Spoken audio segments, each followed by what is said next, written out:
On that paper, just one name stabbed the silence in ink: Ashto. The uniformed man didn't even glance back. He just snapped out a cold judgment. The boy leaves home and ends up ruling Oberstein. His eyes locked wide with pure, stunned silence. Ashto finally arrived in his new domain, and reality hit like a punch. Because all he found was an endless wild forest, and right away he had to hunt for water and build himself a safe shelter. He slung the bag over his shoulder and burst straight into the thicket. He curled his fingers, spat the search spell, and snap! A hair-thin magic thread shot straight toward the closest river. Water's problem was finally crushed. Now all that was left was to slam camp down and stretch the last of the food just to make it through the night. He dropped to his knees by the shore and dipped the flask into the crystal-clear stream. Suddenly, the boy froze mid-step and snapped his head up. Then a flock of birds erupted overhead, screaming in pure terror. In the blink of an eye, razor-black blasts tore the shore in front of him to pieces, and the mage snapped backward on pure instinct. Panic ripped through the whole area. Animals and birds bolted in a massive stampede, terrified of something nobody could see. A chill sweat dripped down his forehead, and Ashto let out a nervous laugh, like he just realized he'd been handed the crown of the deadly forest. And yep, this is part of the Great Balog, the absolute crown jewel of the entire continent. That nervous smile vanished in a blink, and cold focus snapped into place. He came into the world as Estria's second son, born to the kingdom's most feared, most powerful military family. His brother, Ludger, stormed into history as the youngest military commander ever, and his little sister, Sherry, didn't just start her service. She instantly became the strongest mage in her very first year. The brother blasted his enemies with crackling lightning, while the sister froze everything in her path and pulled off a record-breaking stash of mana. Their parents beamed with pride, and even Ashto couldn't help it. He was genuinely thrilled for his relatives. But the one thing that was supposed to help him hit back instead. The review dropped an unexpected verdict that no one saw coming. He didn't get destructive power. He got the magic of nature, the kind that's totally useless for a legendary line of warriors. That young man clawed his way through desperate study, even snagging a doctoral degree in herbology. But no matter how hard he worked, the top wizard still outplayed him every single time. No matter how hard Ashto trained, exhaustion didn't level him up. He stayed stuck as mediocre in both swordsmanship and sorcery. His father just quit seeing him, and every time Ludger praised him, it stabbed right through, like the boy was reminding him how useless he really felt. That older brother's kindness turned into a knife, and Sherry, who used to stick by his side every day growing up, now barely even spoke to him. He could only force a shaky smile, even as his own thoughts weighed him down. As his little sister walked out the door, worry crushed his chest. Because what if that wasn't just leaving but another marriage proposal, even though she was still too young to even be considered? A brilliant flower burst up through the soil, flashing like a sweet memory, like the only warm words from before. Its magic is beautiful. Emuti beamed at him, clutching a flower in her hands. She'd always been nothing but kind. Every time she praised his utterly boring magic, he couldn't stop remembering her gentle, warm gaze. She popped up at the doorstep first, grinning from ear to ear as she congratulated him for earning his doctorate. In the bleakest days, that childhood friend was the only lifeline he had. He slowly cracked open the box, hands steady, revealing the pendant they had ready. That's when his mind snapped into place. He was finally going to propose to her, no hesitation.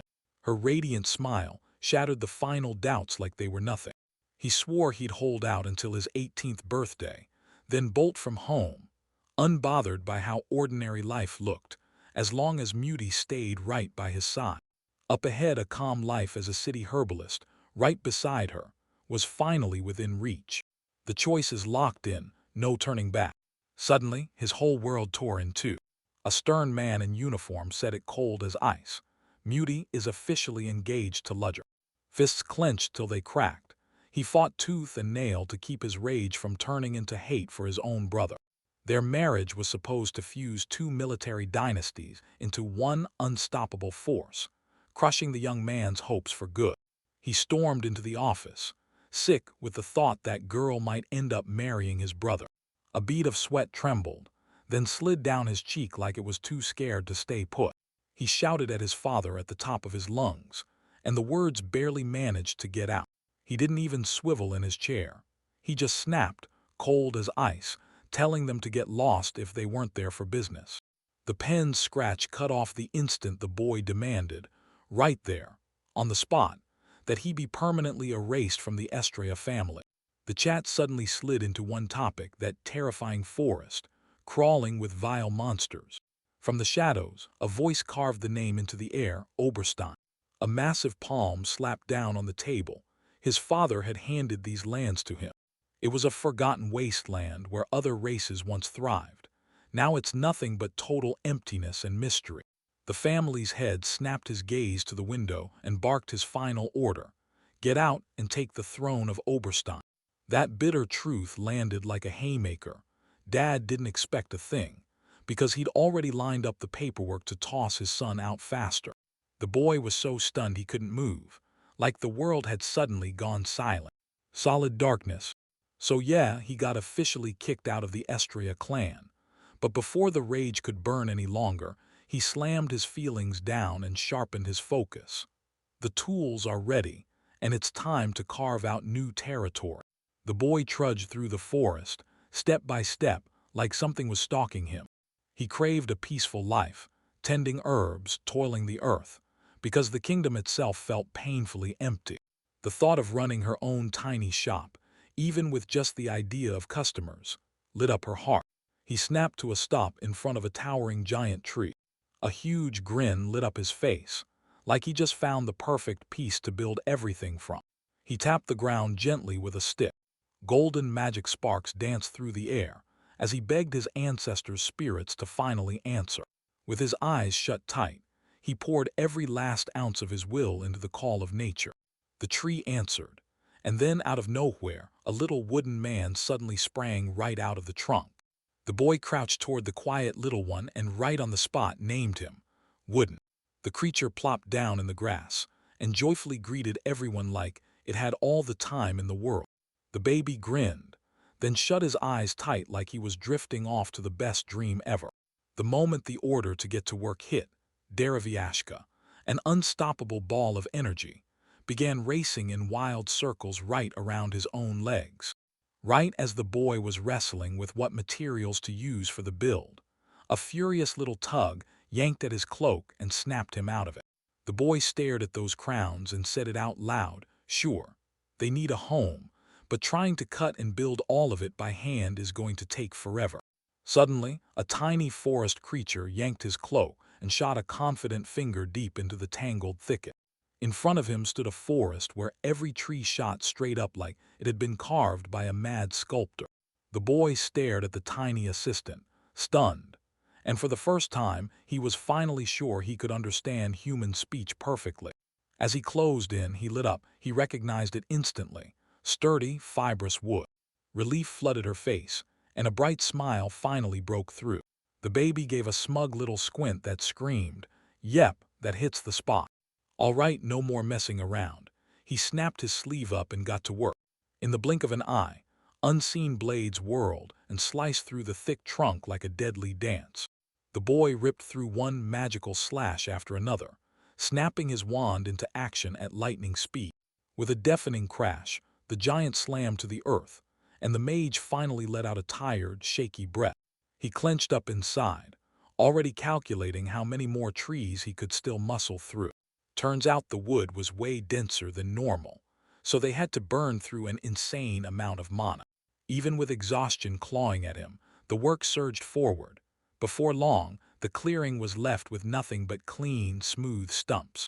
The forest's eerie silence got ripped open by a brutal, thunderous crack. The boy crumpled onto the grass, crushed by the fact that he was too far from Sherry's mana supplies. He managed to cut down just 5 trees, and that cost him everything, leaving him totally spent. When he spotted the worry on his companion's face, he forced a tired smile and gently reassured the little one. He still had to sort out a place to stay, but his eyes kept drooping, so he begged Derivyashka to keep watch while he fought sleep. He mumbled that he'd shut his eyelids for just one tiny second. The baby lay there, quietly soaking in the steady rhythm of his own breathing. A wild, sudden resolve ignited in the forest spirit's eyes. The boy dropped into a deep, peaceful sleep in the cool shade. Clouds drifted lazily across the sky, stretching their shadows like they had all the time in the world. That deafening rumble hit, and he jolted up like he'd been shocked. He was completely speechless. This tiny woodman hoisted a massive tree trunk overhead with nothing but his bare hands. The boy just stood there, totally frozen by shock, and the little boy casually flung a log straight onto the already finished, massive mountain of perfectly stacked wood. The little helper swung his foot with all he had, and somehow lifted that giant log by himself. The young man swept the little one into a joyful hug, amazed by how much raw power they packed. A wild thought suddenly ripped through his mind. The creature squinted, grinning with pure joy as gentle strokes rained over its head. He hoisted the wooden stick over his head and shouted, full of confidence, "With a friend like you, there's nothing we can't face." The whole operation was roaring nonstop, quick snacks between bursts of tireless logging, and nights in the hut blending together until it all felt like one endless marathon. Then out of nowhere, the tangled thicket vanished, and a giant, bare void tore open in its place. Gazing at how much forest they'd wiped out, the young man let out a nervous laugh. Yeah, they'd totally gone way too far. He barked at Derivyashka to stop, because now was the moment to start building their house. The stacked timber could have fueled a dozen buildings, but he just threw up his hands and accepted whatever came next. Zero concern, no fight. Suddenly, a sharp rustle tore through the thicket like a warning. The wooden figure snapped to a standstill at the water's edge, staring into the bushes, while the boy blurted out, panicked, "What's wrong?" Panic gripped him as cold sweat poured off his skin. He snapped his weapon up and slammed his shield in place, wrapping his body around the child. Because all that brutal noise from their logging had, of course, dragged the monsters right to them. Fingers squeezed the handle so hard it snapped. The boy snapped his weapon into aim. Then the stranger dropped her hands in an instant, swearing she wasn't there to attack. From beneath the cloak, those sharp elf ears shot into view, and the flustered elf hurriedly confirmed the truth, leaving the poor young man completely stunned. Bursting out of the bushes, a girl stepped into view and flashed a cheerful grin. "I'm Elmina," she said, "a high elf." He calmly said, "Don't worry, I'm just getting a spot ready for people to live here." Just a short distance away, a fresh pile of freshly chopped logs towered there. The boy threw out his name and called himself the ruler of these lands. Then Elmina gasped, asking if he might be someone from the outer kingdom. He apologized for the noise, but the girl only laughed, because lately, those sounds had been driving her toward a meeting she'd been waiting for with a mad monster. Then it hit him she wasn't some act at all. She was a real, living high elf. He blinked hard, bewildered, then swore. He wasn't up to anything. He just wanted to build a house in that clearing. Panic tightened his chest, as he couldn't shake the feeling of an elite representative being out there alone, deep in a remote forest. Everyone had heard of common herb elves, but the rare, higher ones were so elusive that spotting one felt like chasing a mirage. Elmina carelessly blurted out their secret. "This hidden settlement is right next door, and it's going to shock every outsider who hears it." When they asked why she was traveling, a sudden panic hit. Sweat poured down her face as she jerked her gaze away. An awkward silence slammed into the room. Elmina tried to pump up pride in her people, draping their mighty mission in pure pomp. But yeah, the truth was brutal. She chugged every secret bottle the elder had, and when his rage finally hit, he booted her out of the village for a full 1,000 years. A hilarious silence snapped into place, and the room just froze for a beat. The elf fumbled for words, trying to justify herself like her life depended on it. Red-faced with shame, she confessed that the foreman didn't even negotiate. He just kicked her out for the supplies she'd eaten. The boy stared at her with sharp suspicion, fully convinced this great high elf was all talk. He tried to brush it off, but the girl popped up out of nowhere and offered to help with the construction. He went quiet, and his mind started racing like crazy. Realizing she didn't mean to hurt him, he exhaled hard, then nodded and agreed. She winked, spun a swirling gust in her palm like a party trick, and bragged that wind magic was her specialty. She beamed and whispered about finally finding free accommodation, totally forgetting Ashto stood right beside her, listening to every word. The elf girl grinned from ear to ear and thanked him with all her heart for the shelter. He shot his hand forward and introduced himself, Ashto, the ruler of Oberstein. A bone-crushing handshake, no doubts, no hesitation. The moment the job kicked off, the air started buzzing. Magic blades of wind sliced through everything, dropping those huge tree trunks like they were nothing. In just a few days, the clearing turned into a jaw-dropping wall of perfectly straight logs stacked high like a mountain. He was deep in thought over the book, because Elmina turned out way more useful than he ever guessed. And now he could finally trust her with far more than just construction. Pointing at the wasteland, he demanded the elf cast a spell and dig a giant hole for a future reservoir, and she agreed on the spot. Staring at the map, he laid out the plan: slice up the fields, bring in water, because the first step to survival is locking down a steady supply of provisions. Elmina grinned and slammed magic down. Boom! A giant crater tore open in the earth, and all he could do was gulp hard because her mana stash was absolutely massive. Then the rush vanished just as fast. He finally understood that without more hands and real skills, all that knowledge would just be useless. Suddenly, a little fluffy spirit hopped onto his shoulder and slipped him help without a sound. That baby stared with pure, unstoppable determination. The young man let out a heavy sigh, and you could feel his panic, because the food supplies he brought were running out fast, no matter what. If only they could have tracked down real master craftsmen, they never would have been shoved into this dead-end disaster. Suddenly, the silence got ripped apart by a terrifying roar, and a desperate scream begging for help. He yanked up a shovel and charged through the bushes, completely stunned, straight for the source of that sound. He burst into the clearing and froze, because dwarves were standing right in front of him.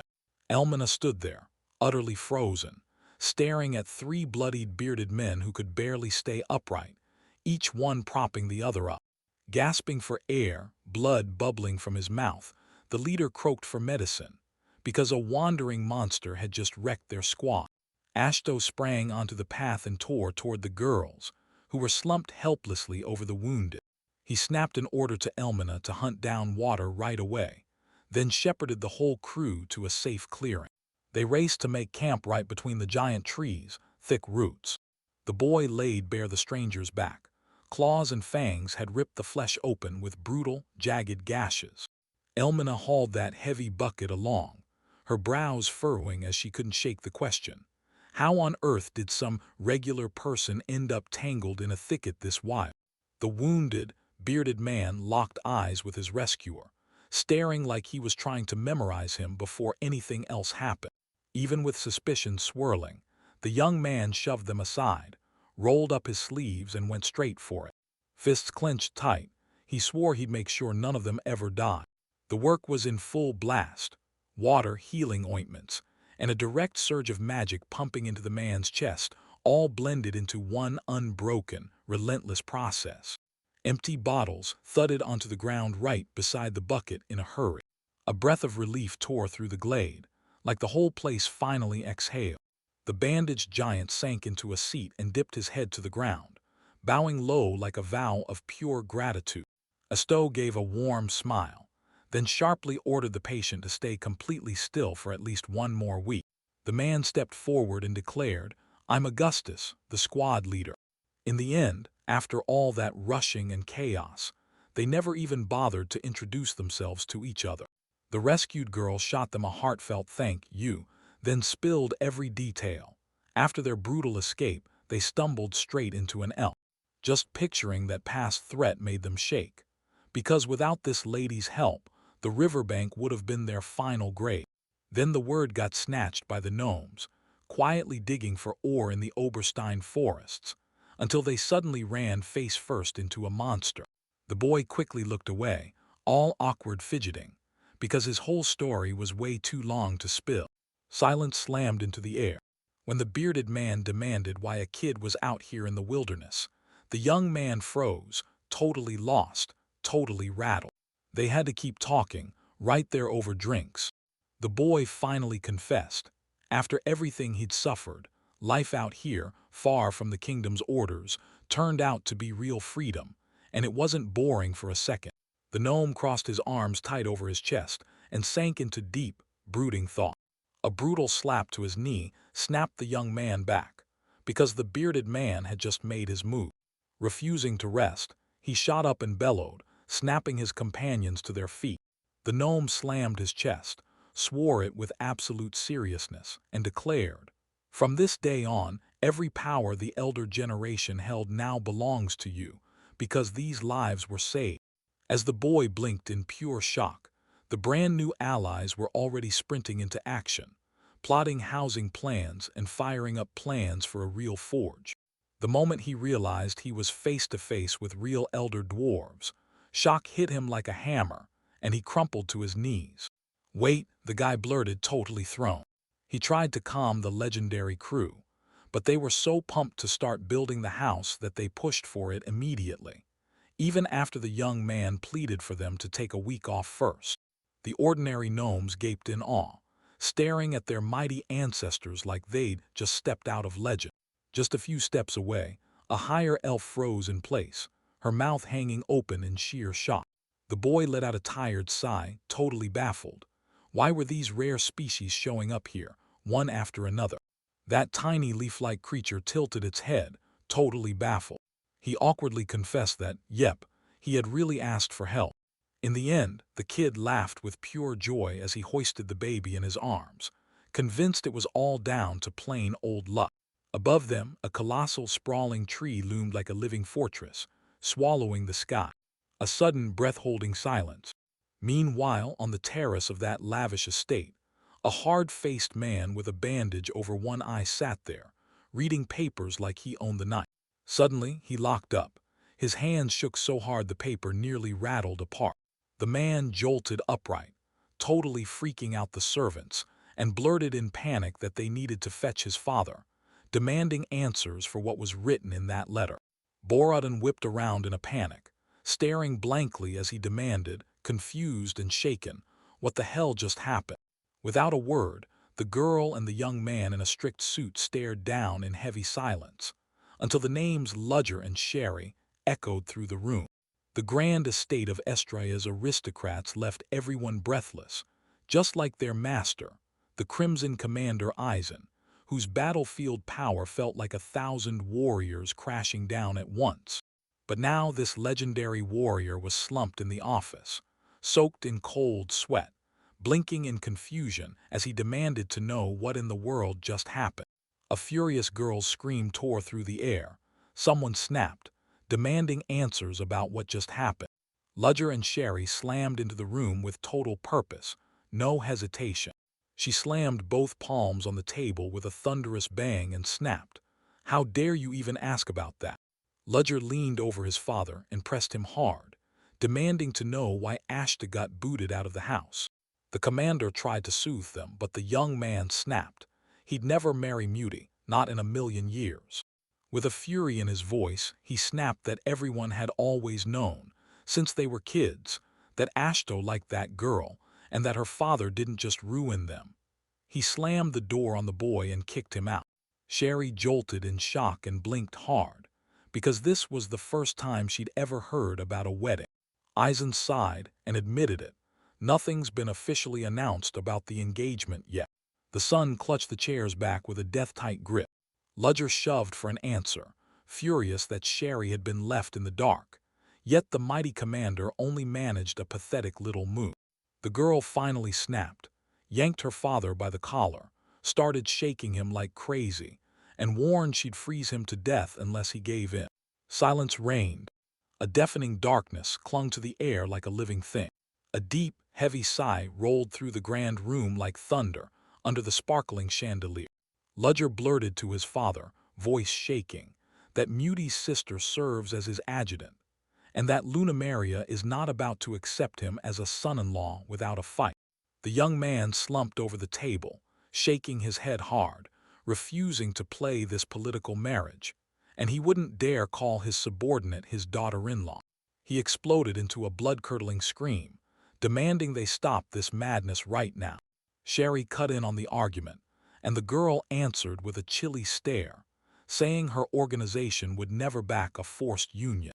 Ludger froze in pure confusion, replaying Ashto's abrupt dash toward Oberstein, and shot his father a look full of reproach. Then he burst out laughing and straight up told him, "That's exactly why I handed that kid those lands." The man kicked back in his chair, and once he heard Ashto got engaged, he suddenly decided he wanted out of the Estrella family for good. Once more the dreadful cry of the son echoed again, loud with doom. Sherry beamed with sugar-sweet delight and announced, grinning, that she was going on vacation for no joke, about 20 years. Father jerked in shock, almost jumped out of his own skin, then swore he'd call off the engagement, but Sly Ludger was already egging the girls on to take a joint trip. The young ones grinned as they plotted their escape, completely brushing off the terrified screams from the family's stunned head. The exhausted, bearded man only let out a soft groan, sweat pouring down as helplessness crushed him. The man stared at the gloomy blonde with ice in his eyes, then snapped, dry as dust, asking what she wanted. A crushing sigh rolled across the mansion's roof like thunder. A lazy wind shoved the clouds along, sliding them over the treetops like it had all the time in the world. The boy went rigid on the spot, eyes wide as shock hit him like a lightning bolt. Right ahead of him loomed a brand-new 2-story house, and the elf practically lit up, no more cramming into some root-rotten hut. When he talked about needing a whole week of rest, the dwarves waved it off like it was nothing. They bounced back in just 3 days, and 4 more hands were all it took to get the construction rolling. Borodin tossed it off like it was nothing. Soon, their friends would all be here, and a few more buildings still had to be raised for them. The boy stared at the house and couldn't help but shudder. Those old gnomes with their wild regeneration had blown through the monthly quota in just a few days. The master declared he'll pull every traveling relative into one place and build a real, full-scale base right here. He flashed a huge grin and swore he'd take care of the boy, even as he stood there sweating with nerves, because not a single soul asked for his permission.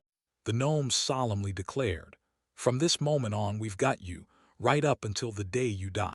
The elf beamed and urged them to bring her friends too. Then the young man let out a tired sigh and shrugged, letting everyone do whatever they wanted. While the girls stared in pure awe at the master's talent, he trailed behind, stunned that everything had spiraled out of control so fast.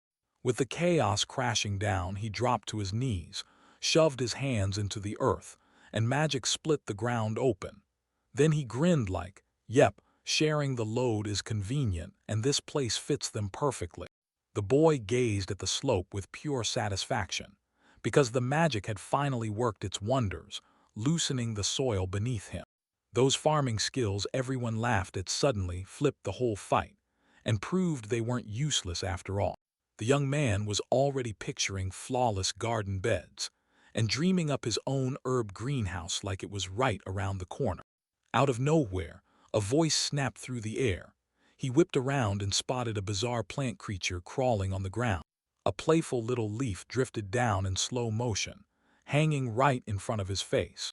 He scratched his head, totally stumped, and decided those words carved into the wooden log were nothing but a figment of his imagination.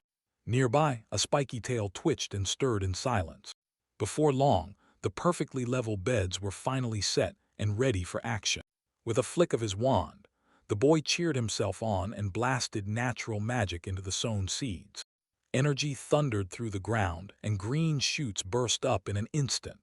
This harvest is going to ripen in no time, way faster than ever. Now the greenhouse is next, and he wastes no time, handing the job straight to August. The kid couldn't stop licking his lips, already salivating. Those magically grown plants always tasted way better than anything else. We just needed to talk through the details with the carpenters. The moment he spotted the familiar gnome master, he barked an order to build a brand new building right beside his fresh garden beds. On the hill, a brand new wooden frame stood there alone, like it was waiting for something to happen. The bearded dwarf sized up the job. He could slam together the greenhouse in 2 days. But what's the use if they don't have the main material? Right when their sighs were hanging in the air, the elf blurted out. She had no clue why her friends suddenly turned gloomy. She snapped it shut right away. What they're hunting for isn't here, not even with a lantern blazing in daylight. August shrugged and said he'd love to cover the new beds, but then he realized the truth. Glass was nowhere to be found, and it was a full-on catastrophe. The boy kicked off his explanation of the build's secret. The walls had to drink in the sun, but slam the wind out, every single time. Glass, the girl gasped, like she'd never heard the word before, and it hit her in a brand new way. As the master groaned that the seedlings couldn't be saved without a clear cover, the elf calmly bit her own finger. Suddenly, her face lit up. No real glass here, but she instantly knew the perfect substitute. These slimes looked totally harmless, just ordinary blobs. Those slimy, translucent little monsters jittered like they were trying not to laugh. The dwarf wasted zero time. He crushed into action, rolling the soft, pliable mass across the board with sharp skill. As August lunged to catch the swift slimes in the back of the fight, the elf finally spilled their secret. Heat them up, and they harden into a tough, clear fabric. The boy couldn't hide his awe at her wisdom, while the girl lifted her chin in pride. Because she wasn't just any elf, she was a higher one. A crystal-clear plate of frozen slime shimmered in his palm, sleeker than glass, and way tougher than it had any right to be. The young man clenched his fist so tight it hurt and swore, no half measures, that he'd build a greenhouse and a whole new, spacious house too. He slapped the clear wall in shock. Using slime instead of glass was suddenly genius beyond belief. In just a few days, that massive building was finally finished, and the boy let out a huge sigh of relief. He glanced back, thanked his companion for the life-saving help, and they cruised through everything way faster together. They stepped in and started joyfully inspecting the huge first bushes. The elf swore he'd race to fill every empty gap with fresh sprouts before you could even blink. The boy stared at the beds in awe, because the place was packed with every kind of herb imaginable, right down to rare ones that smelled amazing and could paralyze you. With one sharp flick of her finger, she took the lead, because in this forest, everyone knew the real experts were the ones who lived and learned from nature's gifts. The young man couldn't help it. He praised her massive collection with total sincerity. She erupted in laughter, flexing that she'd been around way longer than any human. Then it hit him. Her real age was over 8,000 years. Then the elf leaned in and asked if he wanted to dive into learning everything about plants. As he struggled to wrap his mind around how long his friends had lived, she stepped in and offered to teach him a few lessons. And she winked at him like they'd been old friends forever. The elf couldn't wait to ask about human plants, and Altu lit up, ready to trade knowledge right away. Old friends, you say? He just awkwardly smiled, like his mind betrayed him mid-thought. Suddenly, a massive, scaly tail slid soundlessly from somewhere right behind him. The boy suddenly slammed the brakes, whipped his head around, and his companion had no clue what was going on. Right from the moment they started their peaceful new life, an invisible threat was already hanging over their heads. Altu admitted, voice shaking, that strange voices are talking to him. Yet the girl heard nothing at all. Danger was sneaking in, right up at his heels. The elf shrugged it off as magical fatigue, then simply drifted forward like it was nothing. Suddenly, the ground under their feet blew apart in a cloud of black dust. From the crack in the wall, something massive exploded out with a gut-punching roar, slamming the brakes on their whole, just relax moment. A peaceful day by the greenhouse was instantly ripped apart by a thunderous roar. The boy went completely still over the garden bed, like time had suddenly stopped. He inched over the hill, peering down with worry, praying the greenhouse glass wouldn't shatter. It wasn't an earthquake at all. This young man froze, staring in shock at where the noise was coming from. A massive, clawed paw crashed down onto the ground with a thunderous thud. The boy let out a tired, defeated sigh. Branches snapped as a voice boomed from above, dripping with disdain. Who in the world dared to use mana here? A monstrous dragon towered in front of him, and the second he saw it, the young man jerked back, lost his balance, and crumpled to the ground. The lizard erupted in a joyful roar. He totally wiped his memory clean of the last time he saw a human. The moment the monster saw the boy shaking with pure fear, it snapped its eyes open in shocked disbelief. The dragon perks up and instantly senses he's a kindred mage, then lunges its terrifying jaws right up to the young man's face. Catching on that the creature couldn't hear, because fear had it locked down, she let out a shaky sigh and, in a blinding flash, morphed into a voluptuous horned woman. She yanked his collar like they'd never been apart, demanding he stand up and talk after all that lonely silence. "Okay, how do I look?" she asked with a bright grin, while the young man just sat there totally stunned. That horned girl grinned like it was nothing, then casually said she'd never turn down Earth tea. The boy blinked in pure disbelief. It hit him like a punch in the gut. Right in front of him sat the one and only emerald dragoness Marcella. A huge picnic exploded into life in the clearing, and the bonfire was lit in a blink. The guest casually hooked her leg over the other and let them call her Shella with zero fuss, while the boy's companion stared, absolutely stunned, like they were witnessing a living goddess. He sank into a tense hush, replaying the myths of one of the 7 legendary world creators, the kind of power that made nations tremble before it. Meanwhile, Shella was genuinely savoring the wine, and the hero spun around, baffled, because the camp was literally crawling with brand new elves. The moment Elmina's letter landed, her relatives came tearing in, dragging all their belongings with them. 2 complete strangers didn't waste a second. They popped their names right away: the High Elf May and Lunara. The boy sank into his seat, defeated, because this wild celebration of life felt totally wrong, like he didn't belong anywhere. And he realized, with a jolt, that there were way more bearded old dwarves around than he'd expected. Suddenly, the guests erupted in excitement and pitched a wild plan on the spot. Plant a vineyard right away, fire up a brewery, and sow a field of wheat. They demanded a non-stop supply of alcohol, brushing off his shaky warnings about the greenhouse still left unfinished. That kind of audacity hit him so hard he couldn't even speak. He just stood there, sweating ice-cold terror. The companions burst out of the construction site in Ashto, laughing as they swore they'd drop the work and go hunting instead. Finally, the horned demoness snapped awake, grinning as she watched the crowd roar around her. She crept up behind the boy, holding in a giggle with all her might. The other girls were already screaming out plans for a full-on girls-only night of drinking. A tense, quiet hush smothered the trees, like the whole forest was holding its breath.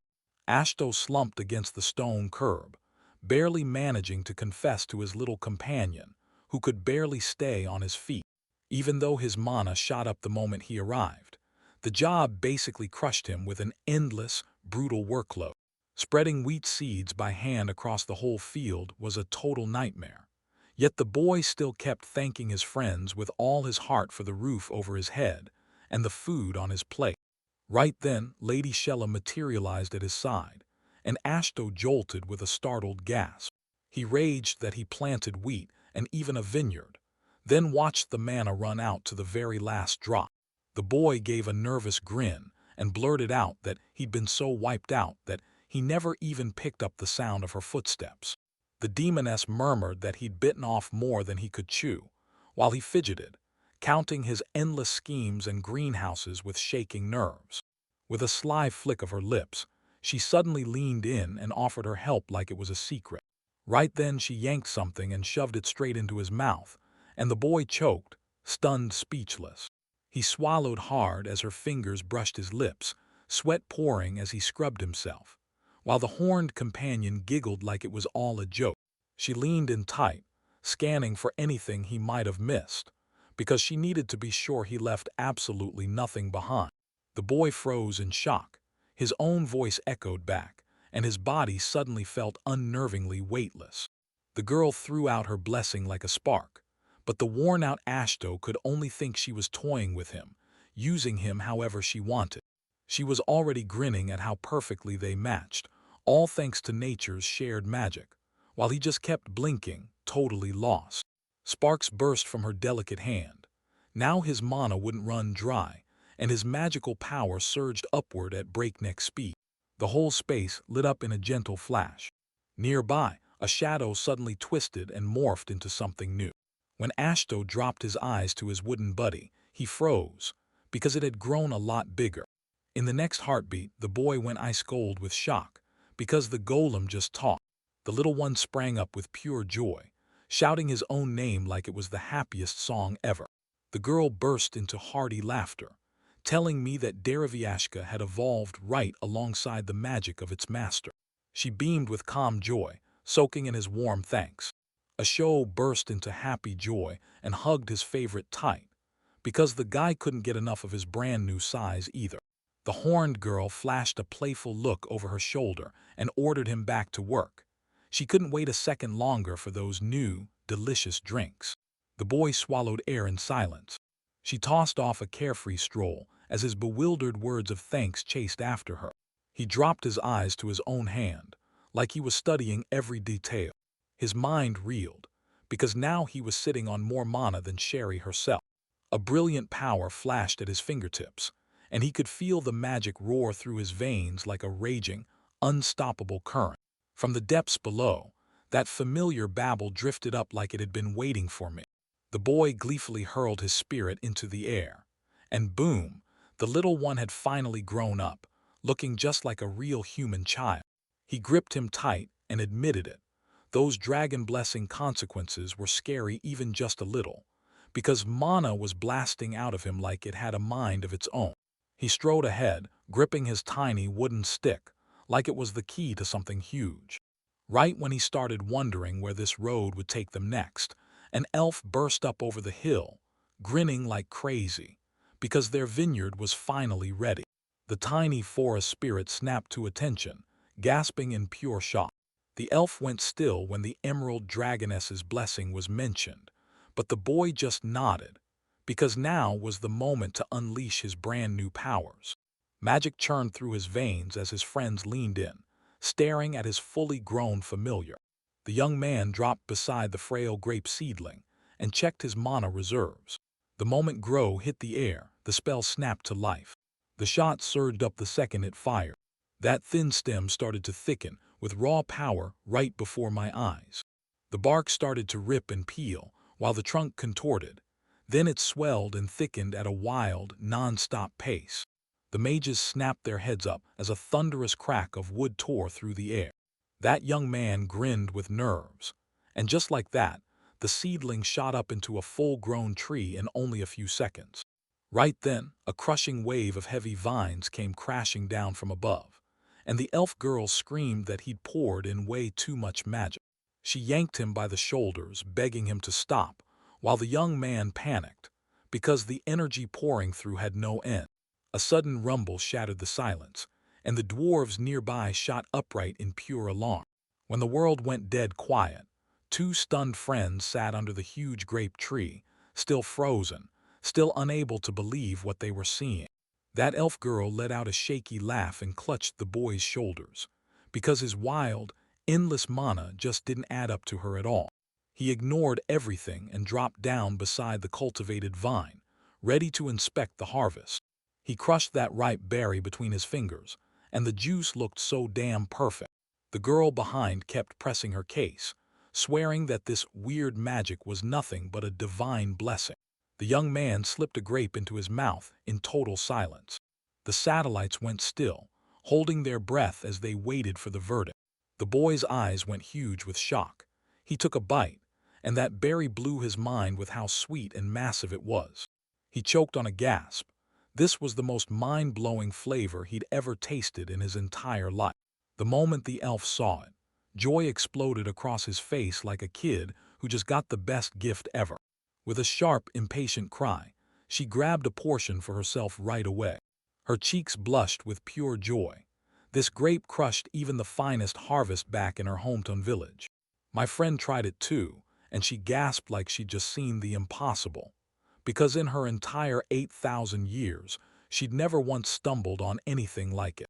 Even the stern one-eyed gnome took a bite, stunned by how deep the flavor went, and said it was beyond understanding. After those words, the team's patience finally hit the breaking point. Everyone surged toward the vine, yelling for their cut. The dwarf slammed the table, called for a break, then instantly shoved everyone into two teams, one to roll up barrels, the other to build the brewery. Then he whipped around to Ashto, and flat out declared that every shred of hope now depended only on his plant magic. Meanwhile, the elf hustled the kids into the village and begged the elder to hand over as many grape seedlings as they could. Ashto stood there, completely baffled. The girl beamed and told him he'd have to grow it all, while the dwarves erupted in cheers around them. She slammed him with a storm of new duties, supports, ropes, and endless woodwork, because the vines weren't waiting. The young man scanned the wasteland, worn down by the truth. Those stumps were still there, and they hadn't cleared a damn thing. The elf just winked, then promised with a grin that everyone would gladly rush in to help. Ashto ordered the kids to save at least one villager, and they cheered before sprinting out like they couldn't wait. He crossed his arms over his chest, then laughed at himself, because he'd really thought he could slip away and quietly study medicinal herbs. The crowd in front of him exploded with raw energy in one massive wave. Ashto tipped his chin up to the sky, a faint smile cracking through the tension, because he was about to face this chaos head-on. What is all this supposed to mean? Somebody slammed their fist onto the table with a thunderous bang. Somewhere far away, a furious man in uniform stared in shock at his dismissal papers, smoke practically pouring from his head at the sudden betrayal. A soft knock thundered at the office door. The man was wound so tight he couldn't even breathe, replaying one brutal question. Why did management swallow Ashto's departure from 2 months ago without a single real explanation? His daughter, Sherry, showed up on the doorstep, and the second he saw her, he exploded into a full-on scream, demanding to know why she'd suddenly been kicked out of the army.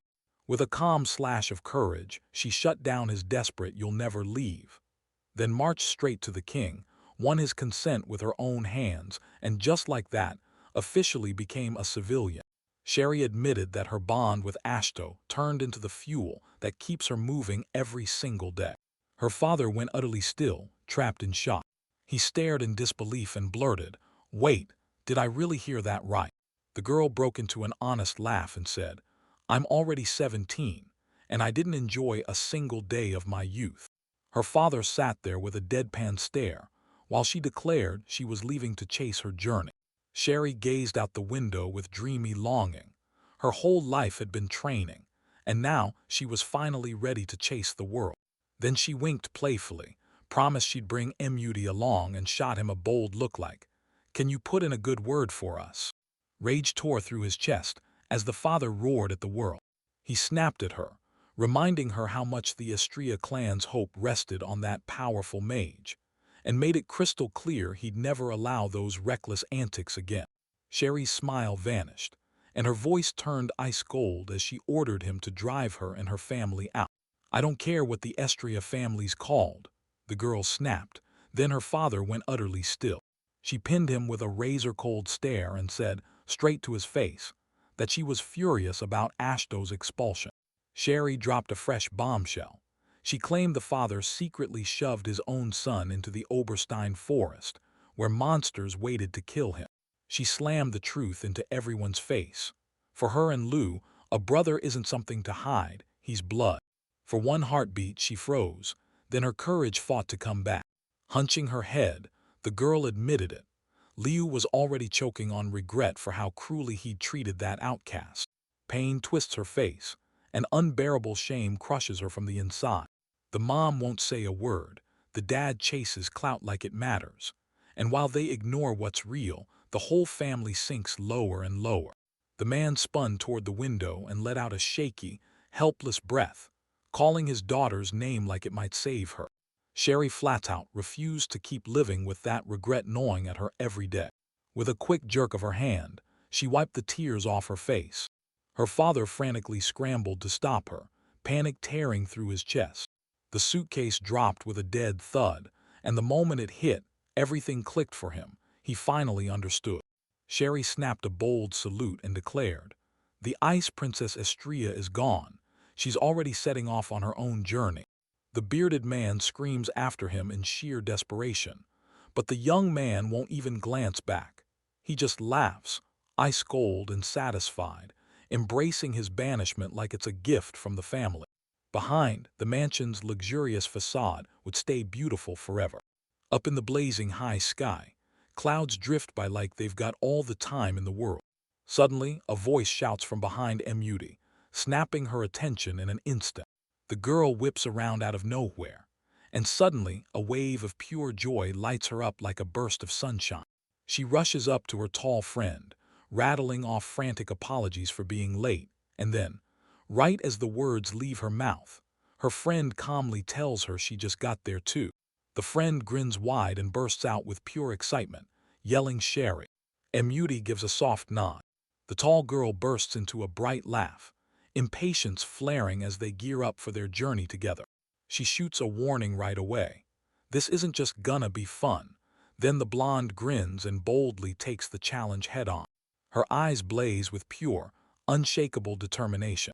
The girls kicked off their journey, and Muti couldn't help blurting, "Where is my brother right now?" With a hand pressed to her chest, she lets out a heavy, heartfelt sigh, then admits she truly, painfully misses Ashto.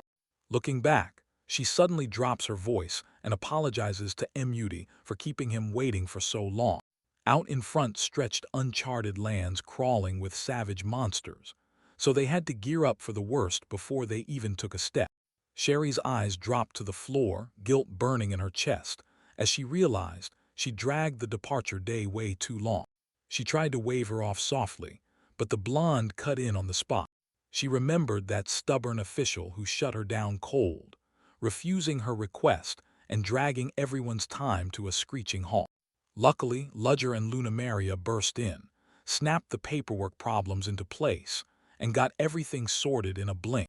The girls trudged down the street with heavy suitcases, and her friend leaned in to reassure Sherry, because Sherry still had to gather the courage to finally tear herself away from her family.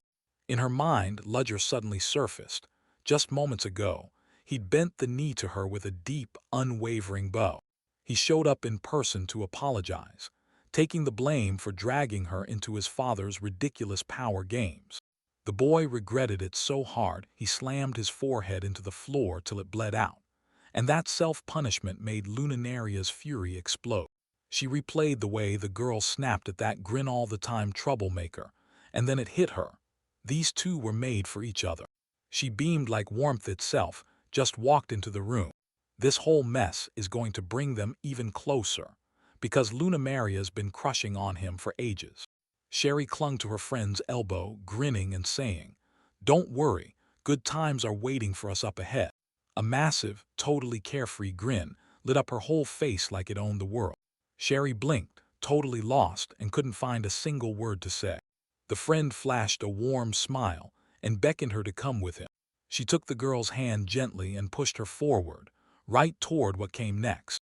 Beaming over her shoulder, she shouted that it was finally time to race off and hunt down Ashto.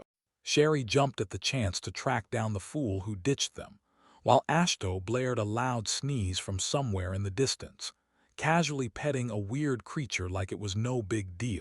The boy was peacefully savoring something he'd grown in his garden, until a sudden distraction yanked him out of the moment. A friend burst in with an anxious scream. "Turns out we've got unexpected guests." He was totally speechless. Right in front of him stood a whole family of real horned ogres. Right after he slipped inside, he tiptoed up to the elder and carefully asked what they needed. That sudden request for medicine totally threw him off balance. The big, burly father swallowed his pride, apologized for the intrusion, and admitted they'd hit a point where they desperately needed medical help. Hearing that, the young man snapped into doctor mode and fired off rapid-fire questions about every symptom they had. The ogres were left reeling when that sudden onslaught slammed into them. With that figured out, the herbalist's face lit up. He patted his license to mind and gently asked, "Mind if I take a look at your patient?" His fingers pressed into the child's hand, blackened by horrific burns.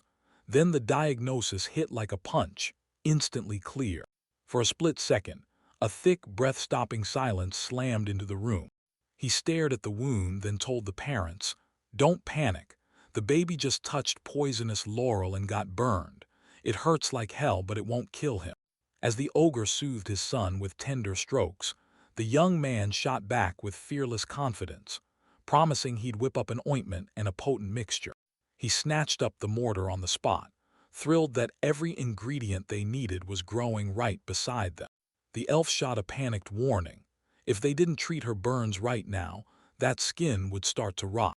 The father thanked him for the review, awkwardly shoved money in his hands. But the young man just waved it away like, "Nah, I'm good." The young man stepped in with a gentle smile, offered the family a place to stay until the child fully recovered, and then leaned in to ask, "So, where do you live?" Zdorovany dropped his eyes and, in a quiet voice, admitted they had nowhere else to go. The boy flashed a soft smile and swore, "Right now, all we do is heal that burn, and then you'll be totally okay." The family's head finally confessed that once the new leader arrived, they got kicked out of their hometown for good.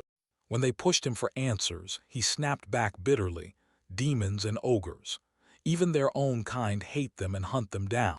The young man only let out a quiet sigh, like he'd seen it all already, because around here, the next wild surprise always hits sooner than you'd think. Legends didn't just call demonic ogres monsters. They said they were demons walking in disguise, and one of those warriors could tear through hundreds of ordinary ones. The ogres stared at him, and it hit them all at once. These folks were nothing like the terrifying legends promised. They were way kinder. The boy suddenly went stone still. Dzievinko cracked his fingers with a snap, and he beamed with excitement, pitching the idea that they move into those empty houses for good. So much so that it nearly sent the ogre into a full-blown panic, because he couldn't figure out why they weren't scared of their awful reputation. But the young man stayed cool as he brewed the potion, then won the guest over, because living side by side with the higher elves and the older dwarves had long since taught the locals there was nothing to fear. In a haze of confusion, the boy blurted, "I'm just an ordinary guy," then nervously pushed for answers, asking the horned giant what all that noise he'd been hearing actually meant. He smiled warmly, confirmed they were the true elder dwarves, and respectfully asked how the young man was doing. The ogre casually tossed out that the woman was already over 8,000 years old, while the dwarves nearby kept hammering away like nothing could stop them. The young man let out a deep sigh, because to him, their entire family already felt like legends, while the guests stared around in equal disbelief at how many mythical races were there. So it was all locked in, every piece lined up, ready to kick off. The demon ogre family moved into a huge, perfect home, gifts from the dwarves themselves. The family's leader was Armo, and his two kids were Norma and Shinha. The whole clan bowed to Balgild, the burly powerhouse running the family like a warlord. On his way to the hunting grounds, he tossed it out like it was nothing, telling his companion that ogres only marry their own relatives. The girl froze in total shock when it hit her. Balgild and Armo weren't just close, they were brother and sister. Balgild's hand stayed steady as she drew the bow, and with a cold certainty she warned, "Blood wants power, and the strongest offspring are forged when family blood runs too close." Right then, a giant fanged snake shot out of the rocky gorge and lunged straight for him. The ogre didn't even blink. He clamped down with his left hand, snagging the monster by the throat in a single deadly grip, while his companion just stood there, utterly frozen. The moment it happened, he dropped like a sack of bricks and passed out cold. Asto gaped at the towering, scaly corpse, while the dwarf beside him started counting how long this 22-year-old beast would keep them alive. The horned demon only blinked, astonished, sure, but to him, this was the most normal kind of prey. The boy nervously chuckled, while behind him everyone was already banging on the door, demanding they start the party. Under that starry sky, the friendly little gnome grabbed the demon by the shoulders and pulled him in tight. Ever since, Balgold stormed into camp every day, dumping mountains of game by the dozens. Giant boars landing right at Ashto's feet like she didn't care at all. There was so much meat piling up that they had to build a whole new storage facility. And female ogres worked non-stop, gutting and processing every carcass. Perched on the bed, Ashto nodded and admitted the demons had finally crushed the food problem, though something in him still felt weird about eating like that. A towering glass greenhouse shimmered brightly beneath a calm, glowing sky. Just as the peaceful moment was hitting its peak, an elf burst in. She whooped and flew in with the news that his grapes had swept the village market, and now seasoned winemakers were already on the way to them. He just started to believe their lives were finally turning around when, boom, one terrifying scream ripped through the air. With eyes blazing like she meant business, the girl demanded they plant a brand new vineyard, one that could grow every variety under the sun. The boy let out a tired, defeated sigh, then snapped that he'd flat-out refused to bend the laws of nature with that growth magic again. An elf girl suddenly towered over him, and Ashto's heart sank as he realized she wasn't just asking for help, she was demanding sorcery. He begged to at least dig in and help with his own hands, but the girl was already lost in visions of wine. Her plan was locked in, and there was no turning back. Ashto frowned and muttered like, "My family runs Oberstein's rules, but do the local races even respect that kind of power?" That elf girl shrugged it off like it meant nothing. Back in her village, they'd never even heard the words human kingdoms. She lunged toward the young man and said it straight. "If you're really the ruler here, then step up and do something for the residents." The girl flashed a sly smile, like she was smugly admitting that this land was, no question, his for sure. He calmly argued, "This forest isn't owned by anyone." Then the elf fired back, reminding him he was the first one to move in here. A young man got snatched up on the spot, and it turns out the locals had been treating him like their rightful ruler for ages. He awkwardly rubbed his nose, and while the peasants clung to him for their construction permits, the demonic ogres slid their spoils over as tribute, like they were bowing to him. Suddenly, the elf girl's cheeks flared red. She clutched her hands together and burst into heartbreaking tears, begging for her own vineyard. The boy agreed to ready the greenhouse, but slammed the brakes on using magic just to rush a quick harvest. No way was he going to burn himself out. She was utterly satisfied, and the girl lit up with a happy nod, then dropped the bombshell that in no time, around 10 grape growers would be moving in here. She stretched like a dream, craving whiskey and wide wheat fields, while Ashto watched her with biting irony, like he couldn't believe the drinking had her in a trance. The loud, noisy girl somehow ended up feeling sweet to him, like his own thoughts betrayed him. Without giving Ashto a single second to breathe, the elf bolted off to hunt for builders, drowning out his angry shouts. "Lady Shella," he blurted, stunned, and then the girl grinned, confirming that was really her name. She leaned in close to the confused young man, eyes blazing with curiosity. With her cheek in her palm, she flashed him a playful grin, praising the way he truly cared for nature. A bright smile burst across her face. Those words genuinely made her heart soar. The boy shot back, nerves wrecking him, saying he's just trying to stay away from magic that throws the whole natural balance off. Suddenly, her fingers brushed his neck so softly it sent a spark straight through him. He froze for a moment, remembering he still had to corner Lady Shella and ask about the blessing she had bestowed. She tilted his chin up and whispered, "Call me by my first name."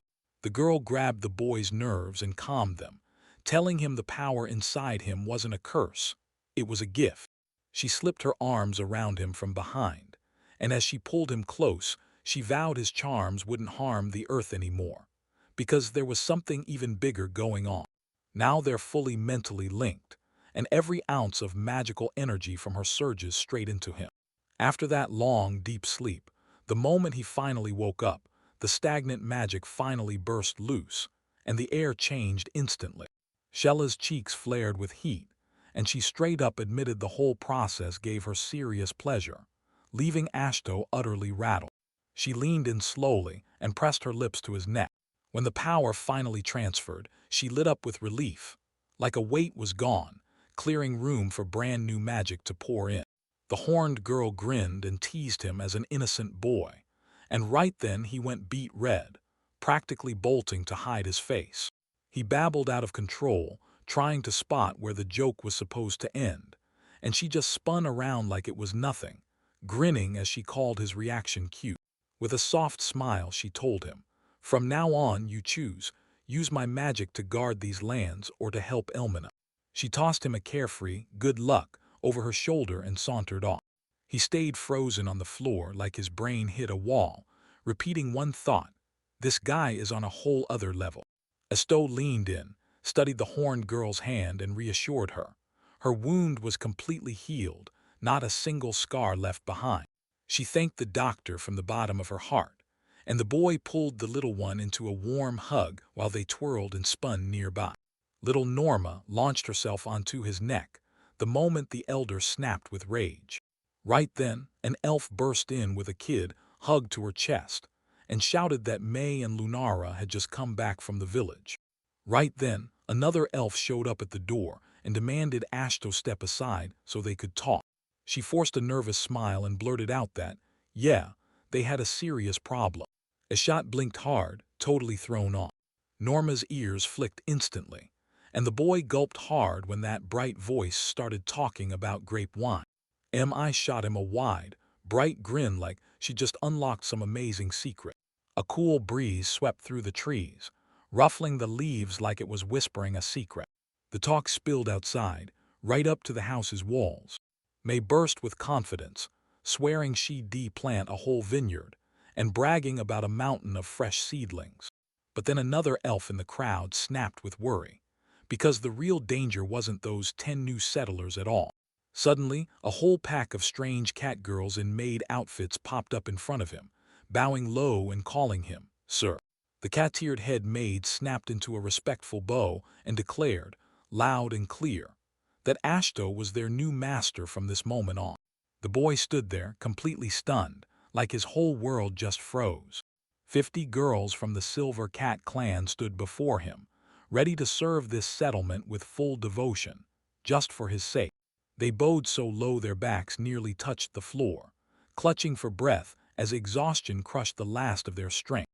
The elf blurted out fast, "This rare race only unlocks real power when they're serving a human." For one breath, everything went dead silent. She laid out their tragic tale. After illness stole their last owner, the girls were cast out and hunted, easy prey for the monsters. With zero contact to another person, their magic sputtered out fast, so weak they couldn't even muster the strength to eat. The elf broke her silence and admitted she'd rescued them in the forest, and she couldn't stomach abandoning the exhausted fugitives, especially with a child hanging in the balance. Finally, she couldn't help but hope these talented craftsmen would swoop in and help the gnomes rebuild the vineyard. Seeing how bad it looked, she dropped to her knees in a rush of guilt, right in front of the stunned Ashto. He shot out an awkward apology, like the words tripped over his own feet. He stared at the swarm of maids and saw it clear as day. Life had ground them down to the bone. He shut his eyes tight and let out a heavy breath, quietly swallowing the shock of this brand new burden. A shy little cat girl poked her head out from behind the curtain, like she was afraid the world might notice her. Asto shot a confused look and blurted, "Wait, how exactly am I supposed to help you?" Turns out the trial was ridiculously simple. He just had to become their master. The boy let out a heavy sigh, like he was already saying goodbye to the calm life he'd lived in the forest. He slammed a hand to his chest and declared with pure gravity, "I'm the new master now." The maids bowed low, finally easing their shoulders as they accepted his authority. A blazing magical circle erupted under their feet and boom, the contract was sealed. The moment I got hooked, my mind immediately raced. Did I just sign up to keep barking orders at them nonstop now? The cat just grinned, squinted like a pro, and happily requested the very first command. He rubbed his chin like he was deep in thought. With a sharp snap of his hand, he barked, "Get ready," and the whole crowd went into action. The maid insisted that they won't need non-stop orders later, but right now their nature demands someone keep a close eye on them. He pointed at the house, snapped his orders for everyone to scrub their clothes, get cleaned up, and hit the blankets for a proper night's sleep. Then he spun toward the elf Me, grinning wide, and ordered her to put in her best work too. Me didn't hesitate at all and happily agreed. Elf Elmina beamed and saluted with her fingers. The vineyard's booming. Me and the girls are ready to jump in and help others. Eclipse. It was hilarious to watch the crowd scramble around while the dead, hunted boars sat in the background. Freshly washed clothes snapped and fluttered in the breeze, moving like they were dancing in the wind. The elf girls huddled up to hygiene duties, then scrubbed the smeared cat girls clean in steaming hot tubs, slow and thorough. Those perfectly neat, cat-eared maids darted into action, hauling baskets stuffed with apples and fresh bread. In just a few days, a brand new real town shot up in the clearing, neat houses, all lined up like it had always been there. Asto couldn't look away. Dwarves, insane craftsmanship, and the silver cat's lightning speed fused into a team so unstoppable, nothing on the continent could even compare. The gnome kept raving about the new workers nonstop, like they'd only shown up 3 days ago, and already they were somehow legendary. The boy started counting his forces in his head: 10 dwarves, 18 elves, 4 ogres, and a terrifying army of 50 cats. 15 more friends are coming to join us, the bearded man blurted out, and Ashto instantly dropped his head in pure, helpless shock. His one-tiny settlement exploded overnight into a massive village. The gnome clapped the young man hard on the back and practically hissed, "Get moving.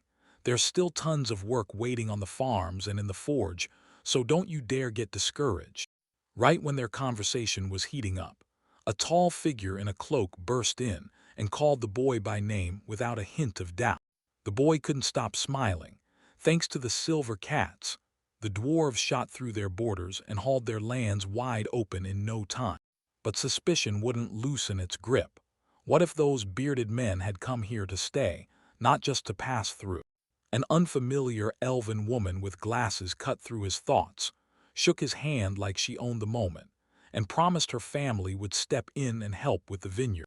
She lit up with a warm smile, told me her name was Ashira, and then rushed to apologize for introducing herself late, because the whole fluffy assistant's chaos kept piling up. The boy stared in awe.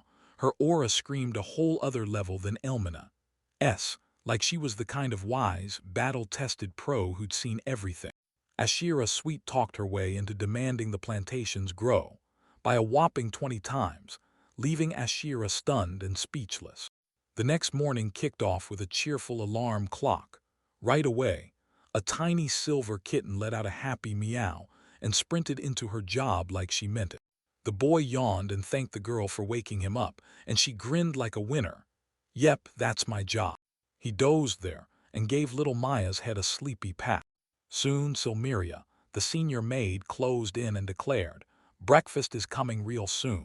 The boy trudged down the corridor, while his new charges watched him with nothing but respect. Choking back a yawn, he remembered when he'd first shut them down, until they got so worked up that he caved, because even then, it wasn't like all 50 ended up clinging to him like they'd planned. Bent over the sink, he finally had to face the truth. Under his roof, the boss of the Silver Cats and her tiny assistant were living in his house now. Spotting a lavish breakfast of country milk and chicken laid out before him, the young man snapped. This was his cue to start his own livestock empire. Because he couldn't fit the whole clan, the girls chose Silmeria and the youngest cat, Mayu, to slip into his world for them. The boy kept begging the maids to toss the rules aside and grab breakfast together. But Silmeria dug in her heels and refused to share her table with their host. Then he nailed the logic. If they teamed up, they'd eat and clean in half the time, and little Maya was already crying out in miserable hunger. He grinned and gave the table a quick pat. Silmeria let out a defeated sigh, like the fight had already drained her. The girls threw in the towel. The boy calmly but firmly herded the stunned maids toward the chairs, nudging them along until they sat. Over breakfast, Silmeria finally loosened up. Maya's appetite hit her like the memory of a little fluffy kitten that used to scamper nearby. Those words hit the boy like a punch, and right away he remembered how carefully Muti cared for that cat. He slammed his weight onto the windowsill and stared straight out into the yard. A bright thought lit up my head, and Muti and Maya were gonna click instantly. But sorrow clenched his heart so hard, he couldn't even dream of ever seeing her again. A suffocating silence pressed down on the treetops, like the whole forest was holding its breath. Meanwhile, Silmeria and Maya were already on the train, clinging to hope like it was a lifeline. This time, they were going to find him. With a soft, slightly dreamy smile, she admitted, straight to his face, that she'd been dying to see him. That cozy village house, wrapped in warm light and towering over a giant greenhouse, breathed pure calm like a lullaby. With the window cracked open, Ashto leaned in and devoured a thick botany reference book like it held the answers to everything. Right then, a ringing voice snapped his attention away. The young man spun back around, gratitude lighting up his face. Cat-girl Maya grinned and thrust a steaming cup of tea into his hands. He took a satisfied sip and grinned as the workers hauled a cart packed tight with fresh harvest baskets. The peaceful idyll shattered as a burst of joyful noise erupted from outside. Those memories yanked him back a few days, right to the time when nothing stood there but bare wooden frames, looming over the ground. Then he stared out at those future fields, and anxiety clawed at his chest. But with Ashto calling the shots, the new vineyard was whipped into shape faster than anyone expected. The bespectacled elf flashed a bright grin and urged him to show her just what he could do, everything.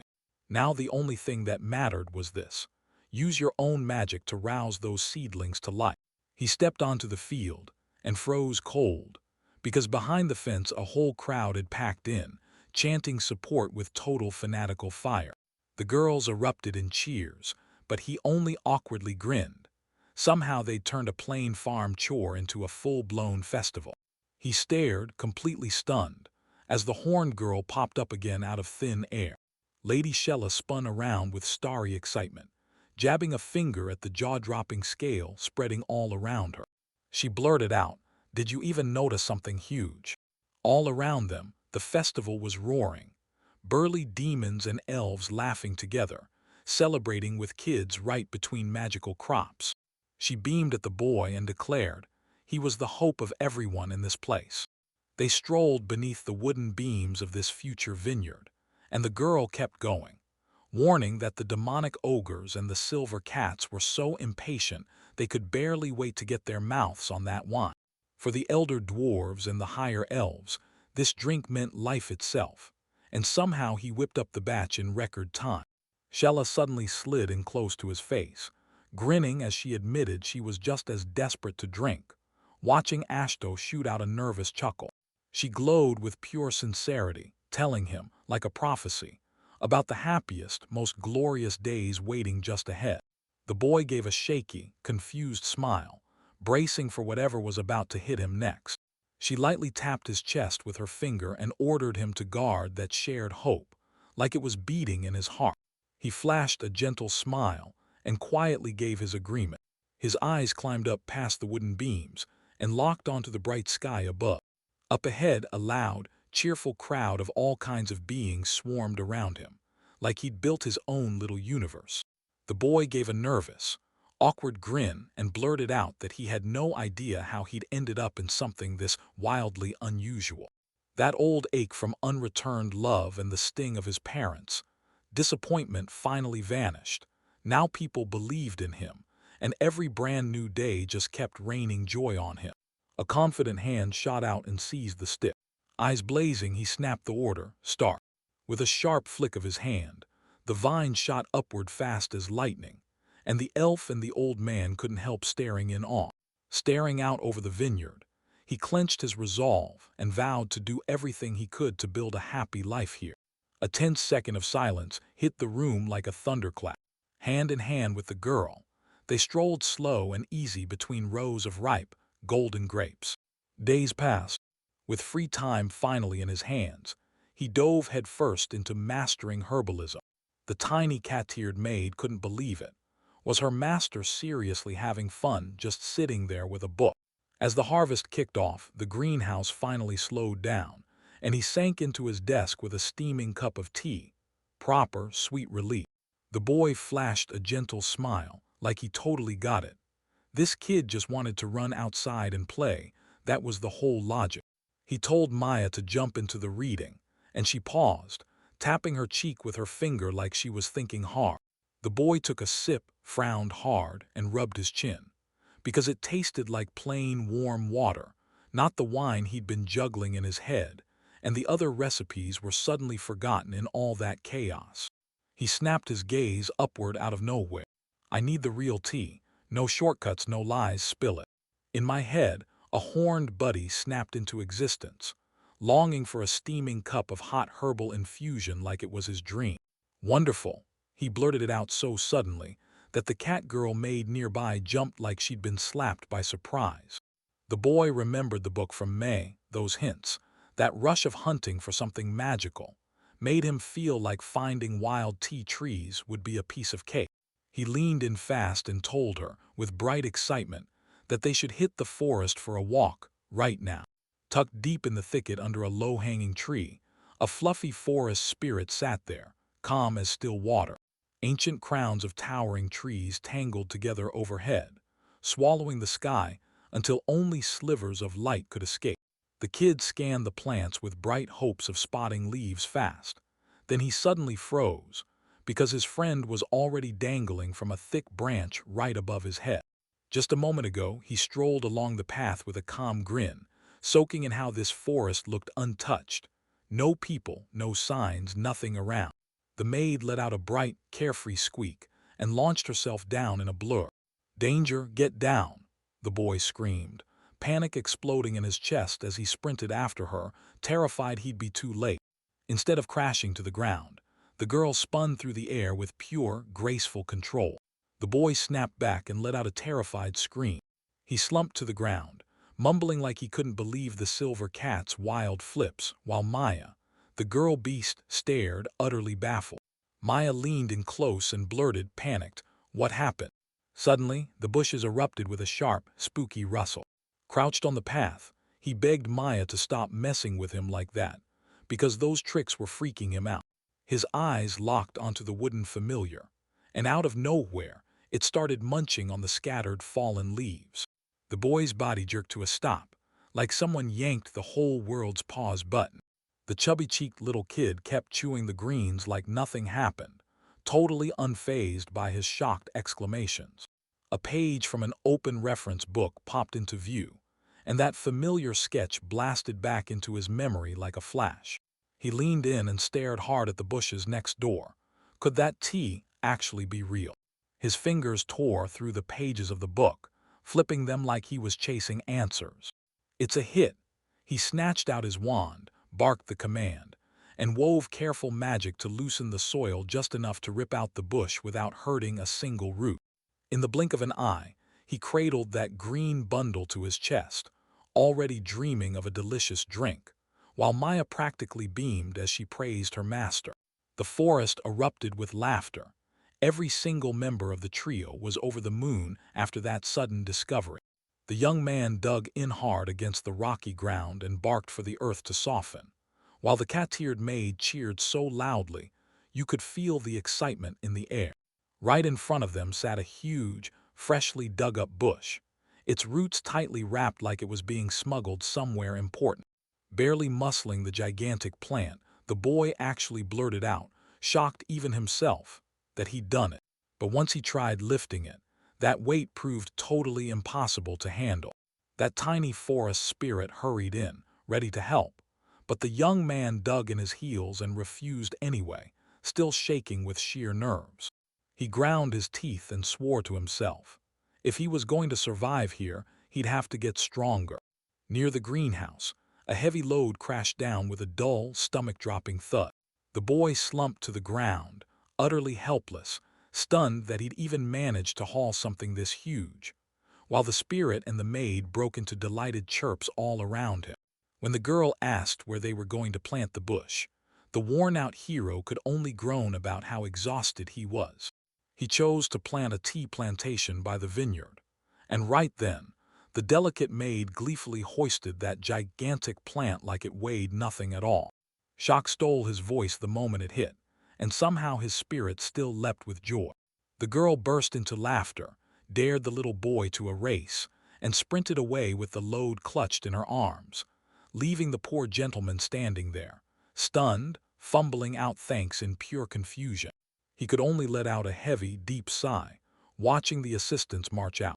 Far from here, towering walls of a mighty city thrust into the sky, standing guard over the border that led to the lands near Oberstein. The cloaked girl leaned in and murmured, "Thank you," like it cost her everything. The armored guard didn't even look back. He only muttered, muffled but urgent, "Be careful." A razor-thin second of silence hit like a punch. The heavy door slammed shut behind them, groaning out a long, haunting creak. Only then did the fugitive snap out a shaky breath and crumble her cloak's fabric like she was afraid to keep standing. Two figures sprinted down the old cobblestone road, racing like trouble was right behind them. Oberstein turned out to be massive, and with all those brutal checkpoints packed in everywhere, tracking down where Ashto vanished was a nightmare. She yanked off her hood with a tired groan, half dead from exhaustion, but her heart leapt at how blind the guard was, and Sherry beside her just smiled, finally safe. The blonde kept spiraling in anxious thoughts about Ashto, while Sherry watched and grinned, because their real journey had finally kicked off. Doubts vanished in an instant. She trusted her brother completely, shot her fist up in victory, and they marched straight beneath the forest canopies, ready to take on anything. Oberstein is a lawless, uncharted slice of Balog's kingdom, where deadly monsters lurk and every step could be your last. Two girls tiptoed down the forest trail, tense and on edge the whole way. A sudden strike hits. Sherry barely yanks Muty aside in time, just as the snake's tail snaps toward them. A massive monster hauled itself out of the thicket, like the forest was spitting out a nightmare. Sherry grit her teeth, bracing for trouble, but she never thought that beast would ambush her just half a day into the journey. Muty hit the ground and let out a quiet, pained groan. Sherry finally saw the hopeless odds, and with panic in her voice, begged her friend to sprint away. She jolted up from her seat like something had just snapped the room into motion. And Muty froze in terror, and hot tears poured down her face. Sherry lunged at her, clamped her by the shoulders and begged her to run, right now. A snap of thunder, this snake summoned a lightning strike. Sherry threw herself forward and threw her whole body over her friend, taking that brutal, heavy hit herself. And Muty suddenly felt it hit. This predator wasn't just dangerous, it was poisonous. The monster's massive tail slammed down and crushed the girl with deadly, unrelenting force. The injured girl crumpled straight onto Muty, and just like that, her long-awaited lunch thoughts got instantly wiped clean. A horned family suddenly burst out from the bushes like they'd been hiding there all along. The boy suddenly pointed to the bloodied stranger, shouting to his parents, while Muty blinked hard, totally baffled. The tall man loomed over the victim, and the bite marks of a tiny snake hit him like a flash of recognition. And Muty's whole body tightened as they sized up those dark horns, way too huge for any ordinary ogre. When they asked if she could neutralize the poison by herself, she just shook her head in pure panic, unable to do a thing. Without hesitating, the stranger barked orders at his relatives to haul the victims away. Then he grabbed Muty's attention and demanded she carry the severed snake's head. He snapped into action and barked an order, "Chase them, right now," because the village elder was a master herbalist. The horned beings lunged forward, cradling the exhausted travelers with careful, urgent strength in their arms. The squad sprinted straight for the settlement, cutting through the chaos like a strike team on a mission. In the streets of Muty Village, shock hit like lightning, because right here, elves, dwarves, and the cat clan's own representatives lived side by side in perfect peace. She clasped her hands to her chest, praying with every breath, like hope was the only thing keeping her standing. Straight ahead, The elder's massive house loomed into view like a warning waiting to be answered. Muty's heart fluttered as the man's wife beamed at her, promising with absolute certainty that her friend would be yanked out of the other world. The girl's mind raced, desperate to track down the village elder and find him fast. Her companion charged into the room without a knock, brushed off Silmeria's furious protests, and from the doorway demanded to know the village chief. The girl yanked the door wide open and yelled from the doorway that they'd brought in a wounded person. Silmeria blurted an order to rush the injured person straight to the examination room, while one of the girls sprinted after the foreman. When she heard the owner was in the greenhouse, she rushed over and blurted that she wasn't the one hurt. Her friend was. They shoved her into the empty examination room. On the bed, Sherry lay motionless, drenched in cold sweat. Silmeria leaned in, checked the wound, and snapped to the truth. It was a venomous snake bite, and only the reptile itself could supply what it needed to treat it. One of her companions blurts out that her husband slaughtered that beast and hauled it away, and the maid snaps, ordering the corpse delivered here right now. In total panic, the girls closed in on pale Sherry, gripping her hands and begging her, "Don't you dare give up." As they cowered in tears beside the bed, the elder's voice and frantic footsteps finally thundered down the corridor. The young man froze in the doorway, eyes wide with shock. The girl snapped her hopeful gaze up to him, like she couldn't wait another second. He slid inside and locked eyes with her, her pleading stare begging him not to look away. The girl nearby burst in and told them a poisonous snake had struck hard in the forest. Sherry sprawled on the bed, pale and out cold, and the guy just couldn't wrap his head around what he was seeing. Hundreds of questions battered his mind, but he slammed them down and swore, right then and there, that he was going to save his friend. A show snapped at the maid, Silmeria, to rush hot water, because if they moved fast, they could whip up an antidote from the dead snake. Everyone sprang into action. Bam! They handed the girl her medication, then rushed her into fresh clothes. Her breathing finally settled, slow and sure.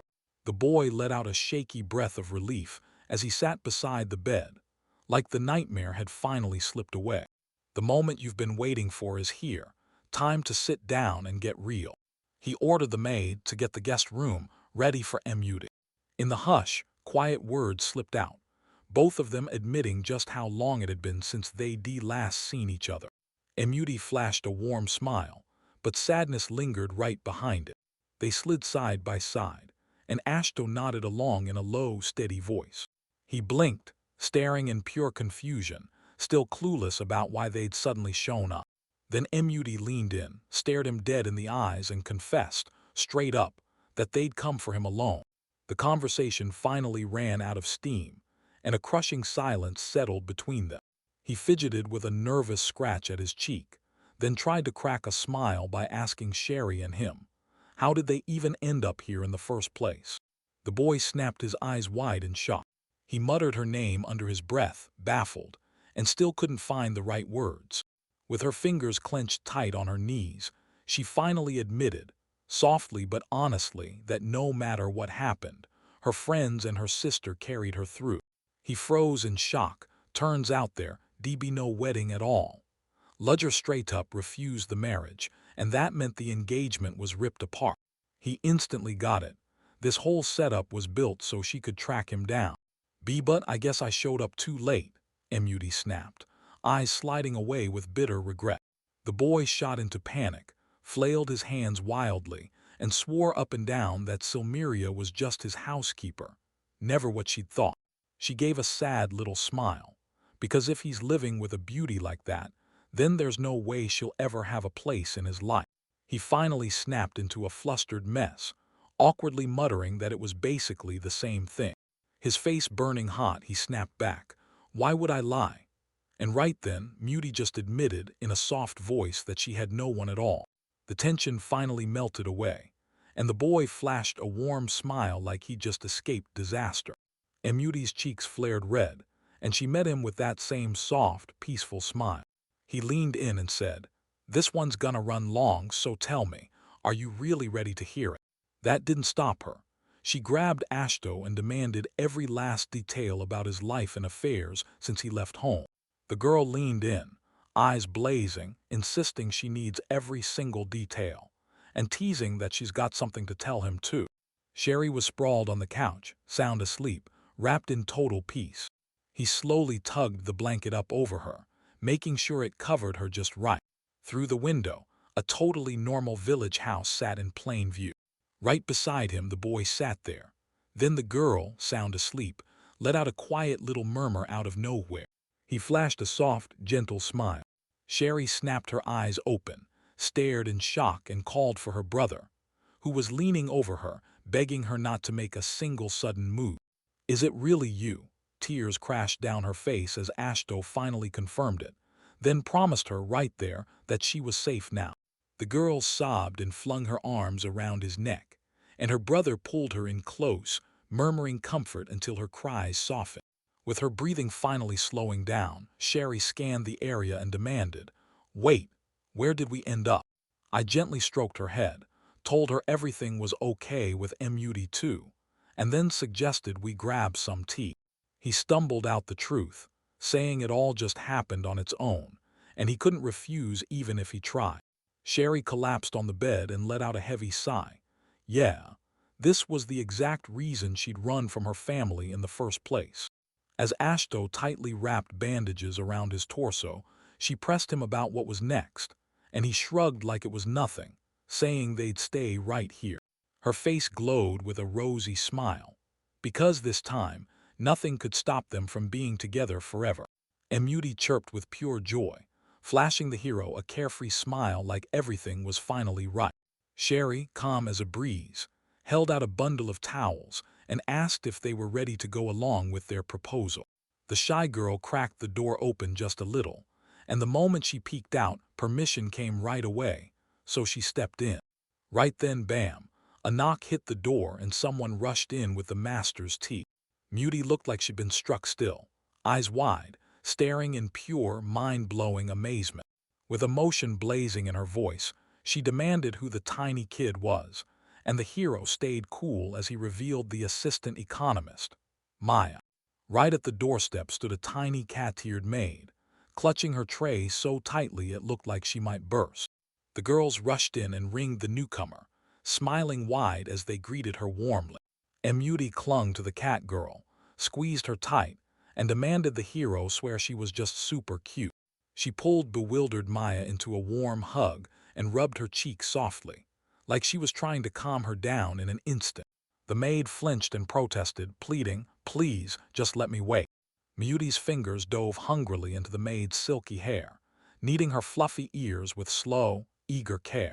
Suddenly, Maya jolted with a start. She'd completely forgotten the tea. With a warm, bright smile, the hero thanked the embarrassed assistant. She froze, blushed hard, and meowed back. With a trembling hand, he cracked the door open and waved the guests in like he needed them to hurry before he lost his nerve. Looking back, the boy shot the maid a question. "Are you all up already?" He scrambled to apologize for the abruptness, then introduced the girls. Starting now, his little sister Sherry and his childhood friend Muty were moving in here. The maid snapped into action, steered the grateful Emudi straight to her new room, and led the inspection herself. He brought Silmeria over to the guests, and the maid dipped into a small, graceful bow to both of them. On the table, a fresh cup of tea hissed with steam, while an open workbook sat right beside it. The pen inched forward, stacking one more note into her medical record. Sherry flopped onto the bed and asked about the records, and her brother brushed her off, telling her he was keeping a close tally of every injury and illness his patients came in with. The girl exploded out of nowhere and snapped, furious, asking if he was trying to mock her weight, while he fumbled with shaky hands, waving off the accusations like he couldn't believe he was being accused. Sherry snapped her eyes shut in total confusion when her brother, dead calm, told her she really had gained weight. A warm, bittersweet smile lit up his face like a memory coming home. He had to admit it. His sister had changed a ton, and he couldn't even remember how many years had passed since he last heard that soft, "brother," the way she used to say it. The boy replayed their last quick run-in. Back then, Sherry was already leading elite troops, and she was barely ever home because her service kept pulling her away. He slid into his seat and, straight-faced, admitted that her sudden choice to move in together hit him like a total shock. Sherry fought back tears as she told them the army dragged everything out, and still, she and Liu couldn't stop worrying about him. She snapped back that he shared the blame, and the boy flinched hard, fear ripping through him.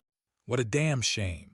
They pulled away for real, but the girls never once turned cold or hostile toward him. Were you worried? He puffed out baffled, and Sherry shot back a solid, unmistakable yes. The boy dropped his eyes, and guilt hit him like a sudden punch. Even after he finally showed them his magic, he still dove headfirst into books day after day, burning to prove to his family that he truly belonged. Only then did it hit him. He was the one who shoved them away. Sherry stared him down, demanding to know if he finally got it now. Ashto swallowed his pride and apologized to the girls for vanishing into silence for so long. He finally confessed his guilt, and Sherry snapped, calling him a fool, because she couldn't forget the journey she'd sacrificed for him. They slammed into a tight hug, like neither of them could bear to let go. Silence. Sherry's cheeks flushed with a warm blush, and you could tell she was genuinely thrilled that everything had finally worked out. The girls beamed with pure relief. Turns out they didn't need every last detail to finally feel whole. 3 days later, she finally forced herself upright and climbed out of bed for the first time. She was sick of sitting around doing nothing, so she badgered Ashto until he agreed to drive her to the village. The girl flashed a soft smile, then slipped her cloak on like it meant something. Ashto kept glancing at her wounds like they might betray her, then flashed a bright grin and told him she felt absolutely great.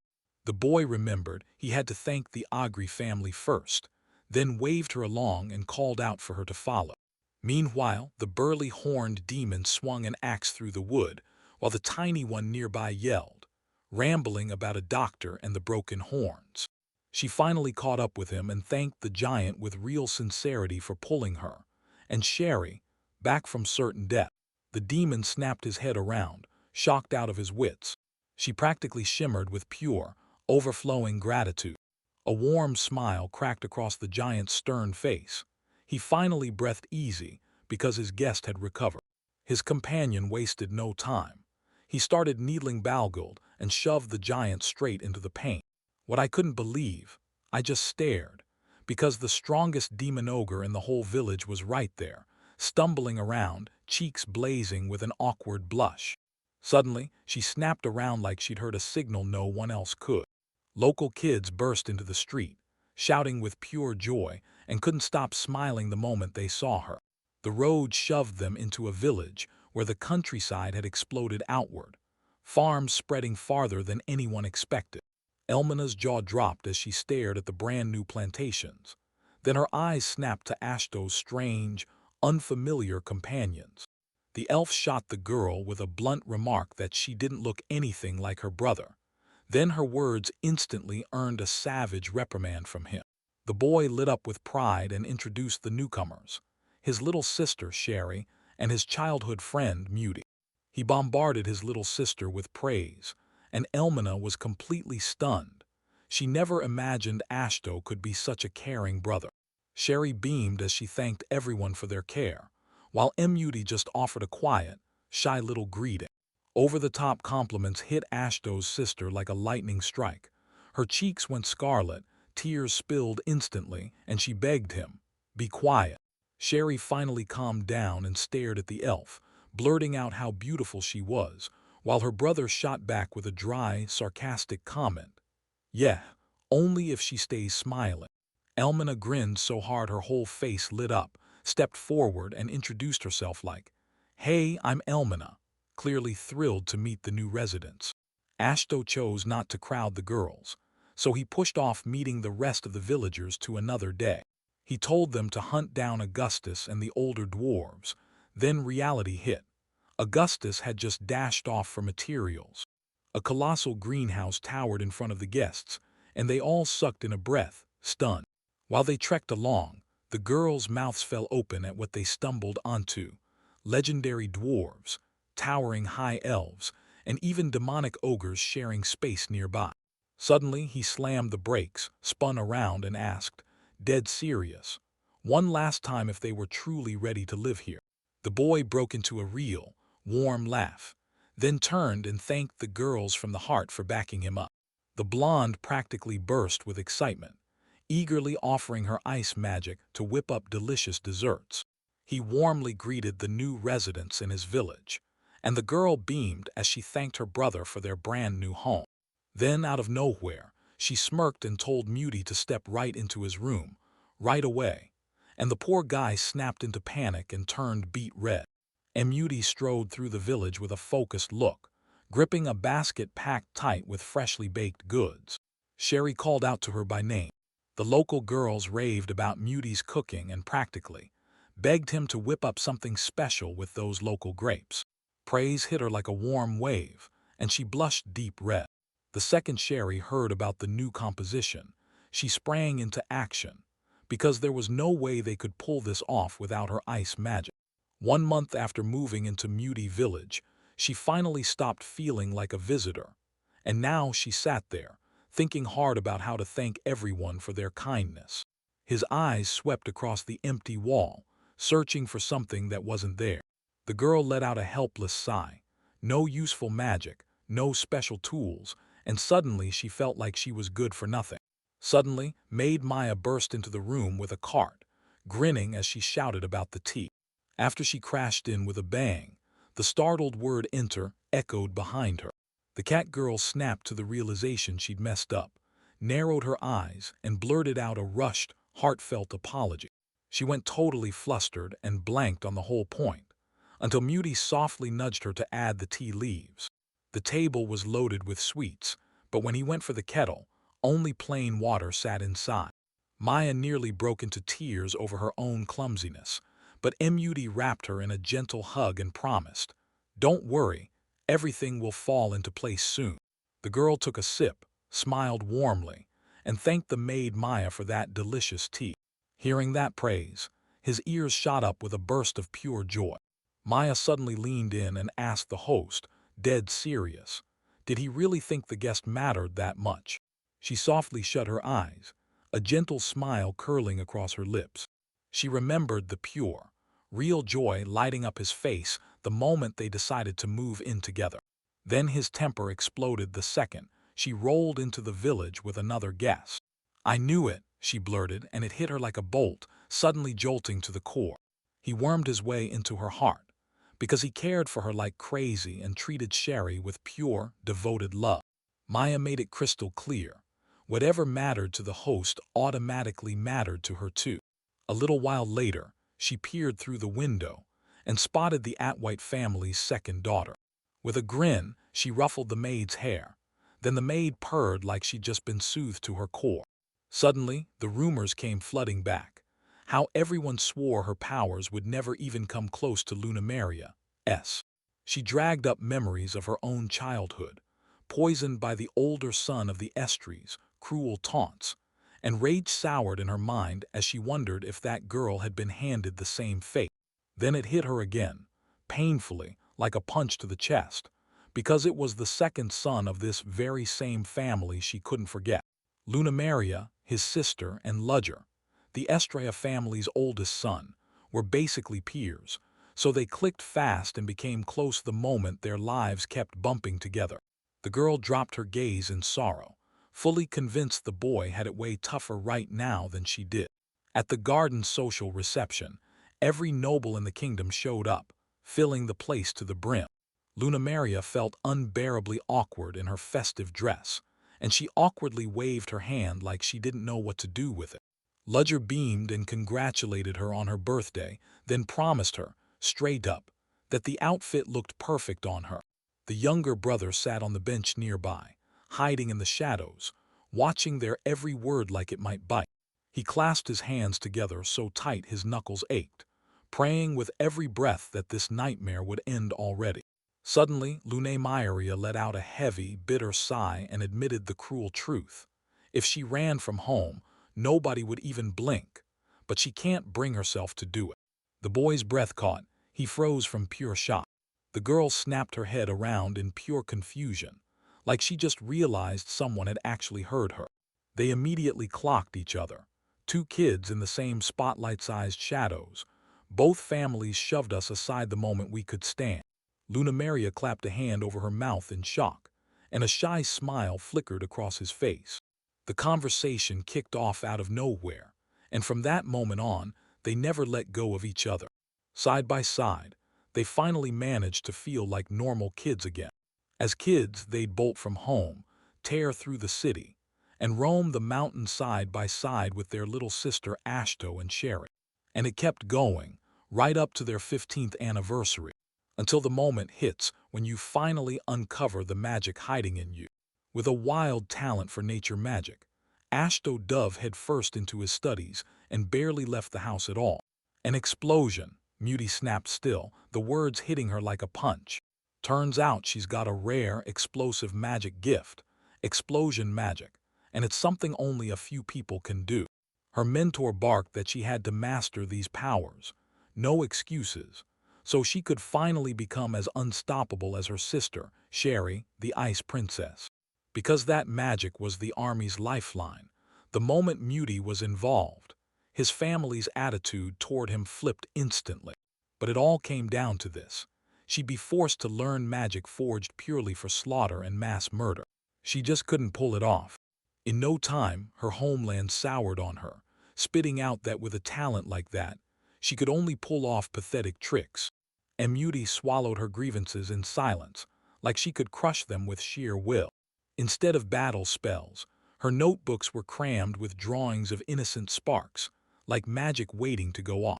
Crushed by everyone else's expectations, she slumped at the table and let her head fall, exhausted and drained. Darkness. In the dark, two shadowy figures coldly sealed her fate. She'd be pawned off to the Estrella family's eldest son, all to pull some benefit for them.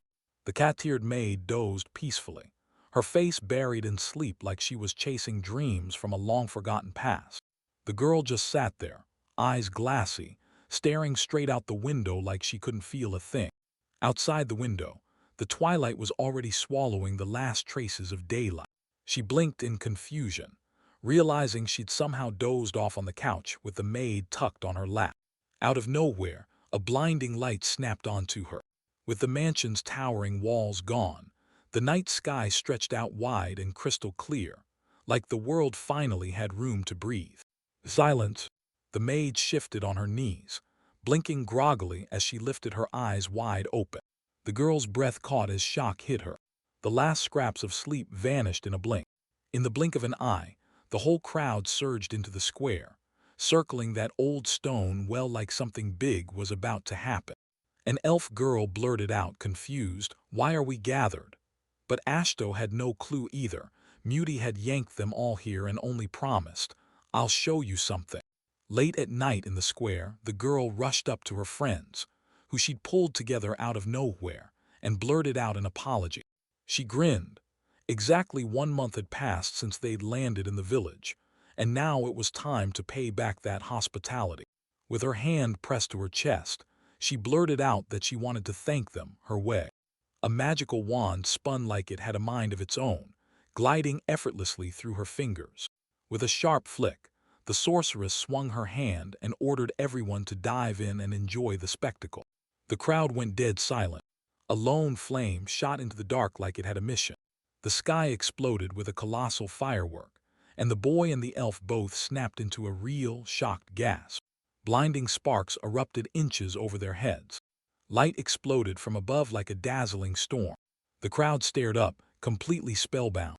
The elves stared in awe as these bright flashes bloomed before them, whispering like they'd never, ever witnessed beauty like this.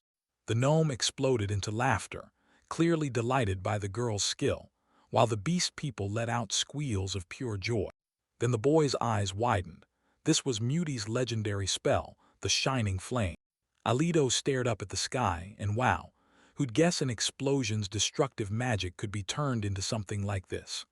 Long ago, the girl couldn't master those brutal combat spells, so she tore the rules up and forged her own. And Muty shot her hands up and started chanting spells.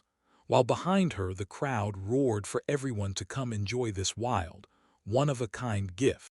Borodin clapped his hands and told them to bring drinks, because that insanely gorgeous light show practically demanded a couple of glasses. With bright, flushed cheeks and pure excitement, the girl spun around and demanded Alida what she would say. The young man offered a warm, honest smile and admitted with real awe that it was incredibly beautiful. Moody, he breathed out, soft as a secret. Shoulder to shoulder, they stared as dazzling fireworks exploded overhead, blasting away every painful memory and lighting the start of their new, joyful chapter. No more food trouble. Those hens kept laying eggs, day after day like clockwork. Now the locals personally hauled in milk for him, and it was pure gratitude poured straight into his hands. The moment Mudi stepped up near the barn, the kids erupted into cheers and sprinted over to thank her for the treats. She beamed at them, warm and bright, like she'd just won their hearts. Ever since Mudi and Sherry moved into the village, 2 full months slipped by like nothing at all. Those horned little troublemakers blocked Mudi at every turn, whining non-stop for fluffy pastries and crunchy sweets. While she baked for the villagers, Sherry used magic to summon icy coolness, chilled the food on the spot, and saved the workers with refreshing ice-cold drinks. With the former maids at their side, the 5 of them marched into this house and slammed fresh life into every room. At first it felt way too huge for him, but now it's all clicked into place, like the world finally made sense. Every single day lit up with smiles, but when night fell, brand new worries crashed in. One problem still wouldn't let him breathe easy. As he prowled through the basement, he decided whiskey would fit his plan way better than wine. The boy swept his flashlight across the rows of oak barrels, staring like he was hunting for something important. Suddenly, Silmeria slipped up behind him without a sound, and he jolted hard, nerves sparking instantly. The boy let out a tired breath as the residents kept drinking without restraint, and it drained every last bit of his energy. All right, the moment everyone feared is finally here. Time to unleash a secret experiment in the basement. With the cat girl beside him, he rolled a barrel over there, because those gnomes and elves had already pounded their complaints so hard they'd rubbed a bald spot in the world, all over the fact there was no alcohol. That local brew isn't ready to shine yet, so he took a huge gamble. He tried to awaken its magic through natural ingredients and force it to grow. He flat out told her he couldn't promise what would happen, but he still let her take a peek. The boy snapped that he wanted zero needless noise, and his buddy couldn't believe it, because this whole nighttime plot felt like it should have been perfectly calm. He raised his wand to the little barrel and confidently fired off the spell with his own voice. Sparks danced through the air like tiny fireworks. Crack, magic snapped out of control, and the barrel bulged with a deafening roar halfway across the room. The wizard froze mid-blink, staring in pure shock, while the girl stayed cool as she slid him a glass like that drink had been aging for 10 long years. They stood there in stunned silence, locking eyes with the towering wooden giant. The corkscrew yanked the cork free, and that thick drink came pouring over the edge like a runaway waterfall. That rich color hit the air like a spell, and the scent just bulldozed them straight to the floor. The best wine of their lives, pure, wild madness. The cat girl froze in total shock, clutching her confused look like it might escape. The boy abruptly froze, staring in shock like his world just stopped. He thrust the glass of Silmeria into their hands and demanded they judge the wine. He took a sip and instantly felt that smooth, slightly tangy bite, wrapped in a deep, rich barrel aroma. That cat girl jolted and flinched out of nowhere. The cat girl slumped against the glass, and the second she did, heat rushed through her cheeks, turning her whole face bright red. The experiment hit perfectly. Silmeria's cheeks flared red, her breath came in shaky bursts, and she barely managed to say her master's address. The very next day, he poured growth magic into every single barrel across the whole village. That elf girl beamed with pure delight, swore she'd crank up her own plans, and the boy just couldn't figure out why that made absolutely no sense. A few days back, a brand new guest crashed into the village like a storm. Then right beside you, Those footsteps screeched to a stop. The elf girl burst into laughter and stonewalled every question, while the boy sat there stuck on trying to grow the syllables, like his mind couldn't get past it. The kid with dog ears and his crew didn't waste a second. They just calmly declared themselves the Hellhounds. The beefy Mayor Ashto hit them with a rough greeting, flinging the guy and Silmeria into a stunned, awkward freeze. The boy froze in confusion. Hellhounds vanished years ago, and this trio looked way too harmless to be real. Exhausted to the bone, the young hound begged them to let him into the village, because it said they shelter rare creatures, from rampaging ogres all the way up to higher elves. The master snapped in confusion, demanding where those crazy rumors even came from. The boy opened his mouth to tell the horrifying tale of the epidemic that slaughtered their kind. Then someone cut him off mid-sentence, and his voice vanished. Turns out the whole world was already buzzing with stories about a mysterious man who hoards monsters and remakes untamed lands. The rule was deadly simple. If you wanted to stay alive, you had to work, no excuses. The hound practically roared with pride, saying their men were top-tier hunters and their women could stitch like pros. He bowed even lower, begging with all he had, and the bewildered kid in the hood finally cracked and gave in. Right on the spot, the refugees were promised brand new houses, built with help from the local gnomes. A terrified little girl peeked from behind the hound, gripping the hem of its clothing so tight her knuckles went white. The master wastes no time. He shoots the newcomers straight into action, dispatching the hunters to the demon Balguild, while handing the seamstresses over to Sherry. Only after the assistant stepped in, he finally nodded at the terrified kid and demanded, "So, who are you?" He was hit with the gut-wrenching truth. The illness had stolen little Lara's parents, and it felt like it took forever. Hellhounds always come into the world in sets of 3, so if you spot even one lone pup, you're looking at something almost impossible to believe. Suddenly, pain ripped through the girl's legs and she nearly crumpled. Her brother panicked and sprinted to catch her, while the maids beamed, chirping that their master would heal her right away. The guest dropped into a deep bow and pleaded with the young man, begging him to look after Lara while they were gone. The kid's foot was covered in brutal burns, proof he'd been poisoned by those nasty plants. The baby gave a tiny, nervous shiver. The young man's face twisted. Turns out the poisoning was no joke, and the girl was staring down several brutal days of bed rest. While he waved the guests goodbye, he spun back and asked the little girl softly if she'd traveled all the way from far away. The boy gently ran his fingers through her hair, swearing she'd bounce back in no time. The blonde maid watched it in total silence, like she was holding her breath. Lara kept cowering on the bed, trembling with pure fear. Suddenly, the blonde shot in clothes grinned wide and repeated the owner's question like she was daring her to answer. When she heard about the 3 grueling months of travel from the north, the girl lit up and blurted, "Good news, I'm not one of the locals." For a split second, her voice went quiet. She was back in that nightmare, remembering how brutal life had been for the beast people before they ever found their way into this house. The former master's death nearly shattered them and ripped their mother apart with it. But just like that, the sadness vanished. The maid lunged forward, seized Lara's hands, and swore their new master was beyond incredible, promising that only happiness waited for all of them here. "You'll have fun too," she grinned, and the poor kid just stood there blinking, totally lost.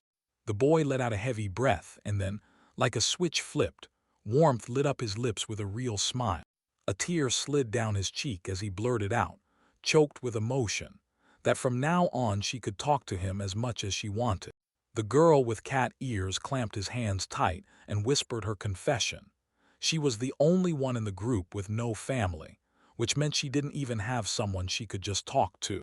His eyes lit up with pure joy and he agreed. No doubts, no hesitation. The girl lit up with a huge smile and promised, bright as sunshine, that the moment he felt better, they'd play to their heart's content. They stood shoulder to shoulder, fingers locked tight, and right there, 2 kids who'd clawed through sadness, finally found each other and forged a real friendship. Thanks to the Hellhound girls, Fabric production absolutely exploded in just a few days. The seamstresses worked day and night, stitching everything the villagers needed, from everyday clothes to a wild mix of dazzling costumes. Stacks of ready-made items sprang up in a flash, multiplying fast like they couldn't be stopped. Meanwhile, those guys trained every single day with Balgild, grinding their hunting skills until they became lethal. Around that giant tree, the village shot up at lightning speed, and the whole thing felt almost unreal, like good luck was getting suspicious. A long, soothing croak echoed through the air, dragging out the calm. The boy went stone still, cold sweat pouring down his face. The girl beast beamed and shouted, "These are cow sheep, shear them right, and you'll get the finest wool ever." The horned warrior didn't even blink at the panic. He just did what they asked and hauled in the animals for their wool, and the moment they appeared, the boy erupted in a scream, jabbing his finger at those fluffy monsters. The beast girl grinned and bragged they de-bagged another dozen beauties like them, and the hero just stood there staring at her back, shocked at how zero fear ever even crossed her mind. He howled in his head, because they weren't just giving him one scrawny sheep, they handed over a whole flock, and that demon shrugged it off like the tame beasts couldn't possibly turn on the village. The boy froze in front of the giant pen, something they had to rush order from the dwarves, because he had zero clue how to handle these royal sheep. Inside the greenhouse, a brand new shock was waiting right around the corner. He glared at the dead, shriveled leaves, forcing himself to believe things weren't critical yet. But it felt like a losing battle. She slipped out from behind him without a sound. While she spilled her dream to grow rare herbs, the boy rubbed his chin, lost in deep thought. His heart slammed against his ribs the moment they showed up, and he barely got out a shaky greeting. She burst into a playful laugh and handed him fresh, whimsical plants. She reminded him that the older dwarves had just finished crafting him the perfect greenhouse. Weird bulbs and a tiny thin shoot sat in his hand, like something he shouldn't have found. The girl winked like she knew exactly what she was doing, radiating total confidence in her gift. Right then, she shattered into thin air before he could even get a single word out, or ask for instructions. Just a few hours later, he was already all settled into that huge, new spacious building.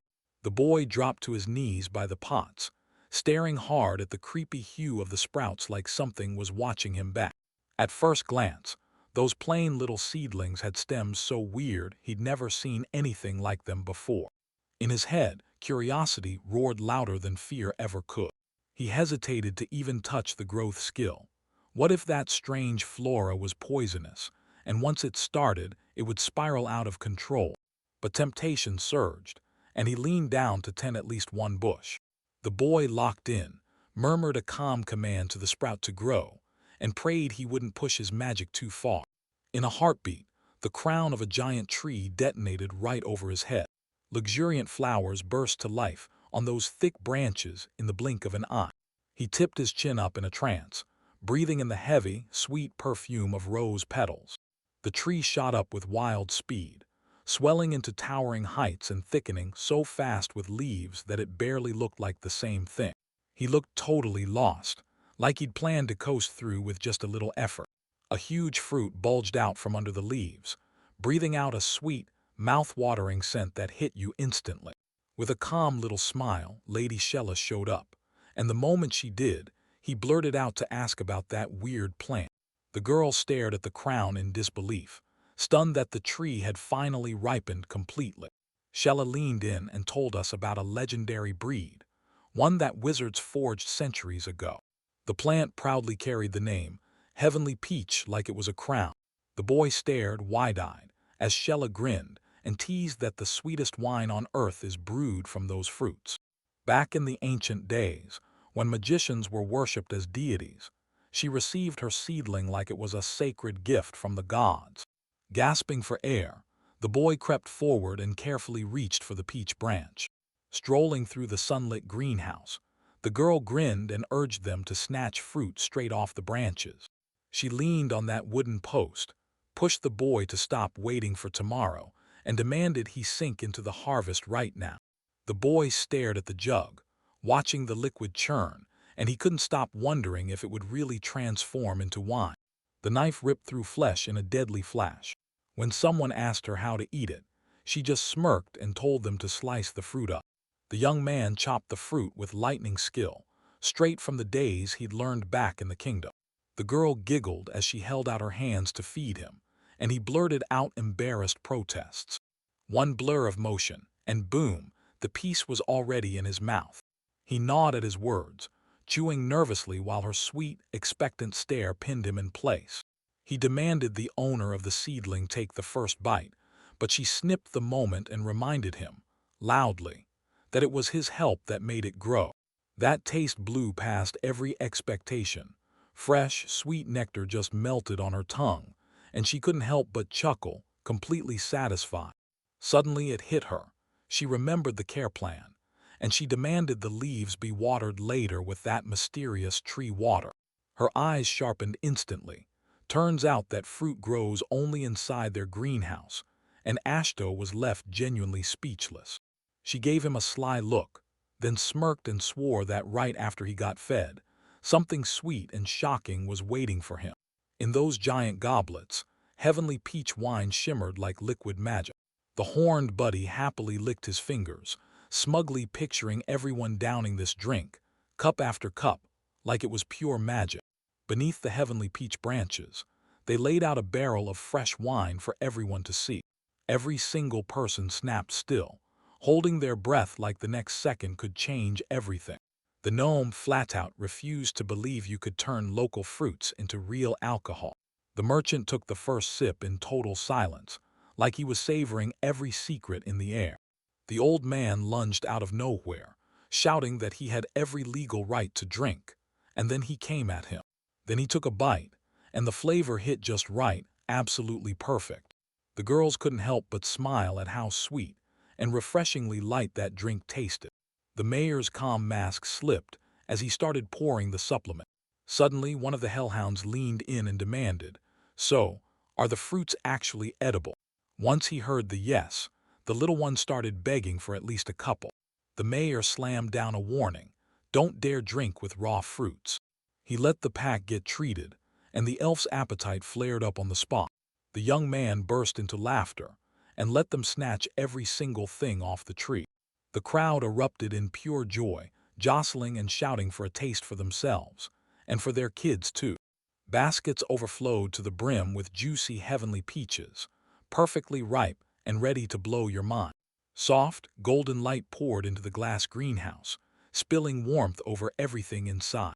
A tiny spirit chirped, asking who wanted fruit, and the young man's face tightened as he reminded it was their only tree. They had to move way more carefully. Right before their conversation could even wrap up, the wooden spirit hurled something at him. So the young man snapped out, totally confused, "Wait, what are you doing?" The seed slammed into the ground with a heavy, dull thud. At that exact moment, towering shoots erupted from the ground and the boy jolted back, staring in pure shock. Suddenly, the horned Lady Shella burst onto the scene, stunned that some run-of-the-mill tree spirit had gained that kind of power just by munching leaves. The young man barked in pure confusion at the kid, because in the blink of an eye, the little one had rooted an entire glade of trees right there. Then the spirit lit up like fire with pure joy, bragging that the leaves were so heavenly they tasted irresistible. So it spawned an entire army of fresh seedlings of the divine peach. She let out a quiet snort of laughter. She clocked how that guy handed out his supplies with this sweet, gentle vibe, and when she balked, he just waved it off like it was nothing. What's the point of hoarding everything for himself? Staring at that smug little boy, the young man suddenly realized, wow, he'd grown a lot, and his gut instantly screamed it was Shella's magic at work. Suddenly, it hit him like lightning. He'd completely zoned out and forgot to check his very first tiny seedlings, the ones he hadn't even poured a drop of growth magic into yet. Meanwhile, the leaves in those abandoned pots start twitching and trembling, growing restless, then surging with fresh, unstoppable power. The boy screeched to a stop before a towering glass greenhouse, baffled about why anyone would drag him here. The girl flashed a sly grin and dared the young man to try growth magic on two mysterious seedlings. Then, after making sure they weren't poisonous, he swallowed hard and recited the spell with shaky nerves. He froze on the spot, a tiny smile sparking as anticipation surged. The soil in those pots barely flickered with any light. The second he smiled, it vanished off his face like a switch had flipped. The leaves barely shook, like they were holding their breath. The boy stammered that the plants weren't reacting at all, and his companion calmly urged him to pour in more magic. It lit a fire under his pride. Fists clenched, he blurted out, promising he'd pour every last ounce of strength into them. The young man dropped to his knees and unleashed a fierce stream of energy straight into the pots. He strained with everything he had, sweat pouring off him as he pushed with pure willpower. The girl leaned in with a grin and practically squealed that the whole thing had finally kicked off. Startled by the thunderous rustling, the boy snapped his eyes open in shock. Burnt out and shaking, he bowed his head and started apologizing for his weakness, while the girl cheerfully pulled him back up with comforting words.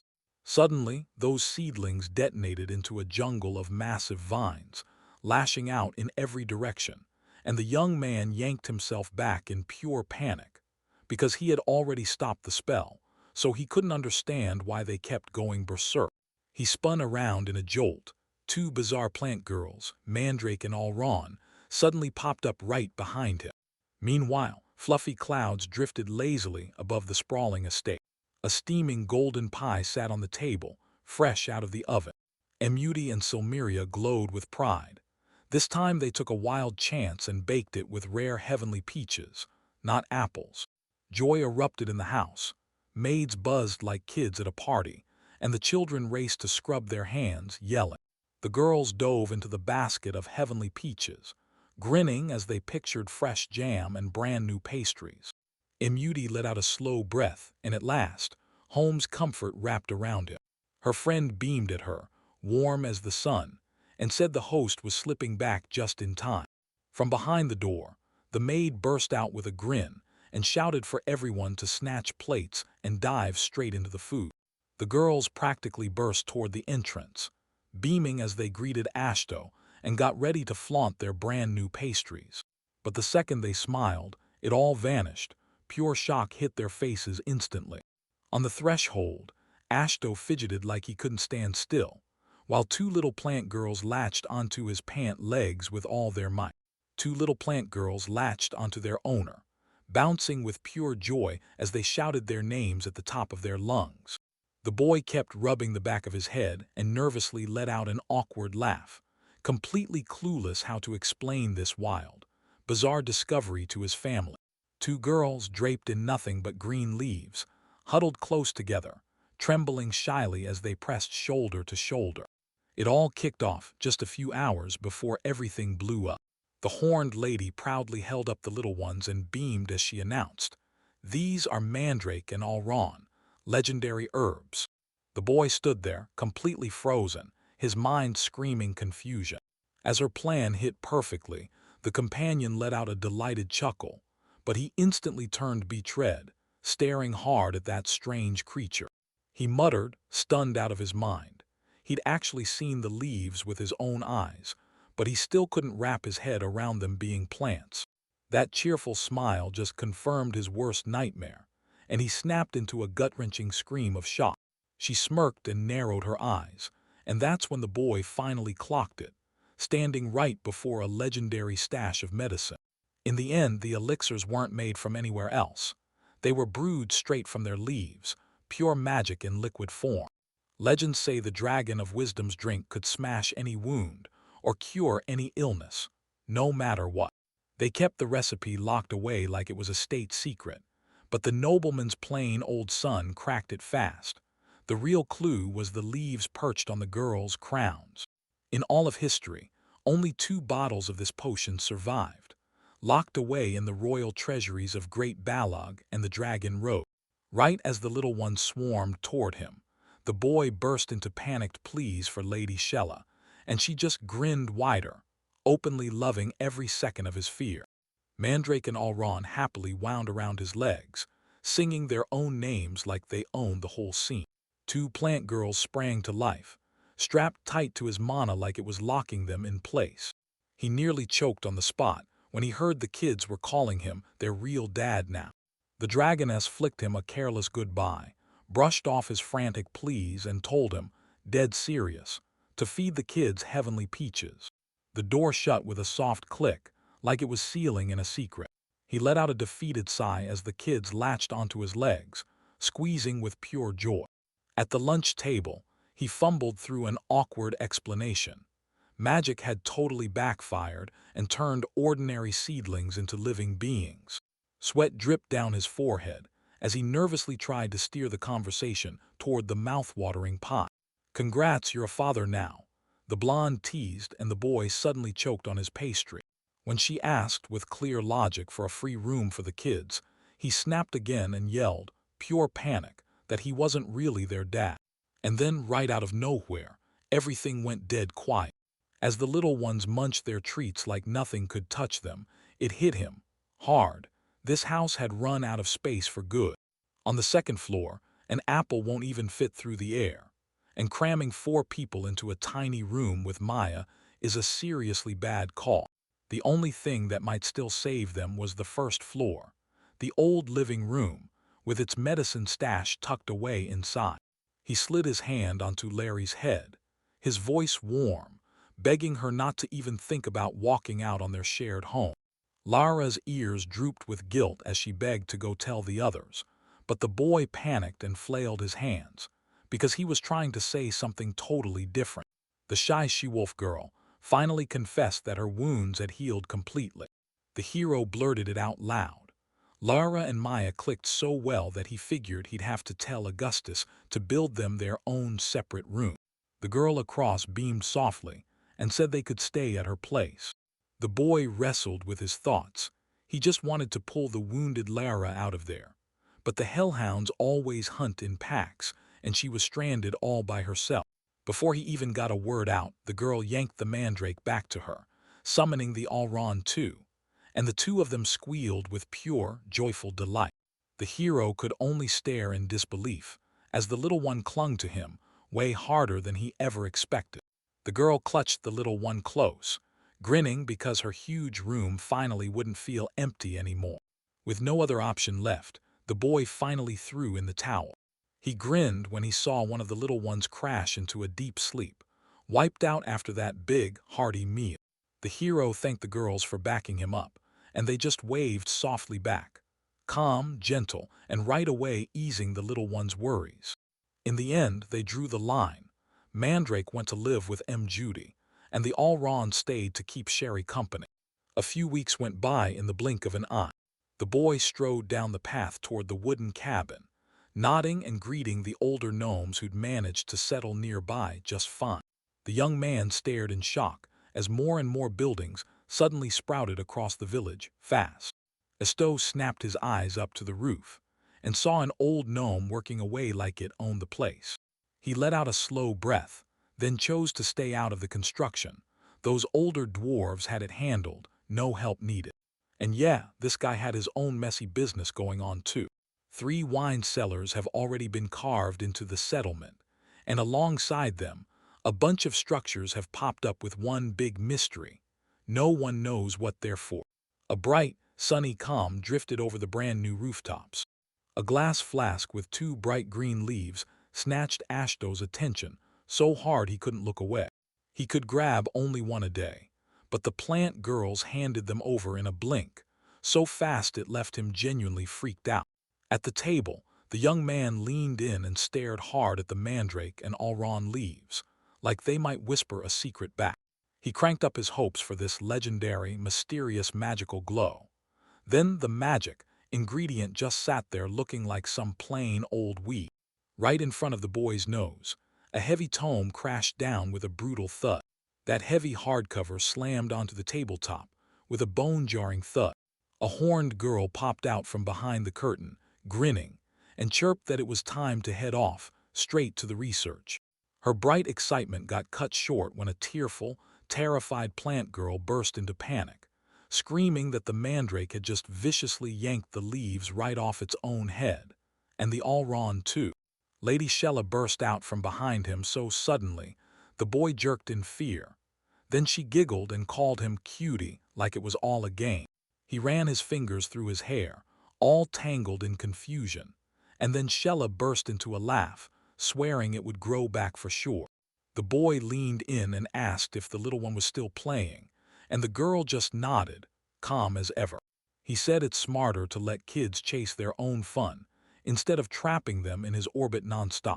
Shella crept up behind him, slid her hands onto his shoulders, and the boy let out a heavy sigh, saying the little ones were hanging out by the greenhouse with Maya.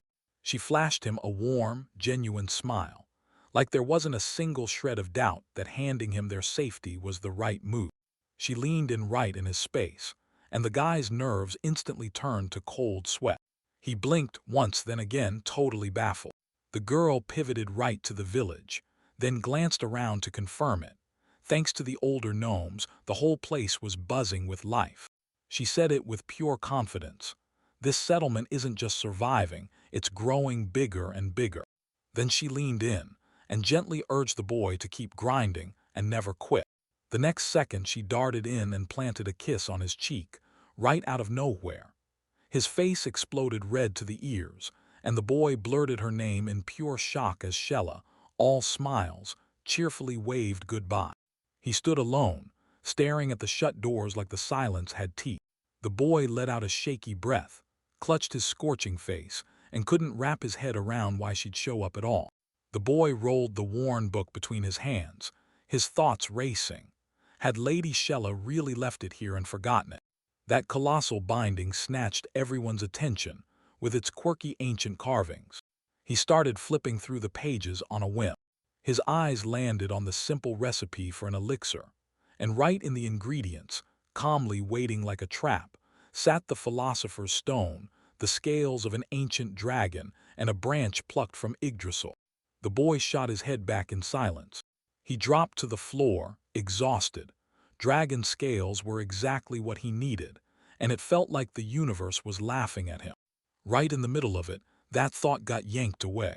He snatched the tome, erupted into a raw scream, and it hit him hard. This isn't some ordinary recipe, it's a stash of legendary artifacts. As he kept reading, he stumbled on recipes for more medicines, and most of all, crystal-clear directions on exactly where to get every one of these treasures. He frantically tore through the pages, and they never stopped, like an endless spellbook thrumming with insane magical power. It hit him hard.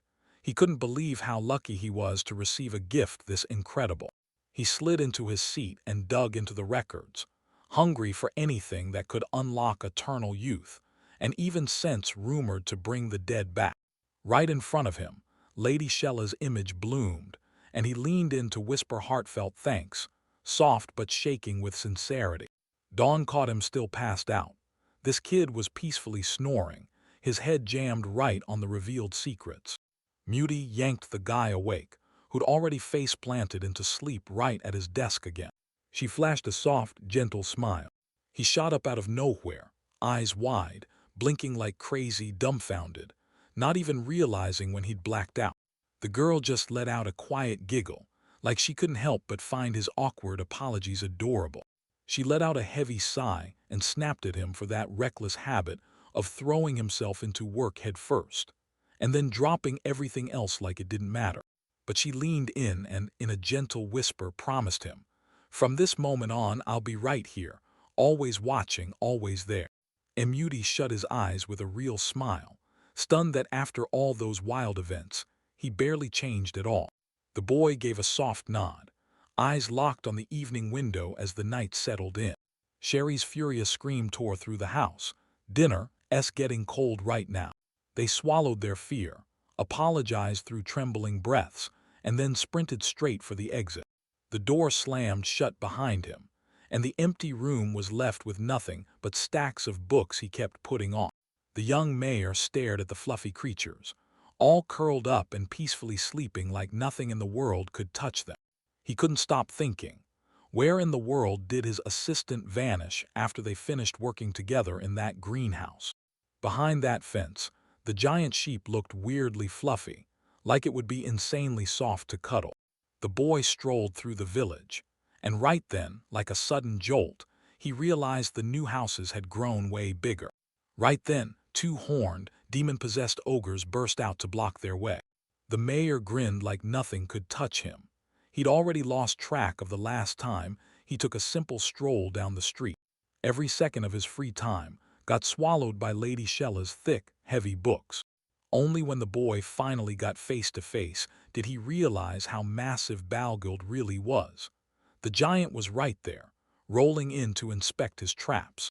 The giant's friend stepped up and greeted the mayor with a big, warm smile. Because those strangers looked downright terrifying, the villagers kept their distance. But in the village, these two long ago turned into indispensable hunters. Their thick, impenetrable skin, their total poison immunity, and their beast-level strength didn't just earn that terrifying nickname from the Demon King's own family. It sealed it. Out of nowhere, a blood-curdling child's scream shattered the conversation.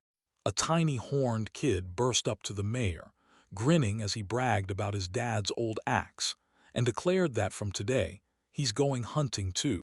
The kid whipped that brutal heavy blade like it weighed nothing, while the boy just grinned, totally knowing these terrifying beasts weren't cruel at all, they were kind. The horned Shinka huffed at the mayor, saying his sister had completely drained him with non-stop talk about mom's paired blades. Right then, the culprit herself popped up on the doorstep, grinning as she announced that the little one had been upset ever since yesterday. She leapt right onto bewildered Ashto's neck, and like it was the only truth in the world declared, "You're coming hunting with us." Norma yanked her brother's cheek hard and snapped, "Tongue behind your teeth, say it right in front of the mayor." Then she snapped around and faced the boy again, like nothing else mattered. Under that brutal pressure, Ashto snapped completely, and a mushroom popped up on his head like a ridiculous punchline. She leaned in and hissed a warning. If he kept hiding at home and refused to go out, he'd be sprouting real mushrooms in no time. Shinha tried to warn her about the mayor's jam-packed schedule, but Norma already hit him with those impossible, irresistible pleading eyes. Realizing he hadn't even left his own greenhouse lately, Ashto finally gave in as the girl's triumphant shout washed over him. The thick forest canopy swayed and crackled, and every rustle sounded like something was watching. Beneath that towering cliff just ahead, the unknown waited in the shadows. A heavy hand slammed onto Ashto's head, and a sharp voice pointed him straight to the trap sitting right under his feet. Right there, a tough-horned warrior stood steady and calmly chopped off what they'd come for, leaving it intact. Zdorovany just froze, blinking in shock as the mayor shook with pure terror, hiding behind his own back and staring out at the massive, terrifying pit. Two tiny horned demons burst in with wild grins, shouting that they'd finally snagged prey. The crew charged right up to the mouth of that massive chasm, and the fear in their bones screamed, "Now's the moment, everything's on the line." Down at the bottom, a carcass sprawled so huge, it could have gulped down an entire house without even blinking. Without a second thought, little Shinka shot down the brutal slope straight toward the dead giant. His older sister spoke calmly, and the boy, completely stunned, still scrambled to figure out what was happening. The clueless young man shot Balgild a question about what the little one was doing, while Shinha yelled to his dad that he was already bolting straight toward him. The tiny kid put every ounce of his weight on the blade. With a vicious crack, a giant severed paw launched through the air like a cannonball. The demons casually suggested slicing the carcass right there, and the young man instantly nodded along without a second thought. Shinhei reveled in the monster's warm blood, while the boy raged at himself in his head for panicking against their ice-calm control. Right then, the senior demon hacked into the flesh with a brutal slash, blood geysering onto the ground as the young man erupted into a full-throated scream. He babbled in a frenzy that this brand-new scent would hook a whole wave of fresh monsters the moment they hit this place. And I wasn't wrong. Right from the bushes behind them, That hungry pack of giant wolves burst into view, faces first. Shinha flashed a savage grin, then lunged right at the predators with a heavy axe, laughing like he'd finally get to wipe them all out in one brutal swing. The horned warrior calmly bowed and apologized to the mayor, because he'd scared him half to death. The boy let out a shaky laugh, like he could fool everyone, and himself, that a bloody hunt was somehow totally normal. But his own body turned on him. He crumpled onto his knees in the middle of those blood-soaked puddles, wheezing out weak apologies under his breath. Gazing up at the sky, he finally had to admit it. Thanks to the locals' kindness, he'd almost forgotten he was trapped in Oberstein's deadly monster forest, a place so dangerous that no one dared step inside. Suddenly, something rustled in the bushes, and the giant snapped into a full-ready tense, while the mayor shook with fear, staring down yet another monster. Then, with a wild crash of leaves, a little girl tumbled out, just a tiny one and only her. Zdoravan leaned in and asked Balgild, but even the boy had no clue what was going on. The warrior leaned in and studied her up close, dark skin, white hair, and horns that didn't match the usual shape. Balgild suddenly snapped to a shocking realization. He leaned in close, eyes full of worry, checking if the girl was really okay. Zdoravan clocked the little girl's scraped knee and told her to hold up for a second. The boy jerked back, then let out an awkward, quiet hiccup. She couldn't take the pressure anymore, and sobs tore out of her like broken glass. She wrapped her leg wound tight, bandage by bandage, like she could already feel it easing the pain.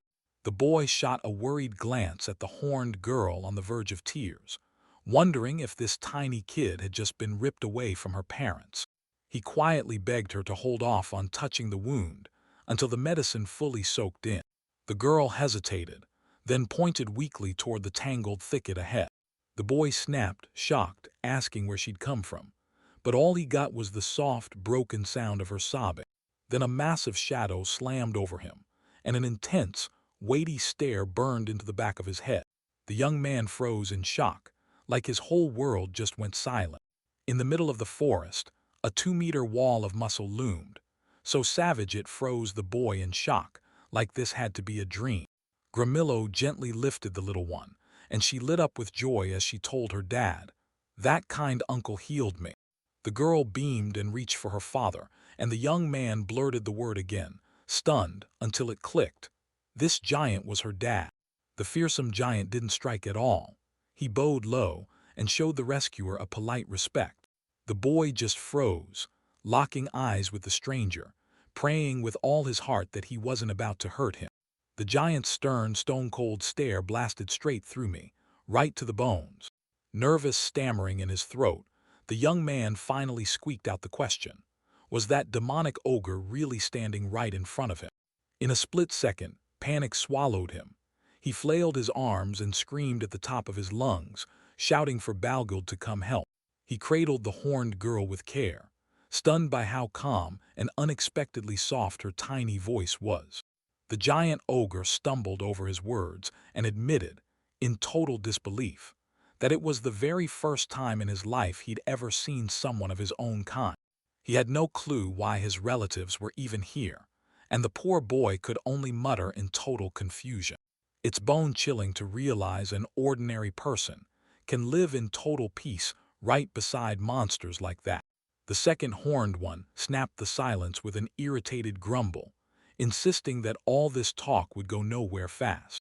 Then the stern man insisted they bring the injured girl straight back to their village, where they could nurse her back to health over a warm cup of tea. He casually dropped the line like it was nothing. "Don't worry, there are already plenty of high elves, dwarves, and even representatives from the other races there." Relief hit him hard. The tension finally loosened, and he nodded so the giants could bring their kin along without a fight. Right in front of him stood the local hunters, Ogre Balgild, his wife Armo, and their 2 kids. The boy grinned so wide it practically lit up his face and blurted out his name. Little Isla shot her hand out the moment she could. Ashto practically beamed, because he'd really won the child's trust. Little Isla beamed, shouted her name, and stretched her tiny hands toward him, desperate to be noticed. Then Diamdi, A warrior with an almost unsettling calm stepped forward. When the first giant brought his wife, Nema, and his son, Kirinji, into the room, the boy could barely manage a nervous greeting to his brand-new company. That tiny demon yanked the girl away with a grin, swearing it would lead her straight to the village. They burst out of the bushes right in front of his father, and the horned giant froze on the spot when he finally laid eyes on the living Isla. The squad pushed deeper into the forest, pressing past every shadow as the wild swallowed them up. An awkward silence clung to the air as the ogres lugged the rescued men on their backs in total quiet, and the young man trailed behind them like he didn't know where to put himself. Zdoravan tried to crack a smile by talking up the local booze, but all he got back was a baffled, "I see." The boy found the courage to whisper a quiet thank you to the giant for saving him. As they kept moving, they traded a few more words, while the wounded guy stayed smiling and the mayor kept firing off nervous jokes, desperately trying to cover up the tension. That massive, heavy silence slammed right back into place, and discomfort surged all over again. Suddenly, the ogre's memory snapped to the rumors that the young man was rounding up rare races, and he demanded to know, face to face, where that gossip was coming from. The giant gave a quick, "I get it." Then his expression turned stone cold again. "Mur," the giant snapped a shocked look his way, and the boy awkwardly blurted, "Yeah, I'm here." His gaze turned grim, and he finally confessed. He had zero clue what life was like for demonic ogres in those lands. When he finally looked away, the young man admitted they'd been kicked out of the settlement too, just like the Balgold family. Ogre shifted his shoulders just enough to look back, swallowed his pride, and with a careful apology in his voice asked, "Wait, what really got the Diamda family thrown out?" The stern horned warrior didn't mince words. He commanded them to pack up and head straight to the settlement with their entire family. The boy lit up and cheered the plan. Empty houses everywhere, and the Balgold family is moving in right now. He whipped around to face the totally bewildered Norma. The young man bolted ahead, gushing about how sweet and welcoming little Isla was. He rested a gentle hand on the kid's shoulder, beckoned them to come along, and decided, just for once, that the children should meet and actually get to know each other. With Isla in his arms, he beamed at Norma and declared, "This little one stays with us from now on." The older girl gave a shaky, awkward smile at the offer to be friends, and the younger one only managed a quiet, timid nod back.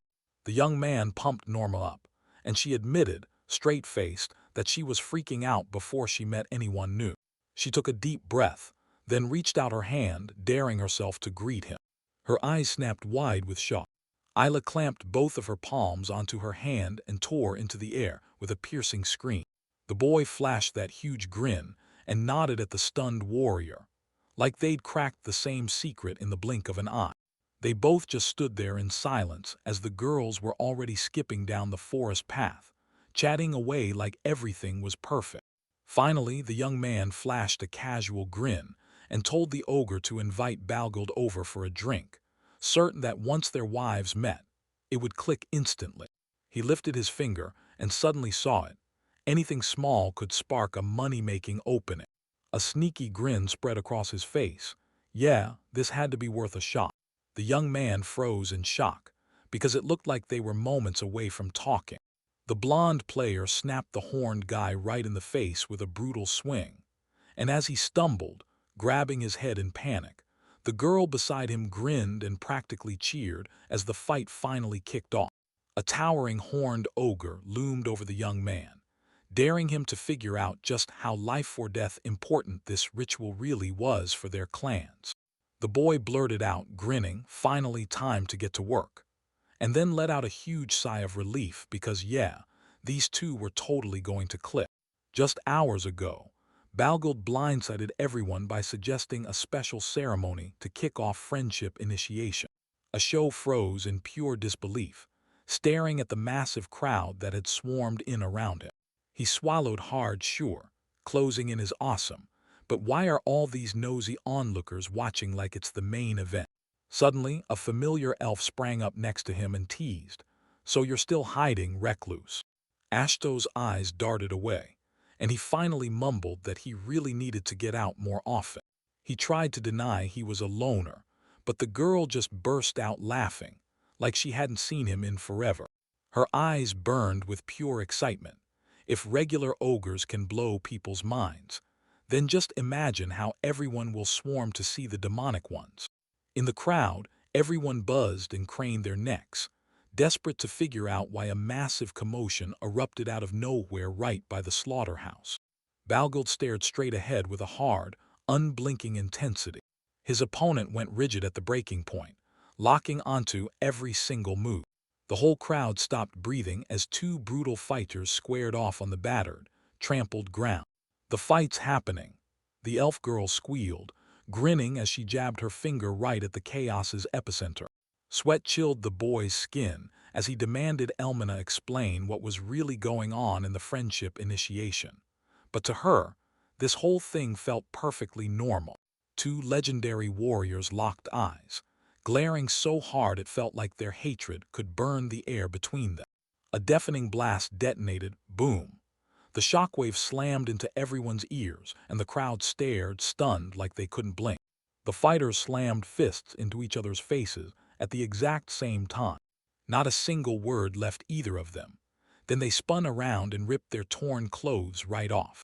The horned Balgild wiped the blood from his split lip, admitting he'd never let her go since they were kids. And the scarred Diomede just grinned back like it was a victory. Their hands slammed together in a death grip, and the tension made their muscles scream. With a thunderous roar, they cranked their beastly power up to a fresh, unstoppable surge. The moment they hit, a blast of force ripped through the air. Then the shockwave hurled the boy straight through the trees. Scratched up and falling apart, he gave a shaky grin, because this was what real ogre friendship looked like. The battlefield turned into a crater-filled wasteland, and all that echoed across it was heavy, rough breathing. The stunned opponents recoiled and slammed their strikes into those bloodied hands. Bruised and battered, Diomede and Balgild locked eyes and grinned at each other, then celebrated the end of the fight with some seriously tasty beer. The crowd blew up with joyful screams. Those ogres kicked off a roaring party that was gonna rage straight through till morning. That same night, the settlement rolled out the red carpet for the newcomers, welcoming them with open arms. Shinha and Korinji hit it off the second they met, instantly locking in like brothers. And the girls didn't waste a second. Norma shot straight to Isla, and after their shared ritual, Nema and Armo instantly clicked and never really separated again. The young man just swallowed hard, staring in dread as the horned little one blurted out, way too excitedly, the bloody wreck of the dragon's guts. Just a few days later, another brand new building suddenly popped up in the village. With a strained smile, the blond boy admitted it. Two families had cooked up a brutal hunting competition, and now, the mountains of meat piled up so high there was literally nowhere left to store it. That young guy finally asked what was taking so long on the building, and when he heard the ogres were dead set on a grand opening ceremony, he straight up ditched the game and walked away from dismantling. The deal with the dwarves got shoved back. Only after the opening is finished will they talk. They had to expand the warehouse, like right now, because in just a few days they'd run out of room. The young man leaned in, eyes wide, and studied that strange building, plainly decorated but unmistakably a real noble estate. He just let out a breath of pure awe, stunned by how huge it was. The elf calmly leaned in and revealed, right next to the warehouse, that the brewery was hiding in plain sight. He spun around, totally baffled, and blurted out what this massive building was for. Could they have gone and built yet another brewery? The girl proudly blurted out that they'd already built 4 breweries, and the boy just stood there, silently pleading for them to finally shut it down. Elf Elmina waved Augustus closer, urging him to follow her right now. From behind him, 2 gnomes popped up and teased him, saying their mayor had been stuck at home for way too long. They couldn't stop bragging, saying the senior masters poured their hearts into this masterpiece. Right in front of the company loomed a huge wooden building, the very first real bathhouse in this whole village. The boy stared at her, eyes locked in awe, and the memory hit him, washing in plain old basins. He barely had a second to even gasp before a brutal hand yanked his cloak. The big dwarf scooped the young man up in his arms and blared, "Let the celebration begin." Inside, the way was shut tight by 3 curtains, one made for the men, one for the women, and a special mayor's curtain all on its own. Elmina broke into a grin as she hit the boy with the bombshell. This central section was reserved for him alone. August clutched the fabric, utterly baffled. In stunned silence, they calmly shut it down, because this was his own private bathing spot. The boy tried to dodge, but the girl, grinning like it was game time, shoved him straight toward the entrance. The old gnome leaned in and said the mayor would bestow a huge honor. He'd personally hang those signs himself. August yanked the curtain shut, swallowed by despair. These ridiculous privileges were nothing but a roadblock to his dream of getting closer to the people. The elf girl beamed, then shot a quick smile over her shoulder. His eyes skated across the brand-new wooden floorboards. A brand-new sign swung over the entrance, "Municipal Bathhouse." The girl threw her arms wide, grinned, and shouted to the townspeople that the bathhouse was finally open to everyone. Esto just forced an awkward grin after they told him to enjoy it solo, for now. Thick curling steam swallowed the wide wooden bathhouse like a warm ghost. The young man spun his head around in pure shock. This huge bath was clearly way too big for just one person. Right over there, the elf and the cat girl were already kicking back and taking it easy. The place looked ridiculously opulent. The decorations were even more luxurious than anything you'd find in a fancy noble estate. With the noise of pointless thoughts gone, the boy grabbed a basin and got ready to scrub himself clean. He inched forward, bracing for the cold touch of the water. The tension snapped and vanished in an instant, and he realized he'd never go back to that old life of wiping it down with a wet towel. A deep, happy sigh tore free from his chest, like relief finally found a way out. He finally understood it. This village's comfort wasn't magic at all. It was built from the hard work of the locals. A warm smile burst onto her face. "Yeah, I've got to thank them for sure." Then blam! The silence shattered as a huge splash of water erupted. The young man's mood soured the moment he remembered. He'd spent all this time stuck in that room, studying plants, and totally forgot he was the mayor with real duties to handle. Right then, a horned beauty popped up nearby, grinned, and chirped that yep. This was the moment he needed to get to work. He just burst into laughter, and they kept swimming side by side, soaking up every second together. His face flushed clear to his ears, and he snapped that Lady Shella had no business in the bath, only for him to realize she was just slipping into a faint from the blistering hot water. She flashed a playful grin, promised she'd never do anything bad, and insisted they just talk it out. The boy sprang up, nerves rattling, mumbling that he should have just walked away. She grinned as he stumbled backward, clearly trying and failing to play it cool. Suddenly, she shot him a question. "Did you read the book?" The girl snapped. "This entire volume is yours now, no questions, no exceptions." Asho asked again, and confusion hit him like a wave. She landed the truth. Every bit of wisdom and knowledge that lives inside her own consciousness is sealed in these pages. The girl stayed cool, and calmly admitted the tome was stitched partly from her own body. The boy finally got it. Why, that book felt like it would never end, while the girl beamed and declared, "The Grimoire of Marcella, the Emerald Dragoness's legacy." She lit up with a grin and boldly admitted she picked this gift just for him. Blushing hard, Ashto sincerely thanked them. The young man hesitated, because that book felt far too precious to touch, but when he finally answered, all he heard was a plea to use it wisely. In a split second, he froze dead. Then it hit him hard, the real meaning of her words. The boy spun in confusion. One second she was right there, the next second she vanished like it never happened. Soon, the new baths turned into the locals' lifesaver. The bearded gnome erupted in laughter, saying their home baths were massive, and this place doesn't even come close. After a grueling day of labor, the villagers rinse off the grime and head straight for a steaming hot dinner. Every single day, no exceptions. The boy grinned, lost in dreams of one day soaking in the fabled homes of the elder gnomes. They told him, laughing with pride, about the natural hot springs where scorching water blasts straight up from the ground. Meanwhile, the elf started brewing beer, and with a quick growth spell, hops and wheat shot up fast. She shot her fist up in victory, already craving that first sip of ale after the bath, and the very next day the fields were pushed even wider. Thanks to Sherry's magical ice cubes, they finally got a perfectly cold, refresh-your-soul drink. An elf swung open the doors of the massive drinking warehouse, and the boy's courage instantly got crushed by the sheer scale. She sauntered right up to him with a grin, then told him, "After all that, I'm not staying trapped in this room anymore." The boy crossed his arms, baffled, but she only smirked and played it off. Everything was totally fine. Her sudden sensitivity hit him hard, and the elf just smiled, then reminded him she even had a private bath built just for her. She burst into the water, giggling, then took a drink, while he panicked and blurted that you're supposed to drink after swimming, not before.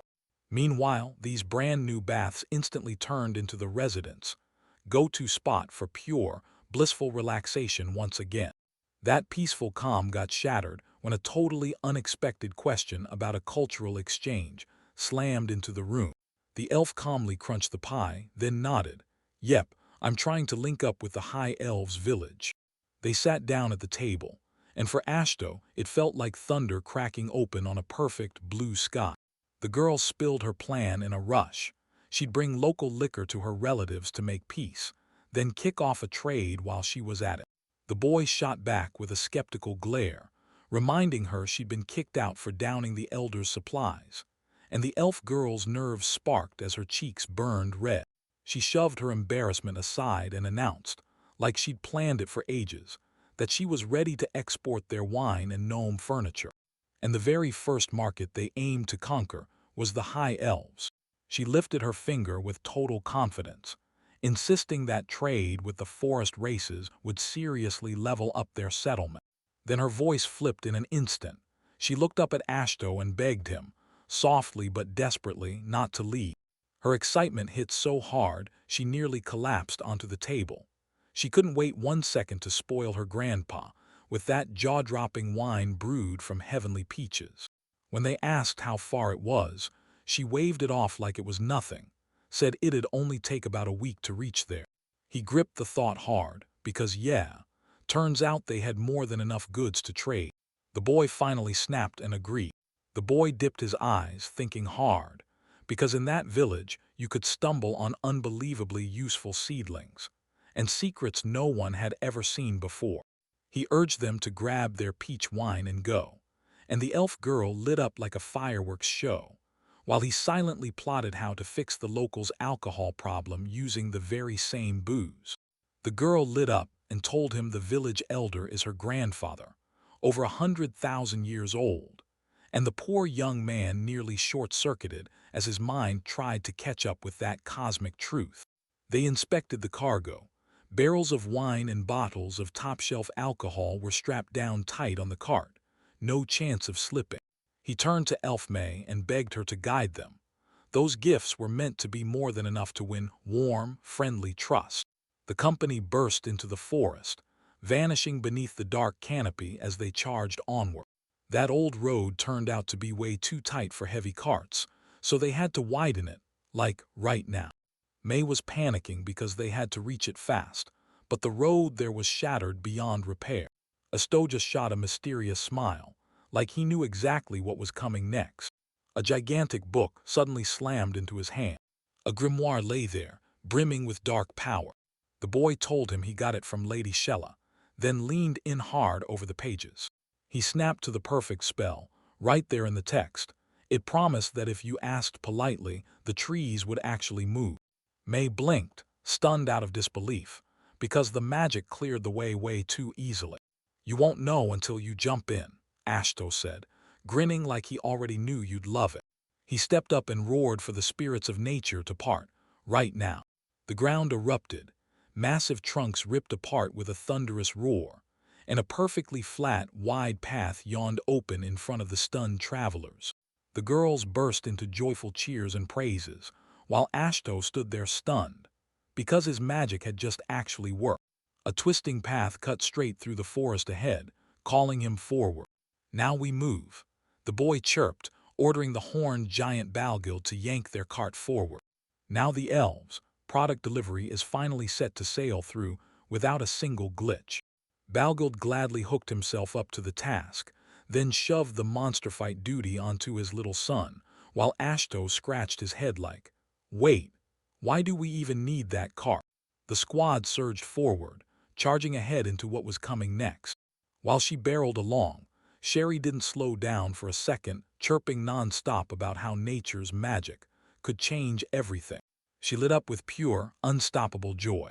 He smiled softly back, because helping the villagers was all he truly lived for. The thought of how his father would react to all of this crushed every bit of peace in him.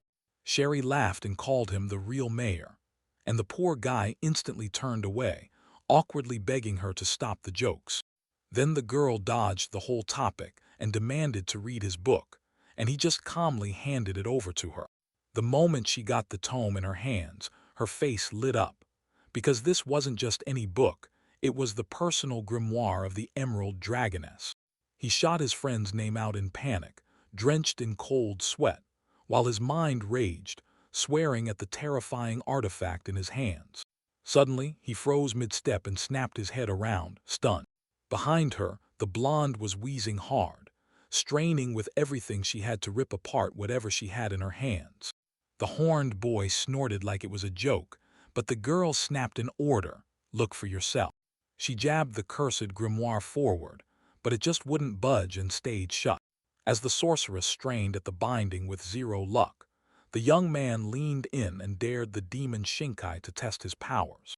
Shinha snatched the tome right as the girl complained, low, annoyed grumbles and all, because the pages were stuck together. The tiny one clamped down on the book, bared his teeth, and with all his strength yanked the cover straight toward himself. Daruma, this local giant, calmly snatched the book with one hand, while stubborn Shinha stayed stuck in midair, dangling there like a problem he hadn't finished. That young man stroked his chin, thinking hard, because he'd finally cracked it. Lady Shella had guarded the grimoire, and it would only open for the chosen one. He calmly snatched the tome and walked away, leaving the weakened demon sprawled on the ground, groaning in raw disappointment. That night the suspicion finally hit like a hammer. While he sat there, calm as firelight, his friends leaned in and saw nothing but blank pages staring back. 4 wild days on the road have already racked up. The dense forest finally split open, and the joyful exclamation burst through the trees. The young man froze at his companion's side. Right ahead, a colossal tree from the High Elves' hidden village loomed like a living fortress. Elmina declared, "I'll go with the other elves, let's talk to the elder." A girl with a braid stopped her cold. Foreigners need permission first, so everyone would have to stand outside and wait. Still, the clever one didn't get far. Others shut her down fast, reminding her she's been in exile for a full 1,000 years. Elmina flashed a carefree grin and told her, "Stick with the people, because once the law's set, it's law." The horned giant ordered them to haul their cart with wind magic, and the exiles could only slump and sigh in defeat. Meanwhile, the young mayor stared, utterly baffled. Why did they need 7 high elves just to escort him? The elves crept up to the towering wooden gate, inch by inch. They were greeted with pure excitement by acquaintances, who bombarded them with, "Where have you been for so long?" The tall guard swung the gate open. The second he spotted someone in the company, he exploded into a full-on scream, while the girls stayed cool and started explaining themselves. They bragged, full-on smiling, that this totally lost young guy is actually the mayor of the next settlement. And honestly, he's incredible.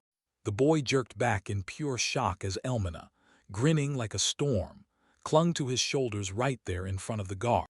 Right then, total chaos exploded.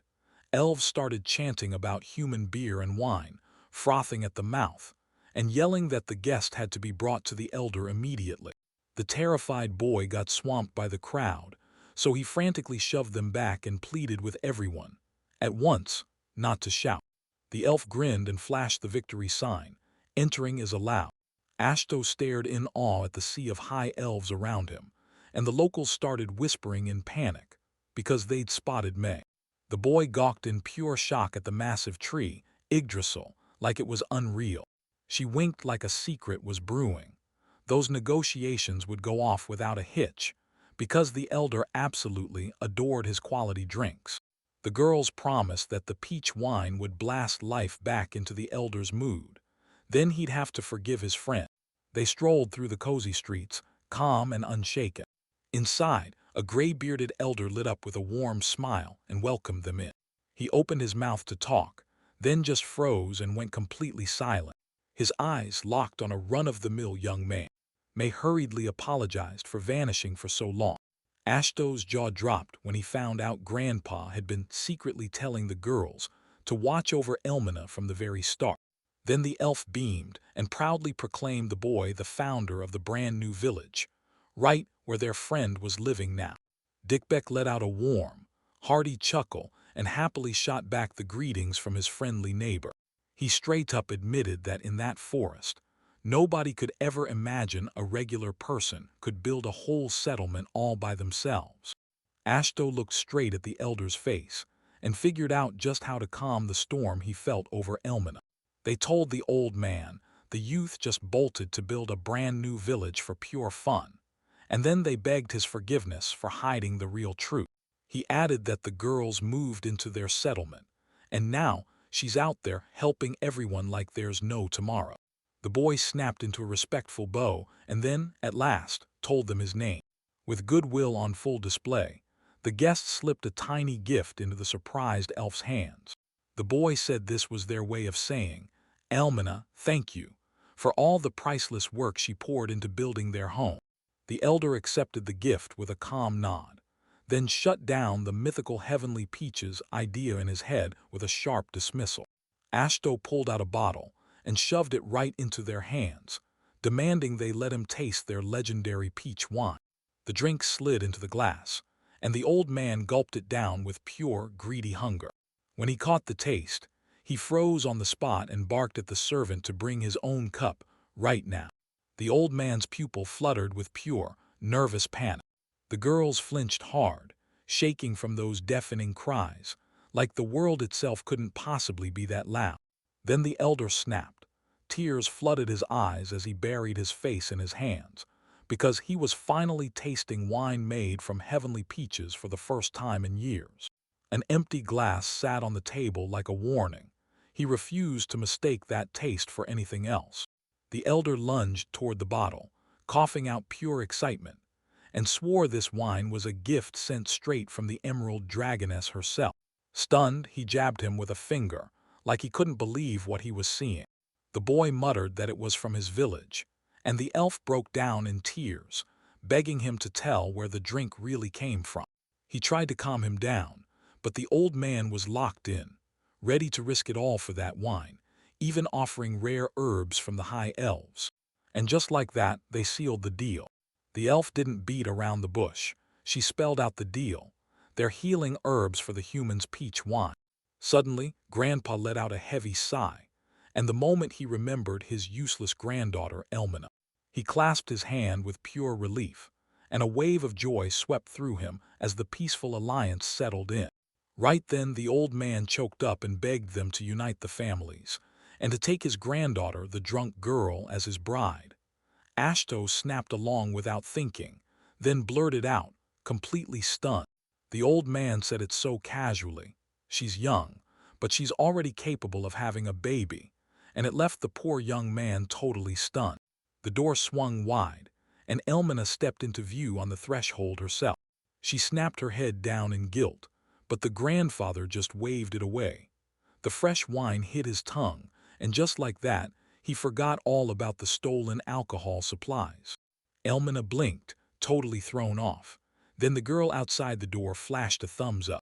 In the end, the elf beamed with joy, shining bright as she promised to work her hardest for her new husband.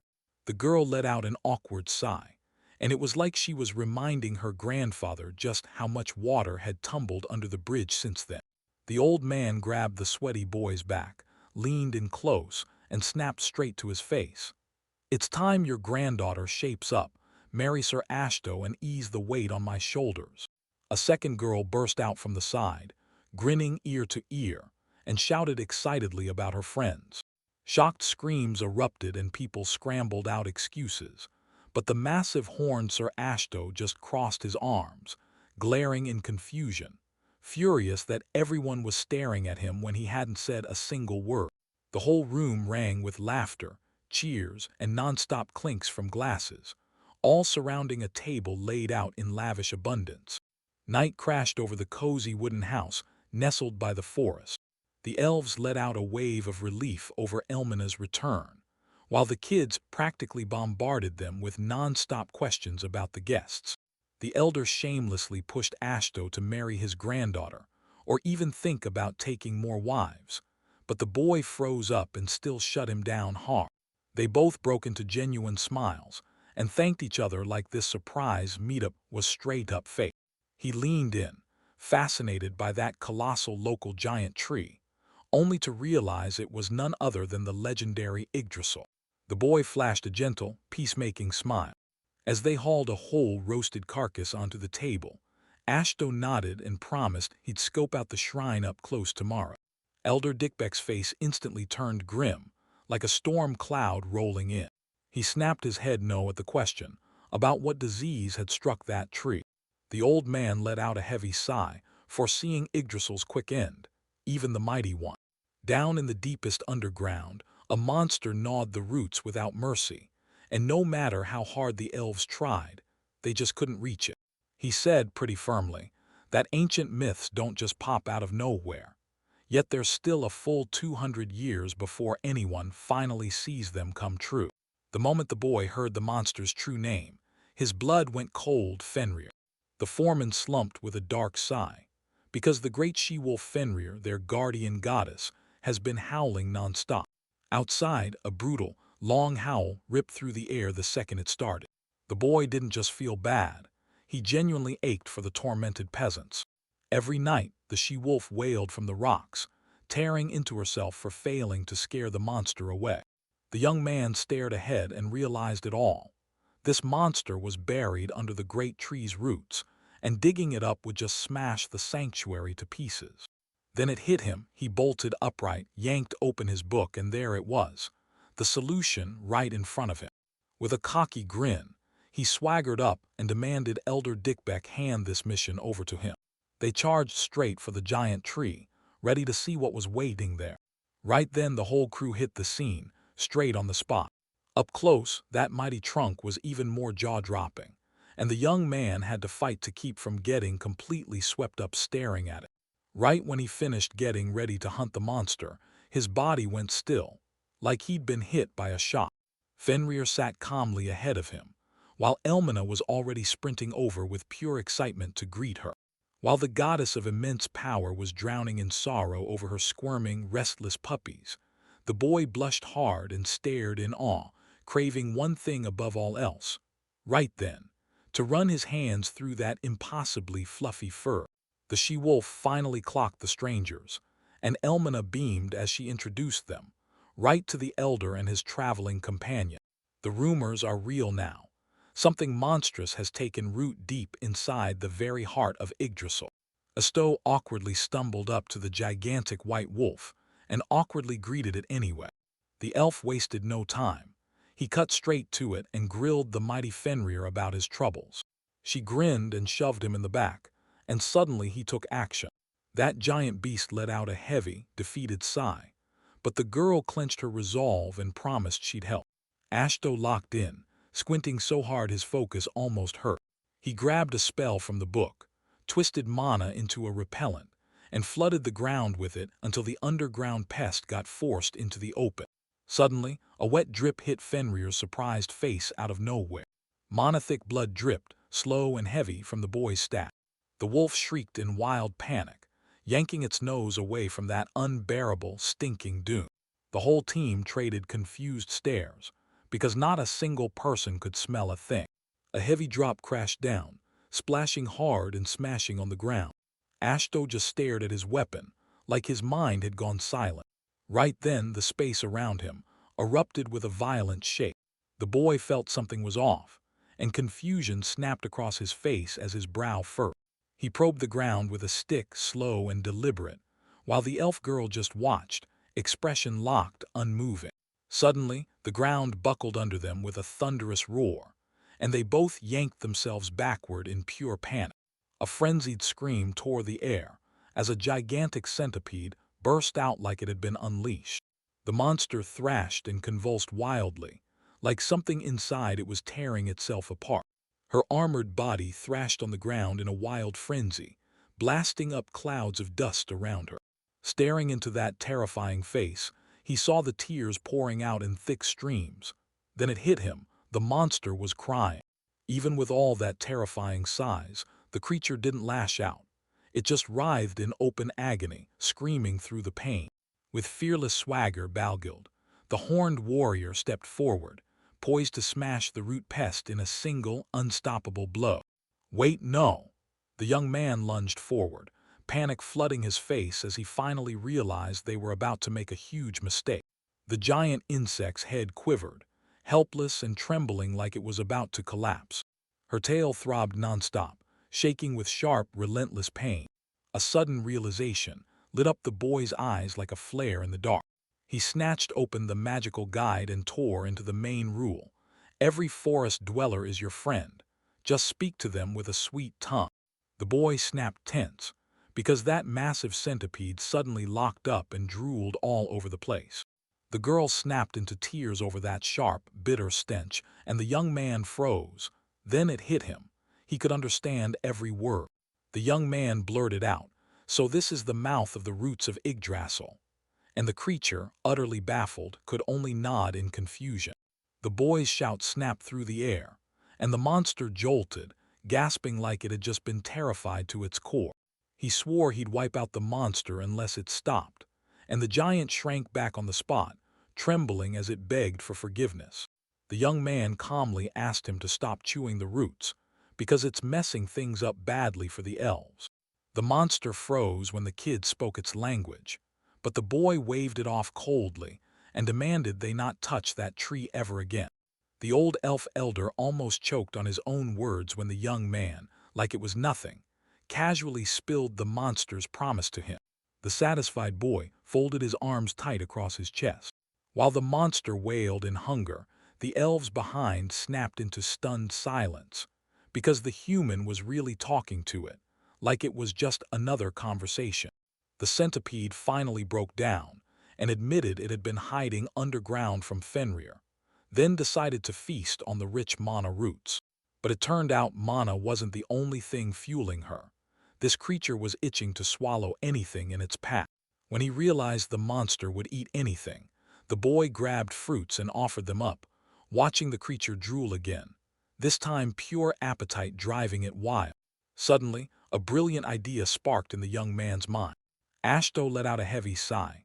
No fruit had touched his lips in a full 100 years, all because the forest's brutal competition kept shutting him down. But the boy still insisted he was a hopeless, useless weakling, totally clueless about how things really stood. Two companions fumbled around, awkwardly taking in his humble little village. Suddenly, a giant millipede floated over them, chirping that it would work hard. Then Ashto lit up, grinning at the terrified girl and telling her she just had to get used to this adorable cutie. He smoothed his way into it, naming the monster as the new handyman, while the elf stared in stunned silence. As he strolled up to the beetle, the boy nonchalantly asked what it was called. He proudly declared, "Yeah, I'm the royal millipede." A show instantly snapped it down to the sharp little Mnajka, and the beast broke into joyful tears, swearing through all that water that it would never forget this kindness. With the goodbye burning in the air, the young man bowed and thanked Elder Dickbeck from the bottom of his heart, praying they'd forge a powerful alliance between their settlements. With a bone-rattling thud, a tightly bound wooden box slammed onto the ground. The old man finally admitted it. He's still reeling from what that boy pulled off, saving their Yggdrasil and taming the brutal pest that was tearing it apart. In a little pot, a tiny sprout pushed up and blazed with fresh green. Stunned by the mayor's skill, Dickbeck whipped up a special gift just for him. He pressed a seedling into Ashto's hands and told him to race it back to his village, because that's how Yggdrasil repaid the one who saved it. Right where the young man poured his mana into the ground with generous hands, a sprout from the tree of the world burst up through the soil like it had been waiting for him. A fluffy white puppy curled against his leg, like a tiny Fenrir that had found its way into his arms. The boy snapped to a halt, staring in shock.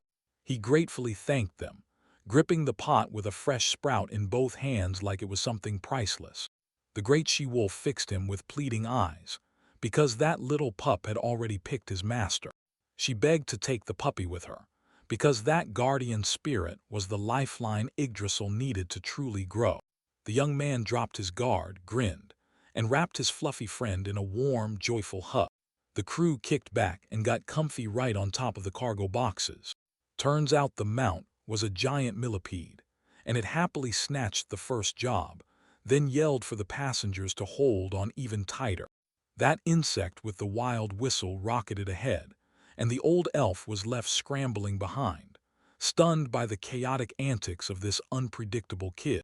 After what felt like forever, the crew finally burst into the familiar village they'd been craving. But the second those creatures showed up, pure panic erupted. Locals crumpled to the ground, screaming as the giant centipede crawled in. A thick, horned warrior stepped in and with quiet confidence greeted the travelers the moment they came back, like the tension finally melted away. Amid the chaos, the travelers shouted out the truth. 4 days on the road, but they'd managed to cut the route shorter. He stepped in front of the scared girl every time, blocking her from harm with his own body. The giant insect blinked, totally baffled, like it couldn't believe what it was seeing. With a thunderous clatter, the warrior yanked his blade free, and the young man barely got a shout out in time to stop him. He snapped that the monster was manual, while the centipede itself shook with pure, terrified fear. The moment the ripe fruit basket hit the scene, that crushing tension vanished. The monster's eyes lit up, gleaming with pure, wicked joy.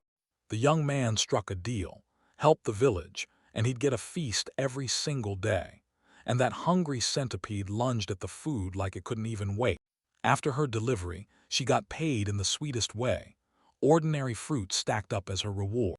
Soon, every fear vanished. This monster made instant friends with the villagers and calmly lounged in the square like it belonged there.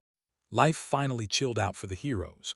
Trading fruits and alcohol rained rare books and healing herbs on them.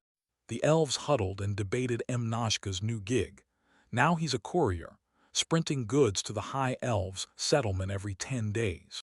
Meanwhile, the young man yanked his head in shock. His grandfather's creativity was insane. With 800,000 books sitting there, he had to sprint to order a massive new library built fast. Then another fresh face rolled into the village, and this newcomer instantly stole the spotlight. The young man blurted out in shock to Shiro, the white wolf, who'd been parked by that tree all day long. The accelerated growth effect kicked in, and the plant shot up right before our eyes. The beast dug its heels under the roots and refused to budge, because no matter what, it would bolt from here the second you let it into the house. The boy leaned into the reference book, hungry for answers about the mighty tree Yggdrasil. He sat there thinking, because this tree's branch was the third key piece, right after Arlon's leaves and the mandrake. The book's lines made it crystal clear. Without her, that elixir couldn't be brewed at all. The young man let out a heavy sigh and stared at the trunk, because the last thing he wanted was to sever the living branch. Suddenly, Shiro shot up from the bark in a sharp burst of speed. A boy froze and blinked hard when a rustling whisper tore through the treetops above him. In the blink of an eye, the wolf sprang down from above and trotted off like a hero, clamped in its teeth the exact branch it needed. The young man snatched the gift and froze, staring in shock at the fruit resting there.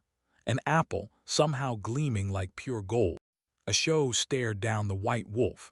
Small as it was, the thing didn't look even a little helpless. The boy stared at the fruit he'd carried, stunned. Could it be that Yggdrasil was finally starting to bear fruit? The girls shot each other sly looks and immediately cooked up a secret plan. to chow down on Shiro's discovery in private, without a soul finding out. The wolf barked with pure joy, sprinted toward the hut, and rushed the crew to take a break. In the blink of an eye, a steaming plate piled with freshly sliced meats landed on the table. One of the girls took a bite, and her eyes lit up in surprise, because this wasn't a normal apple at all. It hit her with a sweet and tart punch way stronger than she expected. Her friend beside her squinted like a proud judge, cheeks puffed as he chewed with full-on satisfaction. What he tried was so sweet it almost melted him. Straight up honey, no doubt. Then it hit the fan. One fruit wasn't nearly enough, and the furious company demanded more, right then and there. The moment it hit the table, the plate got demolished clean in an instant. After they devoured their snack, the three of them rolled forward and gawked at the brand new houses popping up in their village practically every single day. Suddenly, a cheerful elf stepped right in front of them, grinning as she teased Ashto for finally crawling out of her reclusive shell, making the boy awkwardly lift his hand and wave her off. Chasing right behind her, Elmina and May, two more elf maidens, sauntered along like they had all the time in the world. The girl shot up her finger and beamed as she proudly said, "Yggdrasil is now our sacred tree. Our higher elves gather beneath it every day, praying without pause." Someone asked about the grape harvest in the vineyard, and before anyone could blink, they realized the company wasn't here for grapes at all. They'd come to pray to Yggdrasil. Just after he heard about that ancient elvish legend, the boy blurted in shock, "So what is the fruit of life?" The elf girl leaned in and said, "If you speak to the tree with real sincerity, it'll answer back and hand you that rare gift." She confessed she'd never laid eyes on that legendary fruit that only ripens once. Then the trio behind her abruptly froze, panicked to the bone. The horned elf girl froze at the sight of that cold sweat, and the boy shot out with a shaky question, "What happens if we just bite into this fruit?" Laughing to themselves, the companion blurted out the secret, "One bite, and you'd live forever, no exceptions." Seriously, it rang out as the towering tree loomed over everything. Silence slammed down over the town's paved square, like the whole place was holding its breath. The young man, panicked to the core, begged his horned friend if everything would be okay. Then all he got back was a mysterious giggle. "Hey," she smiled, casually reaching out and offering her hand. He stomped down the street with a hollow stare, repeating the blunt truth in his head. They really had eaten the fruits of Yggdrasil. With a bright, joyful grin, she announced, "From this moment on, you've gone beyond being human. You've leveled up into something higher." And just like that, the higher elves finally showed up. Then he tore right through the ceiling of human potential. After he choked on his shock over just one fruit, she flashed a playful wink and said, "Slow aging, so your youth stays forever." That boy let out a shaky sigh, berating himself for forcing elvish immortality on folks who never asked for that kind of life. Right in the middle of his anxious spirals, a question snapped into the air. "Wait, is it really that bad?" He bowed his head in guilt and blurted out an apology, but the girl beside him just froze, staring in total shock. The friends kept trading awkward glances, then laughed it off like, "Come on, there's nothing scary about living long." Those simple words snapped the chains in his mind. Then a huge, unstoppable smile lit up his face. The girls were already buzzing with plans for New Year, dreaming about how they'd finally get to stay with everyone in the village for way longer. He exhaled in pure relief, because they'd just by accident cracked open a whole new chapter in humanity's history. With a hand pressed to his chest, the young man felt the weight lift from his soul and a calm settle in like peace. And then his companion, all smiles, dropped the bomb that the elf maidens themselves were ready to munch that fruit too, setting Yggdrasil up for even bigger trouble down the road. The happy girls were buzzing with the wild news. Our guardian beast had swallowed the fruit of Yggdrasil, and now it's set to live for ages. The word tore through their ranks at lightning speed. The giant erupted in joyful celebration at what was coming, and the maid swore the Silver Cat clan would keep serving them faithfully for years and years. The young man drifted through the village, utterly lost, stunned that nobody seemed to realize what a real miracle they just witnessed. For the rest of their long lives, it fell into the same easy groove, laughing without a care and munching sandwiches by the shore. A few days later, the boy was sprawled out lazily stretching near that giant tree when, bam, there it was, the familiar bark snapping through the air. He snapped around at the panic screams. Someone was shrieking in total terror, because the terrifying Fenrir had just burst into view. Shocked fairies burst into flight, scattering in every direction as panic swallowed the sky. Someone was sobbing and begging for help, yelling not to freeze up like a statue, while the young man could only shout back in total confusion. The beast strode down the path as the fairies shrieked overhead, and the boy just stood there utterly baffled. As soon as he figured out what was happening, he broke into a warm smile and gently stroked the fluffy muzzle that was nuzzling his hand. It was only his old buddy Shiro. Soon after, the young man slipped into the thicket, calmed the fairies down, and convinced them the hunt was finally over for good. One of the escapees tiptoed out from behind the branches, barely daring to breathe. She was still shaking with fury, snapping that the terrible beast had almost swallowed her whole. The rescued fairy girl burst out in heartfelt thanks, admitting that if they hadn't saved her, they all would have met their end. The boy shot a straight question, "Who are you?" as his white wolf cub tiptoed up and cautiously sniffed the strangers who crashed the scene. He shot his hand forward. The winged guest puffed out her chest and announced she was a flower fairy. Then, right there among the branches, dozens of her relatives glittered with crackling sparks. She perched on his finger without an ounce of fear and said, "Our flock is always hunting for the perfect bait, and this tree is practically dripping with it." The boy blinked, utterly baffled, because he'd never heard of flower fairies a day in his life. After thinking it through, he realized Yggdrasil was the reason those little creatures had come flocking here. The fairy admitted she'd come to relocate for real, and she definitely didn't see little Fenrir turning up here in the first place.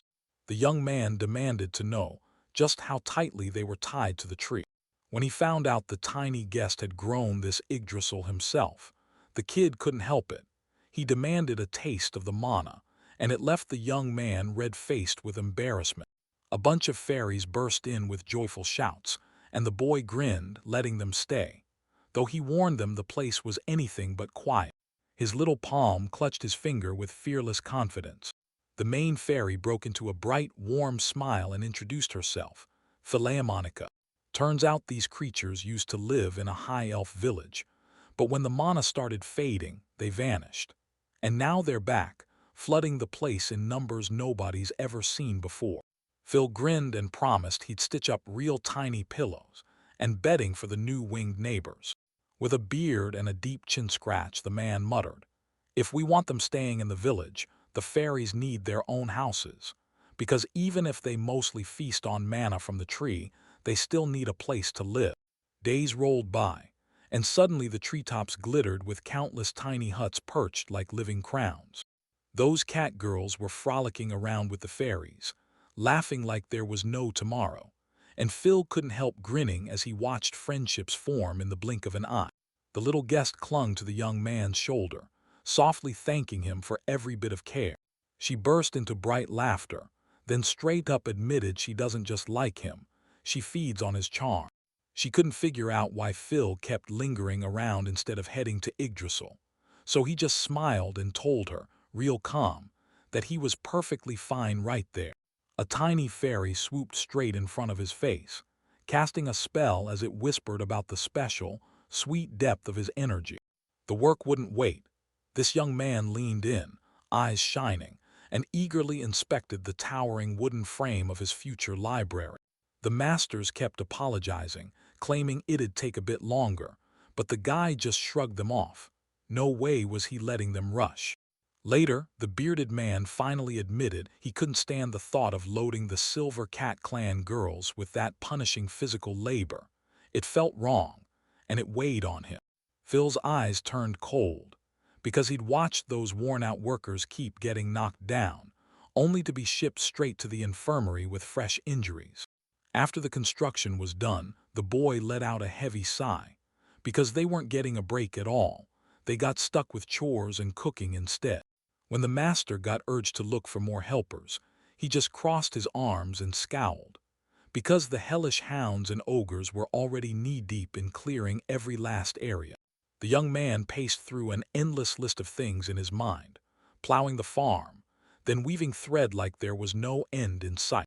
He let out a shaky sigh, begging the world for extra hands, like he could summon help with just his hope. Right then, a peasant crumpled to the floor and blurted out that fresh disaster waiting for them at the doorway.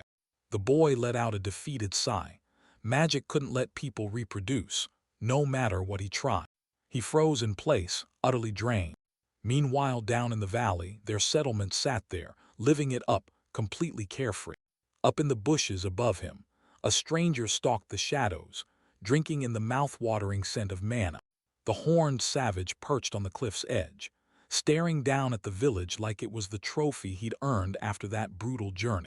With total confidence, he dropped onto a stone and scanned the area for local fighters, while his accomplices stayed lurking just behind him, ready to pounce. Asto stared at the jars lined up on the table, stunned. Then little fairy Phil leaned in and told him they were their way of saying thanks for the manna they'd received. The boy took a tiny sip of syrup, and his eyes snapped wide as he tasted real fairy nectar, pure magic. He squinted hard, stretching his lips into that sweet, perfect pleasure. Suddenly, an idea lit up his mind like a spark catching fire. A thick drop slowly slid off his finger and splashed back into the jar. While Phil was talking up the processed berries, Ashto dug into them, noticing their thick bite and that deep aftertaste that slid down way too easily. Then it hit in a blink. Everyone's going to be blown away with pure excitement. With fire in his voice, the guy started firing off ideas. Slather syrup on bread or even stir it into wine. In the local tavern, he was already patting himself on the back, convinced that this little additive could turn the cheapest booze into pure, elite magic. The girl beside her lit up and cheered the idea, raving about how nectar and warm baked treats together were pure magic. Meanwhile, her friend dug into the bread with pure joy, nodding along like every word she said was gospel. The door slammed shut bang, and the whole feast froze as a terrified elf stumbled into the doorway, shouting that trouble had arrived. Asto calmly rode out the panic, flashed Phil a smile, and felt pure relief knowing everyone loved it that much. But no time for jokes out there. An enormous crowd of strangers had packed in near the village well. The horned giant towered over Ashto, grinning like he'd hunt him, and demanded, "Are you the elder?" But the boy only nodded, completely baffled. The guest quickly promised he wasn't here to eat him. He'd only come to explore the village, urged on by an old friend. With a booming laugh, he slammed his hand into Ashto's back so hard that Ashto nearly toppled over. Once he finally caught his breath, the boy nervously raised his hand and offered to guide them around. A sudden commotion erupted, and the friends came sprinting in with frantic questions, even though Ashto could already tell that the stranger wasn't a threat.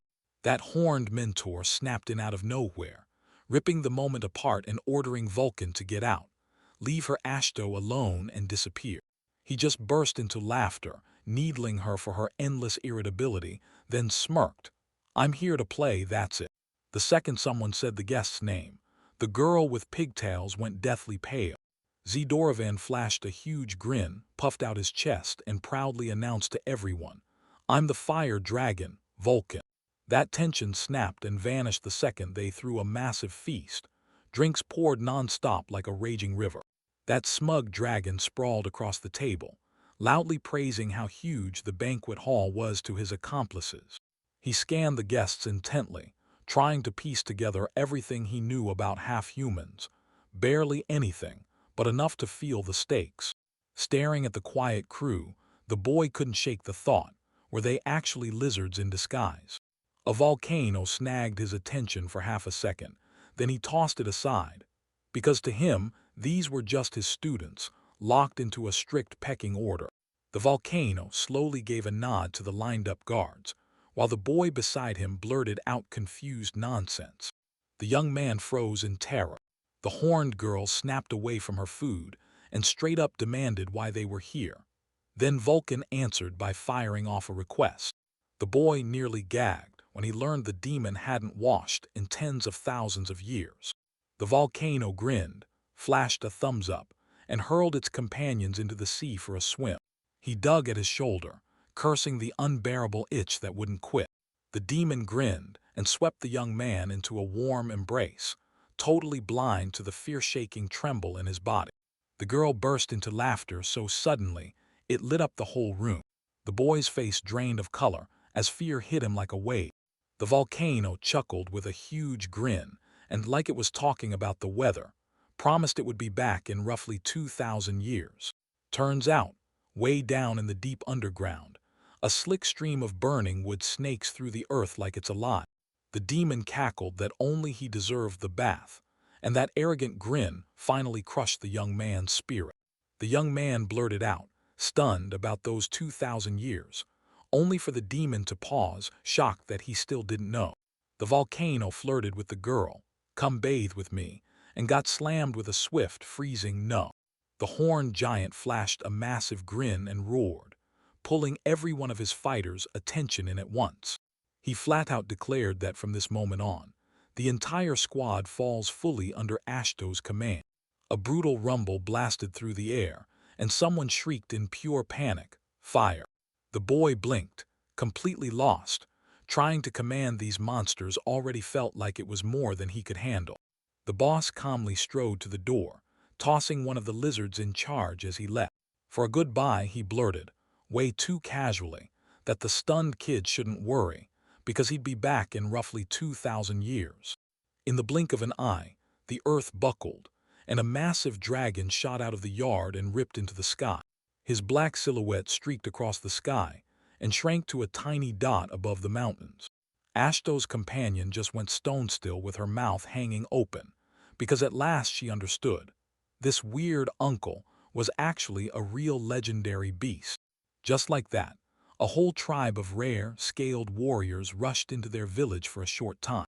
The lizards immediately jumped into construction and fixed the labor shortage in a flash. He was genuinely thrilled by the help, but he couldn't shake the shock of those terrifying beasts now calling him, politely, "Uncle." The village kept leveling up every day, and that poor young mayor finally crumpled at his desk, knocked out cold from pure exhaustion. Right when his dream was about to take off, the master swooped in and slammed the finished order into his hands. On the table, a perfectly crafted pot with a rounded belly gleamed like it was made to be admired. The boy snatched her up with joy in his hands and beamed as he thanked Mr. Radovan for the lightning-fast work. He dropped to the floor and happily dug into his brand-new orichalcum dishes, admiring every real piece like it was pure treasure. For the first time in 9,000 years, that gray-bearded gnome's face snapped into a harsh frown, because he had to turn precious metal into kitchen utensils. This legendary ore was built like a fortress, practically impossible to break, and it drank in magic better than any Damascus steel ever could. Radovan leaned in and demanded to know how that wild, one-in-a-million rarity showed up on the young man in the first place. The boy flashed a weak smile, like he couldn't stop replaying everything that just happened. Then crack! From the split ground, a fluffy mole suddenly burst up wearing a little construction helmet. August finally hit the right spot and let out a huge sigh of relief after that grueling journey. The gnome's eyes went wide as he stared at that goofy little creature in pure shock. Suddenly, the creature burst into a human voice, beaming as it welcomed Augustus like a cherished old friend after a long, painful separation. The young man jolted in panic, gasping so hard he could barely choke out a single name, Pawn. The dwarf dragged an unexpected visitor straight to Mayor Ashto, Pontu, a black mole tribesman who once saved him back in their homeland. Ashto couldn't stop himself from playfully pinching the guest's soft cheeks, while the famous mayor beamed with delight at finally meeting him. The little mole gently grabbed the boy's hands and urged, right there and then, that they kick off trade between their settlements. Ashto froze mid-sentence and blinked hard. He was literally about to ask for the same thing. The mole narrowed his eyes and finally confessed. His tribe was drawn in by rumors that the local elite had alcohol.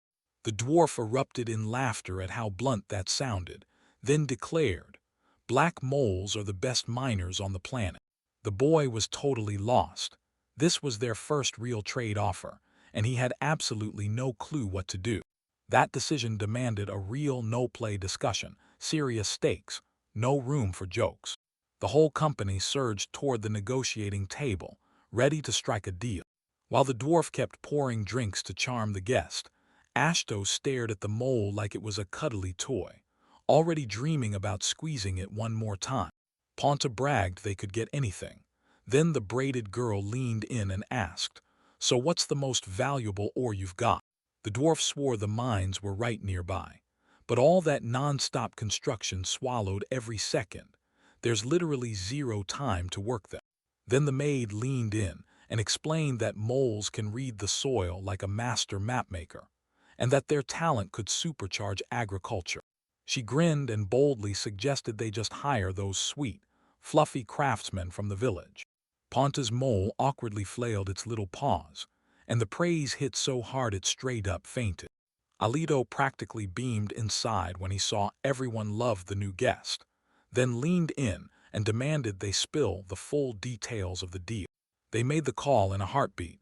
This village would take in 20 black moles. For their hard work in the mines and fields, the animals got a sweet deal. Drink as much as they wanted, and every single month, barrels of liquor would roll home to them. And Ponta swore he'd ship rare ores straight from his homeland, flooding the list with even more priceless minerals. The boy snapped to it.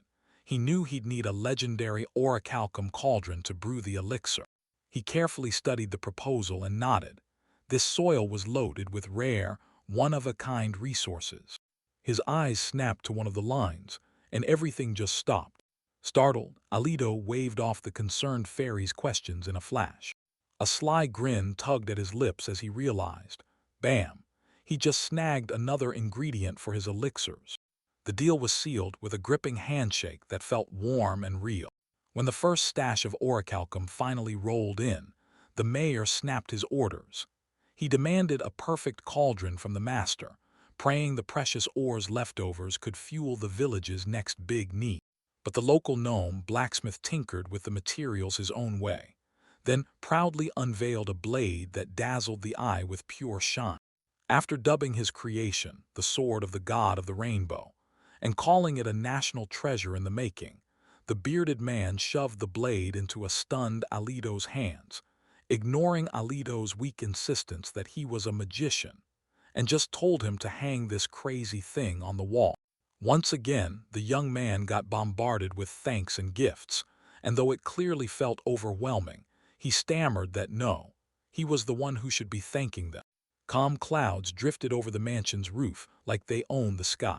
A deep, weary sigh echoed right beside that gigantic metal cauldron. The boy slumped against the table, still rattled by everyone's worried eyes, but they'd already hauled in all 4 ingredients for the elixir. He leaned in and smiled at the glass jars packed with his haul, dead sure that, no matter how long it took, he'd uncover the rest in his lifetime. Only 4 items were left on that list, and even from their legendary names alone, you could tell grabbing them was going to be a brutal fight. Throwing his hands behind his head, the young man flopped onto the bed and breathed out, because the days ahead were wide open for cracking those elvish books and picking a leader for their growing village. Just then, a frantic maid cat burst onto the doorstep. She snapped in a report about the visitor. The boy snapped his head up, stunned out of his breath. The guest turned out to be a total stranger, someone he'd never seen, never heard of, and didn't recognize at all. She kept rubbing her cheek, nerves eating at her, and blurted that this newcomer was in a crazily strange mood. The young man rose to his feet with a cocky grin, and whatever race that visitor was, he was ready to meet them head-on. Just outside the village, by the forest entrance, strangers were waiting, and this was the very first time it had ever happened. The guard hurried to the chief and warned him about a suspicious stranger at the gate, but the chief just nodded it through, calmly calling him a guest. The guard snapped to attention and bowed to their young master with respect. The stranger, still off-screen, clocked the elder at once, then snapped the guards down for their cruel attitude. A slick, mustachioed man in a sharp suit stepped out to greet them. The trio just gaped at the strange visitor, completely baffled. A bone-dry, awkward silence slammed into the room. "Suspicious," the boy blurted out, dead serious. The guest narrowed his eyes and smirked like he knew exactly what was going on. The next second, he snatched the elder into his arms and boomed, "I'm Dmitri, demon merchant." The young man's face stretched into a look of dead-eyed skepticism.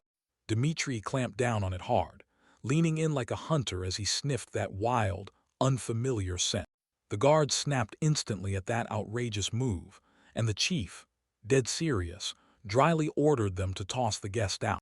The merchant shot his hands up, yelling, "Wait, hold it," before he finally stopped talking and got straight to business. "No, you're just suspicious," the boy shot back, tired and unmoved, even as the demon's furious yelling crashed over him.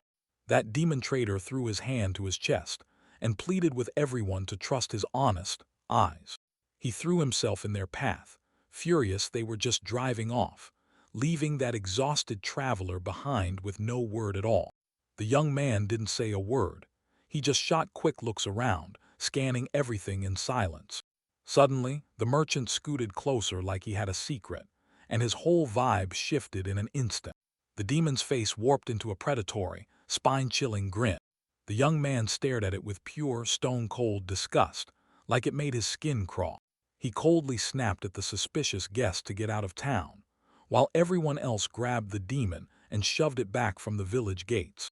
He turned his back and snapped, "We're kicking the outsider out now," the chief ordered. Fed up with this circus, the guy cut it all off and suggested they grab some food.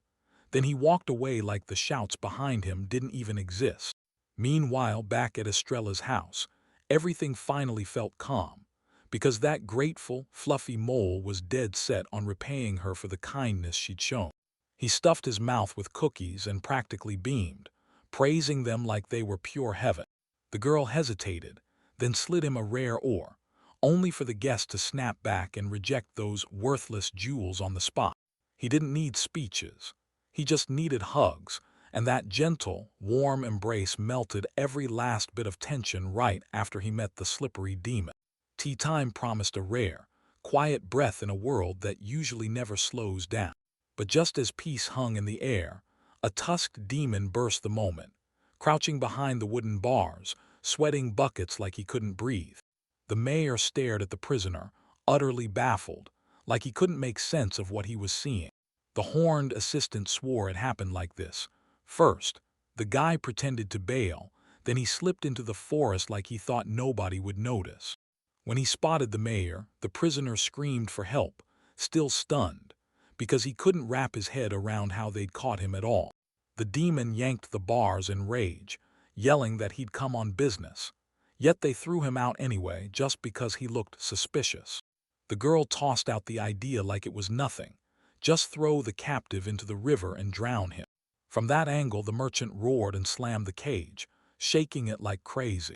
To save his own hide, he smugly claimed he was the chosen representative of the legendary dark dragon race. The boy calmly took a sip of tea and shot, "So what's really off about this ordinary merchant?" A clawed hand clenched the bars, and the captive finally blurted out that he was one of the rare dark demons. The assistant slammed the bars hard, shutting down the audacious troublemaker for good. Trying to save face, he flashed a forced grin and let the mayor talk to him, only for it to earn him nothing but pity. He ordered them to let this pathetic, desperate guy go, without dragging any other races into it. He spun around the brand-new, luxury mansion built for receptions, completely clueless that his very first meeting here would go down in a situation like this. The horned mayor and the maid from the Silver Cat clan kept stealing nervous glances at each other, like either one might bolt at any second. He clocked their nerves right away, then gave the mayor a steady nod like he was silently telling everyone, "Don't worry." Inside, the building screamed pure grandeur, and you could tell the older dwarves didn't earn the title of legendary masters for nothing. When they arrived, an eccentric merchant in strict, sharp glasses was already waiting, His eyes instantly clocked that Ashto didn't have even a shred of serious businessman energy. The guest spread out the blueprint for the future branch, then fired a question. Could the dwarves pull this off? They answered with a solid, no-nonsense yes. The deal got locked in with a hard, no-nonsense handshake. The merchant geared up with total precision. Every one of his branches would be built from the exact same strict template. He nodded and rubbed his chin. This space uniform was spot-on, ready to trade magic streams while storing supplies in perfect order. After wrapping up his business, the guest flashed a quick goodbye, then jerked toward the exit like he couldn't wait to get out. With one whip of his cloak, a jolt of energy exploded forward, and Ashto reflexively snapped his hand up to shield his face. The air trail drifted down and kissed the floor, and the demon unleashed magic again. No words, just pure menace. The mayor stepped up, nerves on fire, and openly wondered if trusting that deadly ally was even worth the risk. Ashto only let out a heavy, defeated sigh, because the dark demons' magic was beyond terrifying. Even with their doubts clawing at them, they took a chance on the stranger. Maybe he'd actually be the one to save the village. The demon met that wild optimism with a biting, dry little smirk. The kid smiled and pushed back, because a real con artist never drops all their cards on the very first handshake. With a soft, knowing smile, he spun around. He nudged the plate of leftovers closer and casually asked his new acquaintances, "You hungry?" Before them, a mountain of prep loomed, because that weird demon merchant's visit left one nasty, suspicious chill hanging in the air. Fresh ink gleamed on the wooden sign, shouting the name of the shop, Dimitri's house, and the new branch felt like it had just opened its doors. A show froze in place, wrapped in dead silence. Staring at the brand new shop, he suddenly realized he hadn't even picked a name for his own village yet. Right at the doorway, a horned demon in a sharp business suit was already welcoming him, like the place had officially blown its doors wide open. The merchant gave a slow shrug, eyes wide, because those hired dwarves had forged a massive structure in just a few days, and the craftsmanship blew him away. Inside, the scales were already sitting there on the spotless counter, like they'd been waiting for someone to weigh in. That demon flashed a polite smile, and out of nowhere handed the young man a wooden box. Turns out the job paid big, real money plus rare medicine. Healing herb sprouts from the far outskirts of Beelzebub, the guest hunted down just for the local healer. Right before Ashto could even thank him, the merchant snapped the conversation away and tossed out a few counter requests. The demon grumbled that terrified locals kept flinching at his flyers, so he decided to put on a full-on visual show. While the young man stared, thinking, with that predatory grin, of course they're scared. The merchant swore he'd only bring the stuff the village needs right now. No extras, just essentials. He agreed to summon the residents, but first he insisted on checking every single prepared item himself. When he spotted the product, his eyes snapped wide with shock. That item didn't just sound helpful. It promised to be a total game-changer for the whole household. With a grin that promised trouble, the demon yanked the cloth aside and snapped. Out came his wares, right in front of the boy. A giant building loomed beneath a sky packed with heavy clouds. Right at the entrance, locals were already packed in tight. Elves, humans, and rock-solid dwarves all jostling for a look. The demon gave a sharp nod, and right then, he was ready to start the chaos. The guy jolted with tension, because the mayor called them for a reason, and that shady character was definitely cooking up something. A sharp finger snap cuts the air.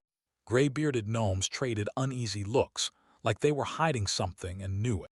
The whole hall erupted in shocked buzz when the horned stranger stepped forward and announced himself, Dimitri, a demon merchant from Beelzebub. Then the boy recoiled as that unnatural voice hit his ears. Then Dimitri stepped forward and unveiled Lizabeth, his curvy, bespectacled assistant. The merchant broke into a delighted clap, urging them to get down to business. But the boy just stood there, silent, and sweat dripped as that predatory grin stayed locked on. The demon swore his goods would be a lifesaver. Then the stern dwarf snapped his arms across his chest and said, Our settlement makes everything we need right here. Dmitri narrowed his eyes with a sly grin and told them he'd opened the shop right here because of their skill, promising them a generous paycheck for every bit of their craftsmanship. Dmitri barked at the dwarves to slow down and not jump to conclusions, then demanded they inspect his goods first. Right then, without wasting another word, he yanked a gun from nowhere, leaving the gnomes frozen, staring at that unseen weapon like, "What in the world is this?" The merchant whipped out a weird metal contraption, basically a pistol, covered in runes that glowed like it meant trouble. Instead of using bullets, he crammed a whole magazine full of regular nails into it. He showed it off, one press, and the magazine practically glided right out. All that's left is for him to lock in his aim. The boy stared in total confusion as they told him, straight-faced, that this wasn't a weapon at all. It was a mind-blowing new invention meant to build the future. That classy businessman barked an order to hold the board, lined up the barrel and yanked the trigger. Blam! A nail tore through the wood. Beaming with satisfaction, the man lifted the smoking tool and proudly dubbed it the magic nail driver. He snapped to the surprised bearded man and promised, "This bad boy drives in fasteners in an instant, so fast you'll forget hammers ever existed." The dwarf craftsman leaned over the punctured board, checked every detail and nodded hard. This thing was built like a tank and crazy convenient to use. But the show didn't stop. Next up was a full-on, massive chainsaw that blew everything out of the water. The Predator's engine thundered as the girl strained and barely managed to drag that massive log to the middle of the room. With one savage swipe of the trader's hand, the saw sliced through that thick tree like it was butter. No axe needed. The gnomes were so shocked they flung their mouths wide open when the businessman promised to hand over both tools for absolutely free, right in celebration of their branch opening. The young man stared at the presentation with wide-eyed awe, absolutely blown away by those brand-new technologies nobody had seen before. The vampire threw his arms wide with manic glee, roaring out his finest goods for every living race. Outside, he leaned in and thanked the young man for backing him up. He admitted he didn't get everything, but the crowd was losing their minds with excitement. The boy snapped his eyes away and bowed his head, admitting with total honesty how sharp his partner's trading skills really were. Ashto wasted no time and pushed for trading their goods for local resources right away. To celebrate the grand opening, he didn't hold back. He handed out 10 bottles of the finest elite drink like a total showstopper. The young man grinned, totally at peace, like the whole world had just lined up for him. They slammed fists and locked in a hard handshake. The village got a fresh jolt to grow, but right around the corner, fresh trouble was already lining up for them. At the counter, Ashto strutted in and started bragging again about his endless stash. Their eyes popped wide open as the list of toys, treats, and pure luxuries hit them. Right when the vampire smirked and teased those personal life products, the flustered young man snapped, sharp, loud, and demanding, "Shut up." Elmina's joyful scream tore through the quiet street, and Ashto could only throw his hands over his eyes, resigning himself to it. An elf burst out of nowhere and stood inches from his face. He jerked back hard, then shouted at her to shut up. She sprinted up and leapt onto his back, yanking the attention of every passerby, who spun around staring at their mayor in shock. With a bright grin, the girl asked for another drink. Then came the flat, final answer, "No." Ashto shot her a grim look, and you could tell another round of begging was about to kick off. He let out a heavy sigh, gripping the truth.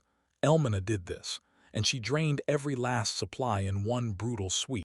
The girl whined like she was breaking apart, while the boy, dead serious, blew up in pure outrage at how anyone could down an entire month's worth of alcohol in just one day.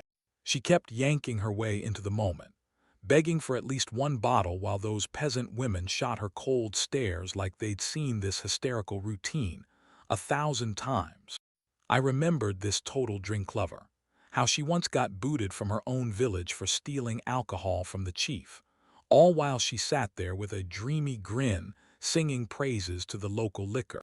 She pleaded loudly, begging them to understand her situation. But they shut her down with a quick, ice-cold no.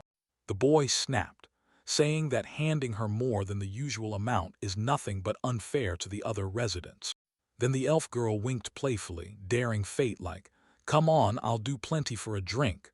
But Ashto wouldn't budge an inch. In despair, she slumped and drooled.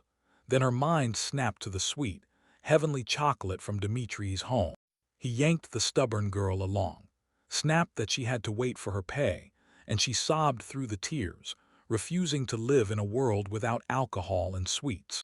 The boy gazed off, savoring the dessert's taste in his head as he licked his lips, while the elf snapped at him at full volume.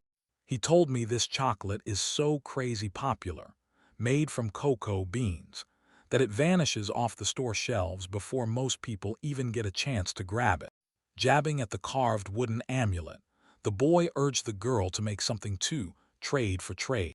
She puffed her cheeks in pure annoyance, because she had absolutely nothing to give. The elf girl's cheeks flared red. She shot her gaze away, then reluctantly confessed that she'd actually made a few. The moment the boy heard that some acquaintances were calling her creations a real curse, and even forbidding her from showing them to anyone, he recoiled hard. Clutched in his hand was a terrifying, twisted hunk of wood that practically oozed pure horror. Right when their talk started to heat up, a familiar maid burst in with bright joy, sprinting straight toward them, followed by the local kids. The boy, worn out and grumbling, said he'd never turn down chocolate, or at least alcohol, for all this pain, but the elf yanked him down onto the ground before he could finish. Spotting those glowing smiles on the kids' faces, he blurted out in shock, "Why are you all so happy?" The maid clutched those long-awaited chocolate bars to her chest like pure victory, beaming with pride. A thunderous gasp of pure shock tore through the rooftops, bouncing from house to house.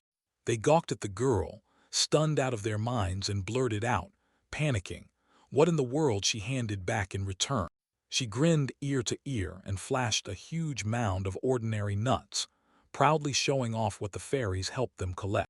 The beastmen grinned, bragging about the win. Those little ones went out and hauled nuts together just to trade them for tasty treats. The elf beamed at their generosity, already daydreaming about sinking into a long, hearty rest. He couldn't stop smiling at the kids' hard work, and he proudly suggested they all chow down on the chocolate they'd earned together. Then the elf girl blew up in tears, furious and baffled. Why could kids get sweets but she could? The boy only blinked, exhausted and drained. The beastman grinned, looked you in the eye, and waved goodbye like he'd just won. He was right on the edge of letting out a breath of pure relief. But his companion yanked his sleeve and reminded him this was the kind of profitable scheme the little ones would love. Her eyes sparkled with pure excitement. She couldn't wait to grab nuts so she could trade them too. The boy broke away and bolted for home, but the girl clung to his clothes with a death grip that wouldn't let go. Throwing aside every excuse, the elf yanked Ashto along by sheer force to join the hunt. Before they even realized it, the dense forest thicket swallowed them whole. He seethed because those twisted paths led nowhere, yet she couldn't resist. Something in her pulled her straight toward the unknown. After hours of stumbling around in the dark with nothing to show for it, Ashto was groaning in pure exhaustion while the girl, with spite in her voice, demanded they keep hunting for the promised share. Just when she dug her stubborn hands under the leaves, he'd already started mentally quitting. Because if even a forest elf couldn't help, then he was doomed, until something sticky began squirming right at his feet. Elmina beamed with pure joy, lifting that round find high in the air and bragging to Ashto like she'd just scored the biggest win ever. The boy whipped around, totally stunned. Right then, a creepy slurping sound ripped out from above. He tasted that rare black pomegranate berry, something even the high elves' village barely ever sees, and admitted, straight-faced, that the flavor was absolutely amazing. Just as Ashto was reveling in the spoils, a hulking, see-through slab of slime dropped from nowhere and splattered onto the girl. The boy let out a terrified scream when he saw his companion thrashing in that sticky trap, desperate to break free. He snatched his grimoire out of nowhere and started frantically flipping through the pages like his life depended on it. As the slime ruthlessly chewed through the girl's clothes, Ashto realized the monster's core was insanely valuable and decided it had to be saved. The book slams down a brutal verdict. This monster chews through the clothes of beautiful girls, and the only thing it truly fears is fire. Panic drenched him in sweat. He realized he had zero fire magic, and he started begging the grimoire for any other way out. They didn't just dodge one disaster, they stumbled into a worse one. The spell would suck the life right out of the whole world, and then they'd be trapped as legendary Adam and Eve. Rage surged through him, and he hurled that worthless book straight onto the ground. Exhausted Elmina could barely stay upright as the last threads of her clothes slipped away. Cornered with no choice, Ashto snapped his hand out and barked at the grimoire. Watch it hungrily gulp the monster straight into its pages. The monster yanked at the roots, and Ashto finally hauled the unconscious Elmina down to the ground. Right out of nowhere, the horned Shella lunged in with a sly grin and declared that artificial respiration was about to be unavoidable. Ashto snatched the girl up in a panic. She wasn't breathing. She plopped down carelessly by the bushes, and the boy just stared at her, stunned out of his mind. Grinning like she just won, she scooted Ashto right up to her friend. Following her command, he gently pinched Elmina's nose, then tipped his head back. While the boy blushed and stalled, Shella snapped forward and pressed her palm hard on the back of his neck, cutting off his hesitation. Their lips crashed together in a spark that stopped the world. Right then, Elmina snapped into a violent cough and blasted a full fountain of mucus straight into the rescuer's face. She snapped her eyes open, blinked hard at the bright cheer in Shella's voice ringing above her, and went fully confused. Filthy Ashto could barely stay upright. Nausea was pounding him into the ground. They slumped onto the ground, and Elmina let out a heavy breath, still trying to wrap her head around what that slime even was. Right then, Elmina realized she had zero clothes left, and she tore through the forest with a scream that shook the trees. Someone hauled her out of danger, but it still didn't satisfy her. Those sweet dreams of chocolate mountains and lounging on fluffy clouds got ripped away in a blink. Ashto snapped back to reality and stumbled through a shaky explanation for why he was suddenly naked in front of Elmina, who clutched her cloak and tried to hide her blazing, burning face. The boy spun away in disgust, rubbing his cheek hard, still blazing red from the slap. He reminded them that the elf nearly died, so losing clothes and smashing that black pomegranate is nothing but small potatoes. Letting the argument die in the background, Ashto shot his hand into the monster's gooey remains. A jagged, dark-faceted crystal dropped into his palm. Turns out it was the core of that slime. He flicked a small stone like a spark, and it instantly yanked the girl's attention toward him. Elmina's eyes lit up as she pictured how much chocolate she could trade for a treasure this rare, and the boy grinned, confirming the find's value. While the elf girl was busy staring into the crystal, Ashto couldn't stop pacing in his head, because that mysterious Shella had vanished the moment she appeared. He shot a glance at his naked companion, sighed hard, and offered to hoist her onto his back. Elmina dug her heels in and flashed a cheerful smile as she stepped forward, then yelped instantly when her foot crushed something sharp. Ashto set it straight. "You're not stepping into that forest barefoot," and she stared at your shocked face like it was the only answer. Eventually, the girl gave in and obediently climbed onto his lap. With her cheek pressed to his back, she whispered an apology for the trouble, but the second the boy asked again, she panicked and quickly acted like she hadn't said a word. His eyes swept the cloudless sky, like he was hunting something above the clouds. From inside that spotless little shop, a sneaky giggle burst out like they were up to something. A shot tore the dark core of the slime-garlic clothes wide open for Lizabeth, and demanded to know if she could spot him instantly. The horned demoness with glasses lunged forward, bared her fangs with hungry intent, and fixated on the discovery like it was irresistible. The boy went wide-eyed at the weird magic she casually tried on, smirking as she tapped the frame. Turns out her glasses had an evaluation spell built right in. She waved off his reaction like it was nothing, because in the demon world, this kind of thing happened every single day. The clawed finger snapped open, and the dark stone dropped at last, because the analysis was finally done. The elf Elmina burst into a joyful hop when she heard 200, then demanded an immediate exchange. The evaluator didn't kill the suspense at all. He yanked a huge box out from under the table, like he'd just remembered the client's love for alcohol. She laid out the deal. If it was a stone, you could score 200 portions of chocolate, but then she dropped the twist. There was another option. The demoness held up a bottle of black blood, an ultra-rare elite liqueur, and the moment Elmina saw it, her eyes lit up like fireworks. The elf girl leaned in over the table, staring in shock, like she couldn't believe she was being pranked. As she drenched in sweat over the toughest choice of her life, the guy beside her just let out a weary sigh, because he already knew who was going to win. With a bright, happy grin, the elf slammed down a firm choice, chocolate no question. A quick little grunt of agreement rang out, and a calm, relaxed hand settled right on his knee. The no-nonsense clerk behind the counter snapped that the items couldn't be returned, but the elf just nodded and jumped into the deal, leaving Ashto staring in total disbelief. The boy eyed her like he didn't trust a word, but she just giggled and waved him off like it was nothing. She pulled out a tiny treat, beamed warmly, and held it out to Ashto, promising him his share, right there between the two of them.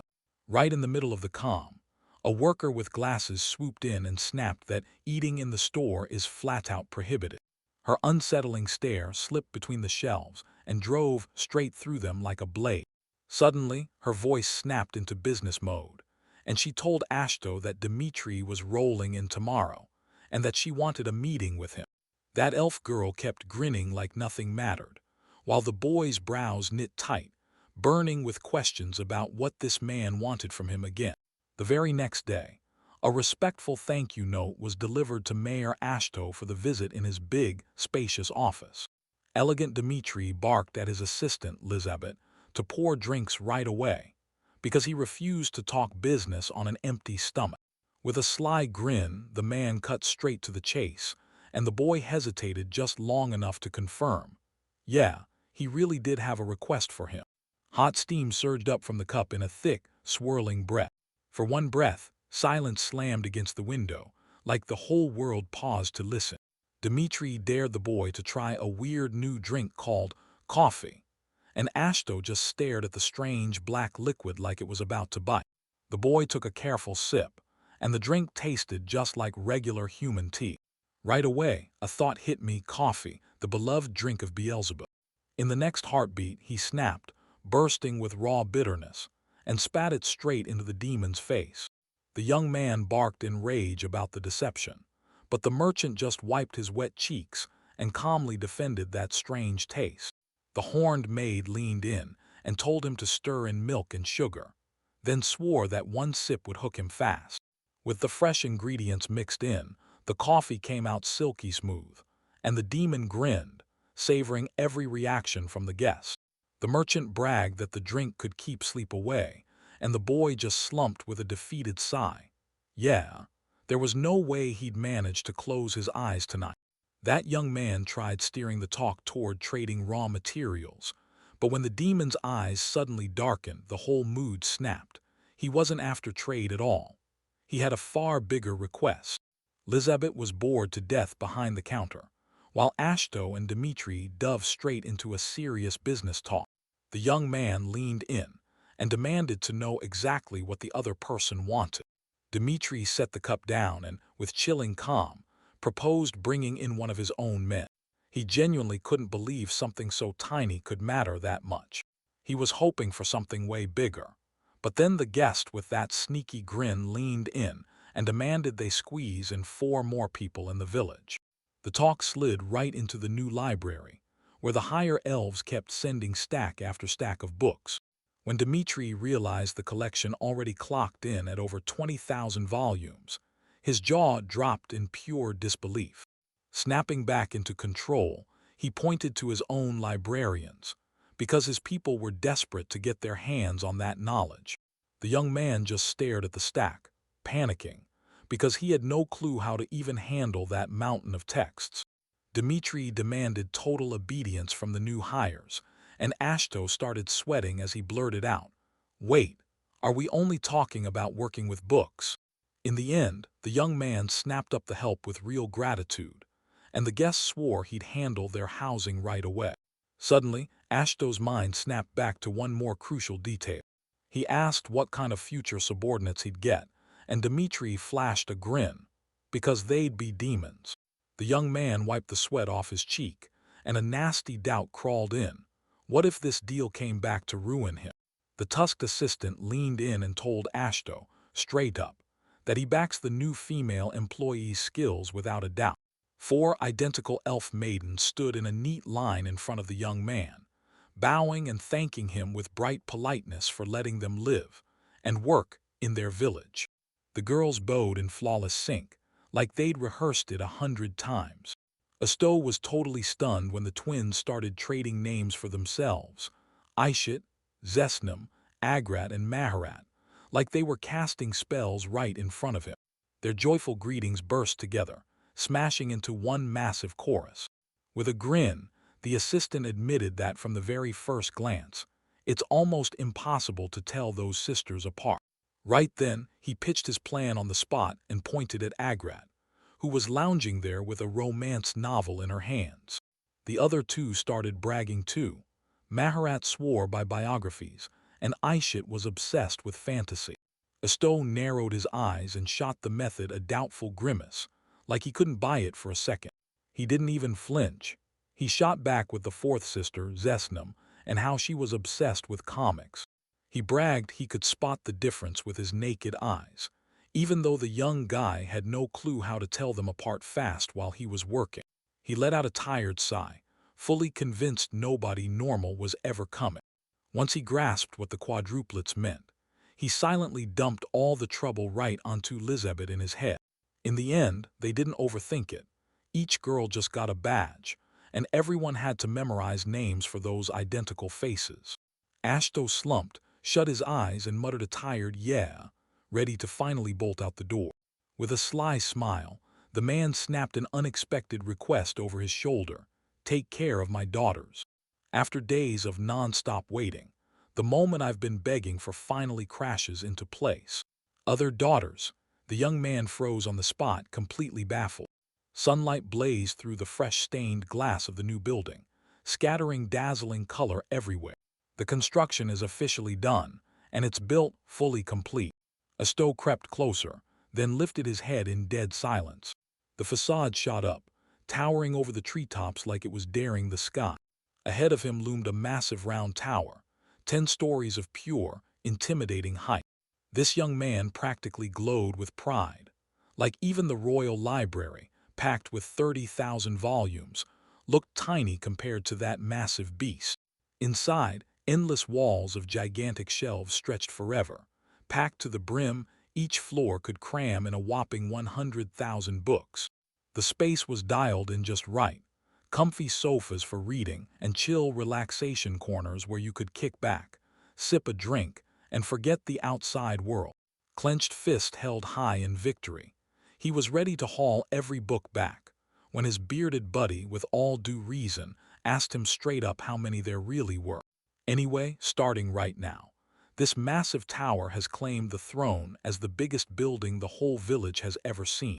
The gnome's eyes went wide as he blurted, worried sick, "Can the floor even handle it? 20,000 books." Dickbeck strode in with fearless confidence, soothing Mayor Ashto on the spot. The elf women practically leaped at the chance, thrilled to land their very first librarian jobs. In just 10 days, the girls whipped the volumes into perfect order, sorted by genre like they'd done it 1,000 times. An old man stood dead still in the middle of the renovated hall, staring in stunned disbelief as he huffed out breath. That massive room finally looks fully finished now, warm, cozy, and ready to feel like home. He fought back the tears with everything he had, then clutched each book they handed him here like it mattered more than anything. He greeted Dickbeck like a hero returning home, right as Dickbeck rushed in to congratulate the mayor on the finally awaited grand opening. The old man flipped through the pages with pure delight, soaking up the way everything sat in perfect order on the shelves. Then he whirled around and demanded something new. When Dickbeck realized the old man had penned most of these volumes himself, something warmed his chest. Because the books no one in the High Elf village ever bothered with were now preserved in flawless, pristine condition. The mayor asked, nervously, if they had any other genres, and the boy grinned back, saying they still had plenty of supplies. Dickbeck swore he'd show up for good and keep the collection updated non-stop. Suddenly, he slammed to a halt, blinking hard like he couldn't believe what he was seeing. He blurted out in sheer confusion how those four made it look effortless, while the girls only grinned, like it was nothing, because they'd actually gone through all 20,000 books by hand. The library finally bustled at full capacity, and Ashto's long-awaited days of peace finally kicked in. He leaned over the open pages and herbs, eyes locked in as he studied the recipes with total focus. That new potion hit perfectly. 3 plants brewed together and burned away the toxins while snapping back his strength way better than anything you could buy. Silmeria, the maid, slipped into the room like a whisper, balancing a tray of steaming tea. He bowed his head and sincerely thanked her and the other girls for ripping into those manuscripts, because it sent his medical research skyrocketing forward. He instantly realized today's drink hit different. Cautious sip. That first sip hit like a plot twist. Turns out the processing totally rewired the usual tea leaves. He praised the Silver Cat tribe, crediting them for growing a gentler strain, and for wiping out that harsh, mouth-puckering astringency. Then it hit him. He'd already seen this tea in an herbal medicine guide before. The puzzle finally clicks into place.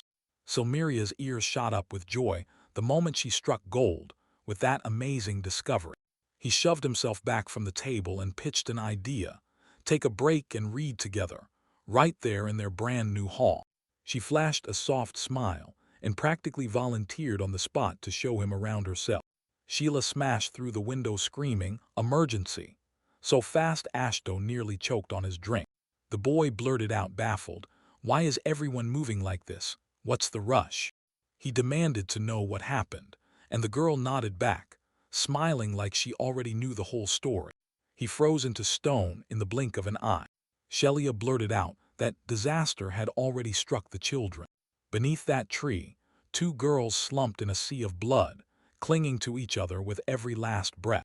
Shella snapped that the girls were getting hammered by gargoyles, then screamed at Silmeria to boil that water faster. The wounded were rushed into the house at once, and the boy clamped down his fear and rolled up his sleeves. Suddenly, something weird caught his eye and stopped him cold. The moment he saw those horns, he knew this unconscious girl was a half-dragon. A memory slammed into his mind. He knew for sure he'd seen them before, but the reflections had to get shoved aside. This was the moment they had to save everything. Silmeria rushed in with a bowl of steaming water, and Ashto ripped the cloth apart just to get to the wound. Snipping the torn, blood-soaked fabric away with his scissors, he told the girl to hang on, just a little longer. He broke down how to mix the herbal decoction with monster liver powder the right way, then sealed the deal and finished the treatment. The damage was done. The wounds finally stopped. The boy dragged his jacket on with heavy, tired hands. The dragon girl beamed at him and praised his work, then pointed out that the patients had bled far too much. Ashto stared at the 2 sound asleep, his frown deepening. He was sure he'd seen them somewhere before. If they're dragon people, they should have been claimed by the kingdom of the rulers. He rubbed his chin like he was piecing something together, replaying the envoy's visit from a few years back. A sharp memory snapped into place. 2 mysterious guests in flowing dresses, people he'd just brushed past in the yard. Her horned companion cut through his thoughts, ordered him to watch over the sick, and then stormed off to handle her business. Asho nodded like it was programmed, barely moving at all after her. And right when that clicked in my head, I realized it. Those royal sisters were really on their way, rolling in with the messenger. The boy slowly whipped his head toward the bed. He fixed his eyes on the pillow, staring at that painfully relaxed face like it didn't belong there. She drifted through sleep with a calm, barely there smile tugging at her lips. With hope blazing in his eyes, the boy lifted his gaze and whispered, "Lorelei." The horned figure in the chair only let out a brutal, heavy groan. Meanwhile, storm clouds started stacking up over the towering castle. The boy wouldn't stop firing questions, and the other guy snapped, begging him, annoyed as hell, to finally shut up. Lorelei, an insane shriek tore through the silence. That was the Dragon King's raging roar, while his subordinates wrung their hands, freaking out over how the girls vanished after a totally normal walk. When the ruler heard rumors about their escape to the ruthless Oberstein, panic slammed into him harder than ever. One of the advisors rubbed his temple with tired frustration, then said, "We'll have to expand the search teams." But the king wouldn't be stopped now. He made his choice, geared up, and set out to fly himself to help. The man crumpled to the floor, sobbing and wailing like he'd never be able to reach his loved ones again. Right as the hysteria hit its peak, a vicious slap cracked across his head and cut everything off cold. The dragon girl snapped at Garland, warning that a ruler can't just walk away from the throne, and then she seized the rescue mission herself. She strides straight for the exit, voice rock solid as she vows that no Oberstein demon is ever going to stop her. Suddenly she went still, so soft it barely existed. A mysterious whisper slithered into her ears. With a playful wink and a burst of laughter, she flipped her cards. His daughters were hers now, and it was her schemes that spawned all the trouble. All that was left was to crack the mystery of what linked Ashto to those two patients. Two dragons were gliding high above, carefree and smiling, totally blind to the danger about to crash into their lives. Almeria and young Gar stood before Mrs. Marcella, and she greeted them with a calm smile. Then her eyes widened because she couldn't believe how much the boy had grown. The guys weren't ready for polite talk. Panic hit them like a storm, and they tore into screams, demanding to know what she'd done with their daughters. She smoothly adjusted her outfit with effortless grace. Gar snapped that the farce had to end. Almeria cried that the kids couldn't be harmed, and then, with a playful wink, urged them to have tea first. Seeing their fear, the hostess rushed in, swearing the girls were safe and sound as they settled back in the village. Then she shut down the laughter on the spot and snapped that it was all because there'd been an accident. With a bright clap, Marshall summoned a full tea set out of a puff of smoke, and no matter what, he refused to break his stubborn promise. Harry cut her off and shot back, "Let's go straight to the village," and she nodded without a flinch. The trip dragged on through the suffocating darkness. Suddenly, Almeria and Gar both froze, their minds snagging on pure confusion. Right in front of them loomed a massive two-story house. Dim light spilled into the room through the window, like the night was creeping in. The horned girl lay there, completely still, barely cracking open her tired eyes. The horned girl cracked her eyes open in a total stranger's bed. "Am I alive?" she gasped, stunned, and the young man beside her let out a huge sigh of relief. Out of nowhere, she yanked him by his clothes, panicking hard, and demanded to know where Clarabelle was. The boy leaned in, soothed her, and promised that she was safe, because the girl was right there, sleeping nearby. He dragged a tired hand across his forehead. Then the pieces clicked. Standing right in front of him was Lorelei, the very sister who, years ago, showed up at the Estrella family dragging a suitor right behind her. Lorelei snapped into focus, stunned, because they realized they'd already met in the palace greenhouse. The young man shot his gaze away, awkwardly trying to laugh it off, like being here was some story he never meant to tell.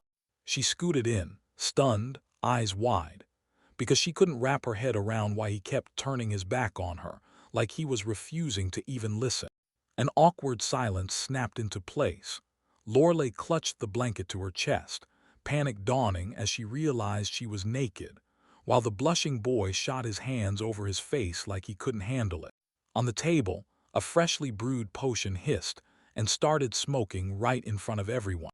With a warm grin, he pressed a cup of blood-replenishing medicine into her hands and swore it would taste surprisingly good. She took a tiny sip, let the sweet fragrance hit her senses, and melted into calm with her eyes gently closing. Suddenly, Lorelei leaned in and asked him, quietly but firmly, to finally look at her, and the boy spun around, totally lost. The horned girl flashed him a gentle smile and drifted right past. Alito got slammed back into the past, 5 years ago, at their first meeting, where complete despair crushed him over his pathetic talent for nature magic. Then the young man locked in on his studies, and every single day he disappeared into the royal greenhouse. He burned himself out with science, grinding for proof that he had the right to belong to the general's family. Everything shattered the moment Clarabelle and Lorelei crashed in from the dragon lore. The girl couldn't believe it. He studied those plants with relentless focus, then scribbled careful notes on parchment. The moment she caught that sweet, brood herb scent, her whole heart got hooked. She burst into laughter, and flat out confessed she couldn't believe this gentle boy was really the son of Estria's legendary battle mage lineage. The girl softly pointed out how much he'd changed since those dark days, and Alito just nodded, like, yeah, he'd been through hell and had to keep standing. She sank deeper into the sheets, finally settling in like the bed was made just for her. She couldn't wait to find out what dragged him here. Alito gently tucked the blanket around her and urged her to rest before anything else. The girl tucked herself up tight to her chin and started spilling the story of how she and Clarabelle took a walk along the cliffs. Wearing dragon disguises, they glided over the water with zero worry, scooping up fruits as they flew. She remembered staring down at Oberstein from above, thanks to the royal bloodline's rare power to shift forms. Then bam! A sudden flash, a brutal hit, and the world drops into total darkness. As the gargoyle lunged from behind, the girl blurted out that she'd already been bracing for death mid-fall, until Lady Marcheligo swooped in at the last second. She tore herself up over everything Clarabelle had suffered, but Ashto leaned in and softly told her to stop beating herself up.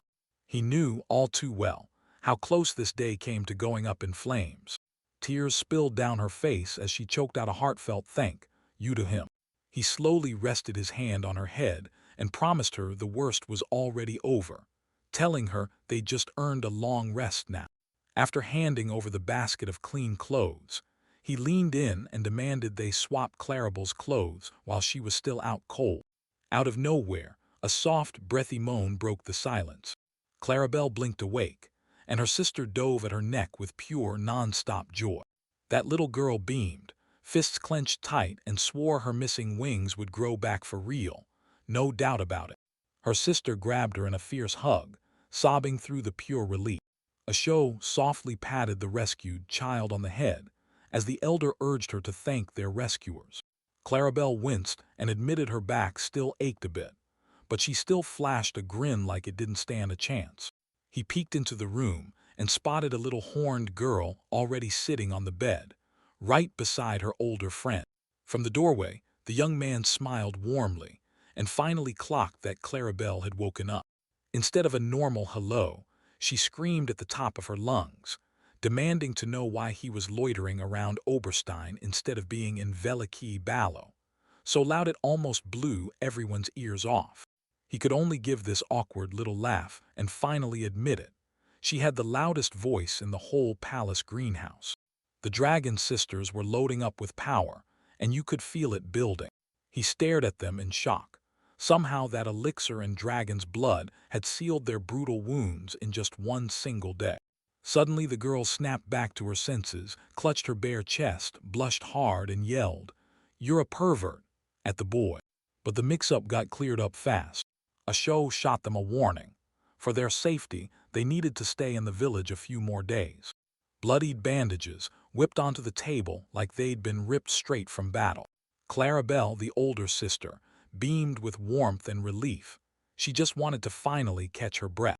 The younger one practically burst with excitement, lunged up toward the boy, and demanded an adventure, asking him for a full tour right then. She could barely contain her excitement. She just had to see his creation with her own eyes. She swore she was totally fine, like a single milk tooth just dropped out of her or something, and that left the rescuer completely baffled. He snapped his eyes to Clarabelle and asked if everything was running smooth on her end too. The boy threw up his hands in surrender, grabbed her by the hand, and marched the sisters outside.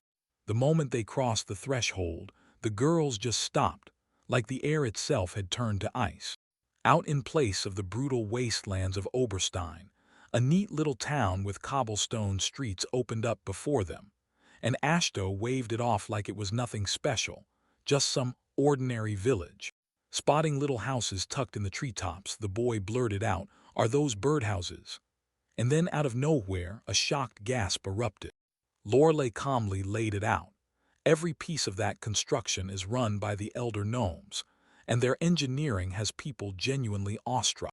Clarabelle's mouth went dry when a real fairy suddenly appeared, cutting off the conversation mid-breath. A little winged visitor drifted in the air, fluttering innocently as they asked, sweet and earnest, if this was their friend. Right then, chaos detonated. Clarabelle burst forward, snatching the fake with her bare hands, while Lorelei frantically begged her to stop. With a bright grin, the boy claimed they were flower fairies. But even then, Lorelei couldn't make herself believe it. Clarabelle's eyes suddenly blazed. She remembered those creatures raid the forest for honey and turn it into a special syrup. And then it all clicked. The little birdhouses weren't for birds at all. They were fairy homes, and in this village there were about 30 of them. The young man let out a tired sigh and swore he was done chasing people for good. Clarabelle clung to the tree trunk, shoved everyone back, and begged that irritated fairy to hand over the sweet treats. Later on, the company hit on a wild discovery. These local hellhounds can actually sew clothes and stitch up bags. The door swung open, and there it was, a huge real sewing factory, packed wall to wall with long rows of weaving machines. Muty, the local artisan, burst out with a warm welcome, laughing with real surprise that Lorelei and Clarabelle had already been granted permission to go for a walk. A brand new dress sketch sat on her desk, and she just couldn't stop staring at it like it was pulling her in. The boy let out a breath of relief when he saw his horned friend was fully back to normal. Then he snapped his eyes to her companion, Muty, stunned. Turns out she came here purely for the silence, because at home, she just couldn't focus. Suddenly, a kid's bright voice cut through the air, blurting straight to Muty. "So, are you dating your brother?" The horned girl snapped into alertness the second she saw her, blasting her with a painfully suspicious glare. Golden sunlight bathed the cozy streets of the settlement, warming everything in its glow. As the young man strolled through the village, his jaw practically dropped. Elves, dwarves, and beastmen all marched down the same roads in perfect peace. My friend nodded, admitting that the local mix of hellish hounds, flower fairies, and demonic ogres hits you like a total shock at first. Right as they were talking, a boy suddenly blurted in shock. He'd spotted something weird lurking near the farm. Beneath the tree, a giant mole in muddy overalls snoozed like he owned the world. So the young man hurriedly had to explain that this wasn't somebody's terrifying scarecrow, but the local resident. Endless fields blasted outward as far as the eye could see, all the way to the mountain ridge ahead. The horned companion stared in pure awe, taking in the endless stretches of countryside like they were a whole new world. Local lands were bursting at the seams with golden wheat, lush tea plantations, thriving fruit orchards, and endless vineyards stretching as far as the eye could see. Out on the cotton fields, fluffy little critters munched their way through the plants, so the village ended up with all the fabric it needed for clothes. The tour wrapped up at a huge processing plant, where this young guy grinned and told us the locals go wild for drinking. So they brew alcohol here with pure, non-stop enthusiasm. The horned girl started pitching deals with the elves, and Ashto just let out a shaky sigh, because this mess was snowballing fast. He decided to break the tension and pitched a fun tour, starting with the sauna, and then sweeping everyone into the library. Right then, a tiny spirit burst out of nowhere and shoved a basket of juicy, ripe grapes into their hands. As everyone wandered through the wheat, Ashto leaned in and bragged that he carved that tiny little gardener with his own magic. Clarabelle beamed through tears, smiling anyway.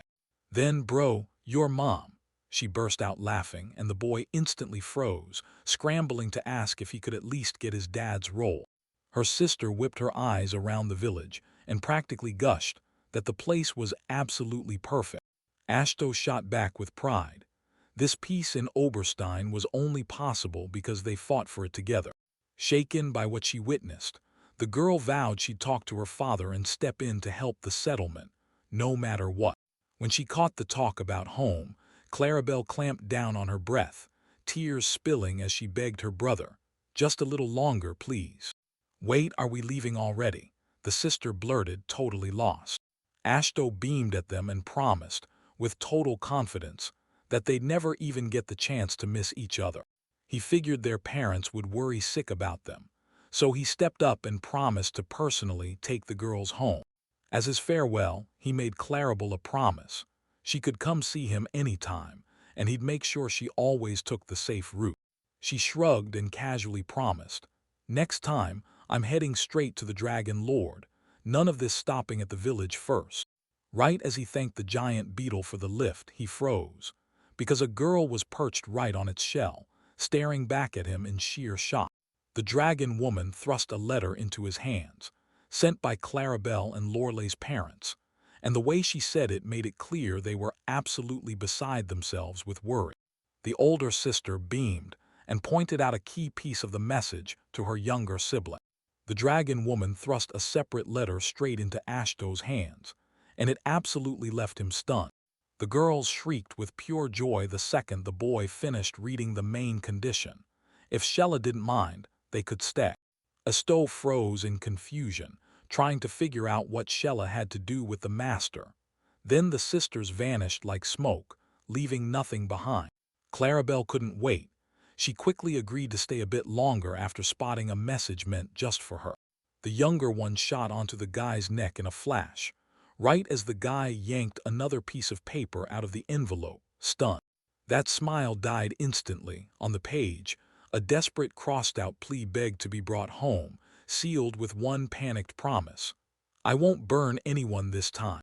He kept wiping nervous sweat off his brow, while his sisters hammered out plans in the library. Because that "we'll watch over you" level of parental care had turned into something they couldn't run from anymore. Right there loomed a massive, round tower, the brand new village library, so huge the Horn sisters couldn't help but shriek in awe. They burst into a huge hall, where towering shelves stretched on forever, row after row. One of the girls spun around the room, grinning. She'd never seen anything so breathtaking. Her sister swore she'd been obsessed with books her whole life, until the mayor finally clued in to the librarian in town. With a confident grin, he insisted on calling her Agrat, but the girl with that sweet smile shot back, "No, that's not my name." The female worker leaned in with a teasing grin, and the boy blinked hard, totally baffled. From the side, another girl in a strict uniform glided over and asked, calm as ever, if they were hunting for a book. Then the mayor explained the tour. Suddenly, she snapped in a stern voice and ordered Agrat and Aisha to stop mocking the mayor. Right now. The boy stared at his neighbor with trembling hope and shouted, "Aisha." But just like before, he got it wrong again. Suddenly, two more perfectly identical grins popped up, like they'd spawned out of thin air.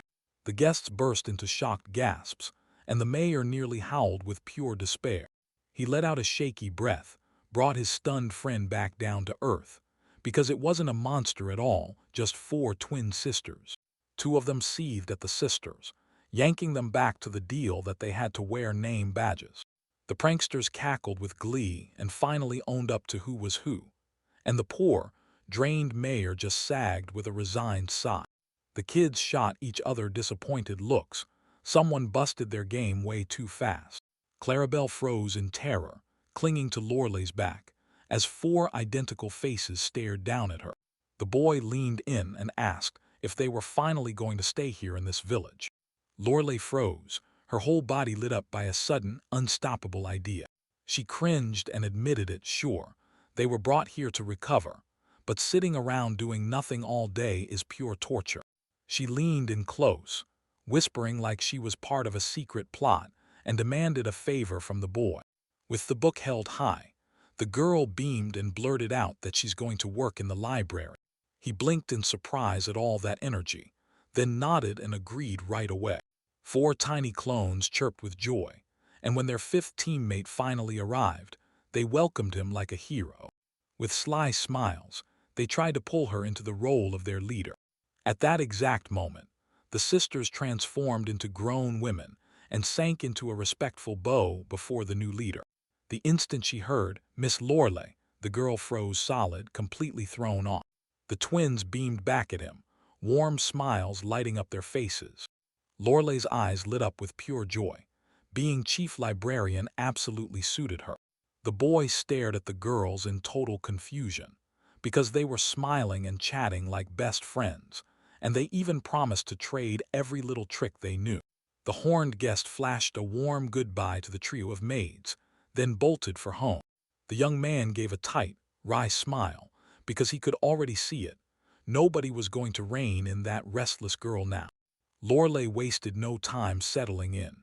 She marched straight to the library, and the villagers instantly lit up, admiring her elegant cloak. Outside, everything went dead quiet. Beyond those towering carved doors, real truth waited, pure, undeniable knowledge. Hundreds of ancient books were jammed onto the shelves, packed so tight they looked like they'd burst any second. A light breeze barely nudged the branches of the trees. Lorelei practically snatched up the fresh scrolls and paintings from the villagers, while the boy stared in awe at how effortlessly these locals rolled with anything. A few weeks later, Mr. Gredge showed up at the estate, thanked the boss for everything, and the second he started any stiff formalities, the young man waved them off like they weren't worth a second. The moment that hulking lizard man crashed in, the boy's shock hit him like a punch. Gred shot a serious look at everyone and begged for help building a shed for his molting. His clawed paw clenched the fabric on his knee, shaking with nerves. Because for a stern warrior, this request wasn't small at all. It hit deep and personal. The young man's eyes snapped wide with shock, and he just froze, completely stuck in confusion at the sudden words. "S.H. shedding," the boy blurts, eyes wide with pure shock. The salamander nudged his chin up, swore it would lay out the whole truth, and promised to explain everything. The young man nodded like he'd figured it out, sizing them up as living dragons and razor-eyed reptiles. Turns out salamanders don't just grow. They shed their skin on a steady schedule, about 3 to 4 times every year. But the whole process was brutal. Showing themselves mid-molt felt just as humiliating to them as it is for people to stumble around naked. Meanwhile, the heat they spit out is so intense that any flammable stuff nearby catches fire on the spot. The boy instantly got it. The only way forward was those safe brick sheds. The guest admitted that hiding in the forest wouldn't cut it, then begged for permission to raise a few fireproof huts. The boy asked if they'd team up with the dwarves, but the salamanders puffed up with pride and swore they'd handle everything themselves. The young man flashed a warm smile, knowing this wouldn't slow Master August down for a single second. He didn't hesitate for a second. He greenlit whatever they wanted to build and even pitched the idea of setting the plot out on the village's outskirts. As he stared at the guest, the boy couldn't help thinking, maybe salamanders had always struck him as a little too reserved. The guest leaned in and warned him, right on the spot, that the first molts would hit in just a week or two. Then the boy grinned and promised he'd hand the job to the older dwarves first, and the shy salamander was absolutely stunned. He slumped back into the pillows, reminded everyone that no matter the hierarchy, they're all equal in that village, then casually asked when the next molting was happening. He respectfully slammed his palms to the floor, bowing low as he humbly acknowledged the leader's full authority. A lizardman dressed in traditional clothes rose to his feet in complete silence. The boy slumped against the table, grinned, and declared, no doubt about it, that they had to build fresh facilities for their rural friends. "Boss," the subordinate breathed out in pure relief, grateful to the bone. The young man grinned like it was nothing, swearing he'd back the salamanders through any trouble, no strings attached. Then the lizard's skin erupted in sweat, and it frantically waved its hands, reeling back to Augustus, the one they'd never told a single thing about their secret build. In his mind, the old man's fierce face flared to life. ready to smash their crooked hut to splinters and grind even the lizard to dust. With a quick thank you thrown over his shoulder, the subordinate bolted out the door to hunt down the masters, leaving the poor, bewildered boy staring around, blinking like he couldn't even process what just happened. Esham stared at a brand-new brick house sitting right in front of him. He genuinely thanked the dwarves for their lightning-fast work, even as the old master kept grumbling, waving his hands like, "Stop with the thanks already." The boy flashed a kind smile and told the lizard man to summon his ladies now, so they'd spawn faster.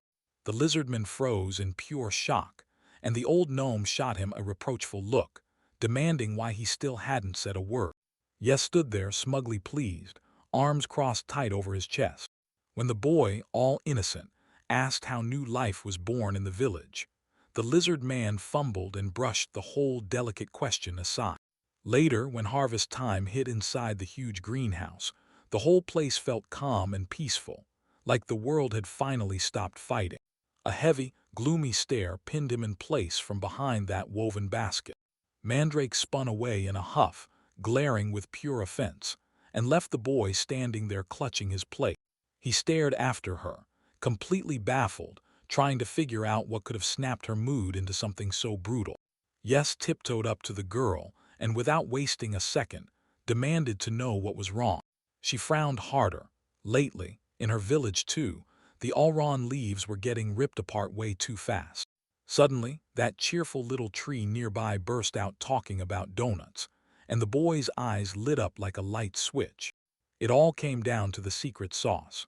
Those fried leaves turned the donuts into a sweet, rich flavor bomb.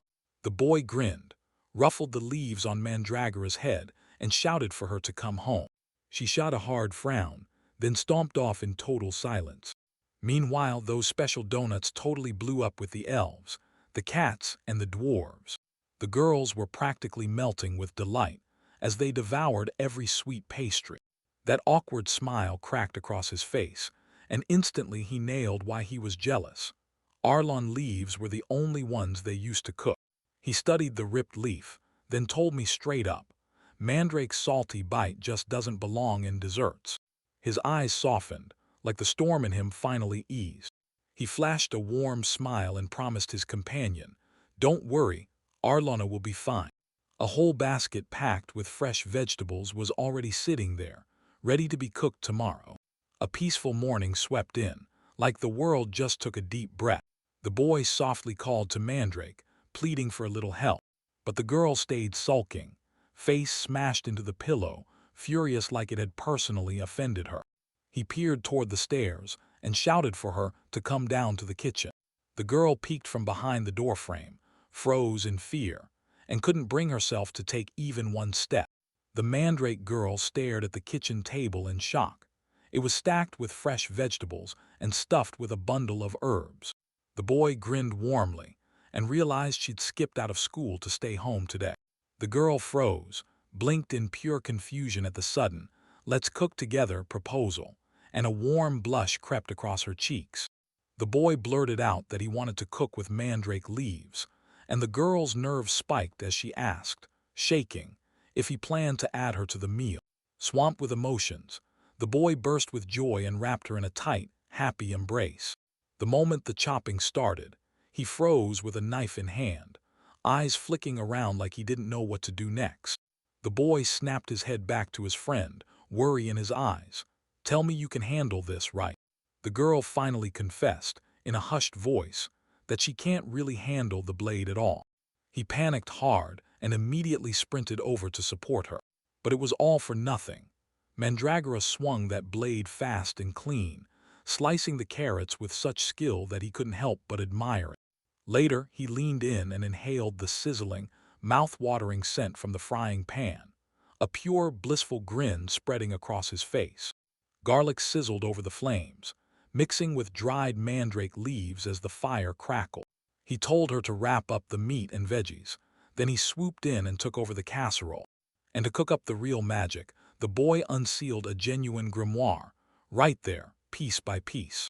He tossed the leftover spices in a separate pan, roasting them carefully so they wouldn't scorch. When he spun around, He couldn't believe it. The tiny mandrake had already chopped through the slice faster than his eyes could track. Vegetables, meat, fried garlic, and mandrake leaves all crashed into the pot, and then he just shut it down and let everything simmer into stew. Then the onion hit the pan, browned to perfection, and he poured in water without holding back, filling the dish with instant flavor. The boy suddenly jerked and sniffed the air. They set everything up so fast he just froze beside the stove, staring like he couldn't possibly be seeing it. Right then, both of them were slammed by an insane, impossible hunger they couldn't control. Hot steam blasted out from under the lid in a thick, rolling wave. That smell hit like pure electricity, instantly stealing his mind. A sweet, fragrant mist exploded out the window, unfurling away from the house like a blazing white ribbon. A ladle slowly dipped in, lifting that thick, hearty soup like pure comfort. On the table sat a steaming deep bowl of perfect stew, packed with tender meat and hearty vegetables. The boy popped the first spoonful into his mouth and burst into a huge smile, pure joy lighting up his face. With a quick look at the table, he grinned and told the mandrake to sit with him. Then they dug into dinner together.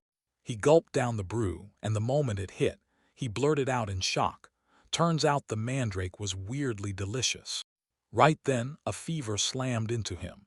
His face flared red, and a brutal scream ripped out of his throat like it was burning him from the inside.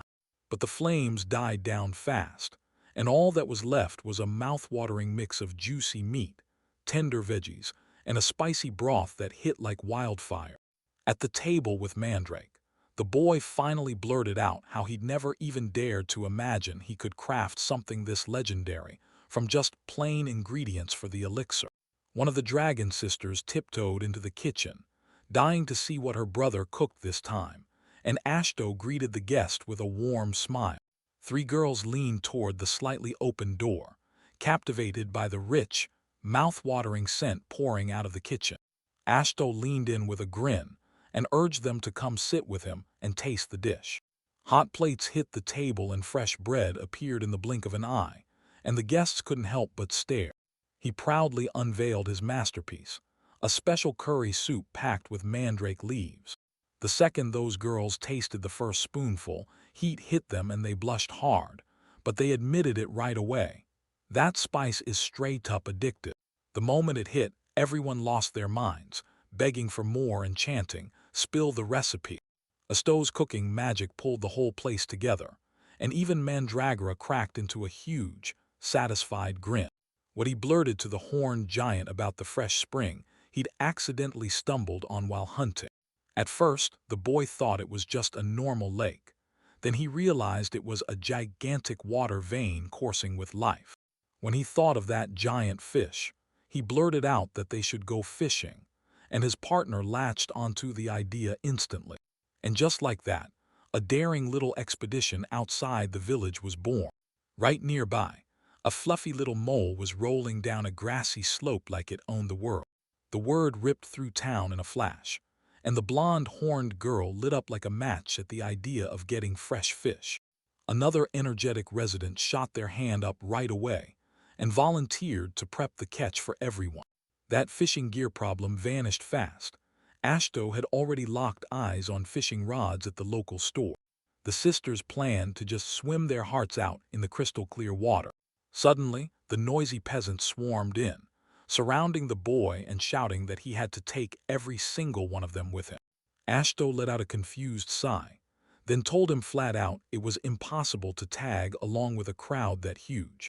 Right then, a mole in a jumpsuit burst in and cut their conversation short. With a calm voice, he told them forest monsters rarely prowl anywhere close to watering holes. The moment danger was whispered, Ashto snapped tense, because all he'd seen on the road to the village was a stunning, calm peace. The bright, empty courtyard froze in dead silence. The boy spilled his plans for a waterside vacation to Little Ponta, then leaned in and begged him to scout the area. Suddenly, a colossal back towered over him, swallowing the whole sky and cutting off his view completely. When he finally looked back, he realized just how massive the crowd had grown for that march. The squad tore down the forest path, pushing deeper into the wild. When she heard that strange word, the blonde froze and blinked like she'd just been hit with total confusion. Spotting Ponty struggling to walk, the young man scooped him up in his arms without hesitation. A soft, soothing melody drifted over the green hills like it was carrying secrets on the wind. Her tall companion flushed hard, glaring with envy at the baby, while her friend shot back that she could just ask to be picked up. As the girls sang with bright smiles, the boy sank into tense thoughts, fully focused on how to guard their territory for what came next. He shoved those thoughts aside and chose to push his global plans to tomorrow. That elf girl marched up to the horned Lorelei and demanded, "So, have you ever tried fishing before?" She said, dead calm, that she just snaps up the fish with her mouth and swallows it whole. Then she flashed a sweet smile and told her that this time, she wasn't doing it alone. She had friends backing her up. The elf beamed and urged everyone to share the fishing gear, so they could all hook fish together. The boy asked how far the spring was, and she just calmly told him it'd take about 2 hours of walking to get there.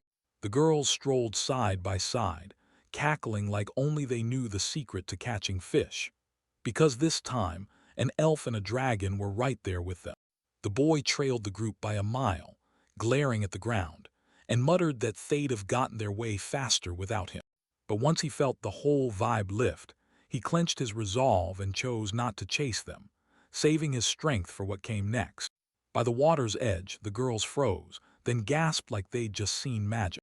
Right in front of them, a massive forest lake sprawled out, sunlight slicing through the water like golden blades. The shoreline sprawled with thick green life, so beautiful it felt like a painting come to life. Meanwhile, the boy barely managed to drag himself forward, too wiped out to move fast. Yet he got impatiently waved closer. He halted mid-run, gulping for breath like his lungs were on fire. But the second I spotted that sparkling water, I couldn't deny it. The place is absolutely breathtaking. In the next instant, he crumpled with a pathetic whimper, realizing he never planned for Ponty's bulky fluff, while the elf just stared him down and coldly clocked how frail he was. Catching his breath, the boy strode along the shoreline, soaking up the shockingly fresh air. Back then, every stretch of water he'd ever seen turned muddy and fouled with dead fish no matter how hard they tried to clean it. But right here, the water stayed crystal clear. Clarabelle beamed and ordered everyone to unpack their stuff and have fun, brushing off the sharp objection. She scooped up her little sister and shot her a warning. "Don't you dare dive into that water after the transformation." With a terrifying grin, she leaned in and promised them, right there they'd just eat her. Cold sweat drenched her, and her mind snapped back to her mother's terrifying stories the second it happened. One word kept screaming in my head. Ashto mentally assessed all that strict pedagogy, while Clarabelle told her sister to check the bottom first. Everyone in the company crowded together at the edge of a wide forest spring. The elf flung a blanket on the ground and beckoned everyone to lunch. And for the boy, it finally delivered the long-awaited peace.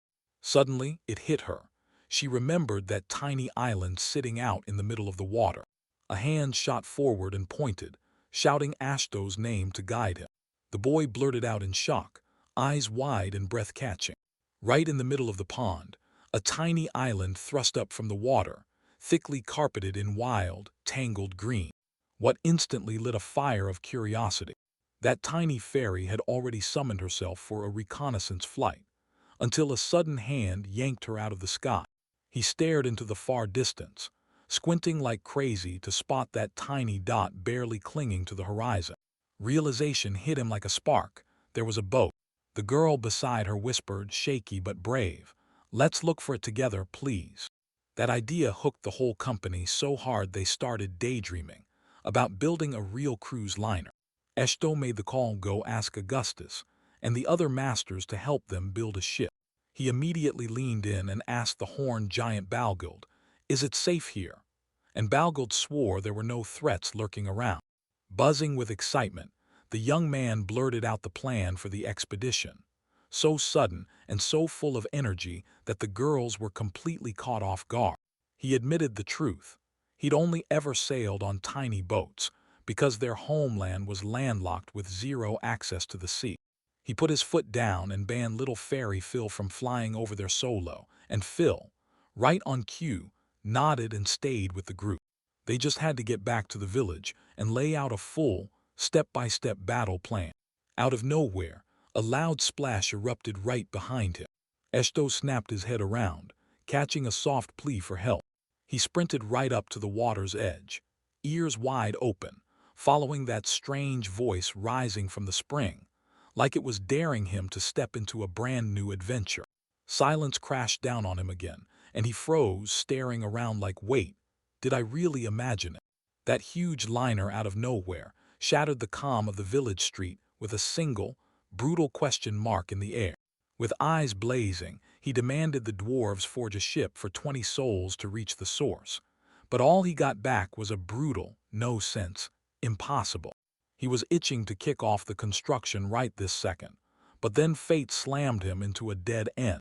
Seasoned masters leaned over the ship's blueprints with grim focus, admitting, under their breath, that building something like this was beyond what they could pull off.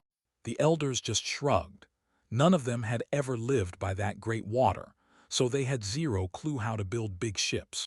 All they can manage is a tiny, run-of-the-mill boat, nothing more. Hope crumbled to dust. Ashto let out a heavy sigh, then trudged off with pure, crushing disappointment. The gnomes fumbled out an apology for messing up the mayor, but he just waved it away with a cool smile, because in his eyes, none of this was their fault. As he strode down the street, the boy felt defeat slam into him. If Augustus couldn't pull it off, then the whole village was done for when it came to building ships. And right then, a weird shadow slipped up behind him without a sound. A thunderous cough snapped Ashto around, and there stood Dmitri, throwing himself into a dramatic wail about fishing and how unfair his miserable fate was. He snapped that the mayor could have spotted his eerie look way earlier, before he had to pretend to cough just to play it off. With a sly grin, Dmitri confessed he'd been lurking in the bushes and, totally by accident, caught the master's entire conversation. He slammed his clawed hand across the air, boom, the secret cracked open, and Dmitri instantly understood everything. The gnome's failure and Ashto's crushed despair. Dmitri leaned in and promised the young man, with total confidence, that his shop had absolutely everything. He narrowed his eyes with a sly smirk like he was warning, "Yeah, a real cruise ship. That'll cost a fortune." The boy snapped his eyes wide in shock as the merchant lunged forward and thrust out his hand, already poised to strike the deal. On the street, the young man stammered over an installment plan, but Dmitri snapped him in half on the spot. The demand to hand over 1,000 bottles of elite sake, right this instant, left him staring, completely stunned. That demon plotted to rake in a fortune by flipping booze in Beelzebub, so the ship price was set to match the exact amount.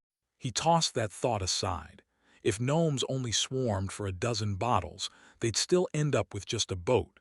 And boom, that line lit up a brilliant idea in the young man's head. In the workshop, a gigantic blueprint for a 20-person ship was already laid out across the floor for the gnomes to see. The young man beamed as he proudly unveiled Dimitri's work, shouting that it was top-tier engineering. Next to the board, a tiny wooden replica sat there, small but perfectly placed. That old dwarf narrowed his eyes and started playfully twirling the model the boy brought in, studying it like a mystery begging to be solved. The masters bent over the papers, smacking their lips at the demon's sick talent, and mapping out the sailboat cabins like every detail mattered. Their eyes flared with excitement, because they'd never built ships this massive before, but these plans were more than enough to make it happen. A heavy hand slammed the table shut, boom, and with a quick, "All right, boss," the deal was locked in. The liner's construction kicked off exactly on schedule, and the boy grinned at the master gnome's unstoppable excitement. Hammers kept hammering, their clang echoing up high above the towering wooden scaffolding. The young man gave Dmitri a dry little thanks for the drawings, then snapped the conversation shut the moment Dmitri started begging him for more drinks. The elf smirked and clasped his hands behind his back, savoring every flawless second of the work like it was already a victory. The tiny fairy practically bounced up and asked if they'd all hit the road together to the spring. And when they gave her a solid promise, she lit up like magic. Soaring higher, Phil couldn't help it. He buzzed with excitement as he stared up at the massive foundation of the future vessel. Then she sweetly asked if they'd haul this stinky old man on board, and Dmitri froze, stunned by the sheer audacity. Sitting easy on the boy's head, the fairy shot the elf a blunt look and told him straight up that she couldn't stand him. With a sharp, businesslike mask on his face, he swore that the moment things even slipped, he'd personally summon Beelzebub's elite shipbuilders right away. Building the real ship demanded razor-thin precision, and once they put it together, it turned out way more fragile than those paper sketches ever promised. Still, the elf could only stare in awe as the dwarves nailed his intricate designs flawlessly, with zero outside help. Finally, Dimitri's voice cracked as he pleaded, "Don't forget me." And once the construction was done, the guy smirked and agreed, because the old man had already taken more humiliation today than anyone should. 20 days later, the construction site erupted with the long-awaited cry of, "We finally did it." He snapped his head back and stared, wide-eyed, at that colossal ship, crafted by a whole army of demonic masters, and he couldn't help grinning like a proud kid at how massive his creation was.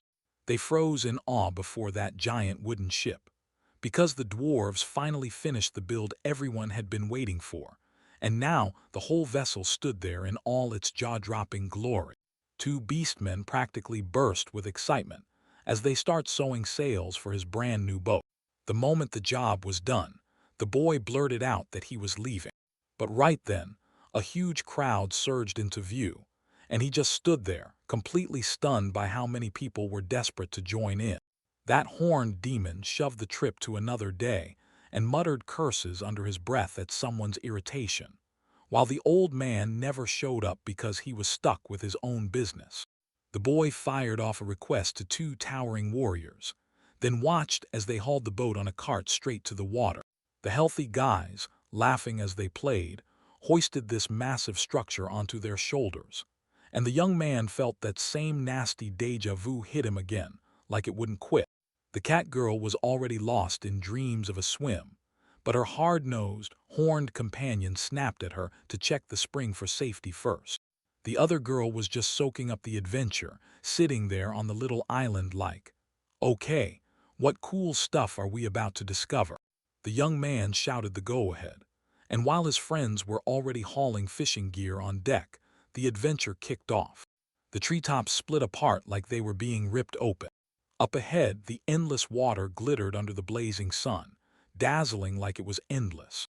The warriors hauled the cargo to the shore, then demanded permission to finally stop. With a strained gasp, they yanked the heavy boat down and slammed it onto the ground. The boy burst out of the thicket and froze, spellbound, because the water stretched so far the far shore vanished from view. A giant ship slammed into the water with a deafening roar, blasting a towering wall of spray, and out stepped the lizard people, totally unfazed, while the young man barely even got the words "thank you" out before relief hit. He stared up at the high side, totally baffled. Then that gnome grinned with full confidence and gave a thumbs up, stepping in and taking the lift on himself. The ship gripped the water like it owned the sea, riding steady and sure. The elf barked a ruthless order to fell the trees for the pier, and the lizards snapped into a salute on the spot. The axes snapped into place, and the work kicked off at such a wild pace that the boy was drenched in sweat, shocked when he heard it would be done in just 1 hour. With his head in the clouds, he pictured himself fishing off the deck, while the mole kindly begged him, "Don't topple overboard." While the construction roared on, the cat girl grinned and splashed through the shallow water like nothing in the world could touch her. The young man happily traded a few words with the mole, sure. It was just a trial run, but both of them couldn't wait, like the real thing was already calling their names. The gnome stood tall on the brand new wooden pier, grinned and waved hard, shouting the crew to come aboard. That huge deck swallowed up around 20 people without breaking a sweat. The boy grinned and spun around, soaking in the massive deck of his brand new ship. The gnome barked, Get into position, same as rehearsals. And the whole team yanked the ropes together without a single doubt. Everyone snapped their heads upward in pure awe when they found out. This fancy sail was handwoven by their own companion. A massive white sail snapped open with a thundercrack on the mast, then snapped straight into the wind like it was winning for sure. The boy blinked, stunned, then admitted to himself that he had zero clue his companion had talents like that tucked away. She cheered when the sail finally held strong, laughing that she'd had to sweat buckets to manage something this huge. But man, it was totally worth it. Their huge sailboat rocked softly on the rolling waves. The horned girl leaned into the wind and inhaled the salty sea air like it was pure magic, so thrilled that deck sailing felt totally different from flying or swimming alone. Cat girls eagerly shoved themselves against the side, desperate to get a close-up look at everything. The boy spun toward the bearded gnome, and the gnome pitched, "Let's dock by that little island up ahead." The friends sprinted down the deck, laughing up a storm, and the young man's anxious voice cracked behind them, telling them to watch their step. He studied the land's rough outlines, knowing they weren't enough for a real recon mission yet. But the landing would at least show him just how massive that island really was. He leaned over the railing, completely bewitched by the breathtaking beauty of spring. Right beside them, their little round buddy kept bouncing helplessly, shaking with fear because he couldn't see a thing. The boy cradled the little one in his arms and gently swept the crystal-clear water down to show him every inch of the bottom. He broke into a laid-back smile and let the slow, calm swim wash over him like pure peace. Then the deck ripped sideways with a violent jolt, blasting both of them forward and nearly sending them crashing to the ground. The gnome steering the hut flashed a grin, then let out a brutal growl and slammed the ship forward at full throttle. Suddenly, a long, heart-tripping wail shattered the silence. The massive ship roared through the waves, slamming passengers across the deck as furious curses flew over the brutal, punishing rowing. The whole team got slammed onto the boards, sprawled and helpless, barely catching their breath after that wild, stomach-dropping rocking. The horned giant shot out a clumsy apology for being so brutally strong, and the exhausted young man shook and trembled under the strain. Suddenly, the boy spun around, panic blazing in his eyes, demanding answers about the girls, and praying that Clarabelle was still safe. He froze in pure terror. Up on the mast, gripping the ropes with white-knuckle fury, a tiny cat-eared maid swung there like a fearless little daredevil. "Master," echoed down from above, calm as a whisper. She just spread her fingers and drifted down like the air itself was carrying her. He hit a perfect landing on his feet right in front of the guy, and the next thing he knew, he crumpled onto the boards, stunned. He frantically flapped his hands, nearly going gray from that jaw-dropping stunt. Meanwhile, the dwarf barked a ruthless command and yanked the horned giants right to his side. While the maid beamed over the quick trip, the young man only managed a shaky nod, nerves clawing at him. The elf girl was buzzing with excitement too, and the boy stared in awe as the tiny gnome confidently read those massive demons like they were just another day at school. He made sure every single one of his companions was out of danger. Those girls could barely stay upright. Nausea twisted their stomachs, and just the memory of that insane speed made them shudder. He threw out a playful "hop on my back" and got shut down with a blunt, no-nonsense refusal. Another woman hurried past, clutching the dizzy little bear paw as he curled into a tight ball, wobbling with every sway. Right when he slumped against the ship's hull, a soft, terrified cry for help cut through the air. He leaned over the edge and stared at the sea, stunned by what he saw. The same voice crashed back in again. Suddenly, the water exploded with a thunderous roar, blasting straight up like a fountain inches from their faces. Out of the crashing waves rose a girl made entirely of water, and she pressed her hands together like she was begging for mercy. The boy jerked back in pure, wide-eyed shock. The mysterious spirit sobbed in pure desperation, begging for mercy, because if no one saved them, the hungry darkness would just swallow them whole. Asto stood there, totally baffled, trying to figure out who in the world was demanding protection from him. Deep in Oberstein, by the Dark Lake, A young man stood frozen in awe as a spirit clawed its way out of the water. Meanwhile, Ludger was about to get hit with anything but a peaceful vacation at his family's lavish estate. The blonde aristocrat strode across the threshold and gave old maid Mirko a quick, respectful nod. The gloomy, bearded Ludger stalked down the corridor, snapping out irritably how his father's sudden summons had caught him off guard. He blasted the door open with a thunderous bang, and there, calm as ever, a blonde was already waiting for him.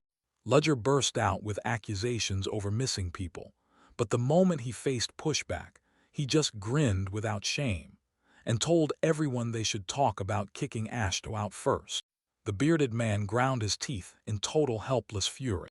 His blonde charm snapped into shadow the moment he blurted out, shut the conversation down, and stalked off, leaving the other guy boiling with rage.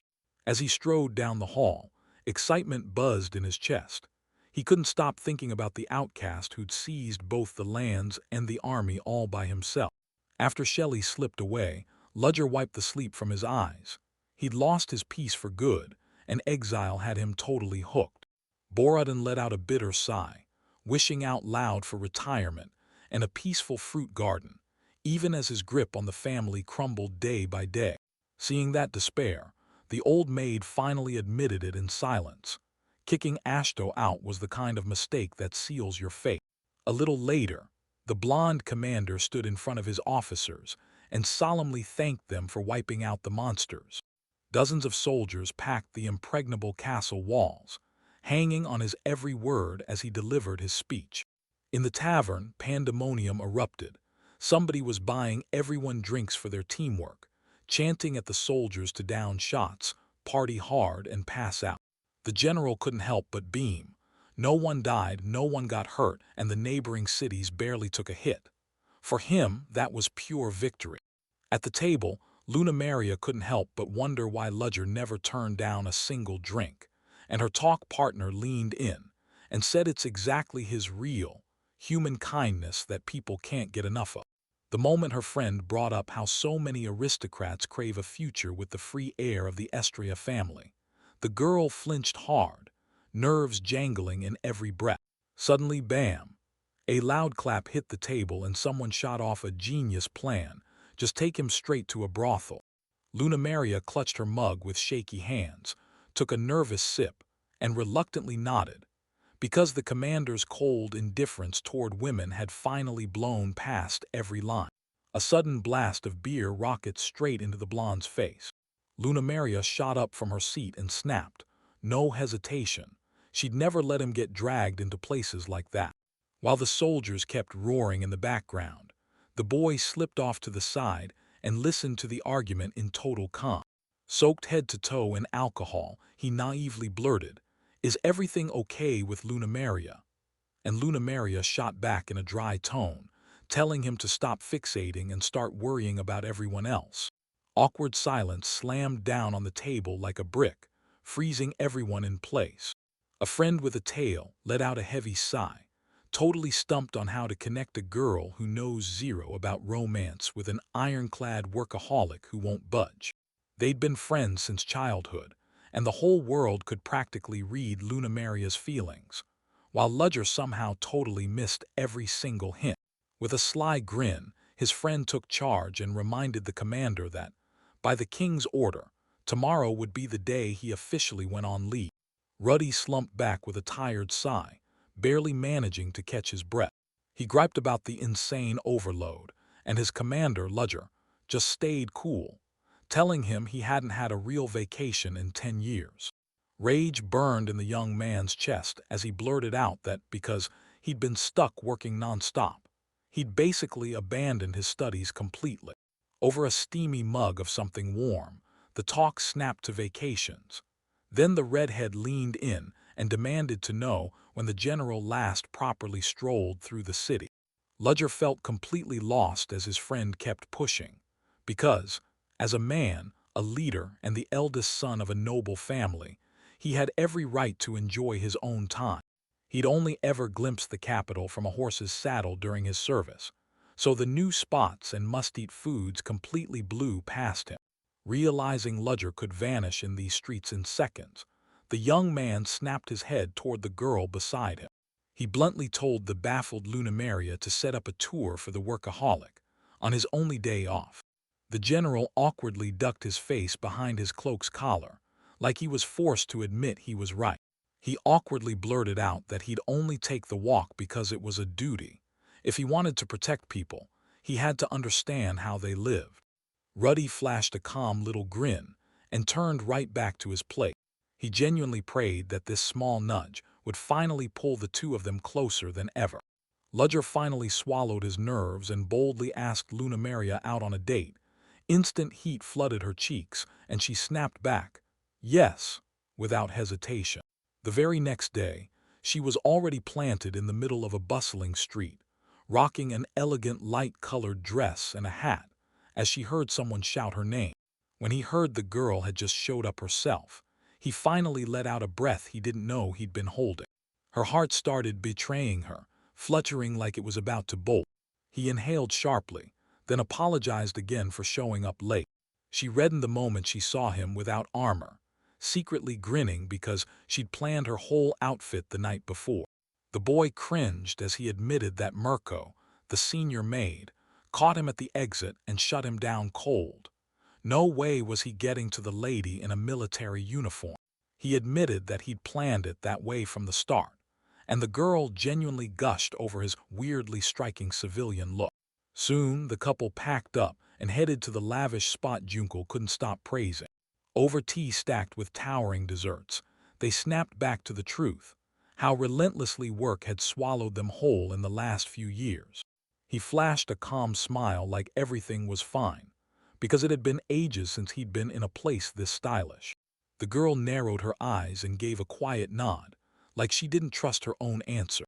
She took a sip of tea and stared at him like his non-stop schedule was wearing him out.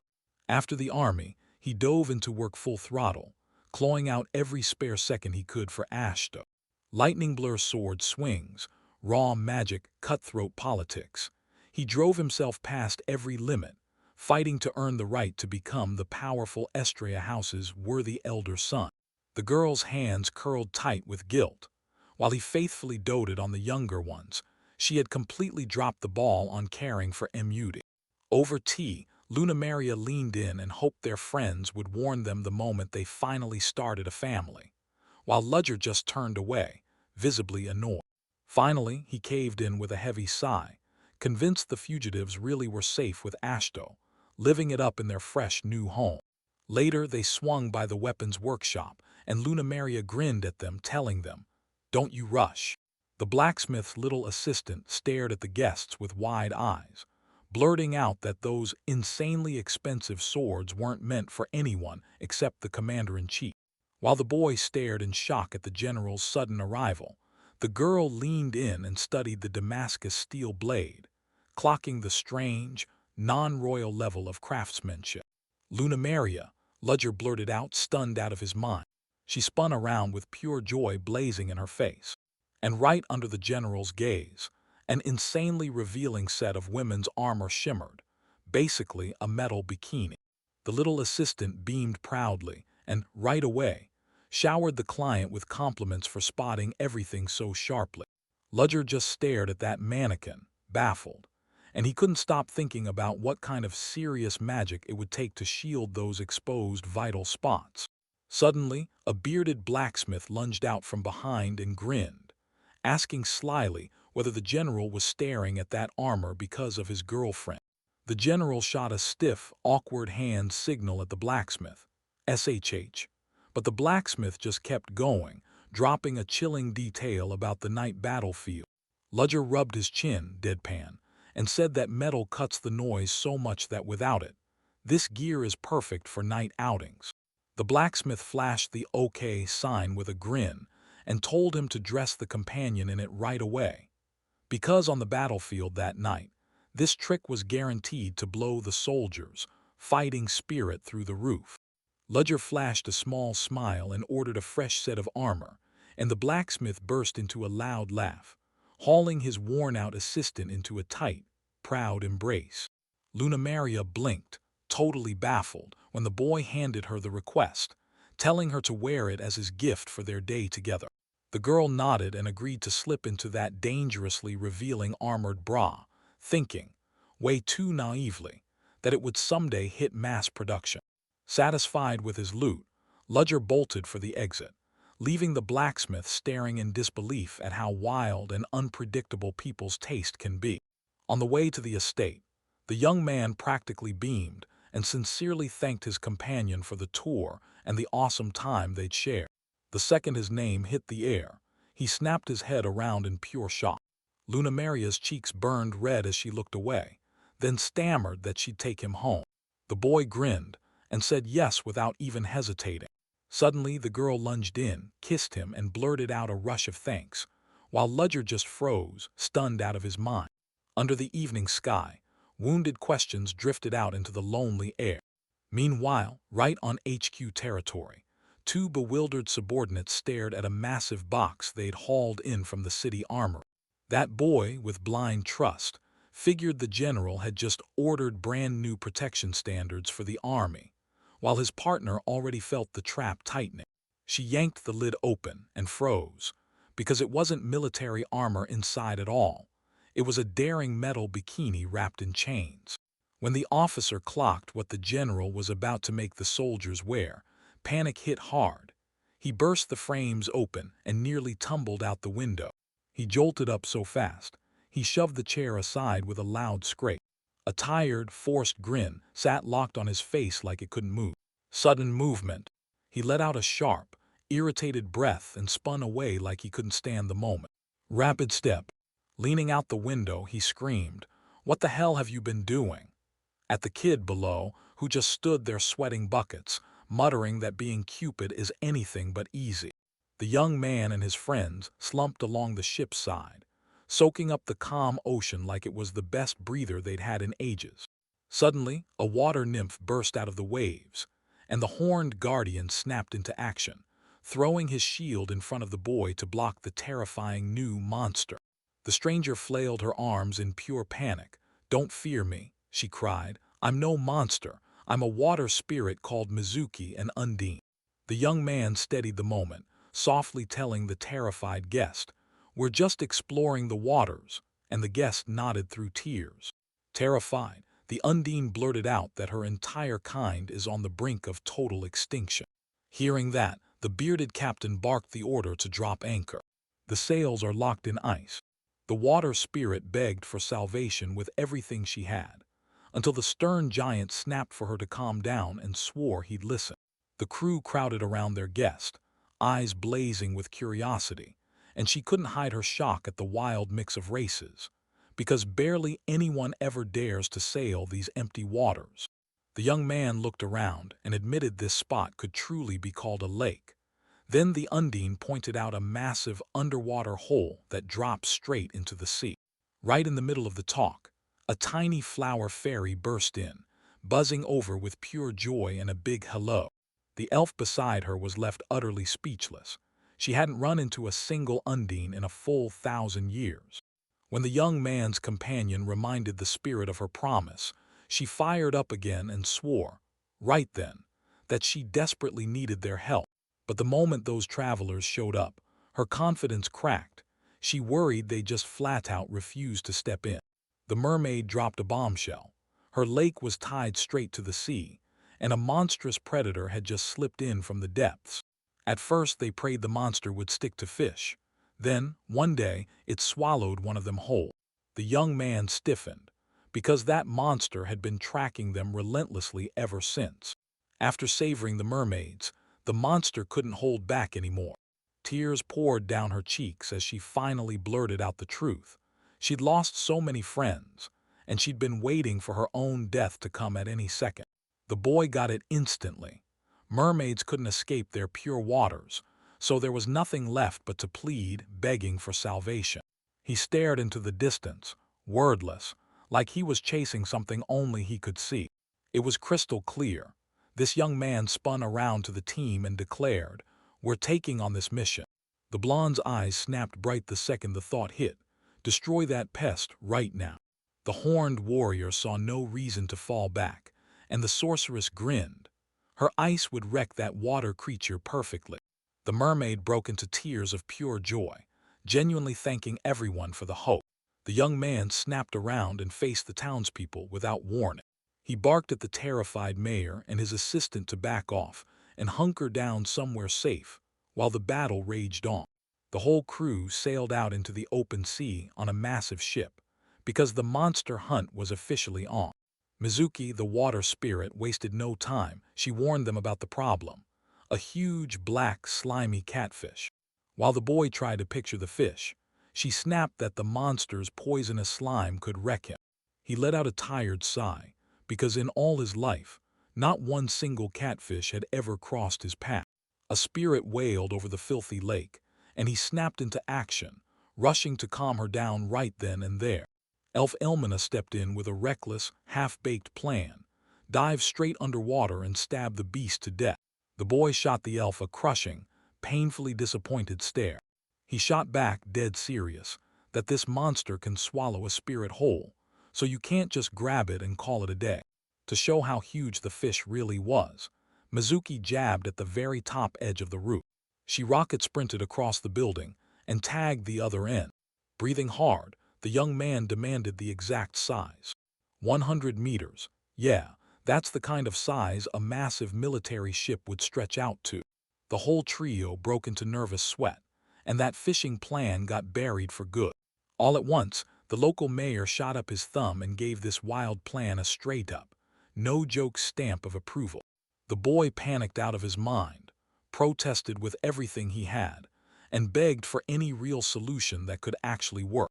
Mayor August slammed the brakes, grabbed the boy's attention, and told him with total seriousness that they'd have to tweak their plan, just a bit.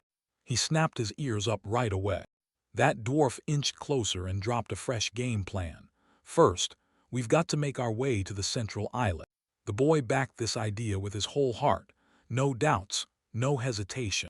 He grinned at the team, swearing everything would finally fall into place, then couldn't believe he'd never thought of that simple move before. With Mizuki, the water maiden, finally calm, the young man turned to his older companions with a shaky hope and asked if they could carry out their promise. For one heartbeat, the world held its breath, pure, tense silence crushing down on everything. Her thoughts got yanked away the moment the horned giant and his partner spoke up, smirking like they owned the place. They told her to trust them completely. Meanwhile, deep underwater, a calm hush reigned as little schools of fish glided through the blue, carefree and unbothered.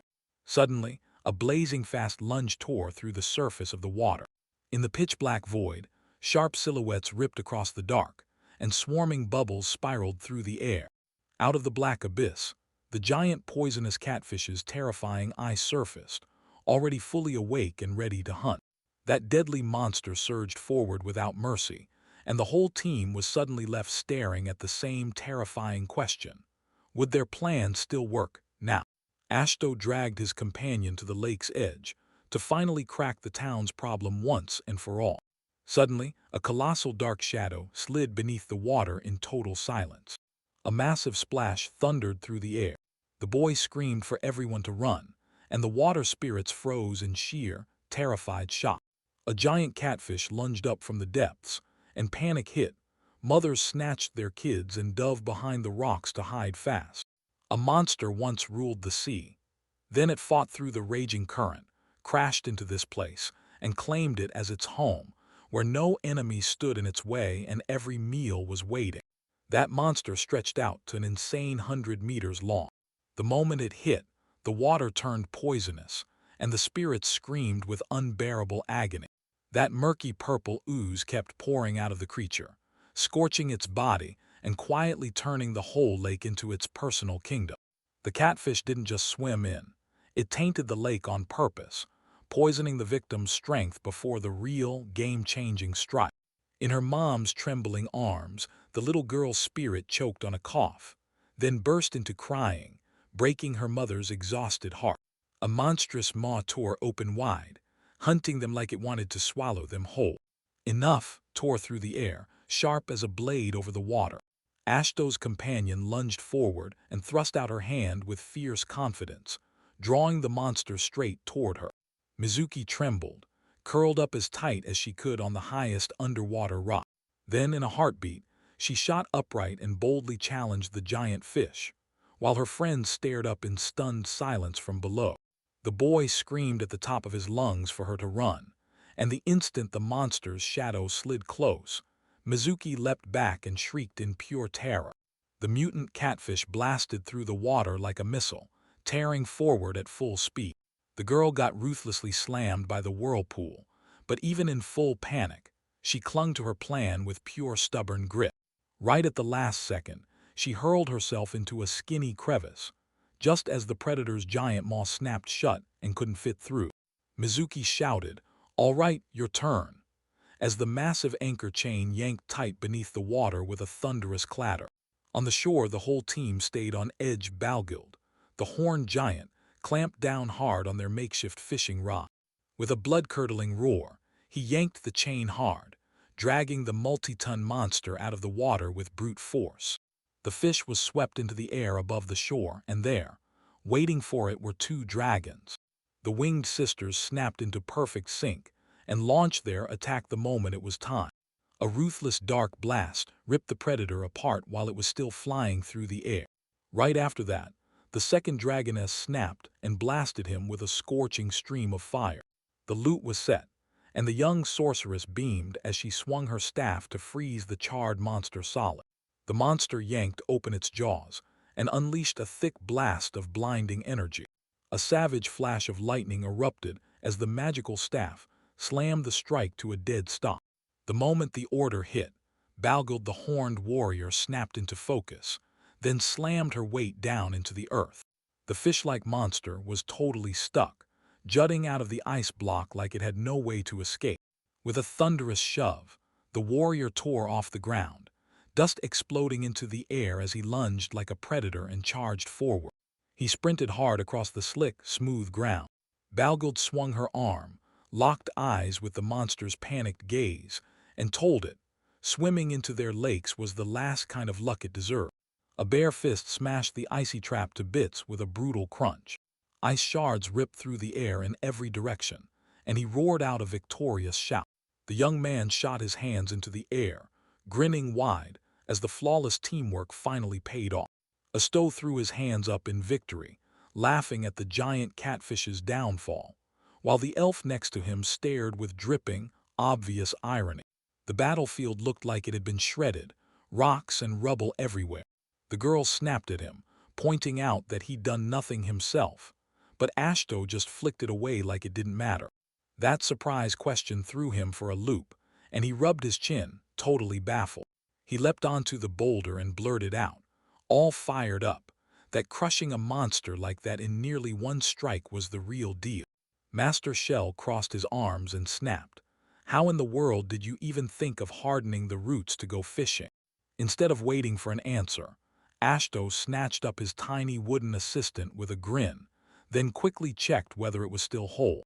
The wooden figure lit up with pure joy, and the young man nearly burst with relief. He was sure Shell's upgrades were the reason that kind of power was finally happening. The dwarf nodded hard, like he already knew it. Those local trees would just split right under the catfish's weight. That tiny familiar puffed out its chest like it owned the whole world. Just when the talk was getting good, Phil the fairy burst in, and the mighty water spirit followed right behind. The spirit of the water gushed their victory over the catfish, but then it snapped silent on the spot, because the lake itself suddenly came rushing back to haunt it. Asto leaned in, worried about Mizuki's injury, and she calmly shook her head, refusing to admit it. Both of them just stared, wordless, into the quiet, pitch-dark water. The boy instantly panicked. He figured the water was poisoned, like the slime from that giant catfish they just dragged out. Tears streamed down her cheeks, yet she forced a smile anyway, accepting the painful loss of her home.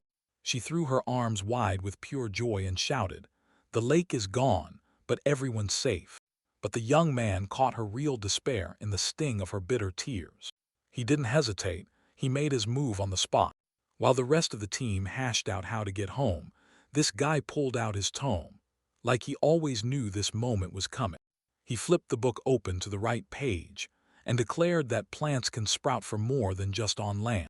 Mizuki jolted when the boy swore he'd personally come save her leg.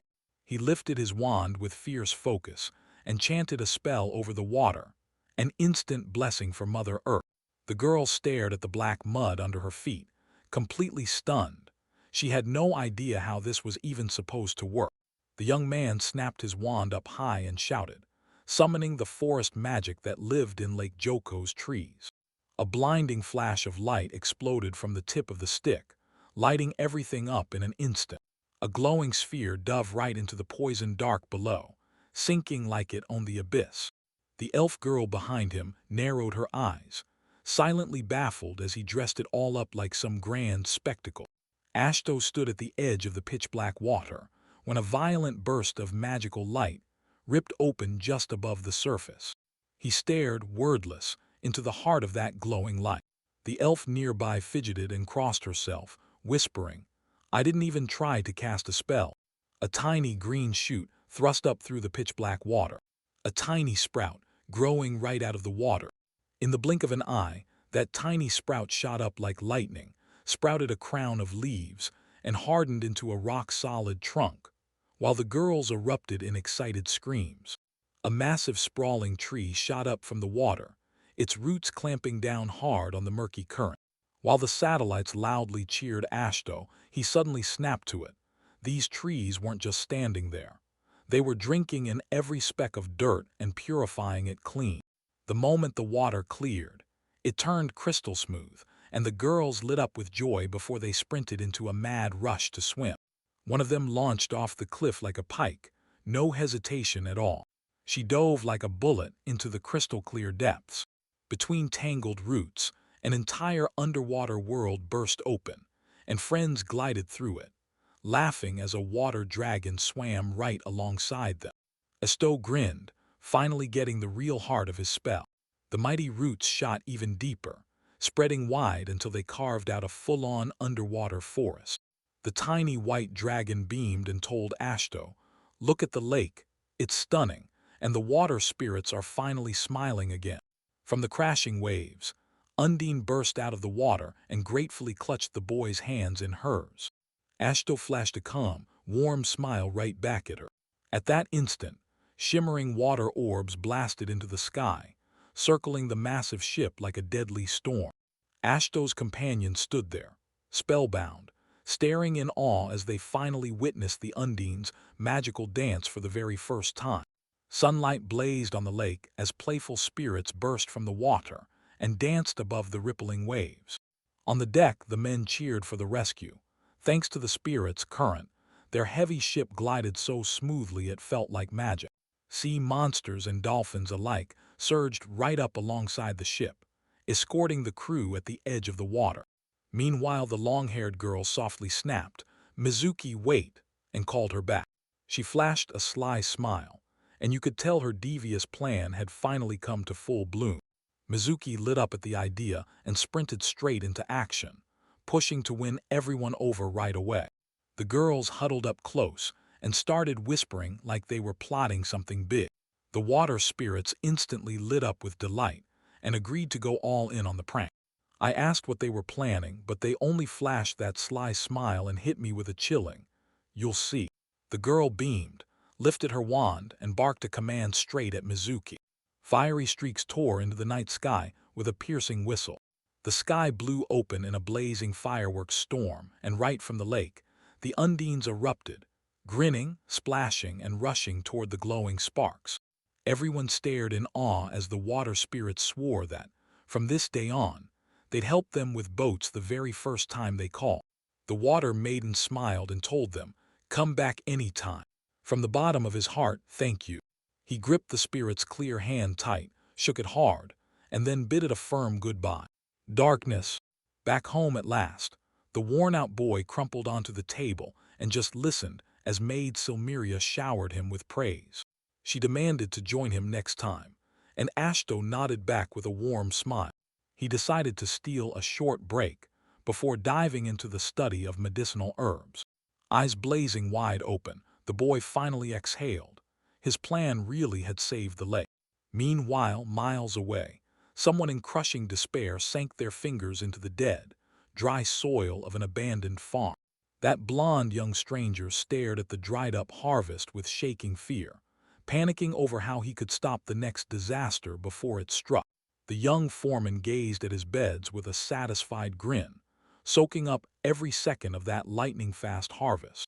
Even without magic, the elven herbs thrived like a dream, until bam!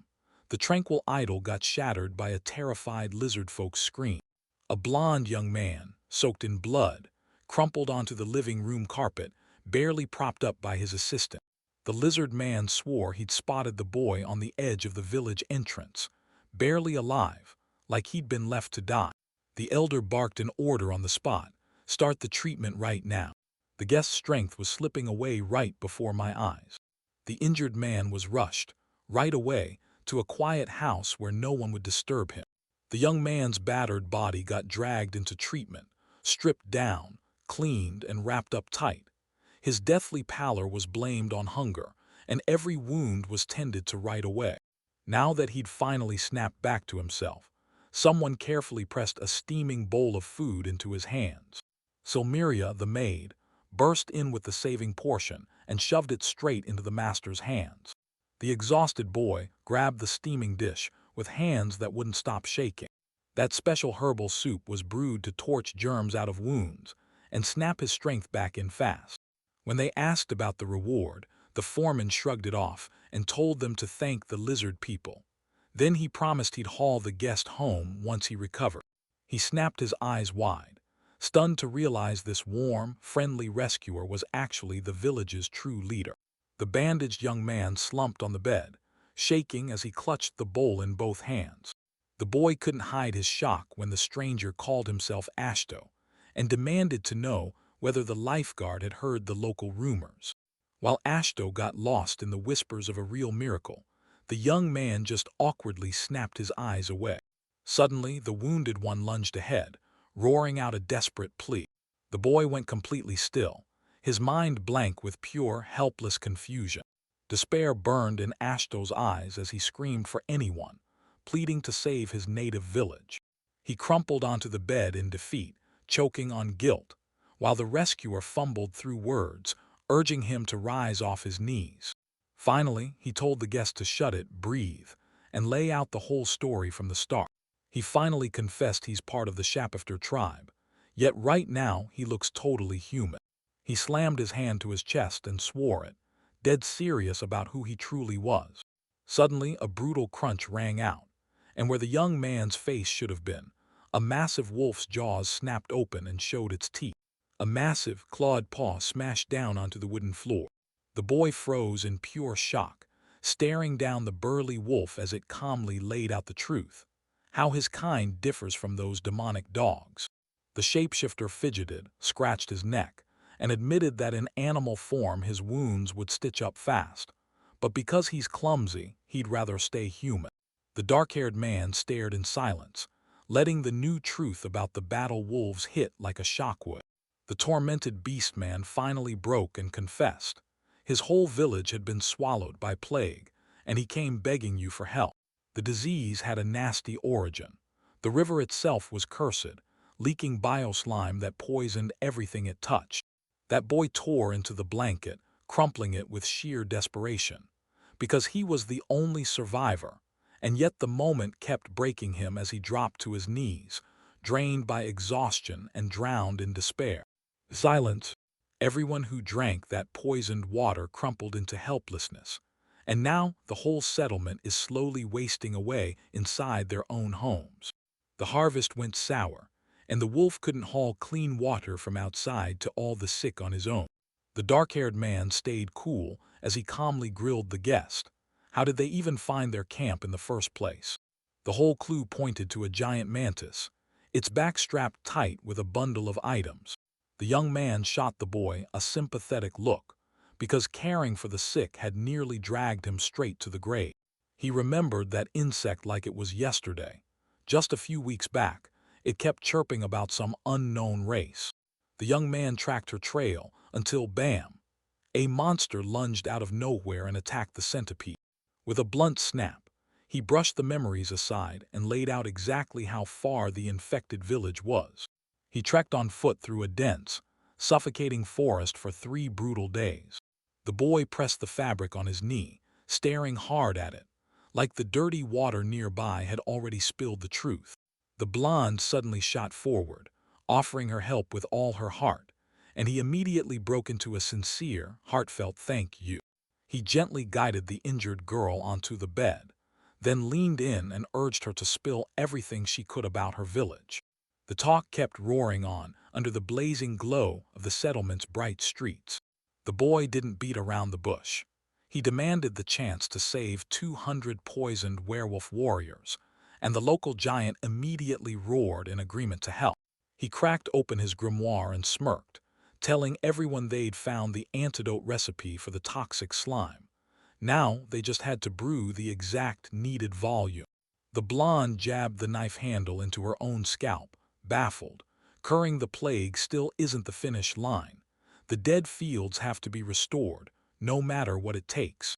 The answer was ridiculously simple. The book basically said, just pour salt into the infected river, and that was it. Zdoravan scowled and warned them straight up. This poisoned land was going to purge itself. But until it did, their settlement wouldn't be able to keep feeding the neighbors for long. The boy gnawed at his lip, terrified because he knew the land wouldn't heal on its own for years.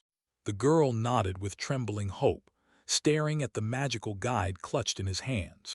His eyes snapped to the plant magic section, and right there, like the answer was waiting, he found how to artificially revive the land. They traded stunned looks, and it honestly felt like the universe just threw them a miracle. He slammed his palm on the cover, grinning. Now they had a real, fully formed plan, and all that was left was to buy time for the treatment. He scratched the back of his head, all awkward and embarrassed, and blurted out that he'd totally forgotten to use magic on the crops. But while he was still stuck in that tired mood, his friends were already firing up tomorrow's plans. They had to wipe out the bioslime and stock the field kitchen, and that just made him sigh again, bracing for the next round of trouble. The old elder hunched over the flasks, hands shaking as he rushed to brew medicine that could save the werewolf tribe. He snapped into action, rounded up his assistants, and split them into tight groups.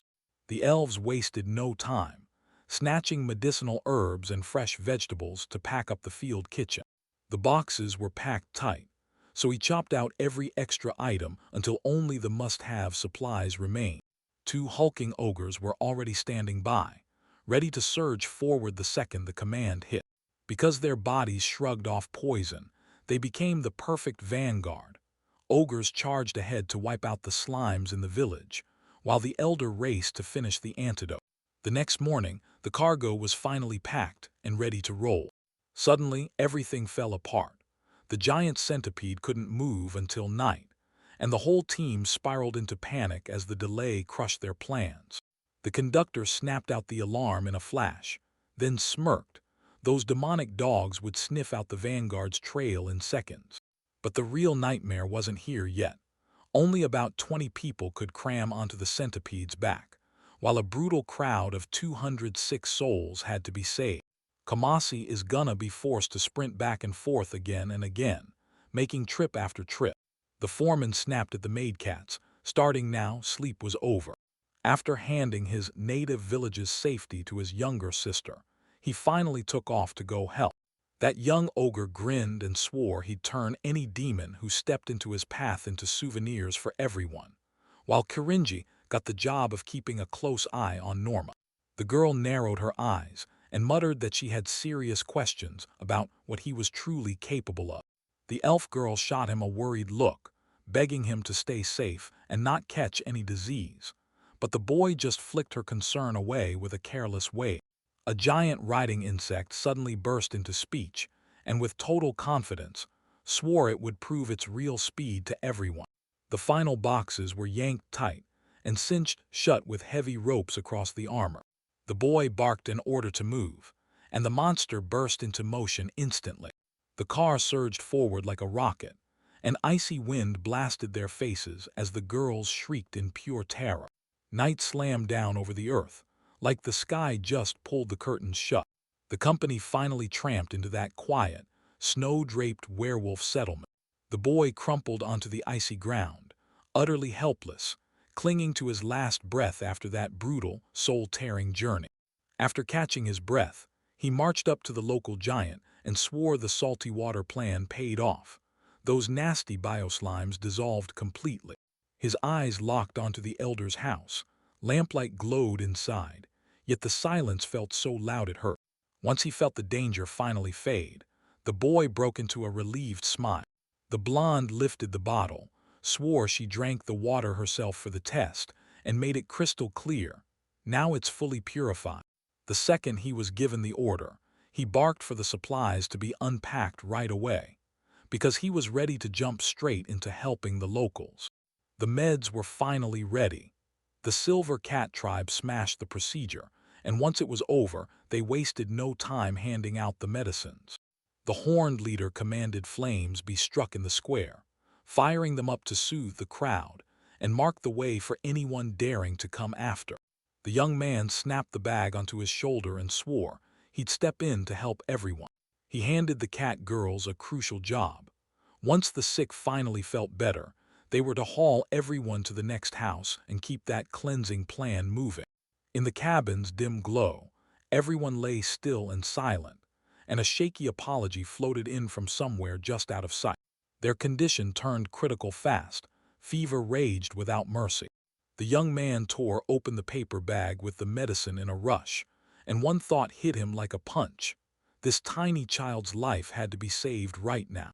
He cradled the baby with care, then tilted the bottle and started pouring the healing solution into his mouth, slow and steady.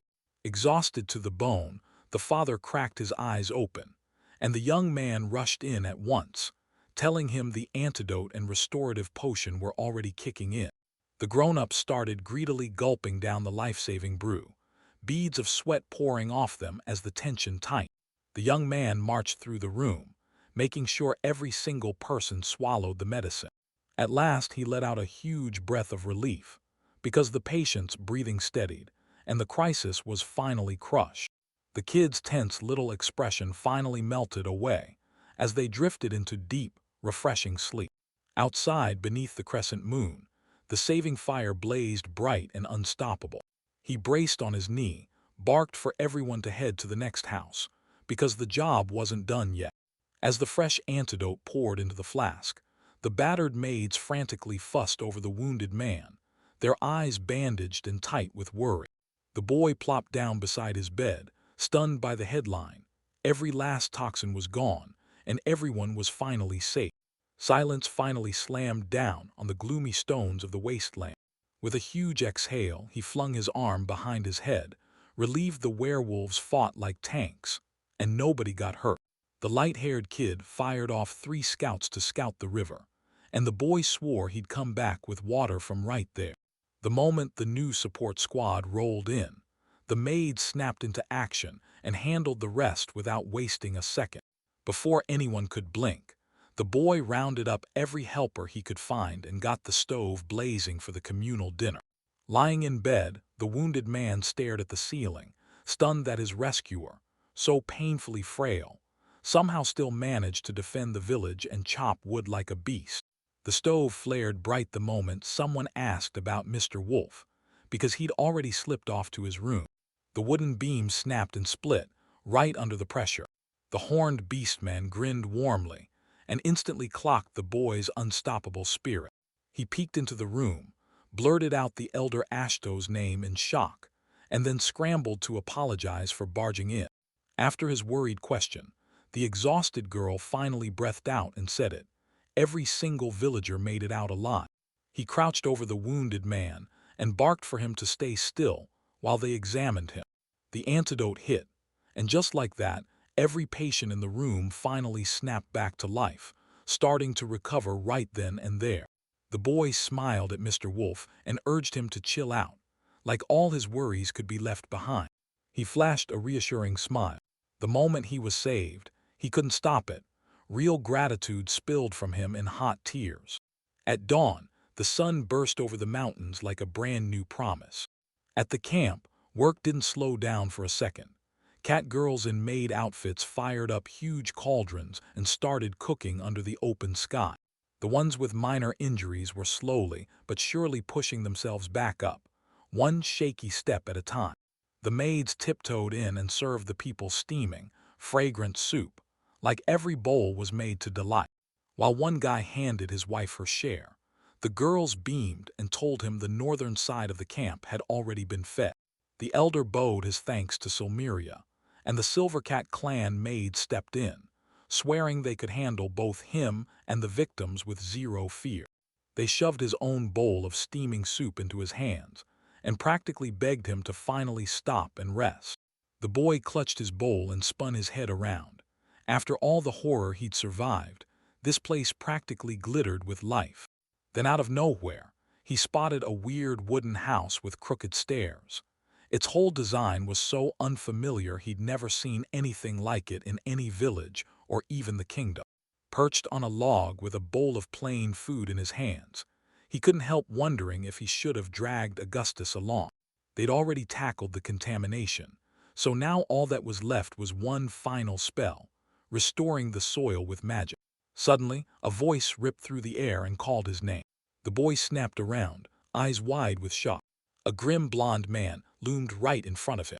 He burst out thanking the kid the second he saved the village. So much praise hit all at once that the poor guy just blurted, awkwardly, that he wanted to skip the formalities. The stranger dropped into a low bow and introduced himself as Wolf, straight from the Shapeshifter clan, and the brother of Wolf. The talk snapped right over to one thing: how they were going to get enough food in the first place. Wolf swallowed his pride, mortified that he was even daring to ask for another favor after everything they'd already done for him. Because the disease is wrecking everything, their hunters are going to be sidelined for a long time, and winter is already racing toward the doorstep. They managed to save the rice, but the rest of the harvest got wrecked. Every last bit rotted away from that infection. The timid werewolf finally proposed a trade deal, and the boy snapped, agreeing right away to funnel supplies from his village to them. Then he vowed to roast the slain ogre demons, meat, serving it as food for a solid 20 days. Wolf suddenly couldn't speak anymore. The young man smiled with real sincerity, dropped the payment question for later, and made it clear he'd only come here to help. The young man stammered, asking if there'd be enough left for themselves. Then the boy's calm no hit him like a wall, and he just froze in shock. Relief hit him like a wave. His fists tightened, tears brimmed, and he nearly bowed to the ground as he blurted out, "Thank you." He spun around and swore he'd fix him up with smoked meat, and the boy's face lit up like he'd just won the lottery.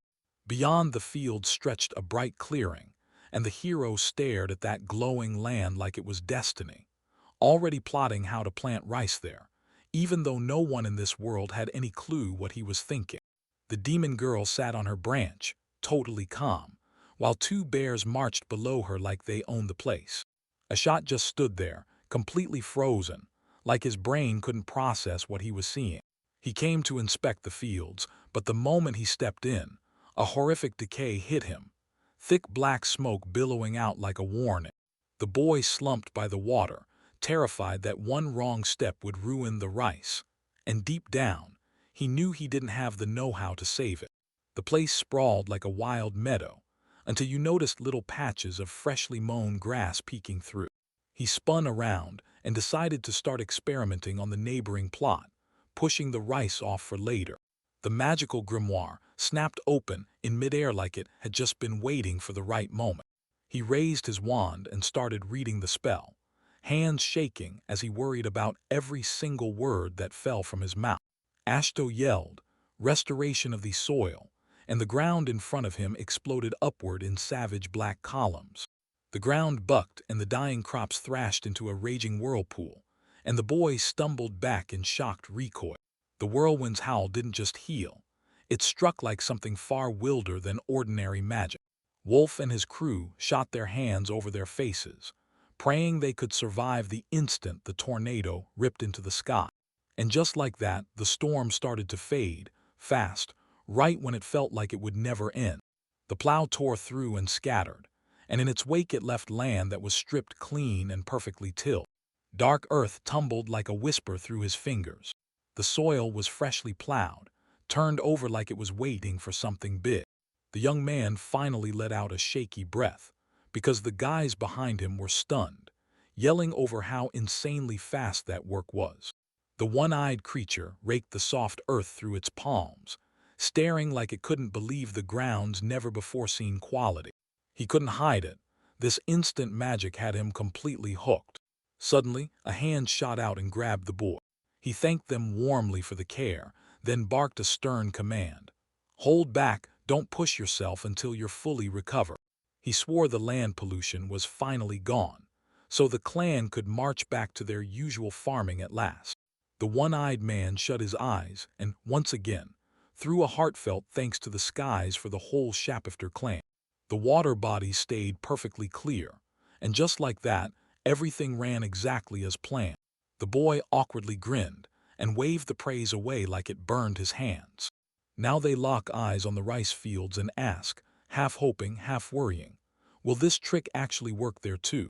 While the young man set out to reclaim what was left of the lands, the beastmen charged into camp with a massive hunted prize in tow. Their insane endurance showed. Those clan fighters snapped back on their feet in no time. The girls kept a sharp eye on the work, as a bubbling pot of food roared on the fire. 4 days later, a voice suddenly called out for Ashto. The young man sat beside the hearth with the old man, who couldn't stop smiling because every single villager had made it through. He dipped his head with respect, pouring out sincere gratitude for saving his tribe. He was locked in, ready to repay that debt any way it took. The moment he gave that warm smile, he was just relieved no one had died, so he told everyone, "Chill, it's okay." Suddenly, the man snapped back to the rice, the strange little grain he'd spotted out in the fields. He demanded permission to dig deeper into this bizarre culture. The moment he blinked, the whole thing vanished from his mind as the chaos of everything around him swallowed the question.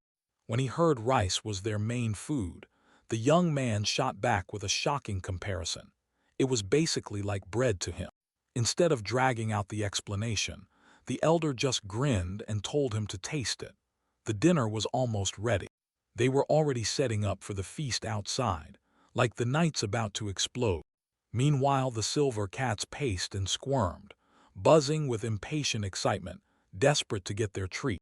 The young man jumped in to help with the cooking, but they shot him down hard.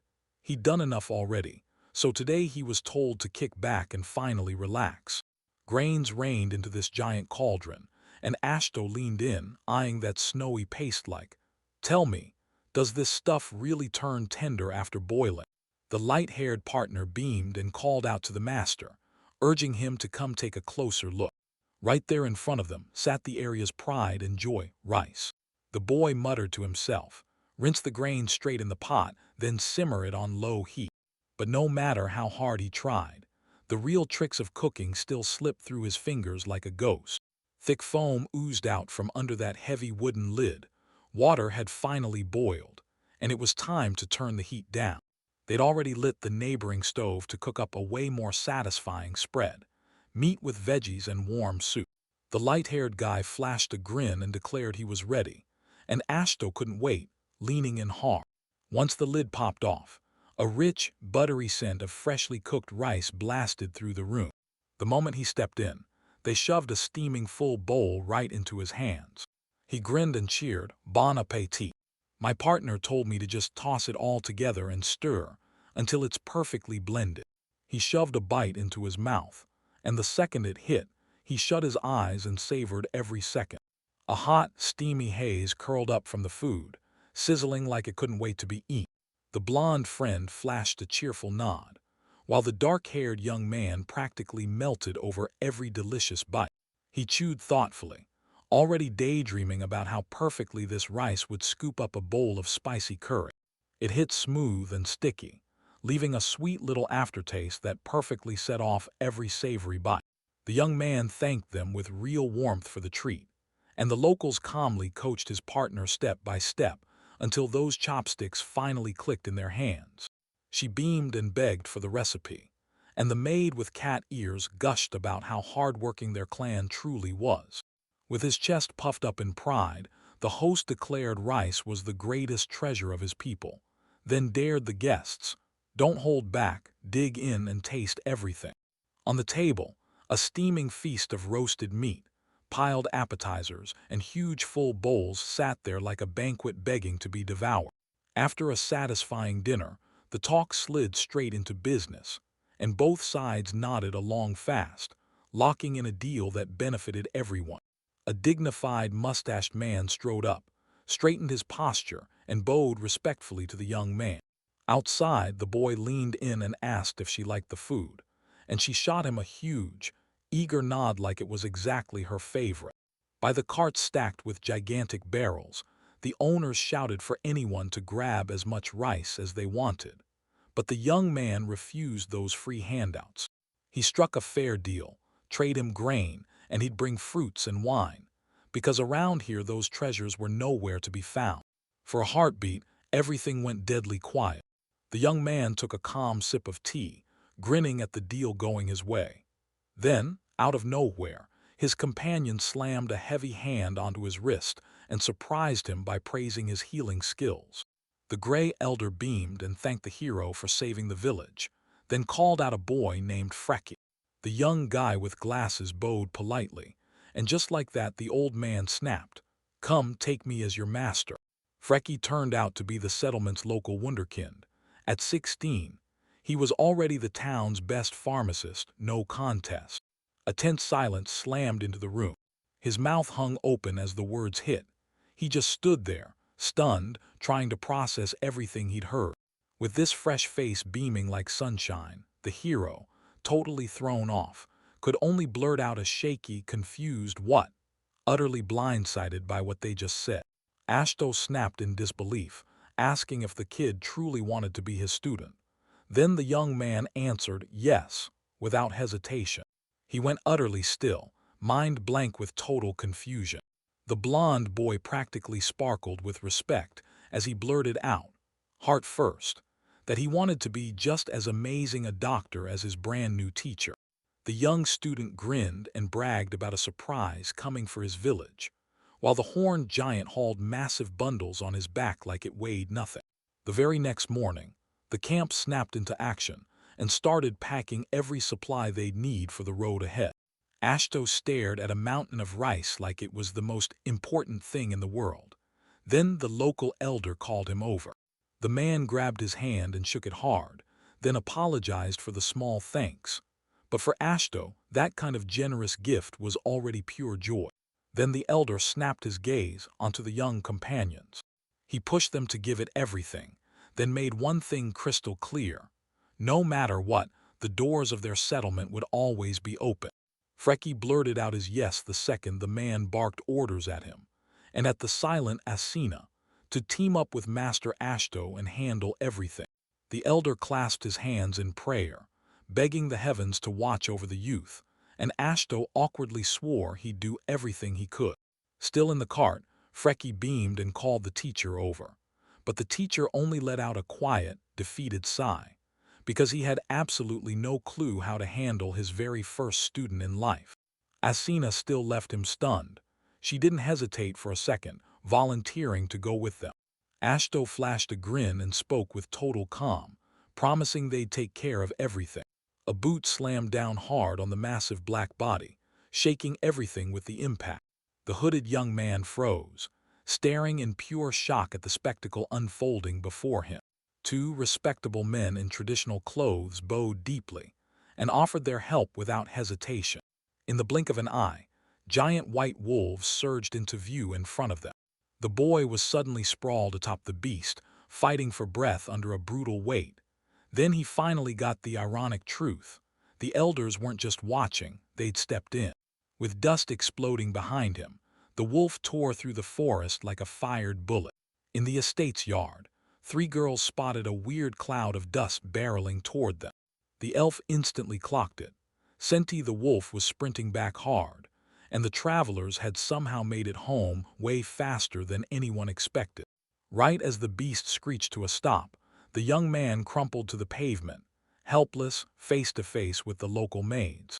Ashto, poor guy, barely managed to choke back his nausea after that insane ride, while the worried girls peppered him with non-stop questions about how he was holding up. Clarabelle and Lorelei burst out of the house, grinning and sprinting like pure joy. He flashed a crooked grin at his sister and insisted he was totally fine, just a little lightheaded. Right here, the girls clocked the elderly guests, and they couldn't believe it when they realized the old folks had come all the way to Ashto just to get medical help.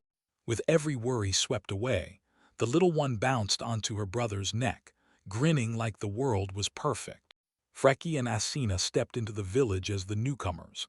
This place was now their home, starting right there and then. The bespectacled young man bowed from the doorway with respect to Asina, then begged the master of medicine to take him in as a student. The girl blinked, totally thrown off, as the guest fired up, pouring out his dream of becoming an outstanding doctor.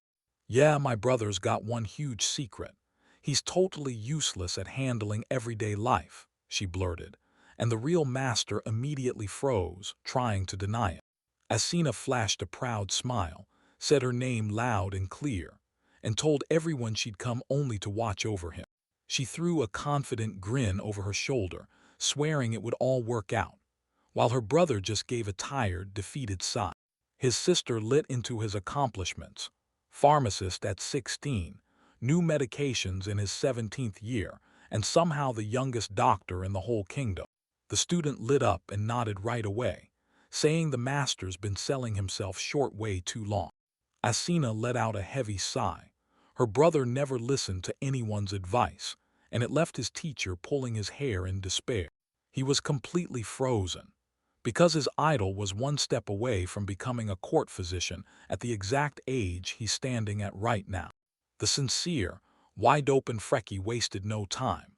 He leaned in and begged the girl to tell him everything about her mentor. Respect blazed in his eyes like 1,000 stars, and the master, caught off guard, stammered out his thanks. He carefully slid his eyes away, like he couldn't bear to look. They leaned in and asked Asina if she could handle herself, and she nodded back, confident, unshaken, like she'd already got this. The young man stepped in and offered to house the new student right near the master's place. Short pause. The bespectacled boy leaned in and gently told Asina, "From here on out, we're under the same roof." The girl stood tall and boldly announced she didn't need a single bit of help in her everyday life. That brunette cracked up, then stepped in to take over the household chores. Right after that, he ordered her to lock in on her healing training. They coaxed the girl to drop her shyness and speak up right away the moment trouble hit. No matter how proud she felt, she was still just a kid. Asina shot after the others, and the young man couldn't help but think she was crazily fond of Freki. He flashed a warm smile, and just like that, being a teacher became his new responsibility. The bespectacled man swore he'd do everything in his power to raise his brand new ward right. The heroes barreled toward the village, and right on their doorstep, the loud celebration for their triumphant return was already blazing. The young man with glasses could barely contain his excitement. He practically bounced as he joyfully greeted his teacher. He wasn't fully awake yet, so he lazily waved a hand, half asleep, then noticed the student had gotten up way too early. The boy suddenly surged closer, reminding him of yesterday's promise to tackle the greenhouse together. Under that crushing pressure, the teacher snapped back with irritation, while the young man awkwardly called out to someone just beyond the frame. The invisible guest beamed, praising his wild morning energy like it was pure genius. Suddenly, two little girls poked their heads out from under the mentor's cloak, while the boy wouldn't stop rambling, full steam ahead with his breakfast plans. He flashed a warm smile at the little spirits, mandrake and all wrong. The teacher tossed them a cold, indifferent warning. "Don't look at them, don't pay them any mind." The young man scooped up the little ones and beamed, promising that from this moment on, he'd work side by side with them. The morning sun was blasting bright light straight off the greenhouse's glass roof. They finally burst into work. Inside, the teacher pulled out a bowl and calmly called out, "Shiro." The boy blinked hard, totally baffled, and stared at the food that was already set out in front of him. Right then, a massive white wolf burst into view nearby, and the young man jerked backward in pure panic, blurting out a desperate shout about breakfast like that would save him. The white wolf cub Shiro strode forward with total confidence. When Freki saw him, panic ripped through him. He shook so hard he could barely choke out Fenrir. He dropped to his knees, stunned that his luck had finally turned. Freki suddenly crumpled onto the floor right in front of the kid, and the young man just grinned and brushed it off like, "Relax, it's only a puppy." The student kept hammering the ground with frantic bows to the guardian deity, while Shiro openly ignored him like he didn't exist. Without warning, Freki shot upright and roared his introduction as loud as he possibly could. The young man stared, then blurted his name at him in shock. Freki snapped deadly serious and begged for a second so he could switch back into his human form. The young man flashed a warm smile and urged them to dive right into work on the greenhouse. Work has finally kicked off for real, and there's no turning back now. Tiny plant spirits zipped around in cheerful frenzy, soaking up every bit of praise for what they'd done. The young man realized Freki, even in human form, kept snapping tense glances at the wolf cub. He leaned in and softly demanded, "Tell me, did you remember everything?" Today's game plan was straight to the point. Chow down at breakfast, learn the village inside and out, then lock in for serious training. Shiro grinned with pure joy as he strolled right beside his friends. When he heard he'd be playing every single day with Lord Fenrir himself, his mind went blank, and he nearly dropped to the floor in pure shock. The young man snapped him out of it and pushed for a calm, slow talk about building a greenhouse and growing medicinal herbs. Asina dragged herself along, grumbling that she didn't need this excursion a bit. The girl froze the moment she heard a polite greeting. She got right to it. Once you know each resident's trade, faces stick in your head way faster. Even though everyone already showed up at the banquet, now it's time to hit the streets, watch the village spring to life. First up were the Elder Dwarves and the Salamander clan, legendary builders who hammered, lifted, and crafted every single structure in this place with their own hands. The company got shoved under a curtain of luxury vines on the High Elves' farm. Asina stared out at the lush greenery, stunned by how far those orchards and wheat fields stretched. When the talk drifted to drinking, the young guy fumbled through an awkward confession. He flat out said he didn't know a thing about alcohol. Turns out the local brews aren't brewed by elves alone. Elves and dwarves team up to make it all happen. Next up, they hit a massive weaving workshop. Women from the clan of demonic dogs were bent over the looms, weaving like their lives depended on it. The young man buried his face in the fluffy fleece, grinning like a kid, while Asina stood there, stunned, staring at the wool of the massive royal sheep. The entire trio finally let out a breath of pure relief. The dark-haired man beamed and jabbed the fabric scroll, singing the praises of the local tailors like they'd just pulled off a miracle. The guy in the glasses told her to look around, and while the shy she-wolf kept daydreaming, she was craving something soft and fluffy. By the fence, they greeted the mole miners. Because their work area was so deadly, guests weren't supposed to go anywhere near it. Next, they met a calm maid from the Silver Cat's clan, and she was brought in because trouble had found them again. Out of nowhere, a giant ogre lumbered past so massive, it barely even made it into the field of vision. Then right in front of them rose a huge communal bathhouse, all roomy halls and steaming promise. The girl's eyes lit up like fireworks, and the young man wasted no time. He let her go there that very evening. But no matter what, he still had one last special spot reserved for the show. The glasses wearer stared around in disbelief, and a huge grin lit up his face. The dark-haired one narrowed his eyes like a trap snapping shut and hissed to Freki, "This is only the start." The student was already bubbling with impatience, just waiting for something to finally happen. Silence. Suddenly, a web of razor-sharp cracks blasted through the deaf wall right beside the window. With the next stop still ringing in their head, they suddenly spotted someone lurking behind the wall. A man peeked out from the doorway with a sly grin, then shot his finger up like he was about to slip out in dramatic fashion. The company just strolled right past them, leaving shocked Dmitri behind, screaming at their backs about how badly his whole chance had fallen apart. The Trinity froze in front of that massive, stacked-up building.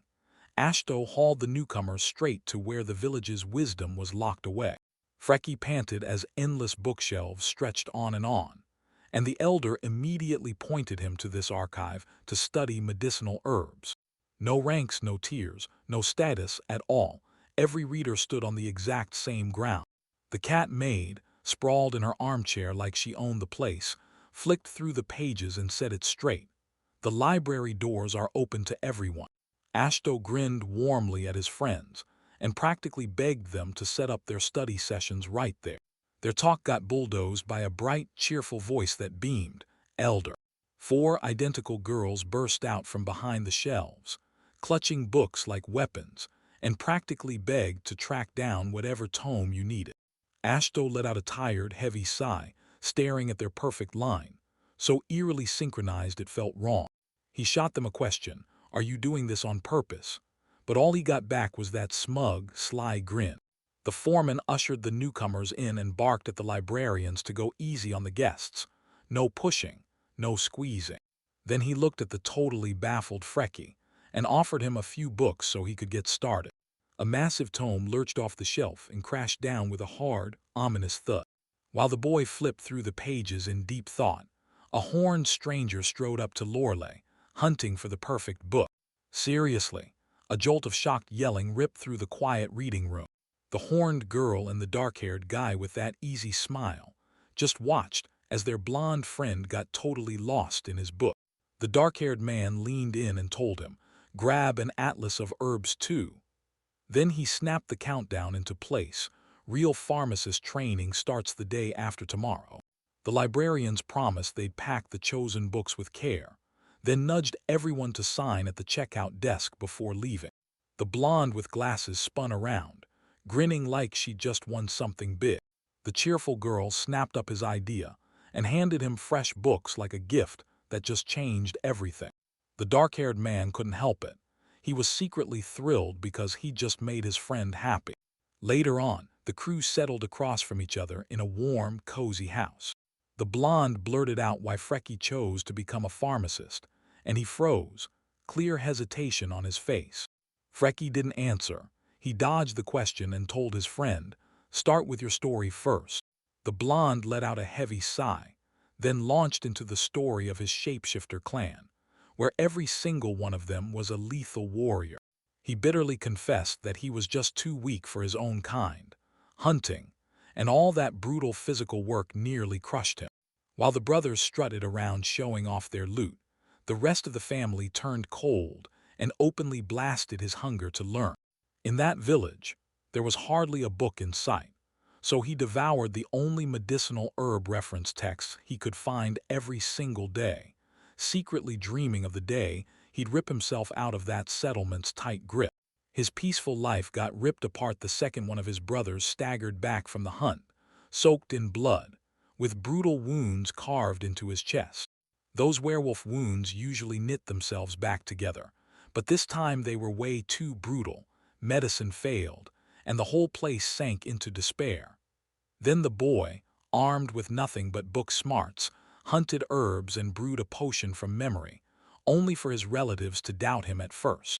Those long bandages slid right to the floor, and the older brother, smiling with pure gratitude, ruffled the glasses-wearing kid's hair.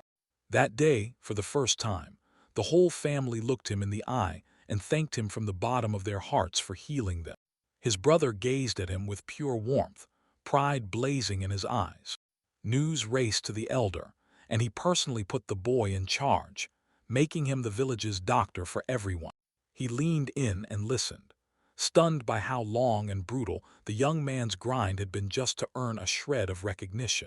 The boy clenched his fists on his knees, replaying that tiny, hard-won slice of peace like it was a blessing he couldn't afford to lose.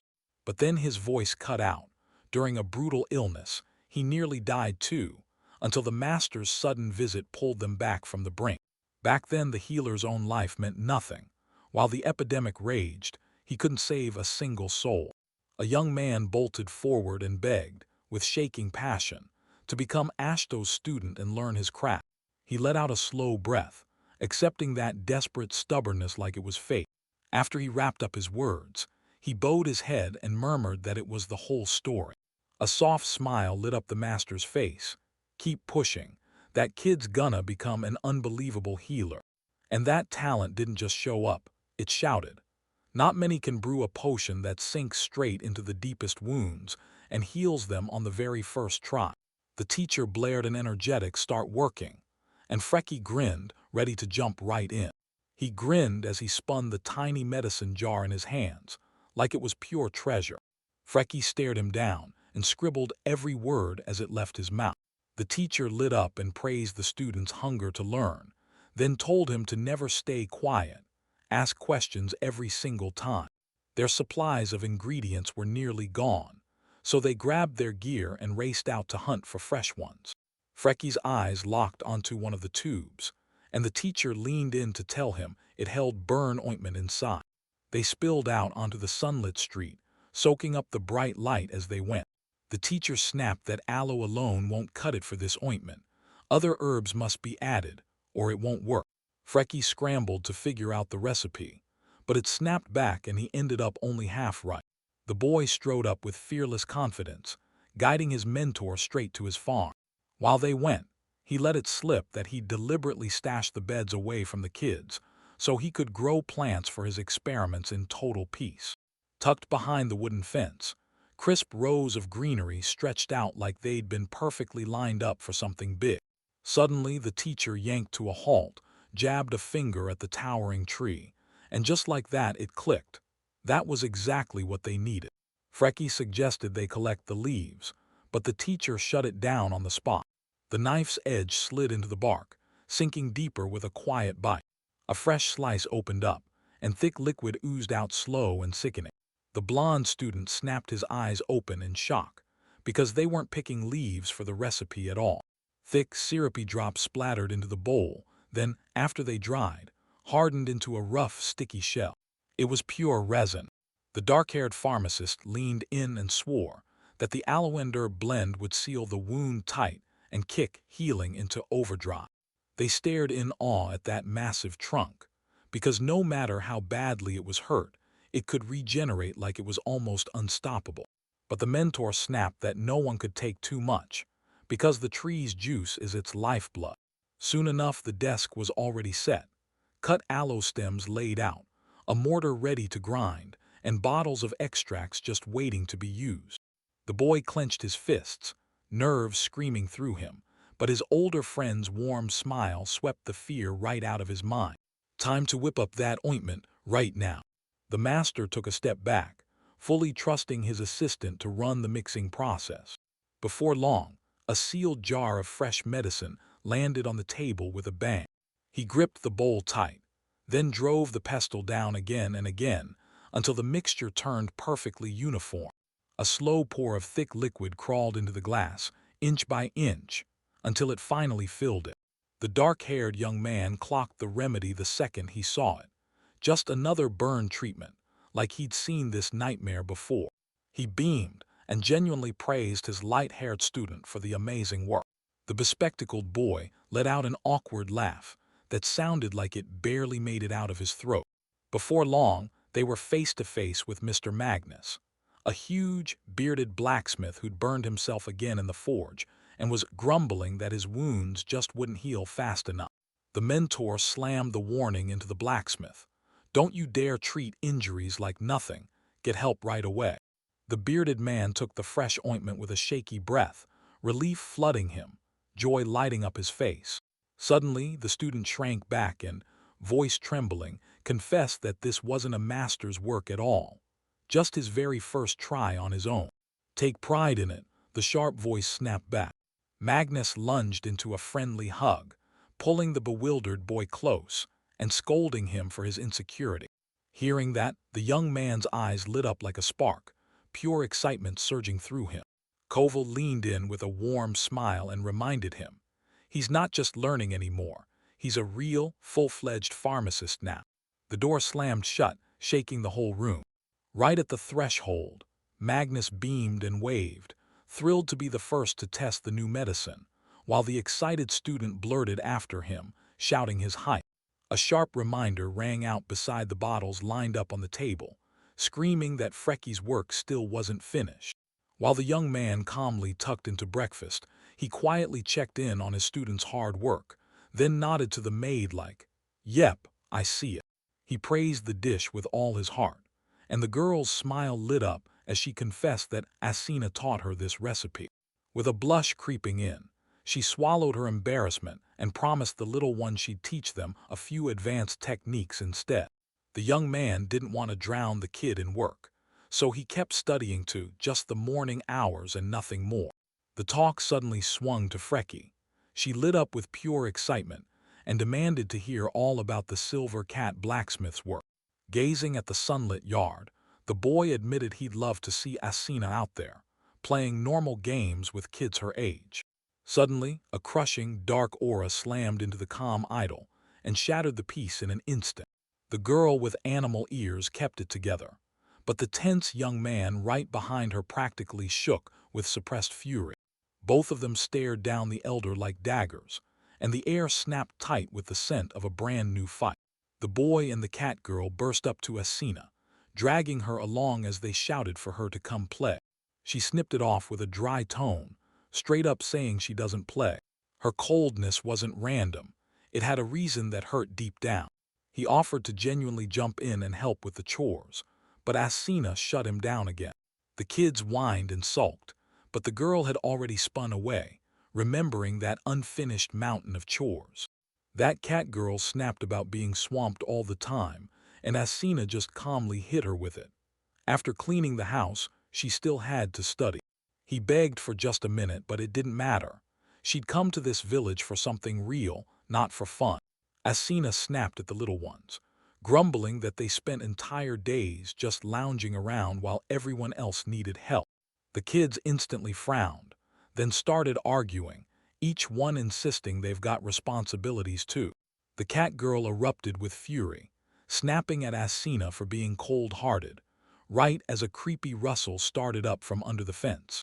Panic detonated in the boy's chest, and he blurted out a warning as he sprinted to split the girls apart. The moment that sketchy noise hit, all three snapped to silence and spun their heads toward it like they'd been hit with a shot. A voice he knew slipped out from behind the fence, and the boy's face lit up as he realized it was his older brother. A worn-out young man dragged himself into the yard as someone's desperate moan stretched on and on. The boy let out a huge sigh of relief. Turns out the she-wolf finally cracked and admitted the kids were just too much for her, leaving her flustered on the spot. He offered her a friendly handshake, but Asina snapped her head away and shut him down cold, saying she wasn't going to play along. While the little ones in the back started to panic about a possible fight, the girl stayed ice calm and told them there was no quarrel at all. She frowned hard and snapped that she couldn't afford to burn time on silly amusements every single day. Cooking, washing, cleaning, every chore hit like a wave, and the housework felt downright crushing. The boy softly shook his head, insisting the kids only chase her because they want to be her friend. With a warm smile, he told her he totally gets how hard she's been working in this village, but she still needs to rest. Asina shot a wary glance away, hearing the argument that even others don't study nonstop. He leaned in close and whispered, "Just breathe, relax, and let yourself have fun like a regular kid sometimes." Asina's expression snapped into pure outrage. Of course, he still thinks of her as a child. She clutched the dress so hard the seams turned white, muttering that she wasn't ready for games, period. Tears spilled down her face as she broke down. She had to grind for her brother, finally prove she was worthy of being a werewolf, and stop acting immature. It felt like lightning hit him. Then her past crashed back in his mind. How, as a kid in her own village, she was constantly mocked, how that hurt burned in her, and how she still dreamed of proving herself through her work so the adults would finally respect her. After a quick, awkward apology, Asina spun on her heel and bolted, leaving him frozen in confusion as he stared after her. She dropped her head in eerie silence. Realizing they were calling her immature again, she snapped and refused to hear a single excuse. The moment he shut the door, it slammed like thunder, sealing everything in. The boy rubbed his cheek in bewilderment, only to realize he just clobbered the most painful spot by accident. The very next day, right beside the sprawling greenhouse beds, they pushed into the real question: why yesterday's plan had crashed. The blond young guy with glasses calmly told him the truth. Asina still hasn't matured yet. When she got hit with the claim that she's still not a child yet, he snapped back fast. This is all about her werewolf development. This race can't just freely reshape their appearance from the moment they're born. For a moment, his body slipped into wolf form, and he warned that this power isn't instant. You've got to train it, and most people start when they're 6 or 7. Her way too grown-up tone wasn't confidence at all. It was a desperate mask, trying to convince everyone and herself that she didn't need anyone. Asani hit 10 years old, but her transformation still wouldn't fully click. So the kids at home laughed in her face and mocked her to her own family's doorstep. The girl was praying to stumble on a spot where everyone was buried in their work, and where they treated each other like true equals. Humiliation burned so hot in her heart that she couldn't stand her hometown anymore, so she fled. He barely let a smile show and straight up told the master, "I just want Asina to live carefree." The boy flashed a warm smile and nodded quietly, ready to agree. They told him they had a girl from another race the same age too, and said, "It'd be great if you two could become friends." Suddenly, a piercing sound cracked the air, and both of them snapped around in the same instant. The slime kid and the white wolf cub were goofing around in the glade like they owned the place. The bespectacled young man broke into a warm smile, backing that idea with total confidence.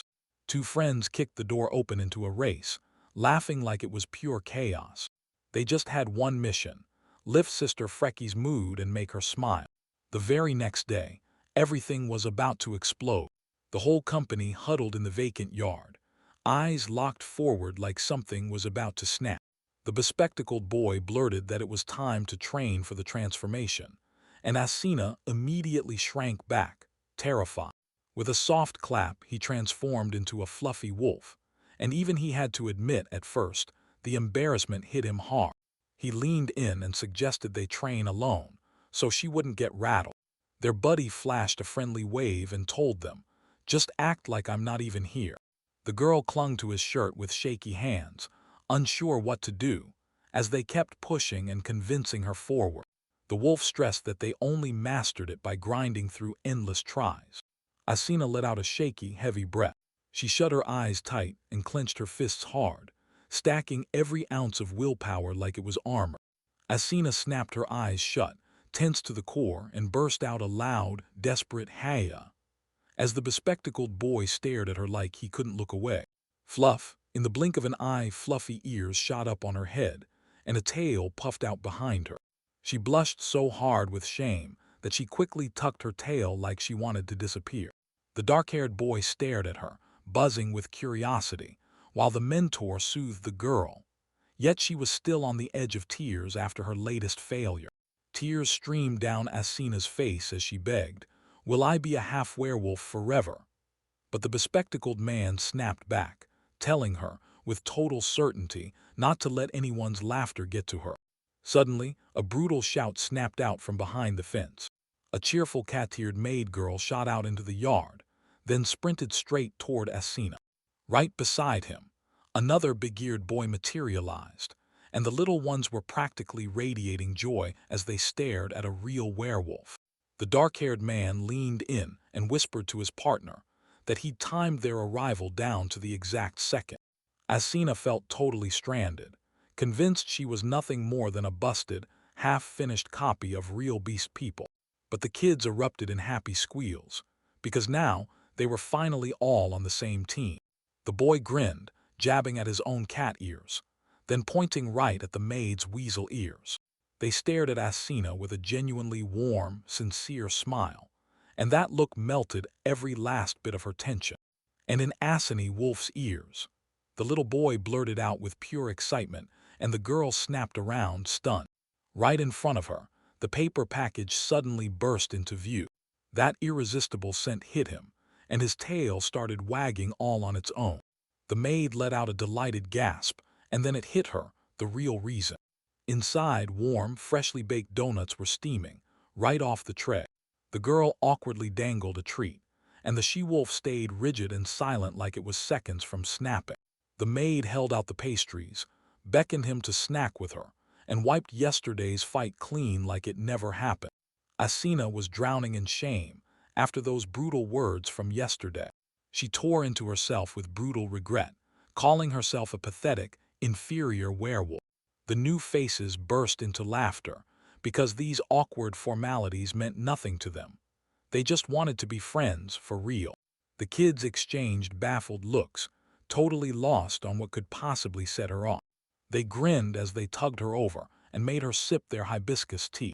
The bespectacled young man grinned, his warmth pouring out, and beckoned Asina to come with him. The she-wolf froze in pure, jaw-dropping shock. Asina flashed a gentle smile, whispered yes, and shot her hand toward her friend's extended hands. The bespectacled boy said, cool as ice, that things are off to a great start, and his buddy nodded right along. He told her that non-stop stress had killed her transformation, so for now she just has to breathe, chill out, and live like a normal kid. When he finally saw her laughing for real with friends, he lit up and said, see, everything's gonna be okay now, because that first true smile was the loudest proof of how far she'd grown. In the roaring city square, Frecky gritted his teeth and hauled heavy barrels off the cart. A familiar merchant shoved a note into his hands. Once he saw who sent it, the boy's face lit up with a warm, genuine smile. While everything around the estate stayed unnervingly calm at noon, the silence felt like it was holding its breath. The little rebel was fast asleep under the tree. Cuddling a wolf cub like it was the only warmth that mattered after a long, exhausting game. Frecky crept to the door, cracked it open, and asked the teacher for a talk about the village. Mewa, the little maid, and the teacher were just sipping tea. Then they both snapped still and stared, shocked out of their minds. Hey, nothing bad, the boy blurted, snapping his hands up the second he sensed the tension. He slid into the seat beside her as the teacher coaxed Mewa, telling her to shake off the shyness and go for the desserts. The teacher told the boy to sit, and with a grateful smile, he grabbed the cup of tea he was offered. Frecky inhaled sharply, then leaned in and started reading today's letter. As she chomped cookies with a grin, he leaned in and told her how he keeps trading news with the locals again and again. Last time, that guy slipped up and blurted Fenrir, and the elder instantly grabbed onto it. Frecky forced a nervous smile and admitted it.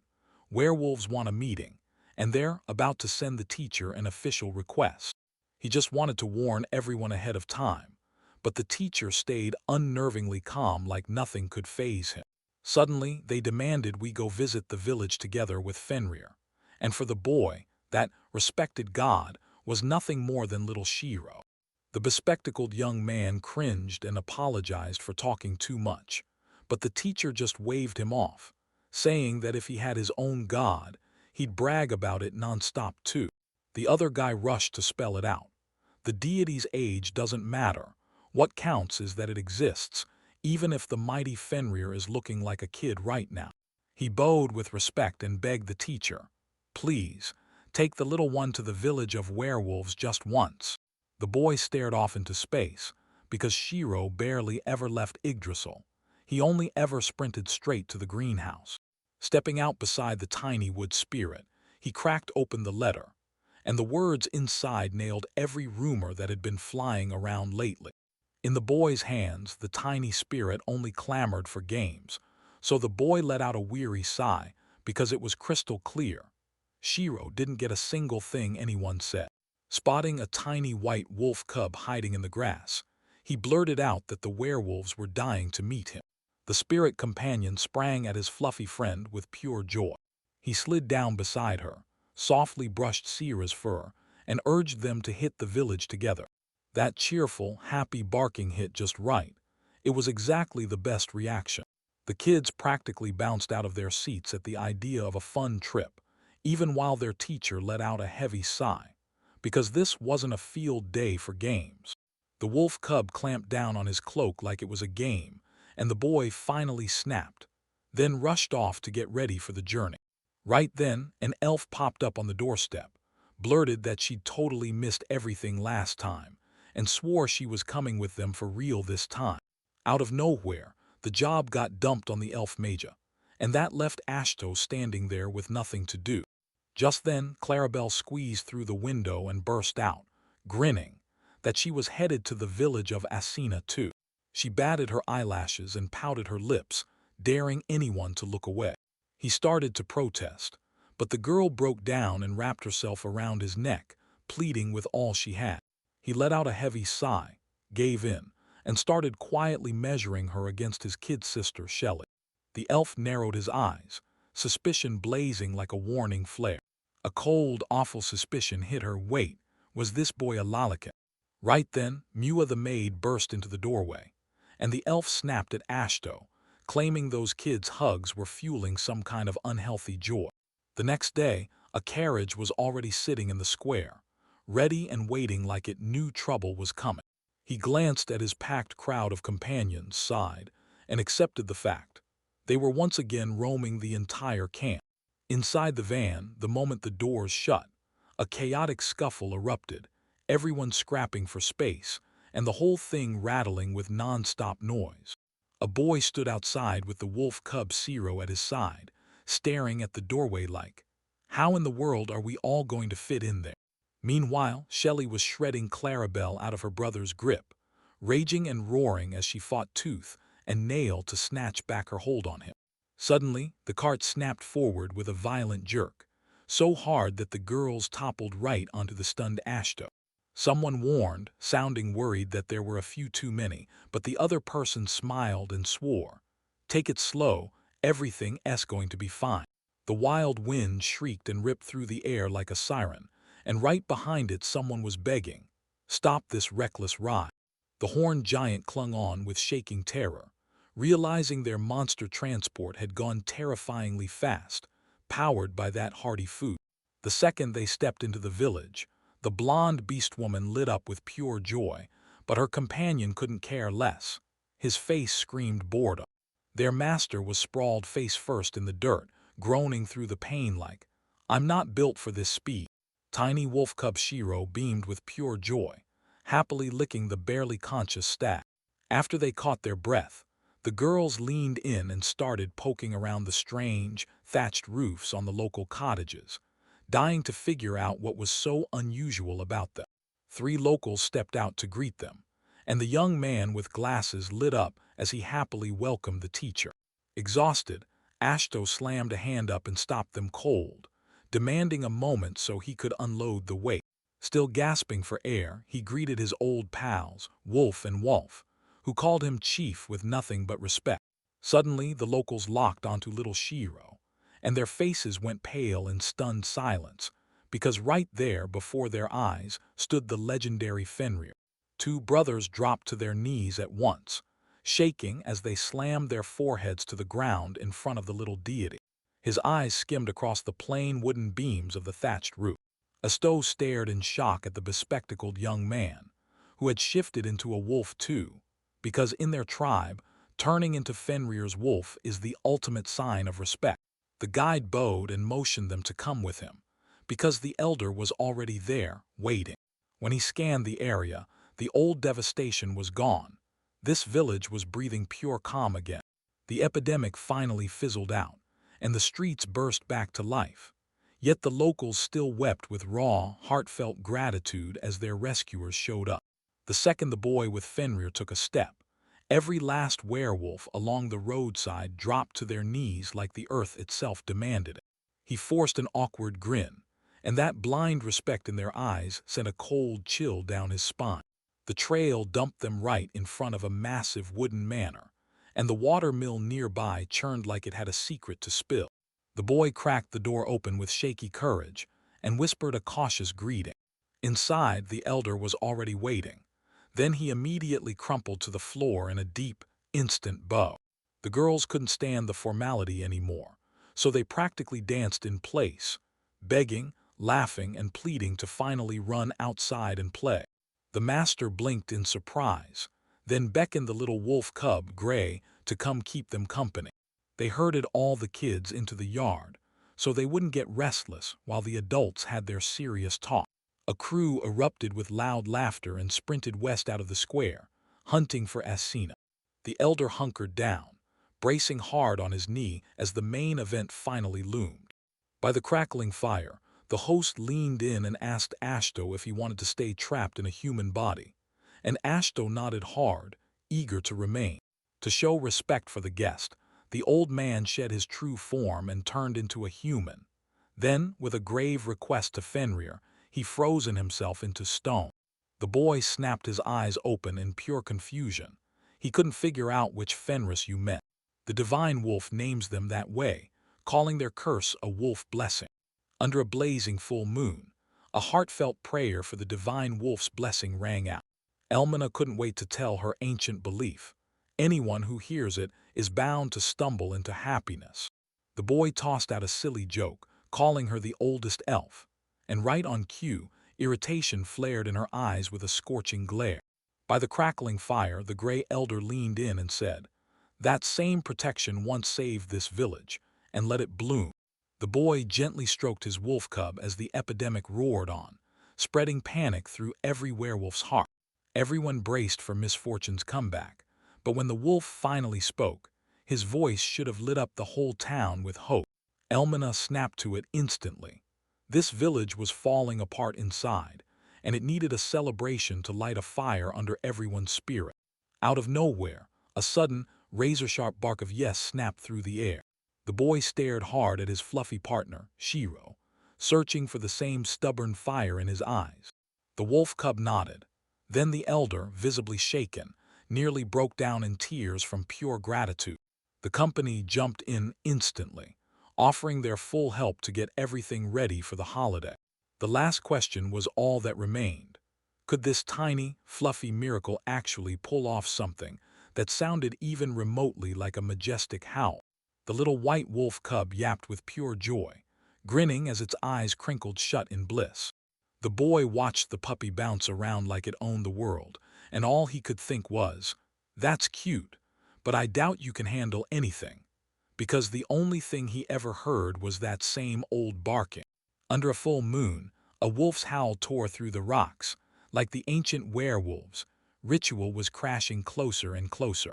He blinked hard, totally confused, trying to figure out what he was supposed to do. With the squad beside him, he raced down the forest path, hunting in for the kill. That memory ripped him back to the hut, where the elder had sent them to grab a sacrifice for the sacred Fenrir. The boy bravely asked whether it was the rabbit or the boar, but the second anyone said manticore, his face drained of color. That old man stayed stone calm and proved it. This beast doesn't just eat sheep, it swallows them whole. Before my eyes, a massive magical monster materializes, its terrifying maw yawning like the end of everything. Ashto panicked and begged to unleash every hunter in the village after the monster, but all he got was a bright, cheerful request to help. The boy just stood there, completely frozen, helpless, trapped, and unable to move. Birds erupted into the sky above the treetops, flying like they couldn't wait to get away. His fear made him tremble, but the elf girl lit up. She wandered through the forest like it was nothing but a joyful stroll. He yanked his hands to his head in pure horror at the sheer size of the future prey, even as his companion begged him to calm down. The horned giant studied the route in dead calm. Every step nearer the manticore's turf, the forest thickened, snarled, and turned deadly. Those words lit a fire under the blonde. She clenched her fist and seethed with impatience, ready to smash into the real battle.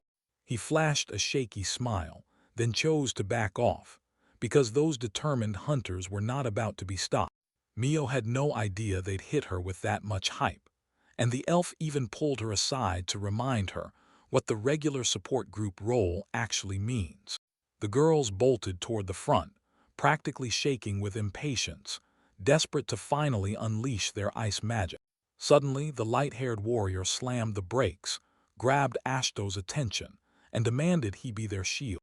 He admitted that the kid could wipe out their enemies in a blink, but the tribe's brutal traditions forced them to throw their own people straight into the line of fire.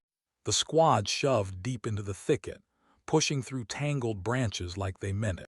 The forest was swallowing itself at breakneck speed. Thick jungle foliage shut the sky out completely. The trunks snapped together and hardened into an unbreakable wall. A crushing shadow dropped from nowhere, swallowing everything in darkness. Suddenly, Mioa's ears snapped upright with a sharp twitch. She could feel another presence watching her from the shadows. He froze. Night swallowed him whole as the massive tree crowns closed in, crushing the darkness around him. In that tangled thicket up ahead, someone's definitely hiding, like they're waiting for the perfect moment to strike. Someone shoved a hand deep into the thicket, and there, right in the shadows, a massive creature waited. The blond young man didn't hesitate. He shot his hand up and volunteered to hit reconnaissance right away. He bolted out of nowhere, dust exploding under his feet, and he tore through the trees like a half-wolf on the hunt. While the young mage stared in disbelief at that insane speed, the tall, horned wolf just smirked and calmly measured himself against the map. The cat-eared girl didn't just hint, it confirmed it with a chilling certainty. A manticore was right ahead, stalking the dark. The bushes snapped apart, and the scout landed on the path like a whisper. Wolf barked for everyone to huddle close, while the boy frantically slammed together protective spells. The wolf warned them that the monster wasn't just big, it was massive, and then he told everyone straight up he didn't think their crew would make it out of this fight alive. The horned warrior weighed every danger with a grim stare, while the cat girl smirked like she had already decided to defy fate. She flashed back to her military days and swore she wasn't scared, while her tiny partner practically buzzed with excitement at the idea of going after fresh meat. The squad leader barked, "Don't blink, keep your eyes on that monster," and immediately slammed everyone into a tactical huddle. The forest went death quiet in an instant. From the shadows, a colossal manticore erupted, jaws snapping as it lifted a venomous scorpion sting high above its head. A girl mage on a dragon tore through the sky above the forest, staring over her giant winged companion like she was on a mission. Right in the thick of the thicket, a wild beast burst out and snapped its slimy, fang-crammed jaws. From the shadows, a colossal lion lunged forward, its white, hollow eyes fixed on the uninvited guests. The girl snapped into action and slammed a gigantic block of ice straight at the monster. The beast didn't even hesitate. It lunged straight ahead and snagged the ice in midair. With one sharp twitch of the needle, the solid ice screamed and shattered into a storm of pieces. The predator yanked its jaws back and spat out the fragments, while the rider panicked, shouting for the dragon to retreat. Crazy jerk. Silhouettes tore through the chaos, blurring with every furious burst of speed. A wild chase erupted through the thick brush. She snapped the mount toward the one place they could survive, while that monster pounded closer, breathing down their necks. They burst into the clearing. Right on cue, the lion suddenly tore into the dirt, because a squad of armed werewolves was already lying in wait as an ambush. The pack leader let out a savage howl, snapping the fighters to his side, and the beast answered with a thunderous roar. The wolf unleashed magic, wrapping its body in thick, vine-like armor. Then the lion froze just for a split second. The predator snapped out of the stupor in a blink, then exploded forward and crashed straight into the new enemies. Suddenly, thorned vines ripped up from the dirt and clamped down on the giant beast like a death grip. Thorns tore into the monster's paw, pinning it hard against the ground like it had nowhere left to run. The young man crouched in the bushes, eyes locked on the moment the magic sealed their target for good. The manticore, the tall horned warrior, growled, like the words were ice. A lifeless shadow clung to his face, and that swaying figure radiated raw, bone-chilling danger. The beast snapped backward in sheer panic as the warrior clenched his fist with a bone-crunching snap, like it instantly regretted not having to fight him fair, one-on-one. A lightning bolt crashed down, and a brutal barrage of strikes slammed into the manticore, ripping the air apart. The warrior calmly exhaled steam from his fist, and his two partners just stood there, frozen, staring in total shock. Just a moment ago, that terrifying monster was suddenly sprawled on its back, knocked out cold like a total joke. "Wolf, Ralph, handle it," the big guy barked like it was nothing, and the terrified subordinates bolted into motion, nodding way too fast. Meanwhile, deep in the neighboring thickets, the leaves rattled and betrayed him with every treacherous rustle. The observing boy let out a shaky breath as the fight ended in a flash, then leaned toward Ashto and whispered, voice trembling. He was snapped at in a vicious hiss from the darkness to keep the ambush hidden, and it worked. Boom! The manticore went down, and the way to that long-awaited ritual finally swung wide open. The horned giant and the gigantic wolf thundered into the village with fresh prey, leaving the teacher and the young man completely stunned. The woman beside her beamed as she tore open a massive roll of brand-new fur. The whole settlement was buzzing. People raced to haul brushwood and stockpile supplies non-stop. The teacher just stood there, watching the chaos unfold in complete silence. Around them, excited voices erupted. Beating the manticore was pure magic, exactly what they'd hoped for from their teacher. That familiar voice lit up with joy and welcomed him back like an old friend.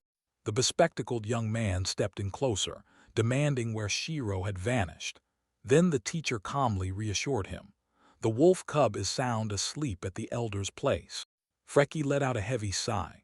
During the hunt, he was just watching from the sidelines while the shapeshifters did all the brutal dirty work, and their raw power left him seriously stunned.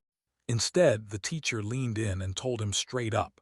This whole time, he'd been quietly training little Woody for the night ritual. That tiny, fluffy baby wriggled around in their arms, and the whole room lit up with real smiles from both of them. A warning to watch Woody came from the side, and Freaky shot back a quick report. He ordered the teacher to recharge until evening, while that restless little kid practically couldn't wait and offered himself up as an assistant. That ancient water wheel groaned, then slowly started to spin, like it was waking up from a long sleep. Meanwhile, in a hushed room piled high with soft pillows, a tiny white wolf curled into a tight ball, snoring peacefully like the world couldn't wake it. The boy burst into the house, grinning, and swore his white wolf he'd bring back a towering gray mountain of meat the moment the ritual ended. He dropped by the fire, eased down into his seat, and softly scratched his pet like he was calming its nerves, demanding the wolf to gracefully curl up for the ceremony that's about to begin. The gray one barked out of pure confusion, and the owner instantly tensed up. I had to learn the hard way, by putting my own lesson into action. That boy kept curling with laser focus, totally clueless as an elf froze in the doorway like it on the moment. He spun around. The girl forced a trembling smile, then snapped into a full-on scream, demanding answers for the way this whole absurd mess had unfolded. A blazing full moon lit up the night sky like a spotlight. Outside, a breathtaking altar loomed in all its glory, packed tight with people all around it. Towering over the generous offerings was a huge animal skull, looming like a warning from another world. Fierce fangs bared, and those empty eye sockets stared right back. Flames suddenly roared to life in the fireplace. The boy strode up to the shrine, and you could practically see his jaw drop at the massive preparations. Under the full moon, the white wolf cub froze before the altar, and it quietly listened as Fenrir's followers begged the great god for mercy. The beastmen dropped to their knees and bowed all the way down until their heads nearly touched the earth. The boy and the elf girl stared on, holding their breath, terrified of what would happen next. The wolf cub sprang onto the stone pedestal with non-stop confidence. It snapped its snout back out of nowhere. A long, bone-chilling howl ripped through the night and swallowed everything in its path. The beast's eye blazed with pure, ferocious fury. The boy and the elf girl went dead still, staring in stunned disbelief. The beastman got pinned to the ground by a sudden, overwhelming aura that hit like a punch. A proud little wolf silhouette stood tall, crisp against the glowing moon like a promise written in the night. The elf girl breathed in awe and whispered that Shiro had become a perfect copy of Fenrir. Then the boy nodded along, quietly but totally convinced. Bright sparks blasted into the starry sky, lighting up the night like a warning flare. The girls lit up with pure joy at what they saw. At last the boy loosened his shoulders and broke into a warm smile. Sure, Shiro's small, but he's still a real Fenrir at heart. Under the full moon, a signal fire erupted, flinging a blazing column straight into the night sky with a sharp crack. Later, with the mountains towering behind them, those serious words rang out. Every single person there was thanked from the heart for showing up that day. The elder of the werewolves dipped his head in reverence. Once that blessing hit, their bloodline surged stronger, and Ashto just smiled back, warm and confident. The young warrior nearby swore that from this moment on, the whole tribe would throw every ounce of strength behind the young man. Before Ashto even arrived, a mountain of gifts had erupted into existence. But the beast people shrugged at it, calling their gratitude meager like it wasn't enough. The tranquil settlement slipped out of sight as its rooftops vanished behind them. The werewolf flashed a quick wave goodbye, and the young man jolted upright like he'd been yanked by lightning. The wind whistled like it was whispering a warning. Their target was nothing short of a magnificent light tower, glowing like a dream. Endless tiers of shelves sagged under the crushing weight of thousands upon thousands of books. A sudden sound snapped through the air, and his sharp ear twitched like it had just caught a secret. The horned girl snapped out of her reading and grabbed her cup of tea like she'd just been pulled by fate. The door blasted open, and right on the threshold Ashto stood there, gasping like he'd run a mile. He nearly ran out of breath as his companion stared in pure shock at his sudden return. Guiltily, the girl blurted that she'd snagged his book without permission, but the guy didn't even focus on that. He was far more panicked because when he got home, he found a nasty letter demanding the folio back immediately. A full-on commotion erupted. Ashto was already on everyone's suspect list, so the elder snatched the book on the spot and practically yelled it to the four sisters, meaning they're about to storm in and clean up this mess. He slid the book back and shot out an apology for hogging it for so long. Clutching a cup of coffee on the couch, the guy started to squirm as he nervously asked her what she really thought of the piece. The girl hesitated, then fumbled through the pages, flipping them like she was afraid of what she'd find. She admitted it's a solid love story overall, but said some moments go way too far with the explicit stuff. Her cheeks went beet red, and Ashto broke out in a cold sweat from sheer embarrassment. Suddenly, she ripped her eyes off the text. The girl snapped that he was a minor, and it was way too early for him to read stuff like that. Then she threw him straight into the dirt with that brutal shaming look. She immediately started wrestling with how to even count her age in her millennial life, while Ashto mentally braced himself for a serious talk with Audrey. The final page got shut with a slam, like the story just snapped its spine shut. Soon, they burst out of the estate together and hit the street. As the sky swallowed the last light, both of them nodded through sheer exhaustion. Yeah, it was finally time to head home. He stumbled around nearby, utterly drained and barely hanging on. Out of nowhere, his companion leaned in and asked, "Have you ever thought about marriage?" Confusion hit the boy as he admitted it plain. Since he's got an almost immortal body, he just wants to live in peace and help his home village for now. When they cornered the princess of the Dragon Kingdom and asked why she still had no fiancé, Lorelei shot back with one icy word: none. She gave a resigned smile. Those selection rules were so brutal that nobody dared apply. The boy snapped his head toward the sky, stunned, like, what in the world is going on with all this? Turns out the whole thing came down to one brutal duel. He just had to beat her father, and it nearly choked Ashto to death with shock. Lorelei let out a heavy sigh. Everyone worships her father. He's set to reign for tens of thousands more. So marriage is the last thing on her horizon. As they pressed down the path, Ashto's panic hit hard, because beating the kingdom's strongest warrior suddenly felt totally unreal. Right before his eyes, the terrifying figure of King Garland, the Dragon Lord, a living legend no one in the world could match, crashed into view. Out of nowhere, Lorelei snapped around and demanded, sharp as a blade, if he could beat her father. She froze for a beat, then said his name like it carried a warning. Then she flashed a playful grin in the warm sunbeams and teased, "Relax, I'm just joking." Ashot's eyes went wide, and he completely froze in place. Already back at home, the boy stormed back and forth, completely baffled. Why in the world would he ever challenge the king? His cheeks flared hot with intense heat. Despair crushed him. He grabbed his head and muttered that this would be suicide for any ordinary person. So that had to mean Lorelei was just messing with him. Bone-tired, he muttered he was finally going to sleep, crashed onto the bed, and left that mysterious book sitting on the nightstand. The moment the room went dead silent, the folio pages snapped and rustled on their own, flipping like something had seized control. The book snapped shut with a chilling glow on the page, and suddenly it unveiled a secret, an insanely dangerous forbidden plant spell. He dove into a battered grimoire on summoning a colossal wood snake, one that everyone swore was impossible to beat. He went stone cold over the pages. A bead of sweat instantly snapped onto his forehead. With power like that, he didn't just stand a chance. He could take on even the supreme dragon. Blaming it all on morning sleepiness, the young man shut the tome with a snap and hurried off to splash some water on his face. Outside loomed a huge glass greenhouse, shining like it belonged in a dream. As he hurried along, he shouted for the village elder to come out.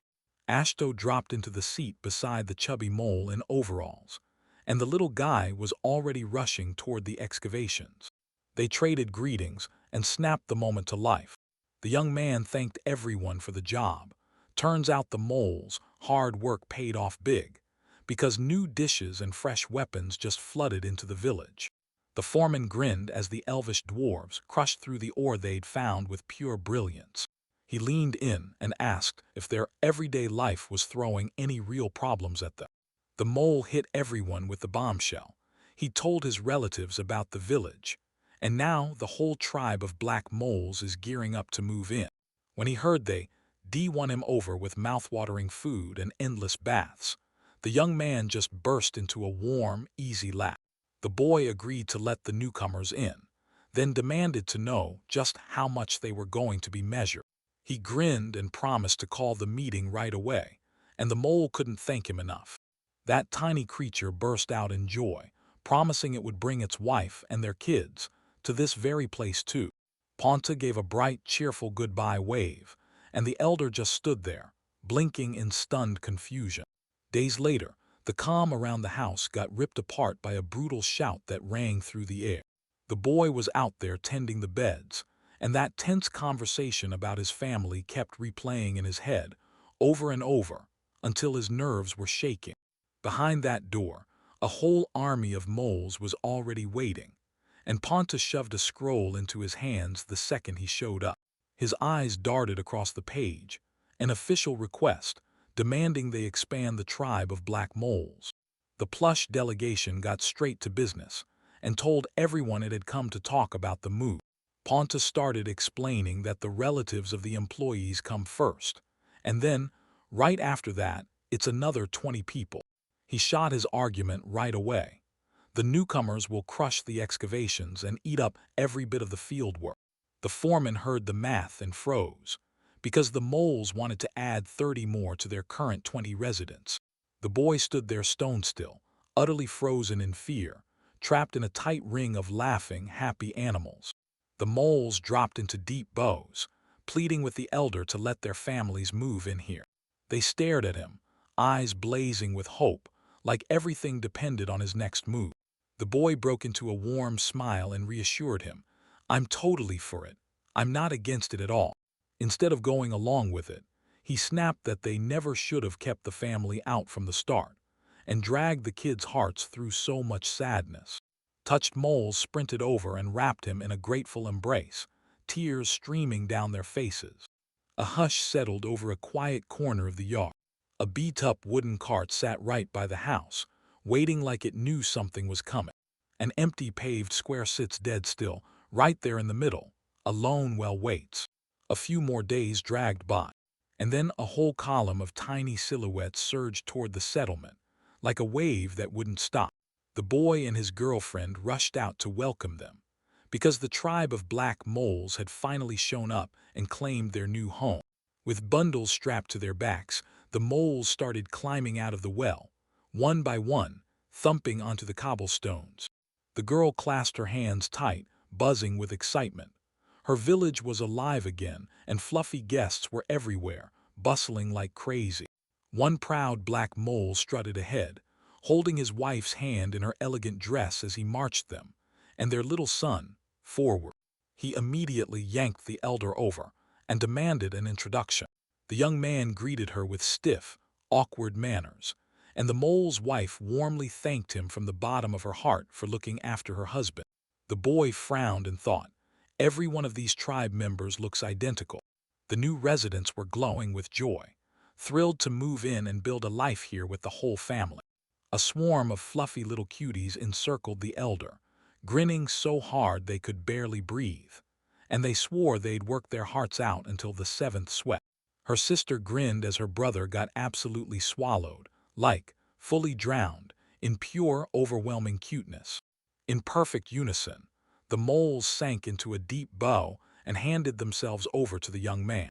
Suddenly, one of them couldn't stop squirming. Then it hit him. That gift was their way of saying thanks for the shelter. Found. The mole stepped forward, solemn as a king, and ceremoniously pressed a tiny, perfectly packed box into the elder's hands. The moment he heard that it was a random find from the outskirts of the mole village, he ripped the ribbon loose in one swift tug. That boy couldn't stop staring at the gorgeous red crystal, glowing like a ruby, until the mole shrugged and casually said, "Nope, it's the stone of the sage." Inside a gentle white box sat a single, pitch-black stone, perfectly still. The mole beamed as he showed off his prize, and the boy nearly choked, because in his hands was the legendary stone of the sage. He pinched the artifact up delicately with 2 fingers. Shock widened his eyes like they'd seen the impossible. The mole shrugged and said they were only digging for copper. Then they hit ancient ruins by accident, even though the boy couldn't wrap his head around how a treasure like that could be buried right there. The little creature tossed the find over like it didn't matter, and the stunned young man fumbled out a shaky, barely there, "Thanks." He still wrestled with whether to take the gift, but that magical stone was totally useless to the moles anyway. The boy flashed a warm, genuine smile. Caught in that dark, glittering shimmer, he finally understood. If alchemists are hunting it this hard, then its real value is absolutely insane. In his office, he spun the stone again and again, lost in memories of its real job, the key base for the elixir. Soft clouds drifted lazily above the grand, sprawling estate. The young man cracked open the guidebook, sighed, and muttered, "Sure, a simple recipe," because all it lacked was a unicorn's horn and the scales of some ancient dragon. Just as his thoughts were about to take over, a maid burst in with news. There was a guest. He spun around, and his blood went cold when he spotted a dark silhouette looming in the doorway. Dmitri slid into his seat, broke into a satisfied grin, and started piling up top-tier materials for his idea. Turns out collecting them was shockingly easy. Later, he made his way to the elder's estate, where the host greeted the rare guest at the doorstep with a strained smile that barely held together. The young man didn't even get a real chance to open his mouth. The foreman cut him off on the spot, flashed a predatory grin, and bombarded Dmitri with slick praise about his wealth and the brilliant craftsman he supposedly had. Then he smirked, narrowed his eyes, and played it cool as he asked, "So what brings you here?" Suddenly, his confidence crumbled. Cold sweat soaked his skin, he curled up in a pathetic little hunch, and he whimpered, begging for mercy. Dmitri pinned him with a cold, ruthless stare, because he knew it was coming. Demons always show their real colors in how they act. The maid in Vuckhaste leaned in, eyes locked on every inch of the kitchen shelves. She snatched the siphon with confidence and vowed, right there, to brew the best coffee her master had ever tasted. So Ashto the mage woke up to a fresh start. Then a merchant showed up again, begging for another job. That hot, dark drink surged into the cup, pure elite Red Valley coffee, the kind people brag about. The maid slid the tray right in front of Ashto and Dmitri. His guest, like it was the start of something big. The merchant narrowed his eyes and gushed about the treats, but the wizard clocked the lie the moment the long-winded praise started. While she fidgeted against the wall, Ashto bulldozed through the chatter and snapped, straight to the point. What was the purpose of the visit? Dmitri didn't hesitate for even a second and reminded them that, on top of the usual supplies, they had their own personal deal to follow too. When the talk suddenly slingshotted to wine called Sento, the guy snapped his head up in shock and asked, startled. He took a slow sip of coffee, soaking in how Beelzebul went feral for it, like the pre-order line had been snaking there for up to 20 years. With that wild number, Ashto gagged and nearly spit the drink right out. The guest shot a shaky, unclear thumbs up. A wave of anxiety crashed across his face when an absolutely miserable situation suddenly blew up out of nowhere. Dmitri grumbled about the tiny supply shipments and the absence of any talks, nudging the mage, one sharp comment at a time, toward the real reason he was even on this journey. The talk suddenly snapped to Mayor Beelzebub, the ruthless boss of the mighty Diabolos clan. The merchant gave a shaky grin, then confessed he'd gotten a direct order straight from him. Somehow the mayor snagged a sample of Sento wine, lit up with pure excitement, and now he's barking for regular deliveries. Ashto snapped right away that those volumes were way too much.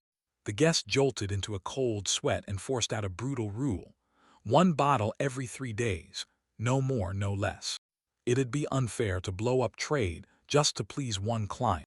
In the end, this wine was passed to the peasants as pay for their hard labor, and not a single local would ever swap it away for some flashy foreign fortune. Sensing the rejection was coming and getting closer by the second, the merchant snapped into a full-blown panic scream. He crossed his arms tight over his chest, and flat-out refused to sign onto those insane terms. Then the guest dropped the big demand. The mayor had to personally bring him a representative from the production. The merchant sobbed with pure despair, begging the world as he regretted signing that cursed contract. He locked onto the young man with a death grip, begging him to race straight for the city of demons, right now. He let out a heavy sigh, gently stroked the frantic woman's head to calm her, and told her to start from the top and explain everything about the mayor clearly. He didn't even answer. He dropped to his knees and bawled that if this deal didn't go through, his company would be wiped out for good. The talk got cut off when a short, tense silence suddenly slammed the moment shut. The boy slammed the cup down and, with a dry little shrug, laid out exactly what he'd heard. The worn-out man at the table gave a tired nod, basically confirming that the local mayor's crazy persistence was right on the money. That young man winced in public, finally seeing how selfish he'd been. Turns out the deal only got broken because the sweets were late.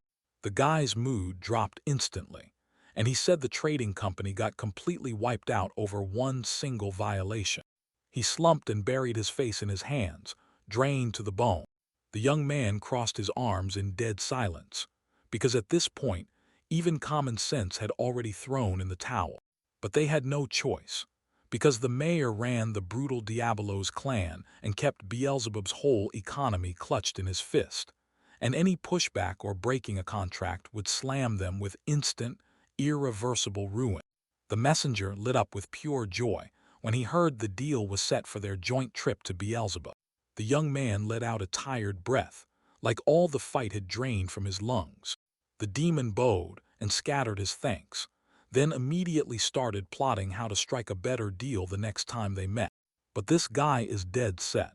He's calling it pure tyranny, demanding a fresh batch every 3 days, and he's ready to march straight up to the mayor and say it all to his face. He couldn't cover up the pride on his face, especially when that signature wine was involved. He couldn't help but wonder, who in the world was truly running this demon city, and how powerful was that being? Meanwhile, the messenger couldn't wait. He urged them to leave at dawn tomorrow. And he slammed the point home: get the toughest fighters you can, no exceptions. After all, they were headed for the Diabolos clan, the rare demon breed, because their leader somehow built an entire city just for his own. The very next morning he showed up again, this time with not one, but two towering muscular giants by his side. The messenger yanked back in shock.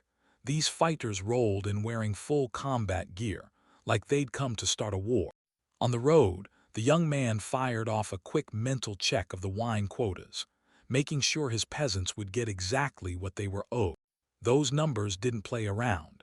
After every single distribution, all that was left for trading were miserable crumbs.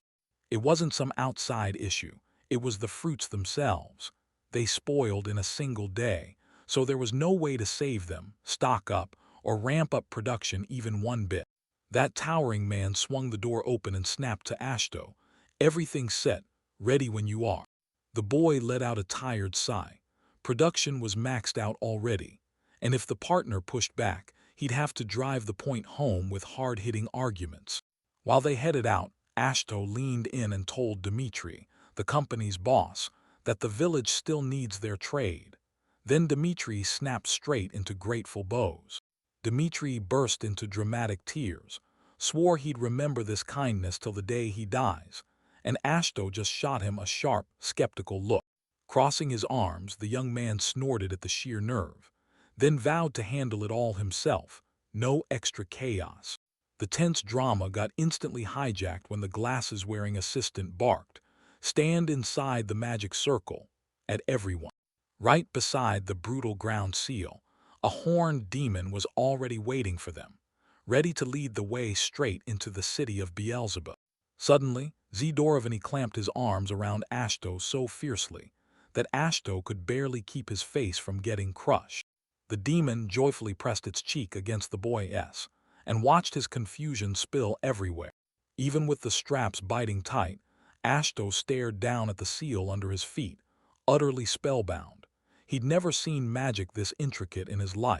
The horned one kept bearing down, and the boy, worn out, begged for a quieter moment, while the assistant coolly said the circle had gotten too cramped.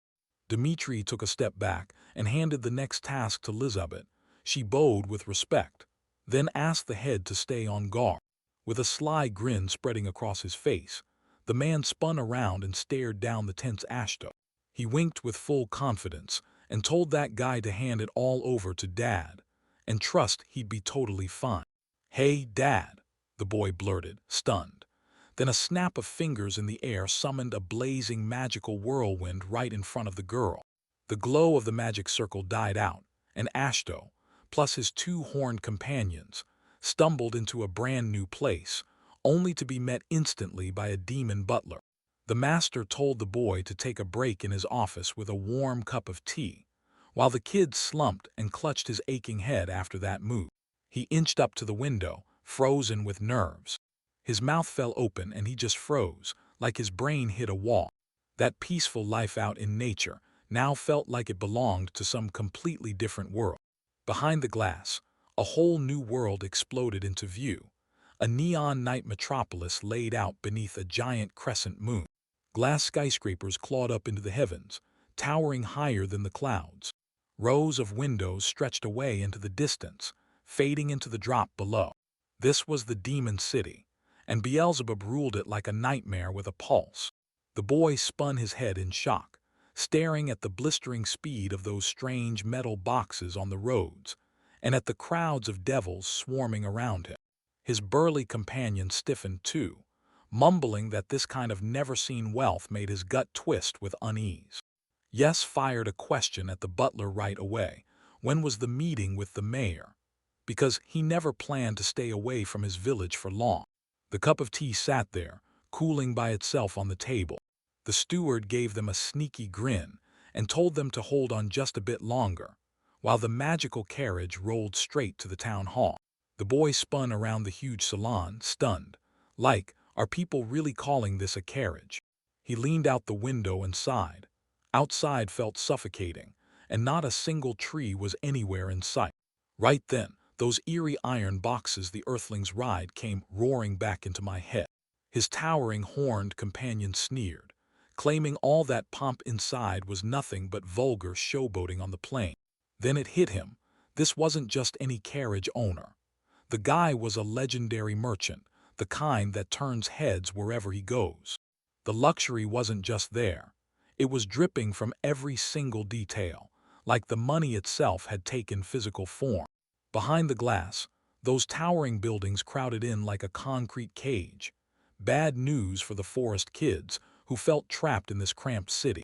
Right as they were talking, a man in a tailcoat burst in. Everything was set, and the moment had finally come to leave. The horned one clamped a hand on the boy's shoulder and, without a word, warned the elder not to drop his guard. All three of them squeezed into the tiny elevator cabin. A heavy metal door slid shut with a quiet, chilling hiss. The descent finally dumped them into a massive, glowing hall, and the honored guests strolled in, soaking up every jewel display like it was pure treasure. The guide beamed and announced, "Welcome to the Dmitri Mansion's first floor. This is where their main store lives." The merchant promised a peek at rare, one-of-a-kind treasures, but the boy just froze in stunned silence, because this gigantic store was unlike anything he'd ever seen before. The boy's eyes snapped to the sign. Elite fruit wine is coming soon, and it's about to hit the shelves. Luxury draped the entire place like silk, and every single guest and employee stepped out dressed impeccably, ready to impress. The moment they clocked Mr. Dmitri, the crowd instantly started whispering, eyeing his weird companion with sharp, suspicious looks.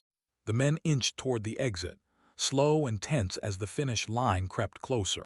Dmitri broke into a grin as he introduced the crew, and the young man suddenly felt out of place, because under all those sharp stares, he finally understood exactly what his companion was. A colossal black limousine sat outside for them, and it was a special model, hand-picked and provided just for the guest and his whole entourage. The boy burst into the cabin and didn't waste a single word. The horned giant barked that they could just march over there, but Dmitri flashed a gentle, icy smile and told him to stop before it turned into a spectacle. The car lurched forward out of nowhere, and a blinding burst of magic exploded from right under its wheels. The young man, totally spellbound, slumped against the window, stunned by the real transport, like it was powered by pure magic. He let out a shaky, heavy breath and sagged into the seat beside the horned guy, finally forced to accept the terrifying truth. He'd landed in a whole other world. On the way, he couldn't help but notice this place was leagues ahead of Big Balak's kingdom. Here, a magical carriage had people using it like it replaced their legs. Soon, the crew barreled up to a luxurious mansion, towering over the night city like a beast. Now the boy slumped in silence on the carved sofa in that massive hall, while two towering warriors loomed behind him, perfectly still like living sentinels. Massive Gothic vaults of the town hall towered over their heads like dark giants. Dimitri's body drenched in sweat, because the fate of his entire company was hanging by a thread. Meanwhile, Ashto didn't even flinch. He just lazily stared at that bizarre chandelier. The door handle clicked, and a quick, shaky apology for the delay came right through. The boy just smirked with iron confidence as Dimitri's next round of panic pleas came in, begging him to smash the competition. He braced himself for a nightmare tyrant, because this powerful merchant was shaking like he'd seen a monster in his nightmares. Out of nowhere, a friendly young guy showed up at the doorstep, and he looked just like Ashto's age. Lucifer, mayor of Beelzebub and the Devil Clan's leader, calmly offered his hand and introduced himself to the young man with a confident grin. The smiling young man leaned in to greet Ashto, and right in his head, he clocked that his devil aura was totally out of the ordinary. Even the guests held their breath, all locked in cold, tense silence. The boy beside him snapped his head up in pure terror, staring straight at the giant ogre. The towering figure crossed his arms like a warning, and that heavy aura clung to the air. The host's voice cut through the quiet. He quickly told everyone, "Don't worry about it." Asto leaned in and proudly introduced the giant, Guido, his own bodyguard and secretary. The boy stayed stone silent, completely baffled and not sure what to say. The young man flashed a warm smile, threw his arms wide, and urged everyone to drop their hostility and take a seat. Flopping onto the couch, he couldn't stop himself from thinking. The stranger didn't smell a thing like Dmitri, especially with Ashto right there handing over the gift. The owner practically radiated joy as he inspected the bottle and lavished the drink with praise. Turns out it was Sento, a legendary wine brewed right from their own village. The guy's mind was still reeling from how fast that dude flipped into a cheerful kun. And then it all clicked, because Dmitri was the one he'd been talking to just recently. He realized this kind of incredible wine can't be found anywhere else. The young man flashed a sharp, professional smile. In 3 days, I'm signing 2 deals with them, so get the goods ready for the first payment. When they asked what the real problem was, the young man snapped open the truth. He flashed the scent of fruit, the main ingredient in their wine. He coughed through his nerves and finally admitted the supplies weren't coming in clean. There were serious problems. The boy insisted mass production can't happen, and because everyone's trading with other races, there's nothing left, no free resources at all. The guy across the table just snarled back with a cold, silent grunt. Then the young man went straight for the throat and said, flat out, they can't hand over more than 1 bottle every 3 days. When he heard there weren't any personal hiding spots, the aristocrat leaned back, crossed his legs and put on an act, pretending to be genuinely upset. The young man just shrugged. 5 bottles a month, no matter how Dimitri's urgency screamed for more. A thick, heavy silence swallowed the fireplace hall, like the whole place was holding its breath. The boy blinked, stunned. He couldn't believe the stern client just caved in out of nowhere without a single fight. The guest suddenly snorted, quietly but totally unprofessional. Then he threw his head back and erupted into a full throttle, top of his lungs laugh.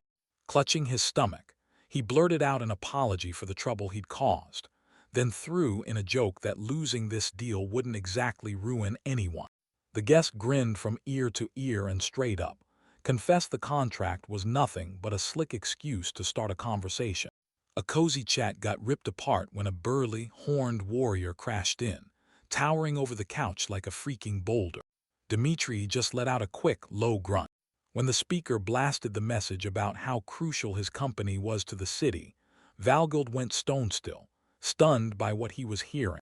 The merchant slapped his hands together in triumph and straight up, confessed that he'd cooked up the whole lie just to get Ashto's attention. The young man stared him down with a heavy, hopeless glare, practically begging for the truth. No lies. Ashto was like, wait, what does bankruptcy even have to do with me? And Dmitri leaned in and said, I'm doing this on purpose. I'm fishing for sympathy so he doesn't go and do something stupid. Valgild snapped that the merchant better know what it means to poke the bear. Then Dmitri calmly confirmed he understood every bit of that rap.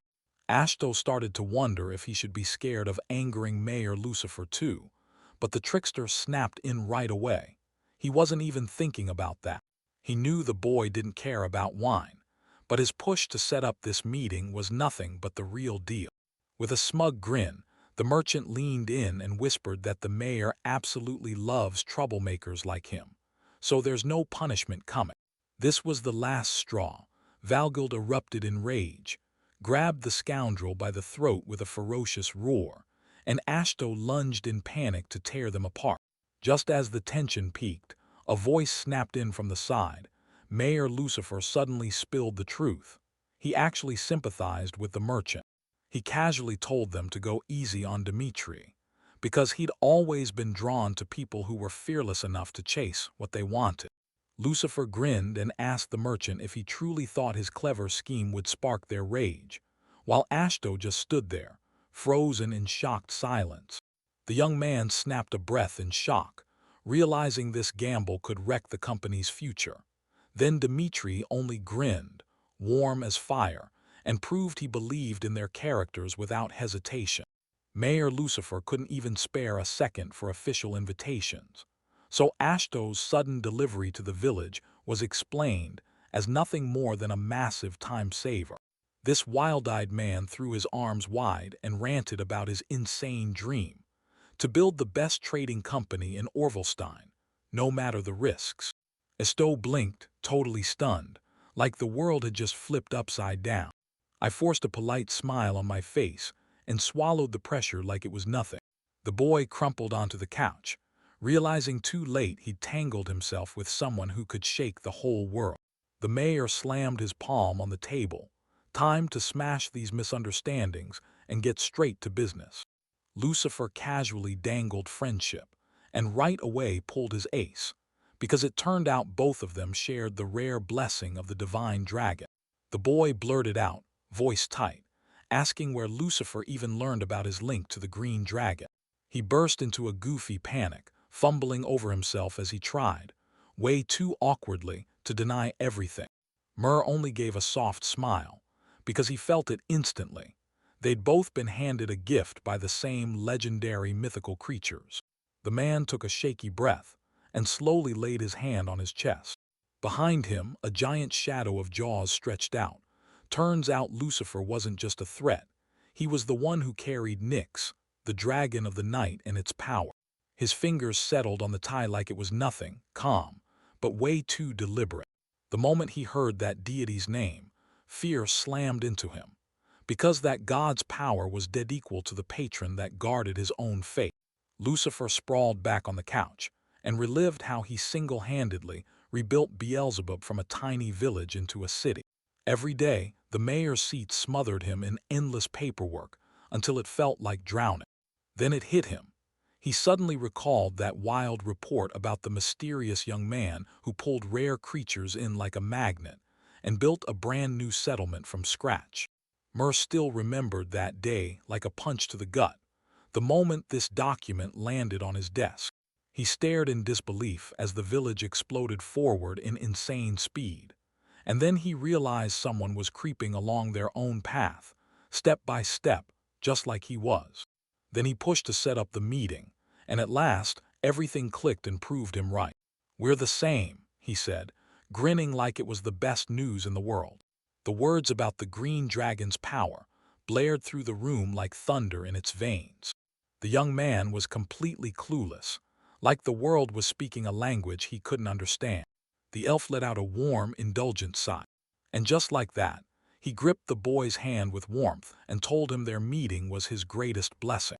He shoved his feelings into place and made it crystal clear. He had zero plans to bait him with lies. The boy locked in, "All right, no more games. It's time to talk business." The elf snatched a bottle of sake, took one sip and went, "I have to trade for this right now."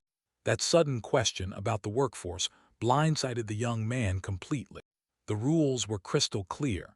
Every fifth bottle had to be hand-delivered straight to the mayor, Lucifer. It all came down to one last thing, agreeing on the payment. The proposal hit like lightning, and he blurted in stunned panic, "Completely." The young man spoke in a calm, cool voice about his private agricultural company. He stepped up and paid every worker's salary himself. With a fierce stare, the young man slammed the decision down. He was done with his business completely. The young man broke into a sweat, flailed his hands, and insisted he wasn't scared of stealing crops at all. That demon spoke in a cool, steady voice and laid the plan bare. Teleportation magic would yank seasoned farmers from Beelzebub straight to the fields so they could get to work fast. He waved off the dangers like they meant nothing, swearing he'd personally drill the workers himself. But the young man wasn't at ease. Trading a bottle of sake for the services of a whole company felt wildly unfair. The demon grinned warmly and basically told him, "Look, all I want out of this deal is to make friends." His fingers clenched. Lately, the whole development of Beelzebub had hit a brutal standstill. He was genuinely thrilled the young man finally dropped the formalities. Meanwhile, inside his head, he was spiraling as those sudden "we're friends" declarations hit like a storm. In the dead quiet of the room, his confession rang out, "Honestly, it's crazy how interesting this guy is." That same dull, never-changing routine had drained the demon's soul for ages. A tiny, hopeful smile, soft as a whisper, like something amazing was about to happen. The young man snapped still, dread tightening every muscle. He let out a heavy exhale, then threw in the towel and accepted the terms. The demon leapt up in pure joy, snapped that the deal was sealed, and ordered everyone to race to the paperwork. Right now. The title page blasted out a big thank you, and right then, everything kicked off. A wild, whimsical pattern erupted across my vision. Cold sweat drenched him as he swallowed hard, nerves shaking in every breath. The silence stretched on, hanging in the air like a threat. 3 massive ogres plopped down across from him at the low table, blinking in confusion as they stared at the place setting like it didn't make sense. The smiling horned demon happily gabbed about the joint dinner nonstop, while the guy inside just inwardly regretted picking that place. Staring down 3 towering monsters breathing down his neck was a challenge like no other. A giant leaned in, dragged his fingers over the tatami floor, and inhaled that fresh, brand-new scent like it was a mystery he couldn't resist. That demon in a suit blinked in surprise at this plain little diner, but the guy had a reason. He was dodging fancy, pompous restaurants with suffocating formality. Staring at that round, woven cushion, he suddenly got this idea. He could bring a few of them back to his village. As soon as Pompey's Market Street hit their senses with those mouth-watering aromas, the whole company snapped into instant unity, thrilled by the chaos of lively streets and the pull of hearty food. A joyful chorus of clinking glasses rang out across the overflowing table, lighting up the whole room. The tension finally cracked, and the whole place turned warm and friendly. His fingers clamped down on the glass, and the talk suddenly snapped back to what happened 20 years ago. A show leaned in, eyes wide, and demanded to know how the mayor ever crossed paths with Mr. Dato. Lucifer answered cool as ice that it all began when a hired killer struck first, and his words sent shock straight through the person he was talking to. With a grin, he said, "Every new law sparks fury, then that hatred boils over into an assassination attempt." Ashto couldn't wrap his mind around it. He was talking about it with zero fear creeping in. Lucifer just scoffed, and Dato had turned out to be the deadliest killer of them all. Every 50 years, the same kind of terrifying attack would roar back, and each time, the mayor would swat the enemies away with effortless ease. But this demon fought like a monster, so Lucifer didn't punish him. He just hired him on the spot. Since then, that silent giant stepped in himself and crushed every problem, so the mayor could finally breathe easy. Ashto didn't expect it.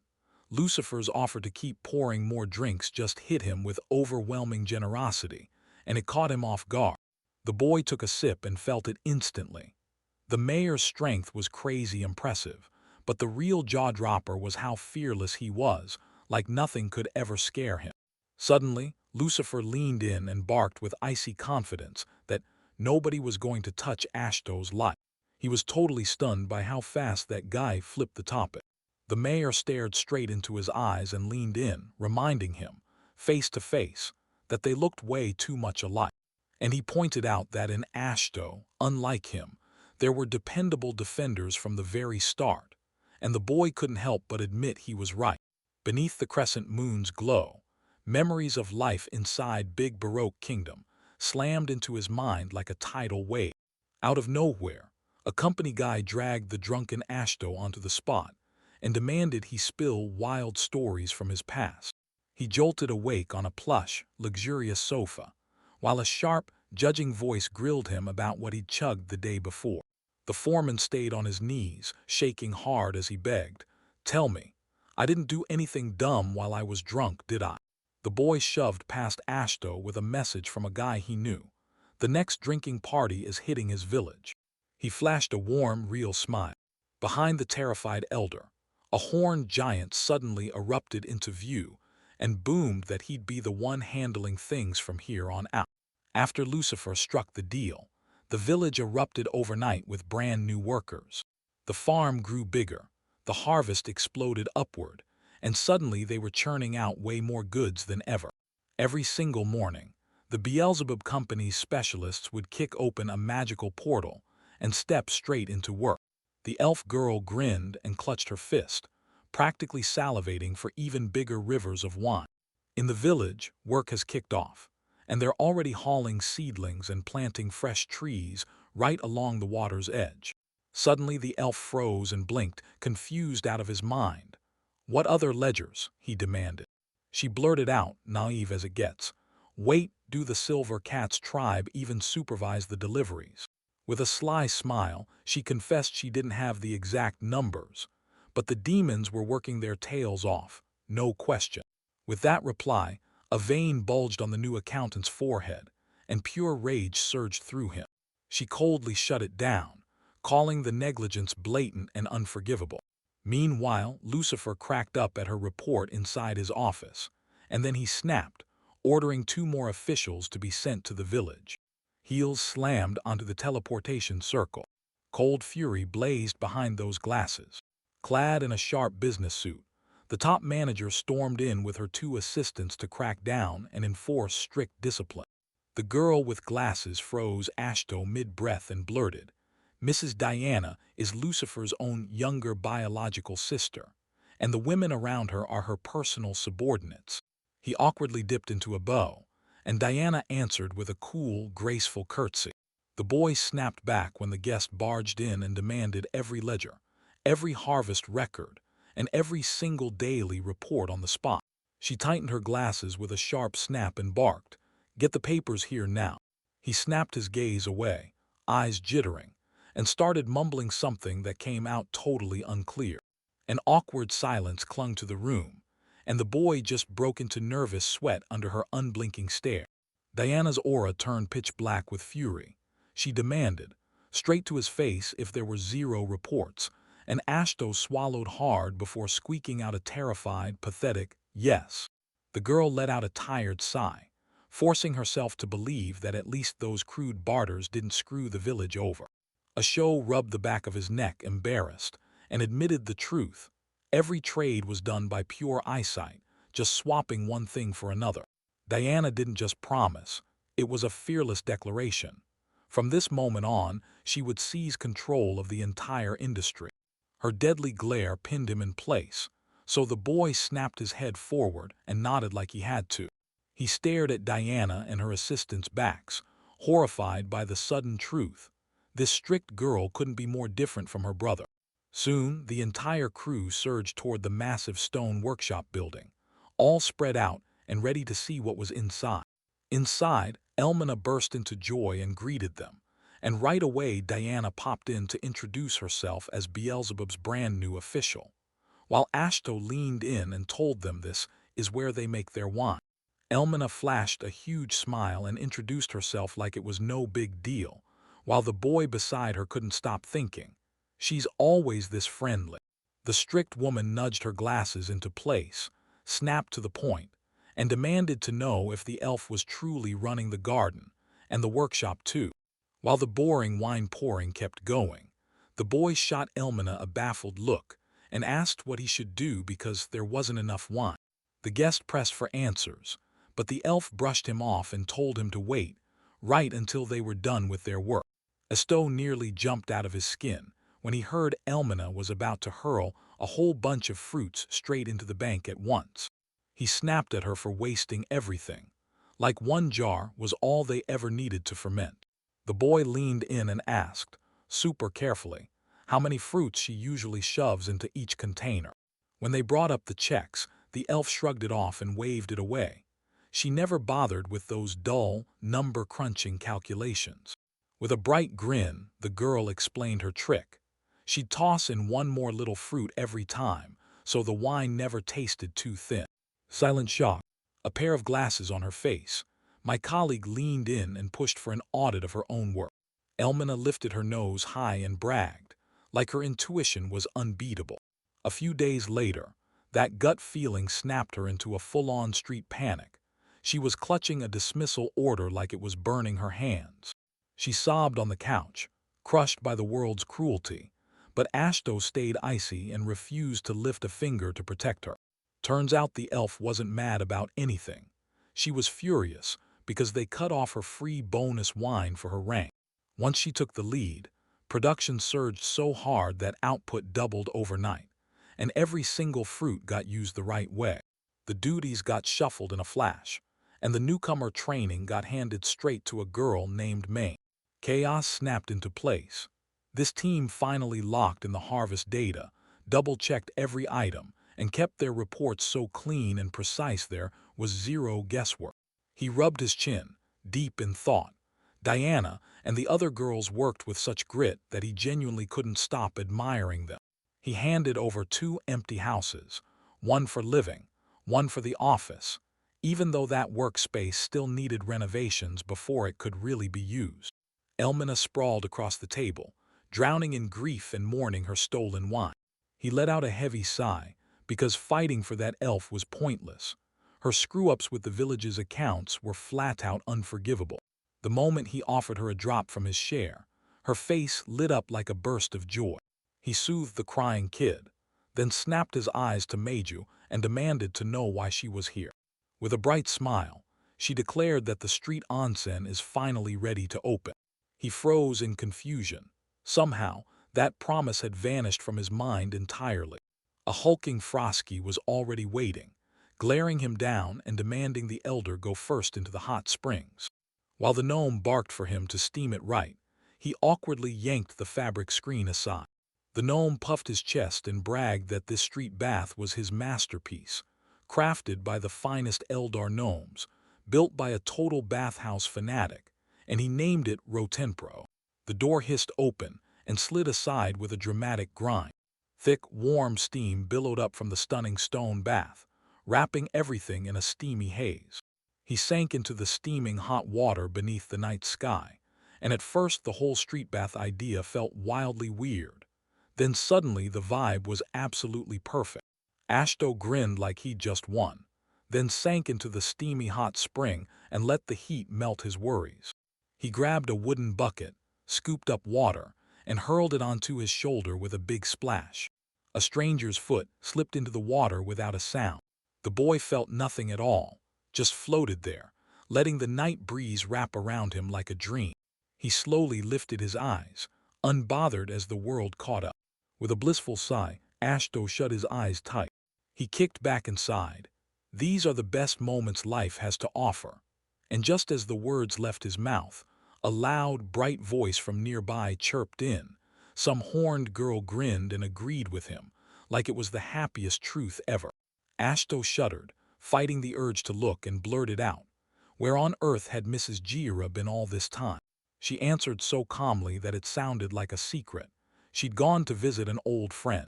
Jira, carefree and grinning, bragged about other mythical dragons. Some have been soaking in baths for ages, and the rest are knocked out and sleeping soundly right now. Her words hit like thunder. Nyx jolted awake. The boy snapped his head around in pure shock, and it hit him. Nyx wasn't just a name, it was Lucifer's real one. Jira flashed a sly smile and then hit him with the truth. She was the one who woke him up, and every other mighty dragon too. He stood there in pure shock, horrified that she tossed world-shaking news around like it was nothing. The boy gulped hard, then carefully explained where they'd meet for their future tea time. The horned girl sprawled in the steaming hot spring, soaking in pure bliss, and babbled her dream out loud about how she'd rally everyone together. Her carefree promise that the guests would head straight to this bathhouse made his skin prickle with pure discomfort. Sierra melted into the warm new hot springs, feeling pure bliss wash over her. Meanwhile, Ashto stared at the house like it held answers, but yesterday's conversation kept haunting his mind. The young man's nerves were on fire, as he tried to figure out exactly how much longer he'd have to wait. Suddenly, that familiar voice cut right through his thoughts while he sat at the table. Sierra's promise to explain everything later flashed back in his mind, but that vague weight only poured fuel on his frustration. Joyful Phil popped up on the windowsill and yanked him out on the spot for a walk. When they asked for the route, the pixie's whiskers twitched like it was thinking, and then she picked a spot way off in the distance. She reminded him, fairies were the ones keeping his kids safe while he was gone, and now he owed them. Ashto casually suggested calling the rest of the friends to the old pond, but Phil suddenly erupted into a rage-fueled shriek. The fairy clung to his ear like it hurt, swearing they'd go, just the two of them.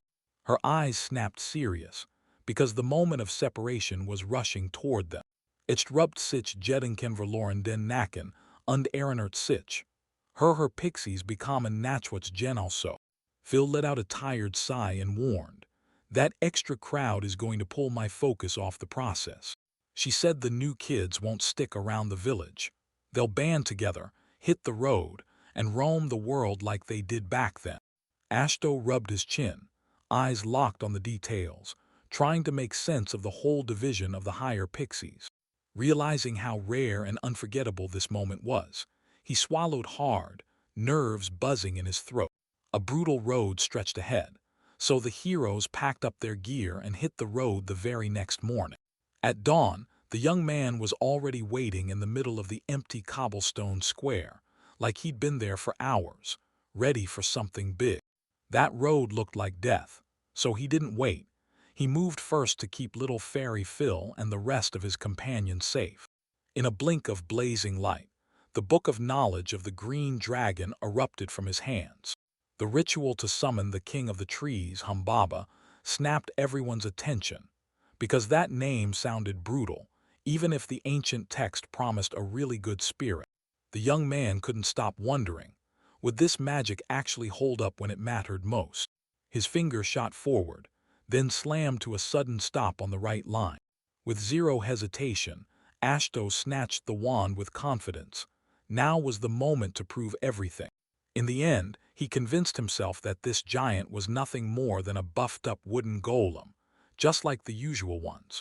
The boy locked in, steadied his breath, and then fired off the very first words of the ritual. "Come on then, King of the Trees, Humbaba," he roared, and the silence swallowed the echo. The moment Ashto roared, the ground beneath him detonated into a glowing magical circle as he claimed, loud and proud, that he was the Green Dragon's familiar. The ground screamed as an earth-shattering crack ripped through it, and a massive root burst out like it on the sky. The boy froze in terror. Massive wooden trunks were crashing up right behind him. Wow, he exhaled, absolutely stunned. His gaze slid upward inch by inch. In front of him, a wooden golem reared up, an enormous living mountain of bark and leaves, breathing like it owned the whole world. "Hello, Humbaba," the giant thundered, and the young man practically exhaled because Humbaba's face looked unbelievably gentle. The moment he heard that cracked, "Hello, friend," the boy finally let his shoulders drop, because the monster instantly clocked him as one of its friends. He didn't waste a second. He grabbed the giant's attention and begged him to lead them straight to the flower field. Humbaba blurted out what he was supposed to do, and the young man froze for a beat, like he hadn't expected that question. But the giant took charge himself. Those massive wooden fingers grabbed the boy with zero manners and blurted, "Sit down." The young man dangled in midair, like he'd been caught in the middle of a joke. The giant narrowed his eyes with a warm smile and promised, no doubt about it, that he'd protect his little companion with his life. Tangled in the giant's surprisingly plush leafy mane, the boy relaxed into it like he belonged there, then pointed ahead with bold confidence. Humbaba towered upright and slammed his first heavy step down, so hard the ground shook. Ashto plopped himself down on Humbaba and told him, straight up, that his whole trust is pinned on him alone. This branchy giant looked terrifying, but the other pixies didn't flinch one bit, because deep down he was actually pretty nice. The wind fluttered through the boy's hair as he heard a warm, friendly greeting. Ashto flashed a genuine, warm smile back, like he actually meant every word. With a thunderous roar that shook the earth, the massive giant bulldozed ahead through the thicket. The fairy zipped ahead, grinning, and yelled that she could already spot the perfect place up ahead. The boy's eyes went wide. Pure shock hit him like a punch. He tilted his gaze upward and locked onto the exact spot the tiny guide pointed out. Ahead of them, a breathtaking valley burst open, crystal waterfall cascading down, a sea of flowers blooming beneath it, and magical butterflies dancing through the air. The place felt like heaven, manna piled up, food everywhere, and Ashto couldn't stop himself from blurting, "Then why did everyone vanish?" He spun around, staring at those giant plants, and you could tell he was honestly awestruck by their ancient old home. That answer totally rattled him, because the fairies weren't plotting anything sinister, they just wanted a new home. No enemies, no threats, just pure bliss ruling this place from day one. The fairy flashed a playful wink and blurted that the sun was already blazing high, So yeah, it was the perfect moment to reveal something special just for him. The boy went still in the flowery glade as three towering pixies burst into the sky and chirped. Start. Winged fairies danced through the glade, fluttering around like they had nothing to worry about. Ash stood right in the middle of a blooming field, spellbound as an otherworldly glow shimmered all around him. He stared, locked on the mystery of separation like it was about to explode. The high pixie Phil shut her eyes, a soft smile blooming as she fully surrendered to the magic. Everything kept running like normal. Then, out of nowhere, the impossible crashed into the scene. The boy jolted back, then lunged a step forward, totally baffled. When he stared closer, the shock hit him hard. The glow wasn't spilling out from the flowers at all. It was blasting from the highest pixies' own bodies. Right then, Phil exploded in size, growing at insane speed until he transformed into a girl nearly as tall as Ashto. Her eyes slowly fluttered open, like the world was waking up with her. Lying on the fresh palm of the updated pixie, a brand new tiny copy slept peacefully, like the world was holding its breath. The little one stretched and yawned cutely, and Phil instantly declared, "You're getting a name." She cradled the little one close, warmed them with her hands, and broke into a tender, heart-melting smile. The girl beamed as she christened her new creation, Belmeria. Ashto broke into a warm, kind laugh in reply.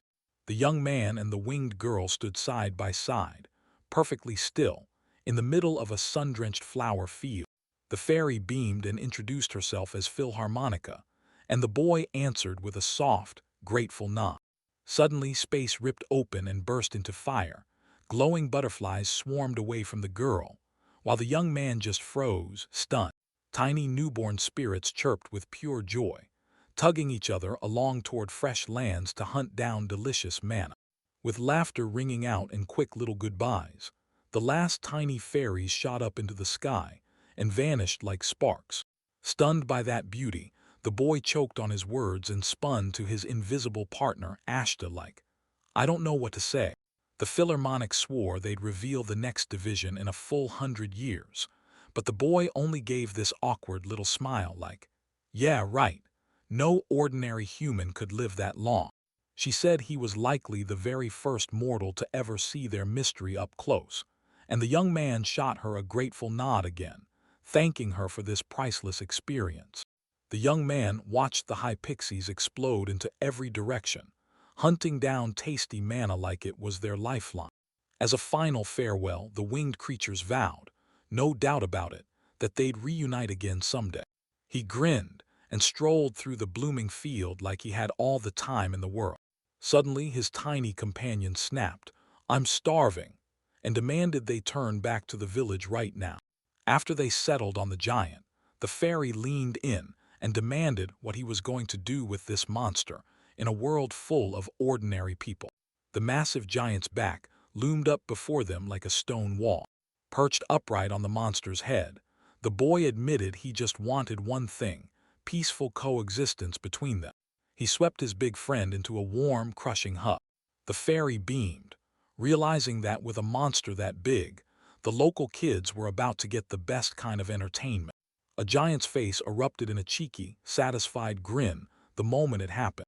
The boy finally let out a breath of relief.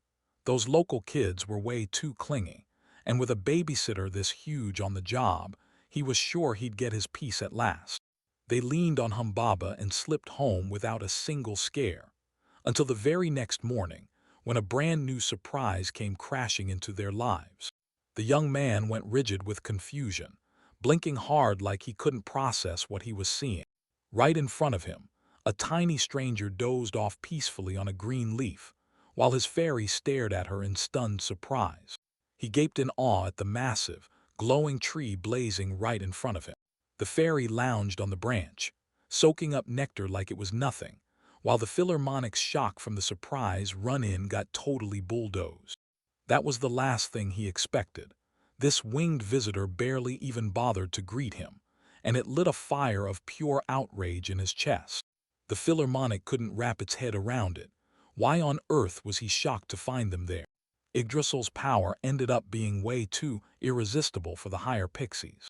Other fairies with huge grins leaned in and waved at the people.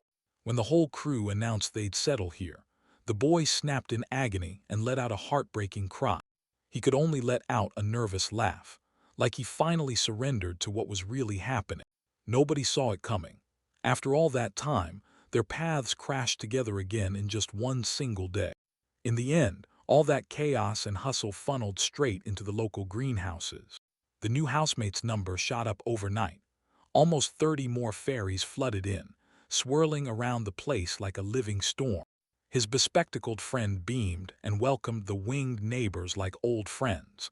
But even then, he couldn't stop thinking about where on earth he'd fit all those new houses.